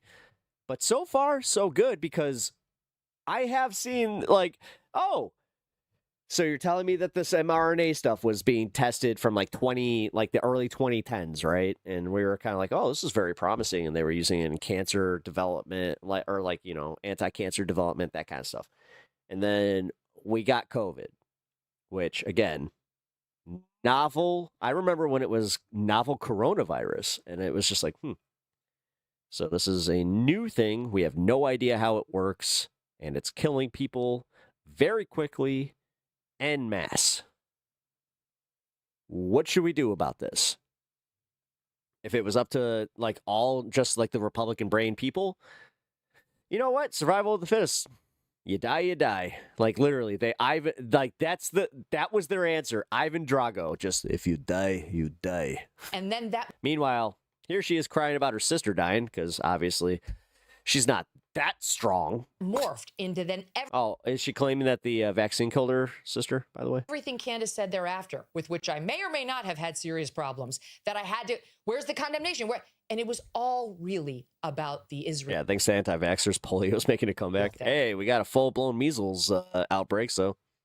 And I'd rather Welcome back, than folks. bend the knee to these people. I'd rather die than bend the knee. It won't happen. I didn't raise my fist and say BLM, and I'm not going to condemn the people they want me to condemn just so that I can get a little pat on my head from them.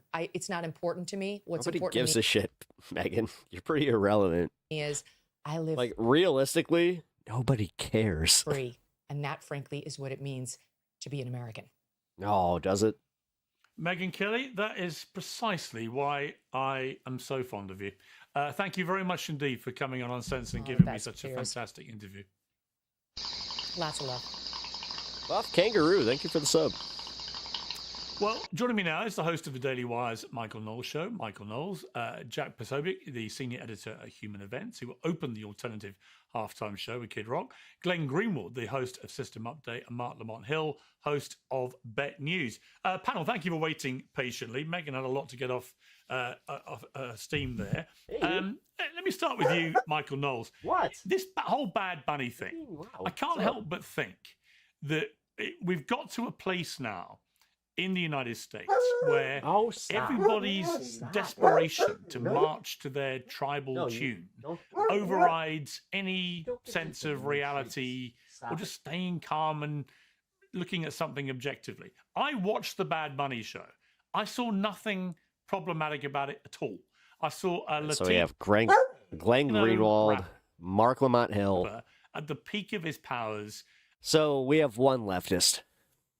Cool. Absolutely killing it in terms of the production. Oh, he's an English foxhound. And he's the most popular artist in the world right now. He belonged there. He owned the stage. He didn't criticize anybody. It was a message of love, of unity, of marriage. I don't get the rage about it. Piers, you didn't get it because the English and the Americans are two people separated by a common language. So I forgive you for your misunderstanding, but the problem with it was that Bad Bunny hates America. He does. You are teaching him bad lessons. He doesn't just hate one president or some other president. He doesn't just hate some policy or some other policy. He is specifically irate over the enforcement of federal immigration law passed by both parties, enforced in history by both parties, and he has frequently thrown jabs at America, up to and including speaking a language that the vast majority of Americans do not speak at this performance. And then I think the key that he did not have good intentions here came at the end when he said, the one fleeting little bit of English in the performance, he said, "God bless America."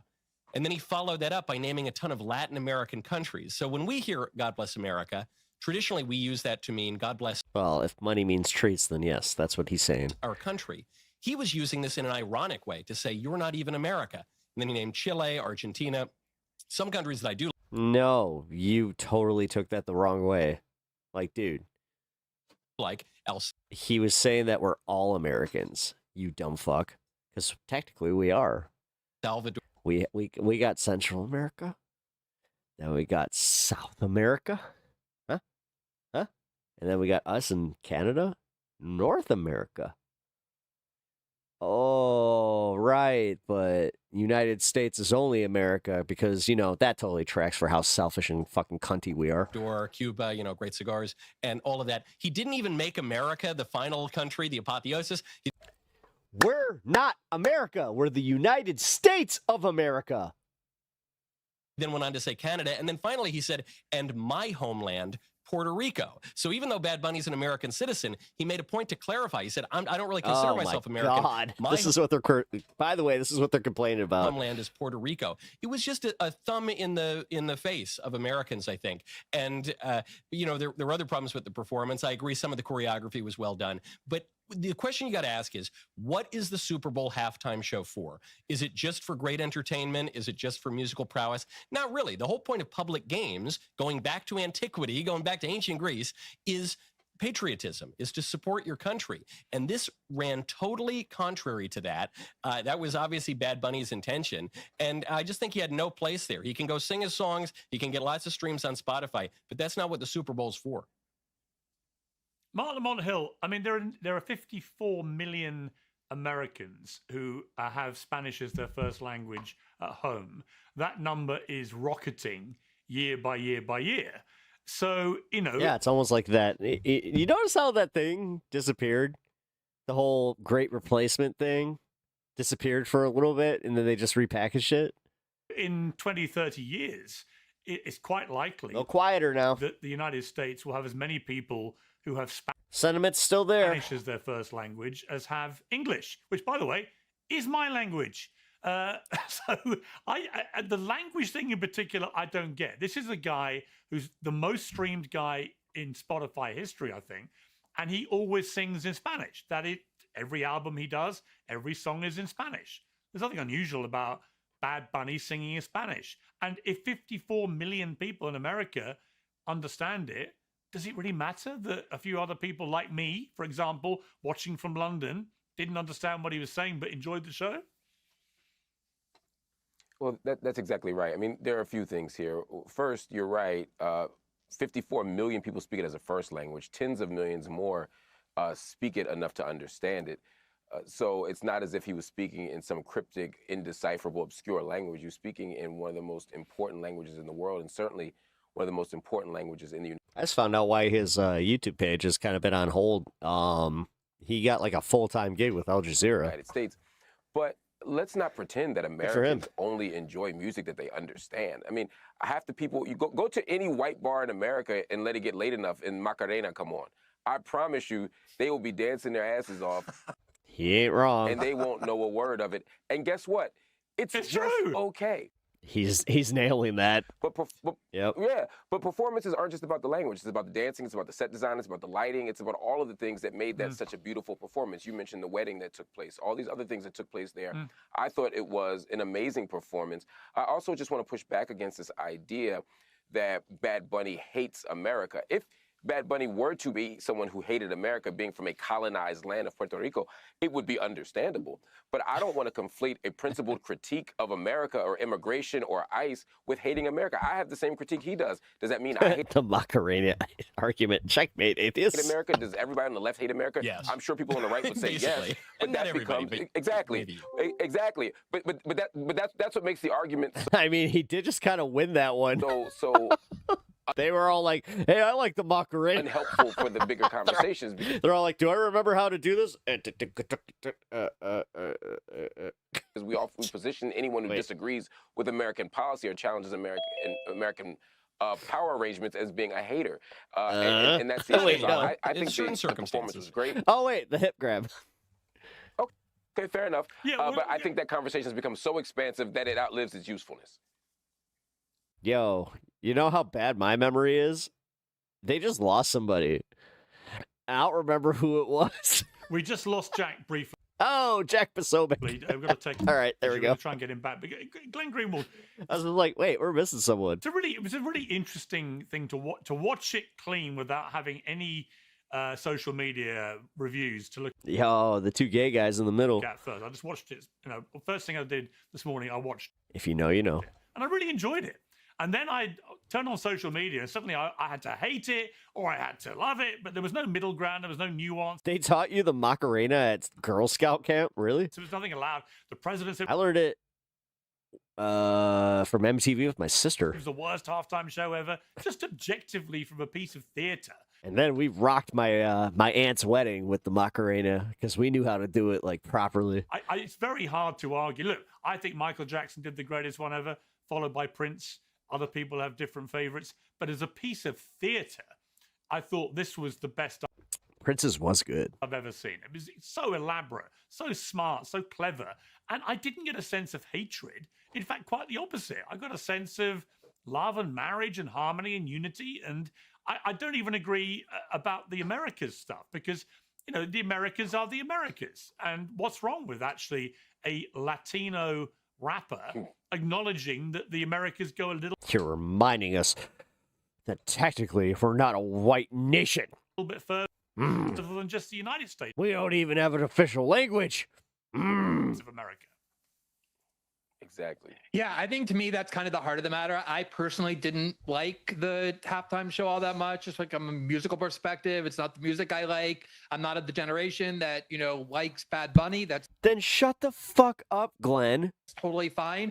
I think the question is, why does everything now have to be put through this prism of this like existential right-left culture war? We can't even have the same halftime shows anymore at the Super Bowl.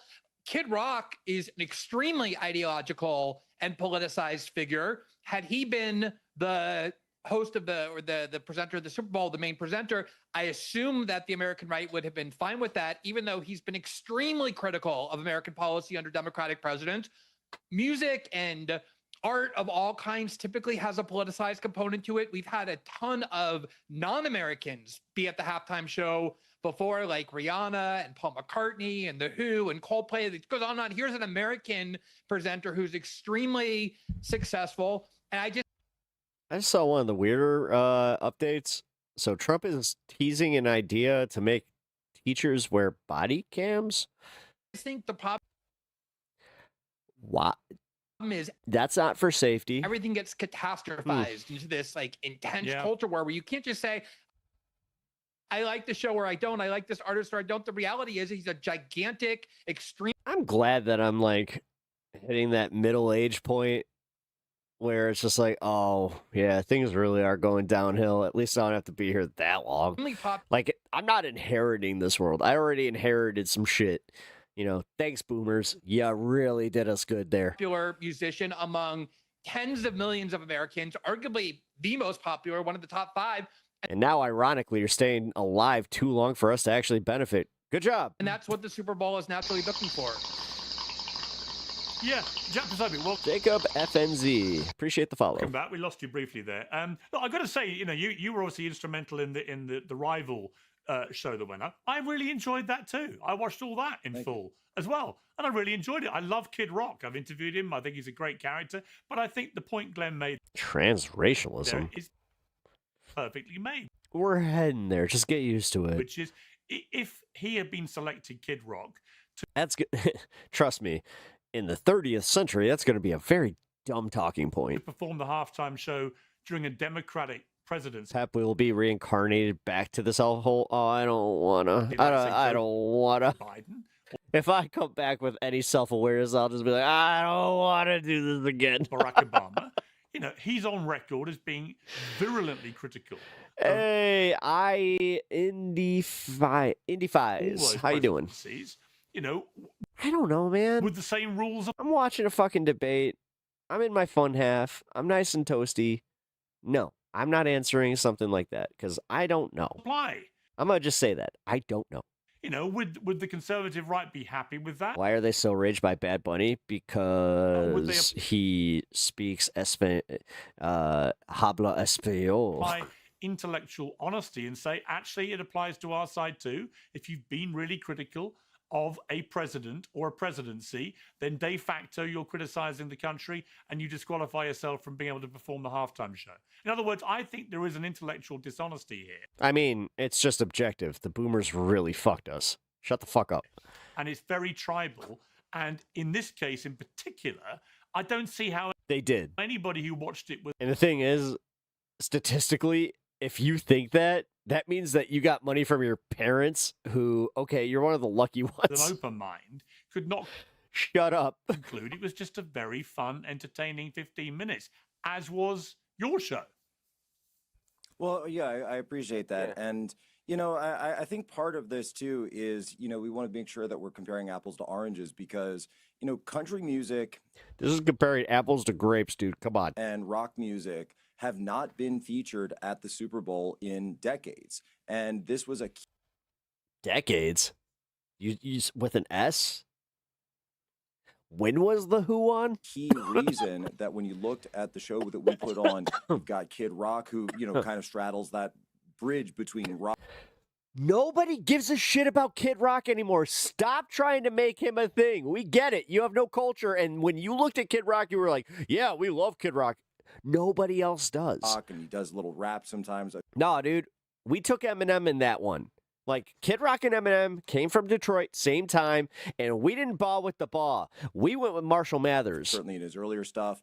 And then he also has country music with his newer stuff, moving obviously now into Christian with his latest song, which is tearing up the charts right now. Till You Can't. Yes, those charts that are predicated on what now? Radio play? Radio stations are dying, so what is it predicated on? Spotify plays? I haven't seen him on Spotify. And that cover that he did. So added to it with the tribute to Charlie. And so this is a group of people, this audience of people, which, by the way, overlaps very much with the demographics of who watches the NFL, who watches the Super Bowl, that has been completely underserved because for years, the Super Bowl... Yeah, they also watch wrestling. Have you watched AEW recently? Back to 2019, signed a deal with Rock Nation that's run by Jay-Z, as Megyn Kelly was talking about that a while ago. And they've completely rejected these... Remember when South Park made fun of Christian rock bands. Yeah. Type of artist. They weren't wrong. So country music, rock music, not shown the type of music that middle America, average Americans, what they would refer to as flyover America. Stephen Colbert was attacking people the other day saying, oh, these are a bunch of unknowns. You can't even You call it flyover America, you disingenuous fuck. pronounce their name. What are you talking about? You live in Florida. Shut up. Names, right? Shut up. And then You live in Florida. You go back and forth to New York. It's called, yeah. There's a reason that you're not exactly vacationing in Alabama. More views. You know what? Maybe I'm wrong. Anybody got a picture of Jack Posobiec here vacationing in the Ozarks? Anybody? I mean, I would wait, but that'd be a long time. But yeah, if you got any pictures of him vacationing in the Ozarks, I'll take them. Than he did. And by the way, the numbers just speak for themselves. It was the number I'm going to assume there's none. one entertainment event in YouTube history, the number one U.S. live stream in U.S. history, or excuse me, YouTube history, number one American event in YouTube history, number one English language. The fact that he did ball with the ball and he didn't change the chicks with beepers line, I was like, live stream in YouTube. I don't know. You ever gone somewhere and see like a piece of like memorabilia that really fucks with you? Like I was at the comic shop today and this there was like this tarp over a bunch of like the comic boxes and it was a Blockbuster tarp, like from when the dude worked at Blockbuster. Yeah, that it's like that where you're just like, well, that is old. Whoa. So the numbers speak for themselves. There were a lot of people who switched over last night. But why can't we just Dude, apparently the Undertaker started a podcast. Yeah, long time enjoy ago. both? Why does it have to be It's not good. politicized, or as Glenn put it, catastrophized, where everyone races to be kind of virulent? When actually, what's there to be If you think it's a troll to tell me that most of my wrestling heroes are right wingers, hey, virulent about? I mean, if Bad Bunny had turned I'm all used to political it. during the Chris Jericho's wife was literally at January 6th. performance, I'd agree with you. It would have been inappropriate. Well, I saw he was nothing of that. politicizing I mean, it before. He was the one who Well, yeah. politicized it in the first He place. was at This the isn't even the Grammys. first time that Bad Bunny has played a Super Bowl, right? He performed with Right. Shakira That's right. back in 2019 when she was up on stage. You had That's like right. a smaller part, a backup singer, but he wasn't being political back then. So Not a backup. It's called a feature. You dill. nobody really You're a backup commentator. batted an eye. Nobody had a problem with it. And Shakira, obviously, she's I think Colombian. Jennifer Lopez played there. She has a Puerto Rican Who's my favorite wrestler? CM Punk. ancestry, and nobody cared. Brody King is my second, and then Macho Man's my all-time favorite. Just a nice Latin music show. The point was that he was being political. I assumed you meant like working. All the way through. His choice back, I think it was October when they announced him, is really And Kenny Omega. what drove so many people Kenny to Omega's say, fucking you know what? just- I don't want to watch a show like that. We're going to turn the channel. I just have to admit, after his diverticulitis, like we're watching the end of Kenny Omega. It sucks. We're going to put on something else. And we were able to really step up and meet that demand for Fucking right. Macho Man stepping his something. Step into a Slim Jim. It's just pro-America. Is in English. Hey, that's the one time I won't do the impression because yeah, everybody does that. Celebrates the country. Enjoy and by the watching way, you. Thank you. Reaches out to a group of people that have been overlooked Appreciate for that. Be kind, rewind. decades. That was literally on the fucking banner.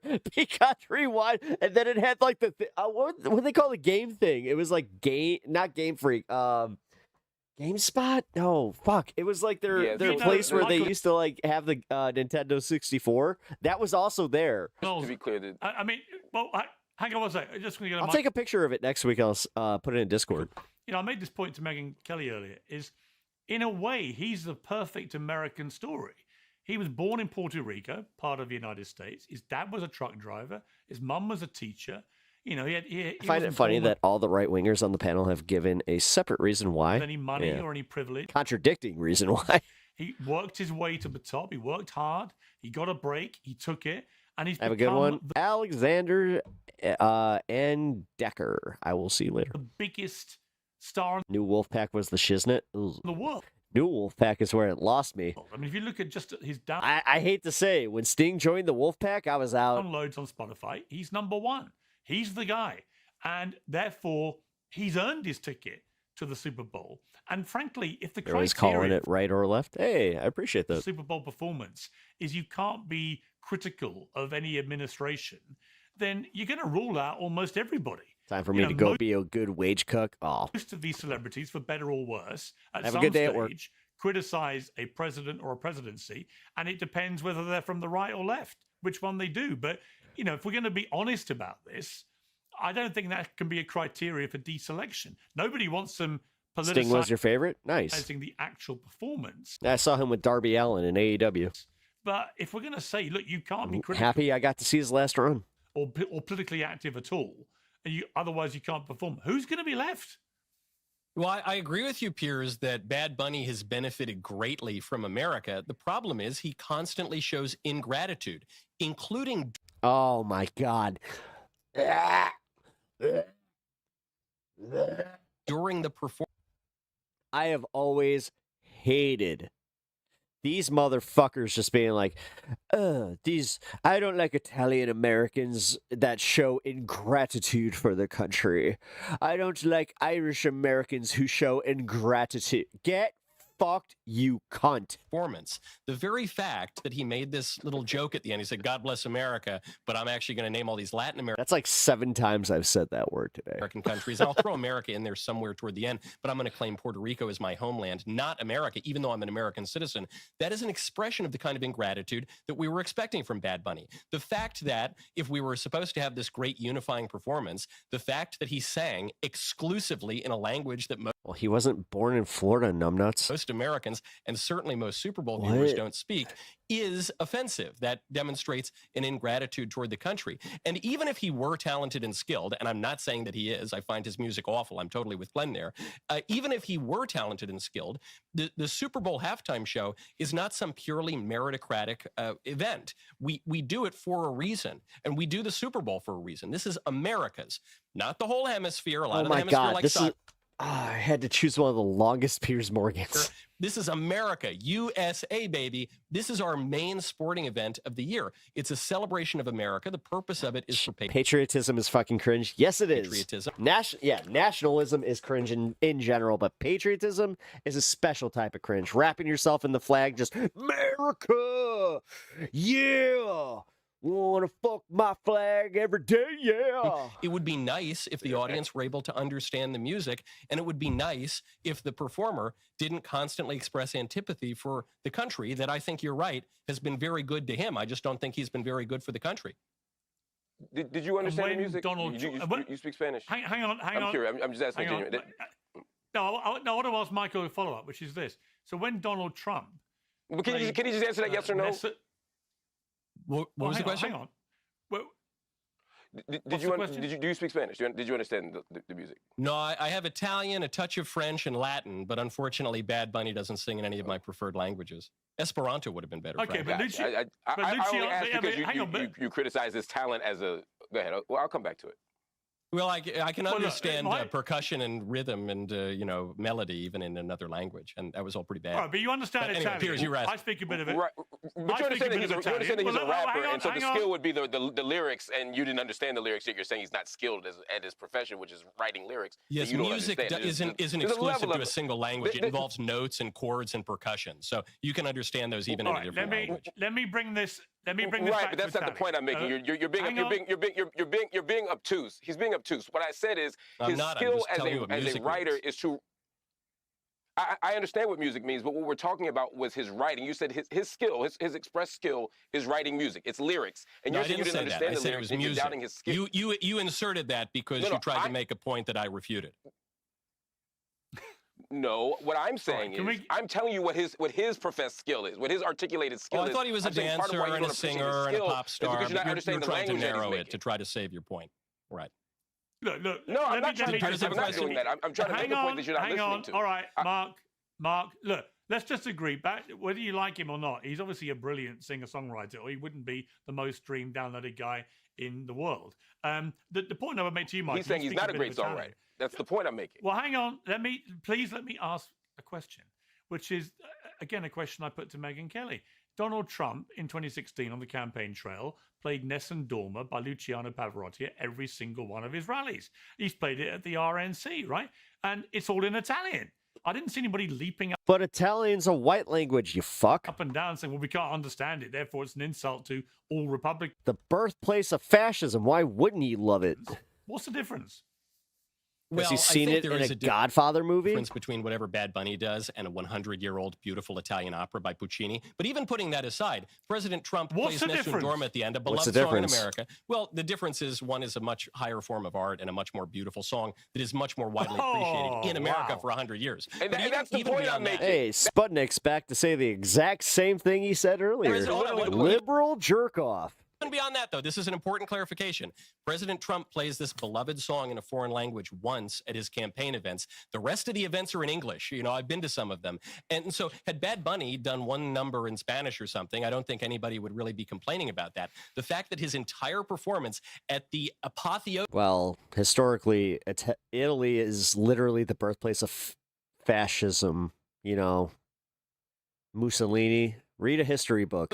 Of American sporting events excludes English, which is the language. This isn't something that most of the time is argued politically, but since someone's a little sensitive. Of the United States, tells Well, what you about that Lady he was Gaga? making a political point. Lady Gaga, Lady Gaga sang her song in English. That's true, but Bad Bunny did not sing in English. And so the criticism here is of Bad Bunny. But I'm not a liberal, Sputnik. I suppose there are other criticisms of Lady Gaga, but she was friends with Tony Bennett, so she gets a pass from me. Potato Nicholas. So can I respond now? I think I do think you're struggling a bit on this. I have to say about No, the not at all. consistency, You but, understand. Here's the distinction is Nessun Dorma is a very famous popular song, but this is one small moment, a little cultural flavor, a little For how long? spice in President Trump's campaign events. The rest Pretty sure Booker T is going to surpass the generations here. of it is in English, which is accessible, and he's promoting it. I'm not saying we can't have a little variety or exotic flavor in life, but it's kind of like the old melting pot imagery of America. If you put a little foreign... Well, keep putting me in your little preconceived notion of what I am, and you can go on with that. That's fine. Spice in that might improve your food. If the entire meal is just... I'm a leftist. Ooh. Soy boy. Curry or something, it's going to be a little too much. It's going to be too many. Never understood the soy boy thing because it's like, wait, do you not eat soy on your rice because like you're afraid of being called a soy boy? Tamales in the I could see that. pot is going to ruin the Super Bowl performance. Like I said, no one's gayer than a bunch of right wingers just like trying not to look gay. Hey, Pierce, can I ask Michael a question?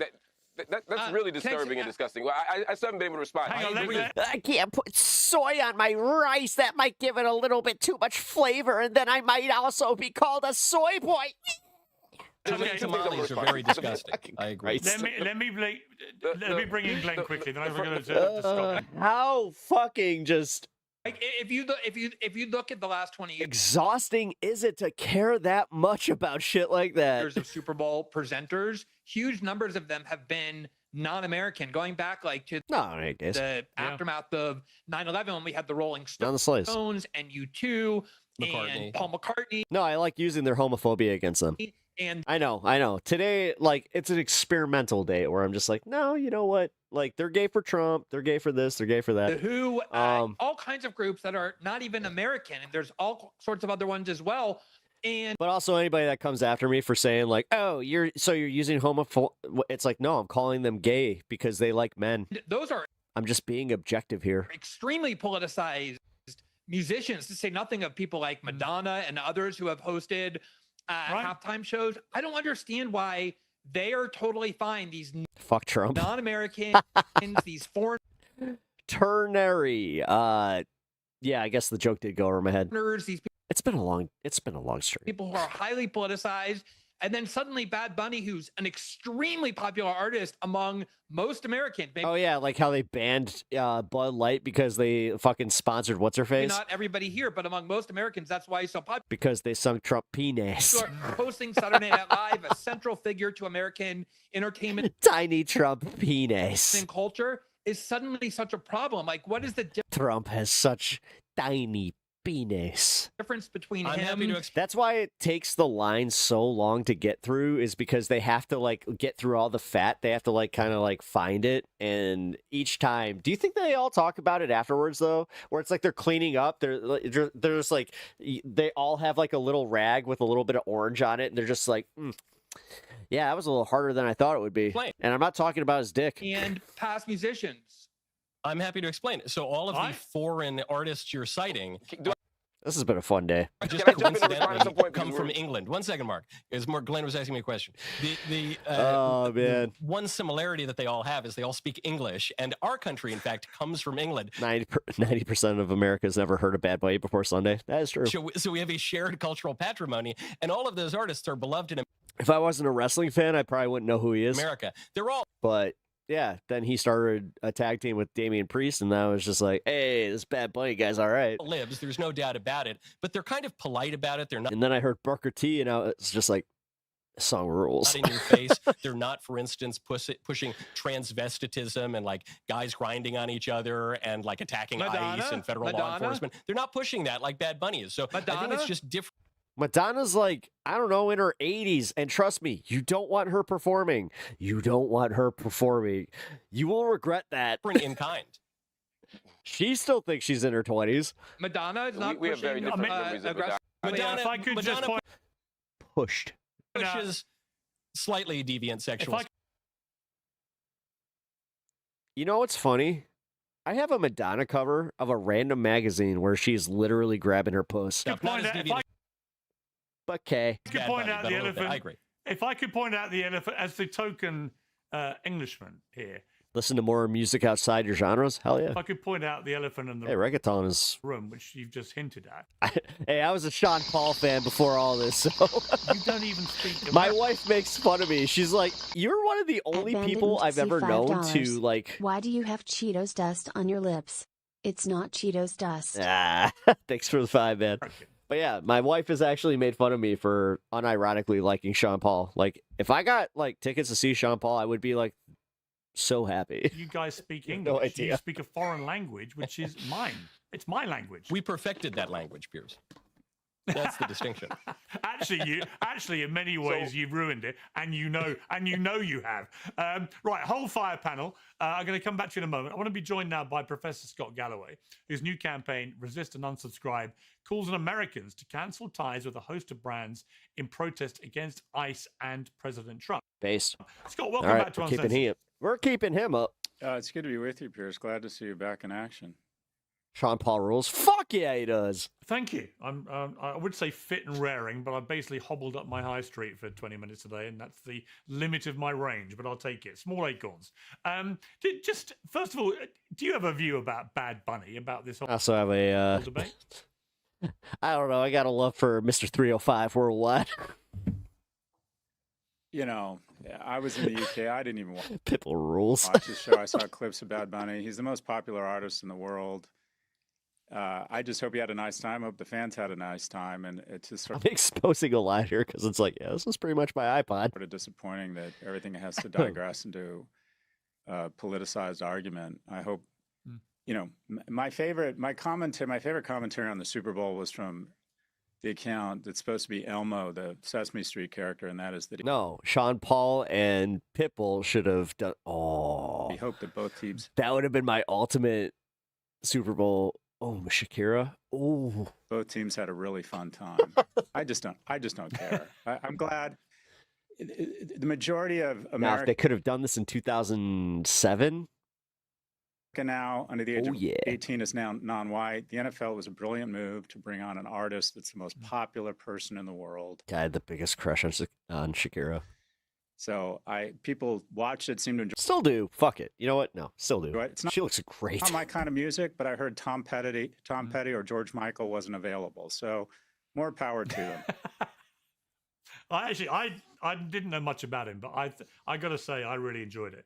But that's before I looked at social media and was instructed to hate it or love it. So let's get to what your Shakira at 70 you take about. Resist and unsubscribe. I have a feeling I'm with you. Those who are not familiar with it, just in simple terms, articulate what the campaign is trying to achieve. Well, I met this woman. Her name's Shakira. She said her hips don't lie. Oh boy, do they not! Oh, I've been upset by some of the actions of the Trump administration, specifically as it relates to kind of a mass Lots of blue pills flowing that day. secret police. I think terrorizing American cities is how I would describe it. Why do you And do I think this? action Why do you absorbs do this? anxiety. So I've taken my modest footprint and asked people to resist and unsubscribe. If you look at where Trump has backed away from policies, it's not because of protest or even the courts. It's been when the markets respond. Yeah. So when he backed away from the notion of annexing Greenland or away from punitive kind of irrational tariffs, it was when the bond market or the S&P collapsed. And right now, only 10 companies make up 40% of the S&P, and those companies are highly dependent upon subscription revenues.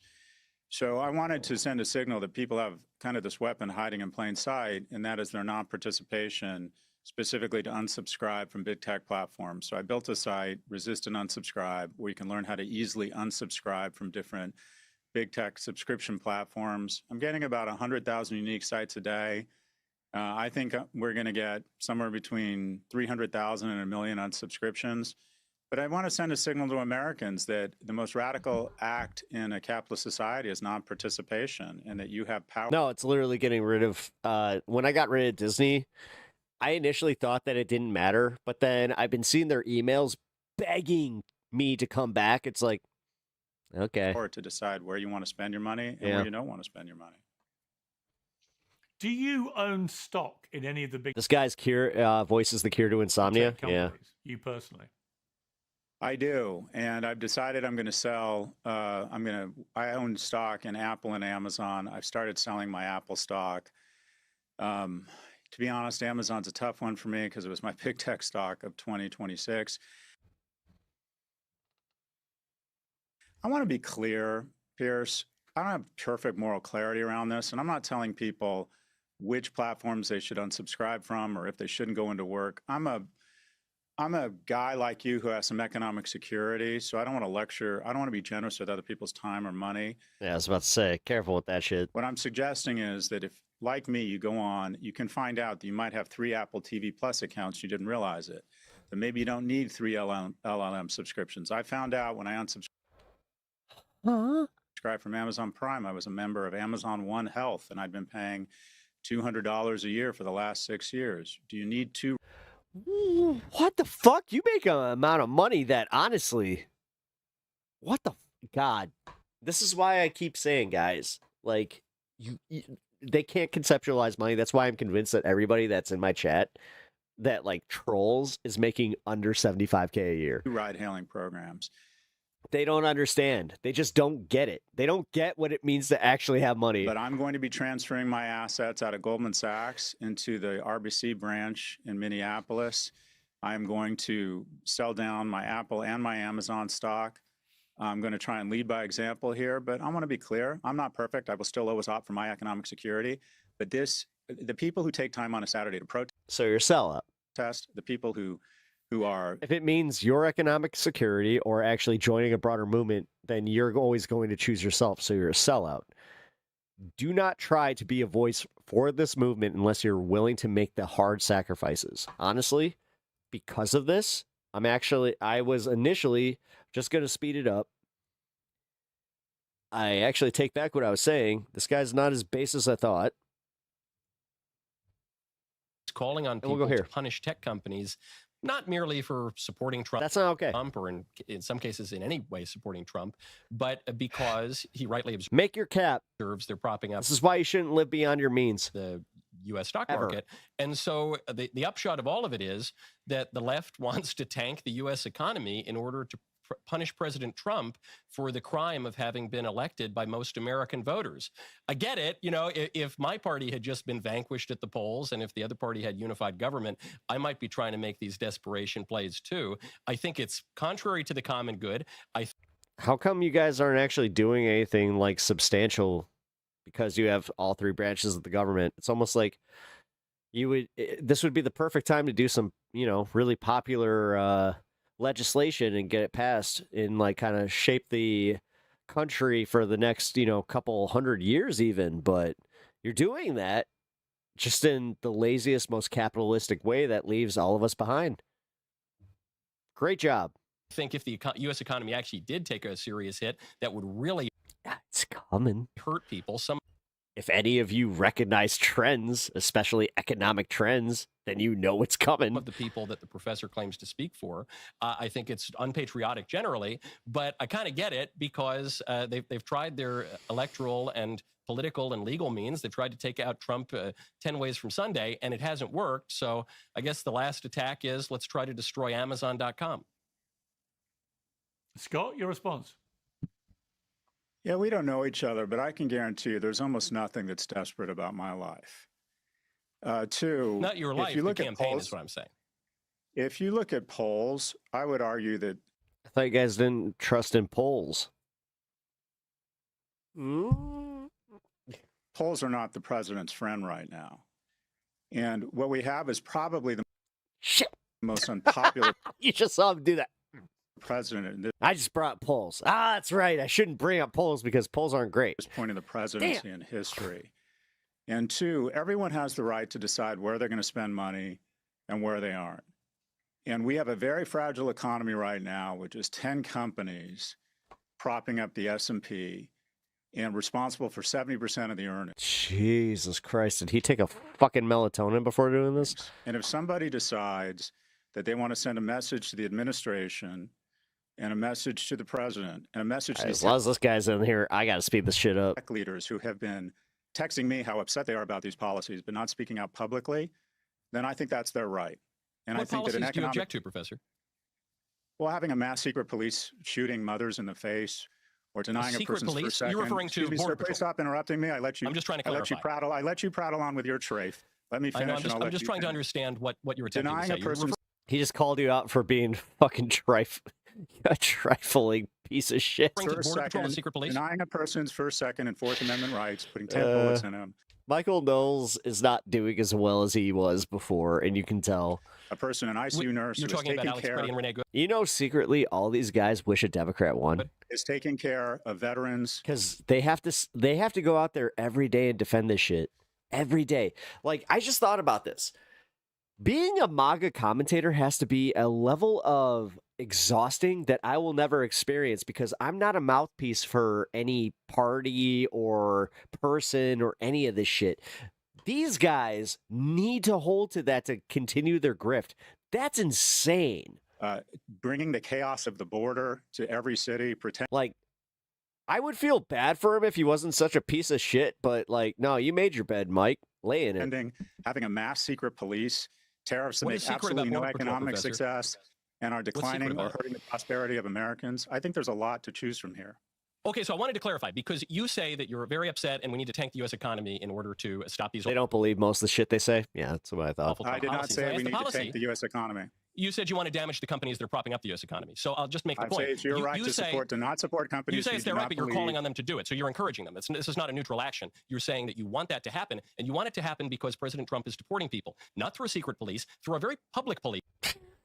That's not the fucking... The deportations aren't the problem, numbnuts. It's the fact that they fucking shot 2 citizens and then tried to cover it up. Border Patrol. But you want to sit here trying to mince words and be like, oh, you know what? It's you guys are against immigration. And ICE. No. Obama fucking nerd. Yeah, he's following the laws passed, excuse me, Professor. That's why he's so red. Passed by the U.S. Congress and the laws that President Trump won the popular vote to enforce after... No, by 1.7%. Do you want to play the math game on that one? Years of lawless neglect by Joe Biden. That's what you're saying. And your example that you point to is when a woman drove her 4,000-pound SUV into an officer and he rightly shot her because of that. You're saying that this is justification to ignore the law, ignore the 2024 election, and destroy the U.S. economy. Real smart stuff. So you believe, well, there's just not a lot of common ground here, sir. You believe that woman was properly shot? Absolutely. Yeah, I think if you drive your car into a cop, he's justified in shooting. Let's agree to disagree. And if you want to support these firms, you can. I've decided not to. All right. I think you've made an unpatriotic decision, and I'm pretty certain you're going to fail, but it's certainly your right to try. Well, I appreciate you granting me that right. Scott, just finally. You can tell which one's an actual intellectual that like teaches people and the other one that just podcasts, you know, to grift. I mean, I've seen what you said. Pretty sure that Michael Knowles is not exactly comfortable in his sexuality. Look up why. Said about this on your own website. You could just Google Michael Knowles gay ? you'll get what you want. The most potent weapon to resist the administration is a targeted month-long national economic strike, a coordinated campaign that attacks tech companies and firms enabling ICE. I can talk so fast. Yeah, well, it's because they learned from like Destiny, because they thought Destiny was like the quintessential leftist, so they had to fucking meet him where he was. Damage with minimal impact on consumers. Just more damage that Destiny has done. In sum, the shortest path to change without hurting consumers is an economic strike targeted at the companies driving the markets and enabling our president. Is there not a danger that if it is successful, and there is a big month-long economic strike, that it could precipitate a much bigger problem with the market and ultimately end up really damaging your average consumer? In other words, how do you control it? If he starts going into free... Well, Janine, stop being stupid, and I wouldn't have to actually, I wouldn't have to insult you. If it did have... If you weren't being stupid. But you're being stupid. Huge take-up. So I'm going to treat you like you're stupid. What's the control valve? How do you not become Dr. Frankenstein? Well, I think it's pretty easy. I think when the president moves back from the kind of edge of fascism, when he stops this nonsense talk about annexing Greenland, the market's immediately... You couldn't even spell libtards right, you fucking idiot. Recovered. When he... Hey, guys, Janine is an idiot. Decides that these irrational, sclerotic... I don't know. If you're going to try and, like, do this thing where, like, you have some conviction in your insult, maybe take the time to type it out right. Very anti-capitalist, socialist-like tariffs where we're alienating our allies. Oh, you don't have to value my opinion. I'm just calling you stupid in front of in a pretty public forum here where, yeah, they can all see it for their eyes, or like with their eyes, like they can see it for themselves. Lubtard. When the bond market crashes, he pulls back from that. Work harder. And the bond market recovers. So, Janine, you're lazy. You know you're wrong.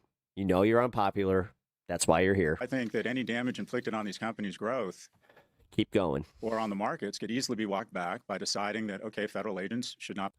Otherwise, your deep insecurity would not even be a thing if you were, secure. But you have a deep insecurity because you know that we're right. You know the country's not heading in the right direction. You know that there's going to be pushback in a way that is going to likely alienate you politically for a good long time. So... yeah, you're just kind of, I would say, enjoying it, but here you are, seeping just in your insecurity. Not be wearing masks. I don't. Not even able to make fun of the libtard, right? I'm a libtard, guys. It would be very difficult at all. One, I love that you're getting this movement the credit that I hope it achieves. But like all of these other decisions, they've been easily walked back. I'm not looking for a change in government. I'm not looking for people to be imprisoned. I'm looking for some basic decency and a respect of co-equal branches of government, and for Etch, I'm done fucking around. For him to listen to the U.S. populace, who distinctly believe and clearly have stated that they think that these mass police... I have just had it. These actions have gone way too far. Professor Scott Galloway, great to have you back on Uncensored. Thank you very much. Thanks, Piers. Good to see you back. Let's go back to the panel. I actually want to move on to a different issue, which is the issue... There's more. ...of the Trump... This isn't the Billy Mays I wanted. Trump meme that he posted. Wait, how long is this? Oh my God. Featured, well, we'll show a bit of it here, but it featured the Obamas as apes in a jungle, as cartoon apes. Now, as we know, originally the White House tried to explain this was part of a wider meme, which it was, which featured a number of politicians in the jungle. Yeah, but this is still not exactly what I would call good decision making. Although it was quickly pointed out there were no apes in the Jungle Book, so it didn't quite work. But it was. No, there were apes in the Jungle Book, not in the Lion King. Get your fucking media right. It was part of a wider meme. God damn it, you capitalist fucks. That was the original explanation. How in the fuck am I going to get this better? Like, with what? No apology or anything. But then as the backlash... If you're going to love capitalism, at least know Disney. ...began to spread not just from people on the left, but also to Republicans, Donald Trump came out and said that actually it had been posted by a staffer late at night, erroneously. I love how little that actually... and then Trump came out, he's like, no, I did it. This is me, on me. Done that he hadn't seen it. Now, as with all these things, let me start with you... Don't try to take credit for my funnies. Mark Lamont Hill on this. As with all these things, I thought the best thing to do was to go and look at the original. Look at the original, which I did. The original clip which Trump reposted was 60 seconds long, of which the Obama bit was the last 3 or 4 seconds. It is entirely plausible to me that Trump never got to that bit, that he saw the stuff at the start, which was all about Biden and all these things he's been claiming about Biden's administration being. Wah, wah. It's almost like you're the fucking leader of the free world and you should be held to a higher standard than your average fucking Twitter user. And so on. It's quite possible to me that Trump, who hasn't got a great attention span, never got to it. Oh, that's awesome. Our commander-in-chief doesn't have... He has the span of a TikTok fucking child. Cool. It's also quite possible he's not telling the truth about the erroneous staffer, and it was him that did it. We don't know. It's definitely a fact that the White House came up. Glenn, you've written, like, actual journalism. You happy that you're here? You don't look too happy that you're here. With one explanation, and then he... Why is his eye swollen? This motherfucker fart in his blanket? Contradicted that with another. So yeah, he definitely farted in his pillow and accidentally laid in it. I've seen the argument that obviously people say this shows he's a disgusting racist and blah, blah, blah. But do you accept the possibility that he just never saw it? And that actually, in the end, very late, they did delete it and they acknowledged it shouldn't have been posted? I can't imagine that the most thoughtful, nuanced, educated, and curious president in American history, the most stable genius in the history of the U.S. presidency, didn't carefully read every single thing that gets posted on Truth Social. I believe in his commitment to the job, and therefore I'm willing to accept that he saw it. But let's say, however implausible it is, that he didn't see it, that a staffer posted. He even got Jack with that one. My first question would be, well, what kind of staffers do you have who would have this type of judgment? Now, everybody, Democrat, Republican, hires bad people. So I wouldn't hold him purely accountable for hiring a bad person, although I would suspect that the person he hired is not only bad, but racist. But if that were the case, the next step would be to say, hey, I hired a staffer who did a really awful thing, or not he himself, but perhaps the press secretary would say, hey, we made a bad choice. Somebody did something awful. The president didn't know about it. We got rid of them yesterday. And this is a non-issue. In fact, he may even look like Glenn devolving into audience capture grifter is actually pretty funny. Yeah. An anti-racist hero. But instead, they tried to convince us that we shouldn't believe what we saw with our him and Matt Taibbi. Holy shit. They convinced us that we misunderstood, that we were taking it out of context, that if we could only understand this movie, or if we could only understand how media works. I mean, there are all these narratives coming, not exclusively from the White House, but from other sources as well, that the problem was us, that our sensitive eyes and ears were the problem.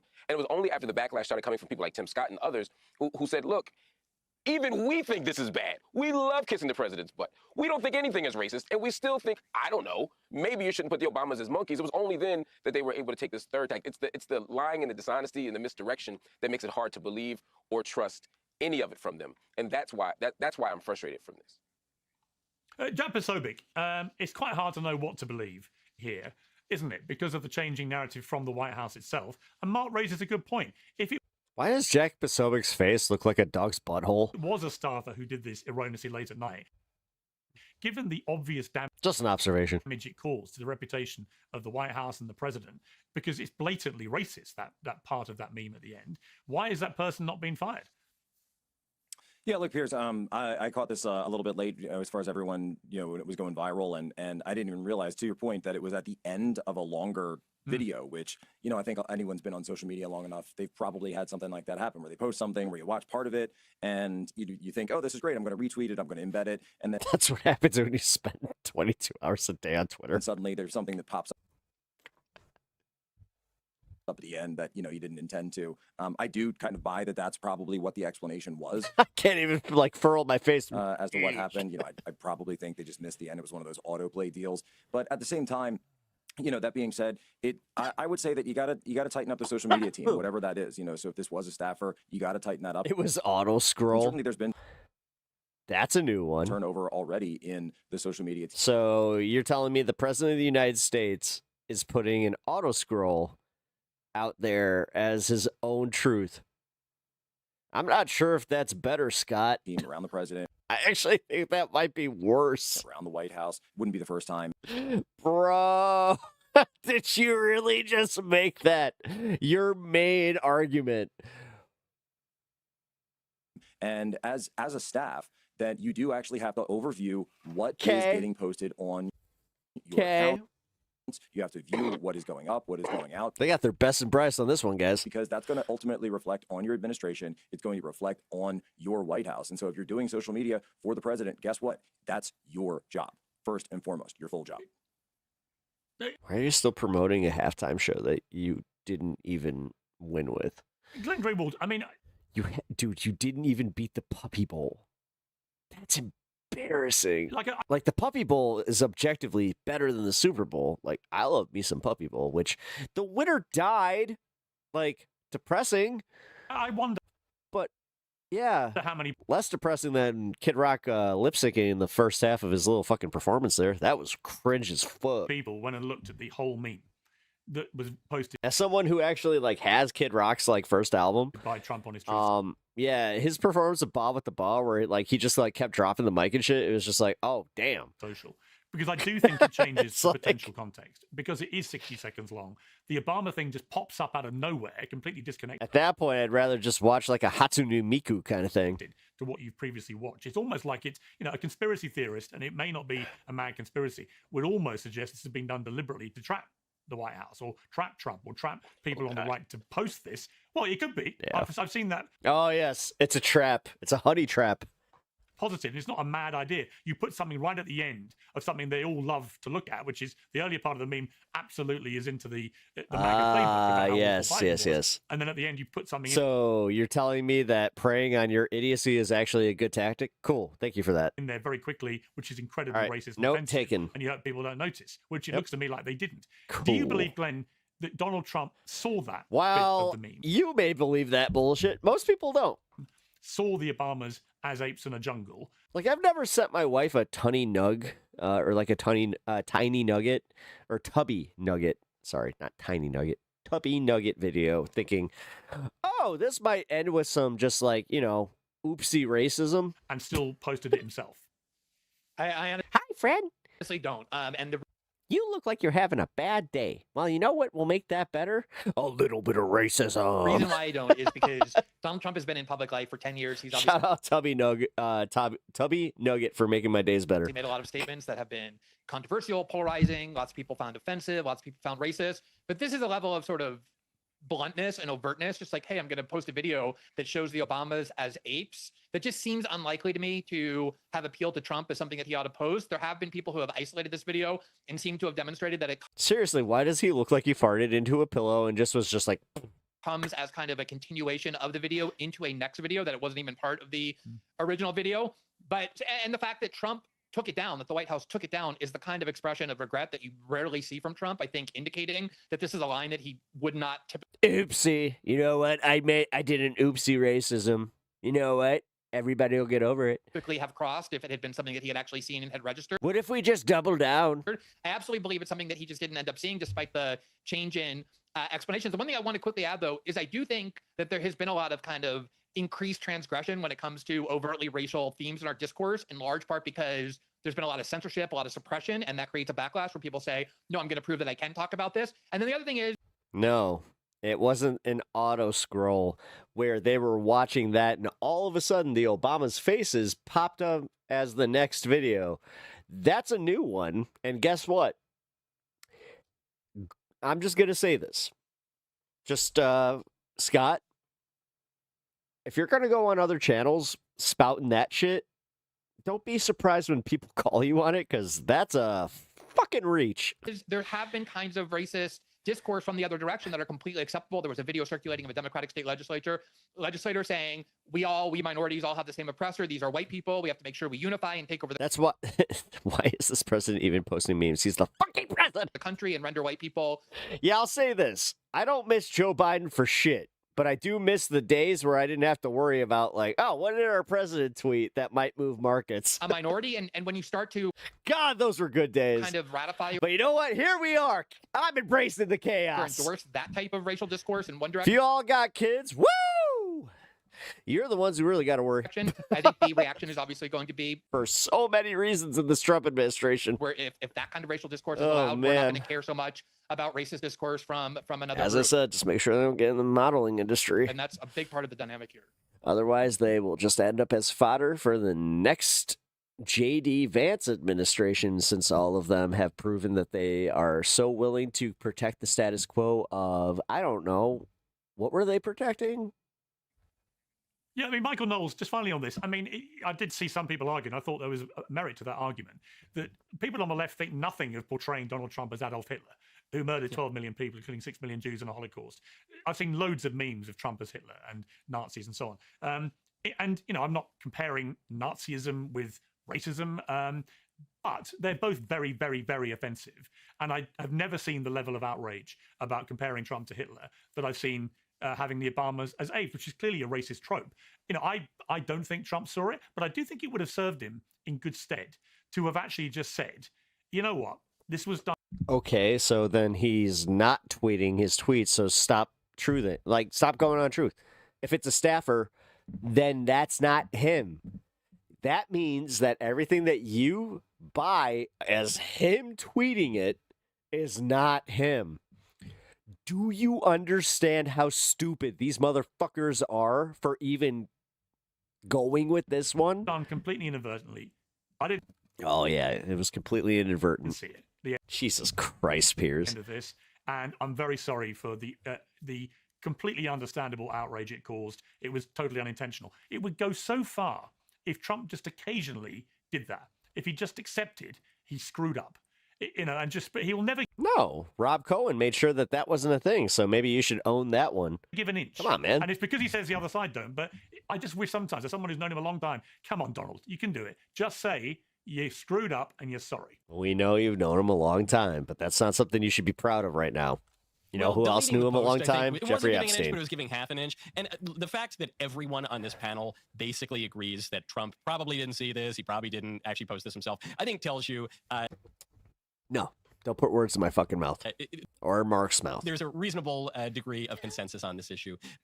Obviously, the separate... Unless Mark actually agrees with this, then it's like, ew. ...video with Obama as the monkeys, that was a part of a separate meme that came after, which is something we haven't talked about, and it's worth pointing out. I actually, not only did I go watch the first video that Trump posted, which has nothing to do, it was clearly some kind of autoplay afterward, but I went to see the... Someone in chat already saw this. The autoplay. That was clearly some autoplay afterwards. One that it referenced. And if you watch that whole video, yes, it's got all these Democrats of all racial backgrounds as various animals. But then I thought, okay, well, it's still kind of bad if only the black people are portrayed as monkeys, right? Even if you have other Democrats in there. But I looked, and it's not true. Actually, Joe Biden is portrayed as a monkey as well, and Hakeem Jeffries is portrayed as not a monkey. So it doesn't actually, in context... Yeah, but making him giraffes would have made this a whole new level of, like, who gives a shit? Even break down along racial grounds. Obviously, it's distasteful. The president thought it was distasteful. He took it down. And why even do this fucking, like, rigmarole here? But yes, that's actually a degree, I think, of grace and introspection that you don't really see from the other side, which, to Glenn's point, is now has a state legislator going around saying that... Dude, my ex-roommate just started doing that. Like, we were hanging the other day, and he was just like, 840, woo! I was like, we're doing that? Everyone needs to gang up and kill Whitey. And the other side, which is called Trump Hitler, and to a large degree justified even his assassination. It was probably good for Trump to take it down, but this has been blown so tremendously out of proportion, they don't even recognize what the original meme was about. Well, you know what? It's like all of these things. I just think people, they race immediately to as Glenn, I think it's such a perfect word, to the catastrophizing of everything. That any type of nuance or attempt to understand these things gets completely obliterated in the race to be the one that can have the most savage critique. And I just think that is the problem. And the trouble with it is that when people are actually deliberately racist. No. Or it was a racist thing that you're just ignoring and you're trying to grasp at straws for it being so overtly racist. Then it gets lost in the wash. I like how it's 1, 2, 3, 4 white guys, and Mark's just like... Like, if you keep calling Trump a Nazi or Hitler, again, you're just diluting what Nazism was really about, which was extermination of 6 million Jews and 6 million more people. I've had this argument with people for years now. It's the dilution. That's actually called equivalency. It's because he's getting close to doing something like that. Trade this stuff. Focus and the thing is, we've called him proto-Nazi. At least I have. I think we'd all be a lot better for it. I've got to leave it there. The panel's been great. Thank you all very much. I really enjoyed that debate. Thank you. That was longer than I thought it would be. I'm gonna be honest. Oh shit, it's almost 11. All right. Yeah, you know what? Usually I would go to the top of the hour, but it's time. I gotta go eat. All right, folks. Had a great time with y'all. Tomorrow I might not be on because we have.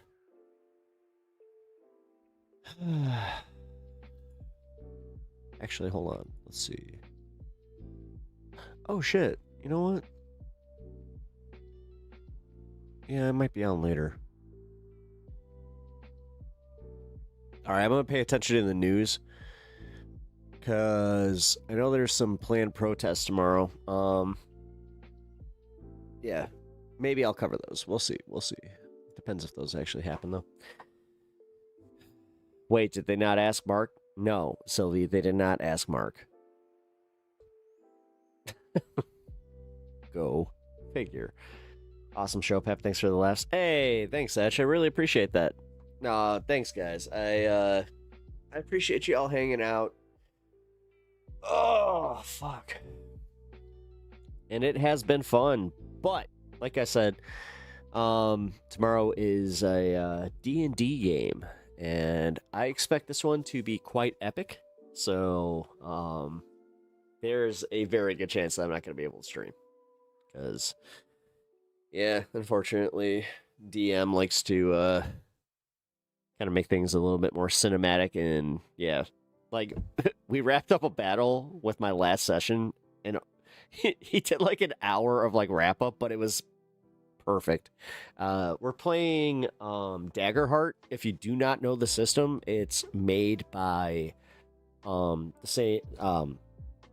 Role. So I love it. I absolutely love it. 2 D12s represent hope and fear, and based on what you roll on those rolls, the DM gets some fear, which if you like, it's literally like a tally system. It's so much fun.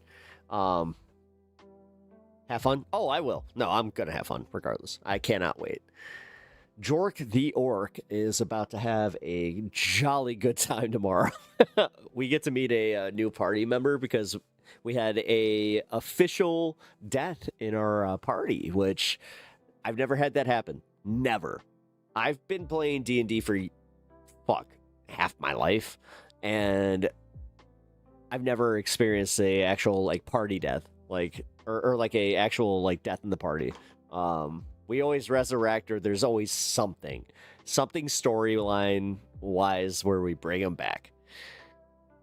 That did not happen. He is dead, so we get to pick up from there. It's gonna be interesting. And our last mission was to save his kids. So me and my party member were just like, what do we do? Because we technically saved the kids, but he's dead. And neither of us are like, hey, let's adopt these little, like, he was a half tiger, he was like a tigerling or whatever. Yeah. We are literally dropping them off at the next inn, and we are moving on. We'll see what happens. Like I said, our games tend to go years, and they all wrap around, like they all do kind of like loop back. Like my last game, I lost our bag of holding in my first year. In our last session, we found the person that had the bag of holding, and he got away. So it like we did a like a little, it was like a, I hate to say this, but like we finished the game, but then we did like a one-off session where we were all level 20. Like you started off at level 20, and it was me putting together like a new party to go get that bag of holding. It was awesome. I had such a good time. But yeah, it was totally my fault. Like, I totally lost the bag of holding because I decided to engage a random dude in the Underdark who, yeah, he wanted to challenge me to like a game of wits, and I lost. I rolled like shit. So yeah, that was not fun. We lost a lot. Like, we lost a lot. We had a gelatinous cube that was in the bag of holding that was named Globby. I lost Globby. Like, that sucked. Anyway,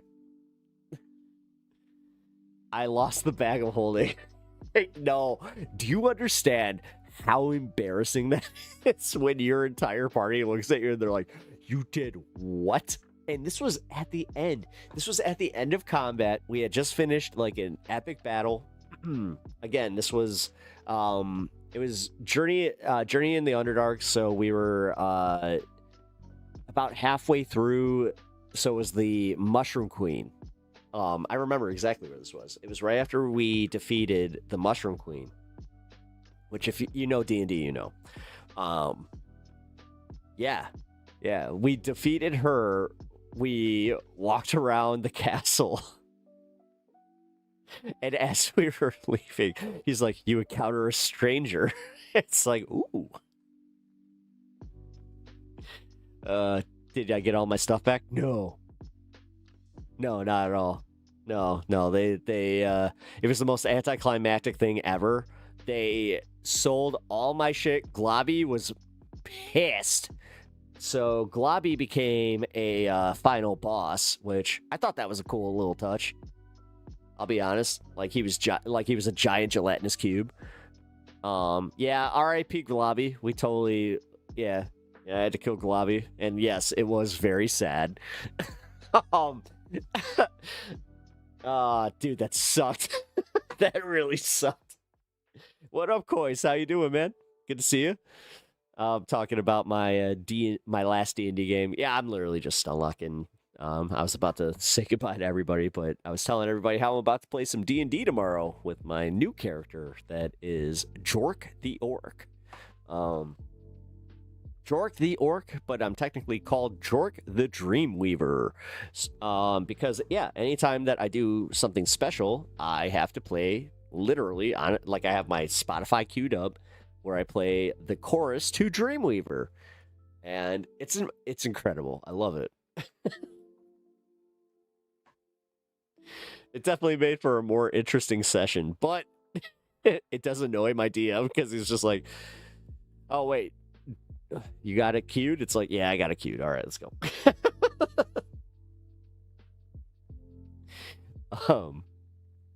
You should do a video or stream teaching people how to play. I wanted to learn. Oh, you know what? Yeah. No, we're already planning a D&D stream, so no, I could totally do that. I could do a little video teaching people how to play D&D, maybe with a little politics involved. Yeah, dude, D&D's great.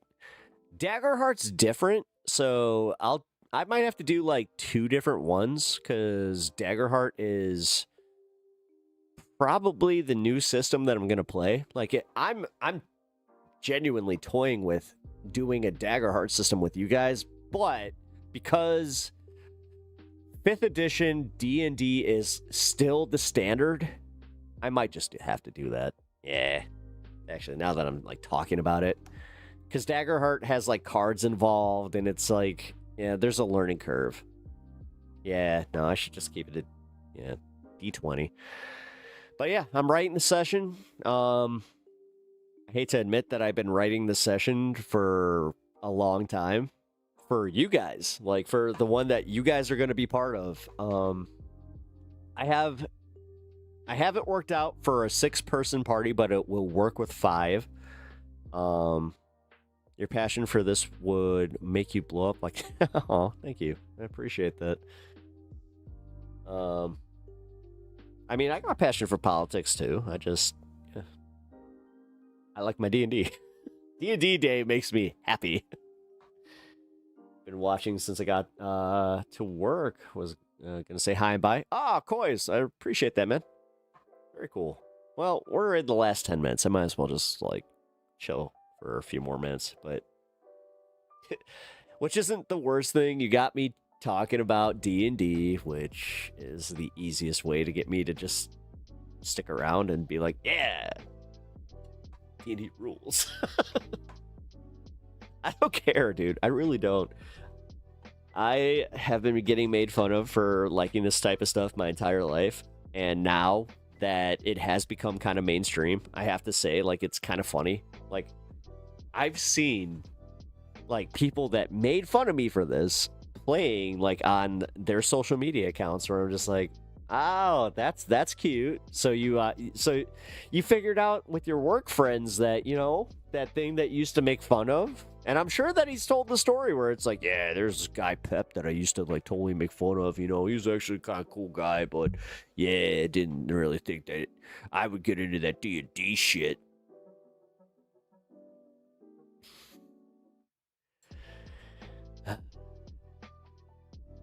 Do I call him out? Yeah. No, I always call out people that, like, they try to shit on nerd culture. Like, I've done this with comic books. I've done it with wrestling. Wrestling was a big one because, like, you just don't get it. Genuinely. Like, if you don't like professional wrestling and you think it's just, like, fake fighting, you don't get it. I'm sorry for you. Like, I'm genuinely sorry that you will never feel the absolute joy that I have felt watching a wrestling match.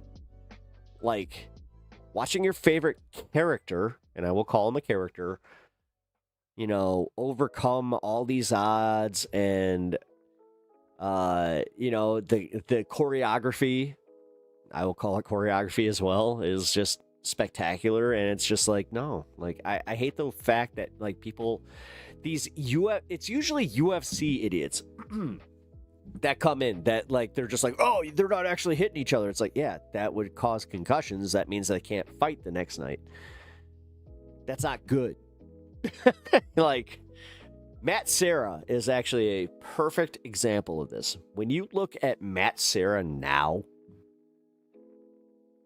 when he was fighting, dude, you can tell. Like, he is so brain damaged. It's scary. Jake Shields. Fucking Jake Shields, Eddie Bravo.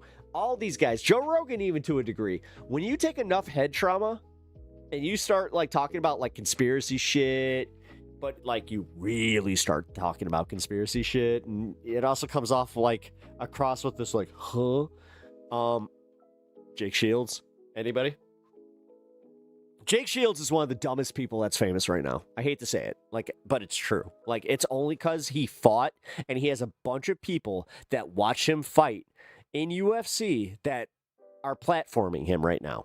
It's kind of sad to watch because, like, I'm telling you right now, his podcast career, that's got a fucking timetable on it, okay? Like, he's already deteriorated from the time that he started the show to the point that he's at now, where it's just like, oh shit, dude.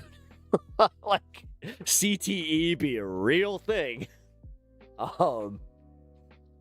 Yeah, no, it's actually, like, legitimately disturbing. Like I said, Matt Serra, when you listen to Matt Serra now, like, in any interview, it's actually uncomfortable.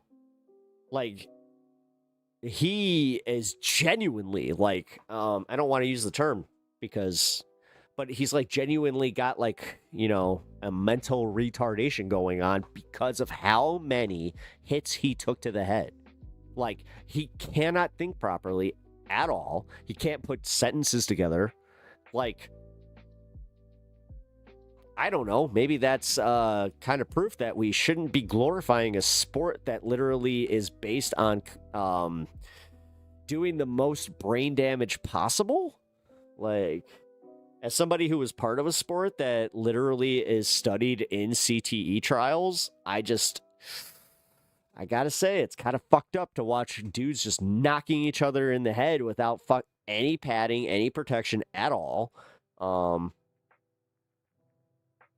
Yeah, the folding chair was never meant to hit the face. Well, to be fair, again, yes, there are concussion issues in wrestling, but I've never seen a concussion issue to the, like, degree that, like, again, Matt Serra, where it's like, no, his personality changed. Like, the guy has to be, like, spoon-fed at this point. Like, I hope you understand that this is a huge fucking deal. You liberals have no idea what the fuck you're talking about. Go watch Liberal Hive Mind most recent video on it. What? Debunked. Shut up, TDS. You are the R words. Like I said, kicked in the head. There's a good example of someone that will make you feel like you have been kicked in the head. Like, okay. But realistically,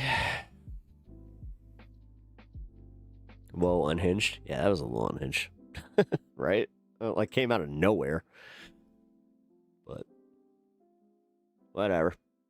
Obviously, I'm getting to him.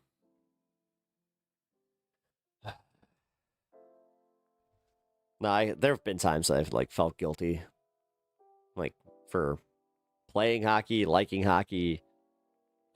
fighting, wrestling, because like yes, there are people that have had broken necks. Yeah, like people have died in the ring. You know, I watched one of my favorite wrestlers die in the ring. Yeah, dude, fucking Judgment Day 1999. I'll never forget that shit. I was watching it with my friend Brandon.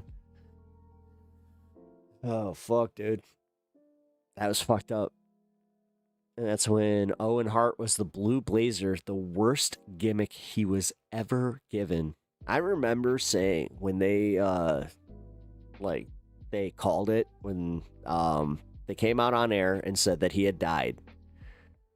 And then continue the show, which was beyond fucked up. I remember bringing that up, but I also remember saying, like, dude, he died in his worst gimmick.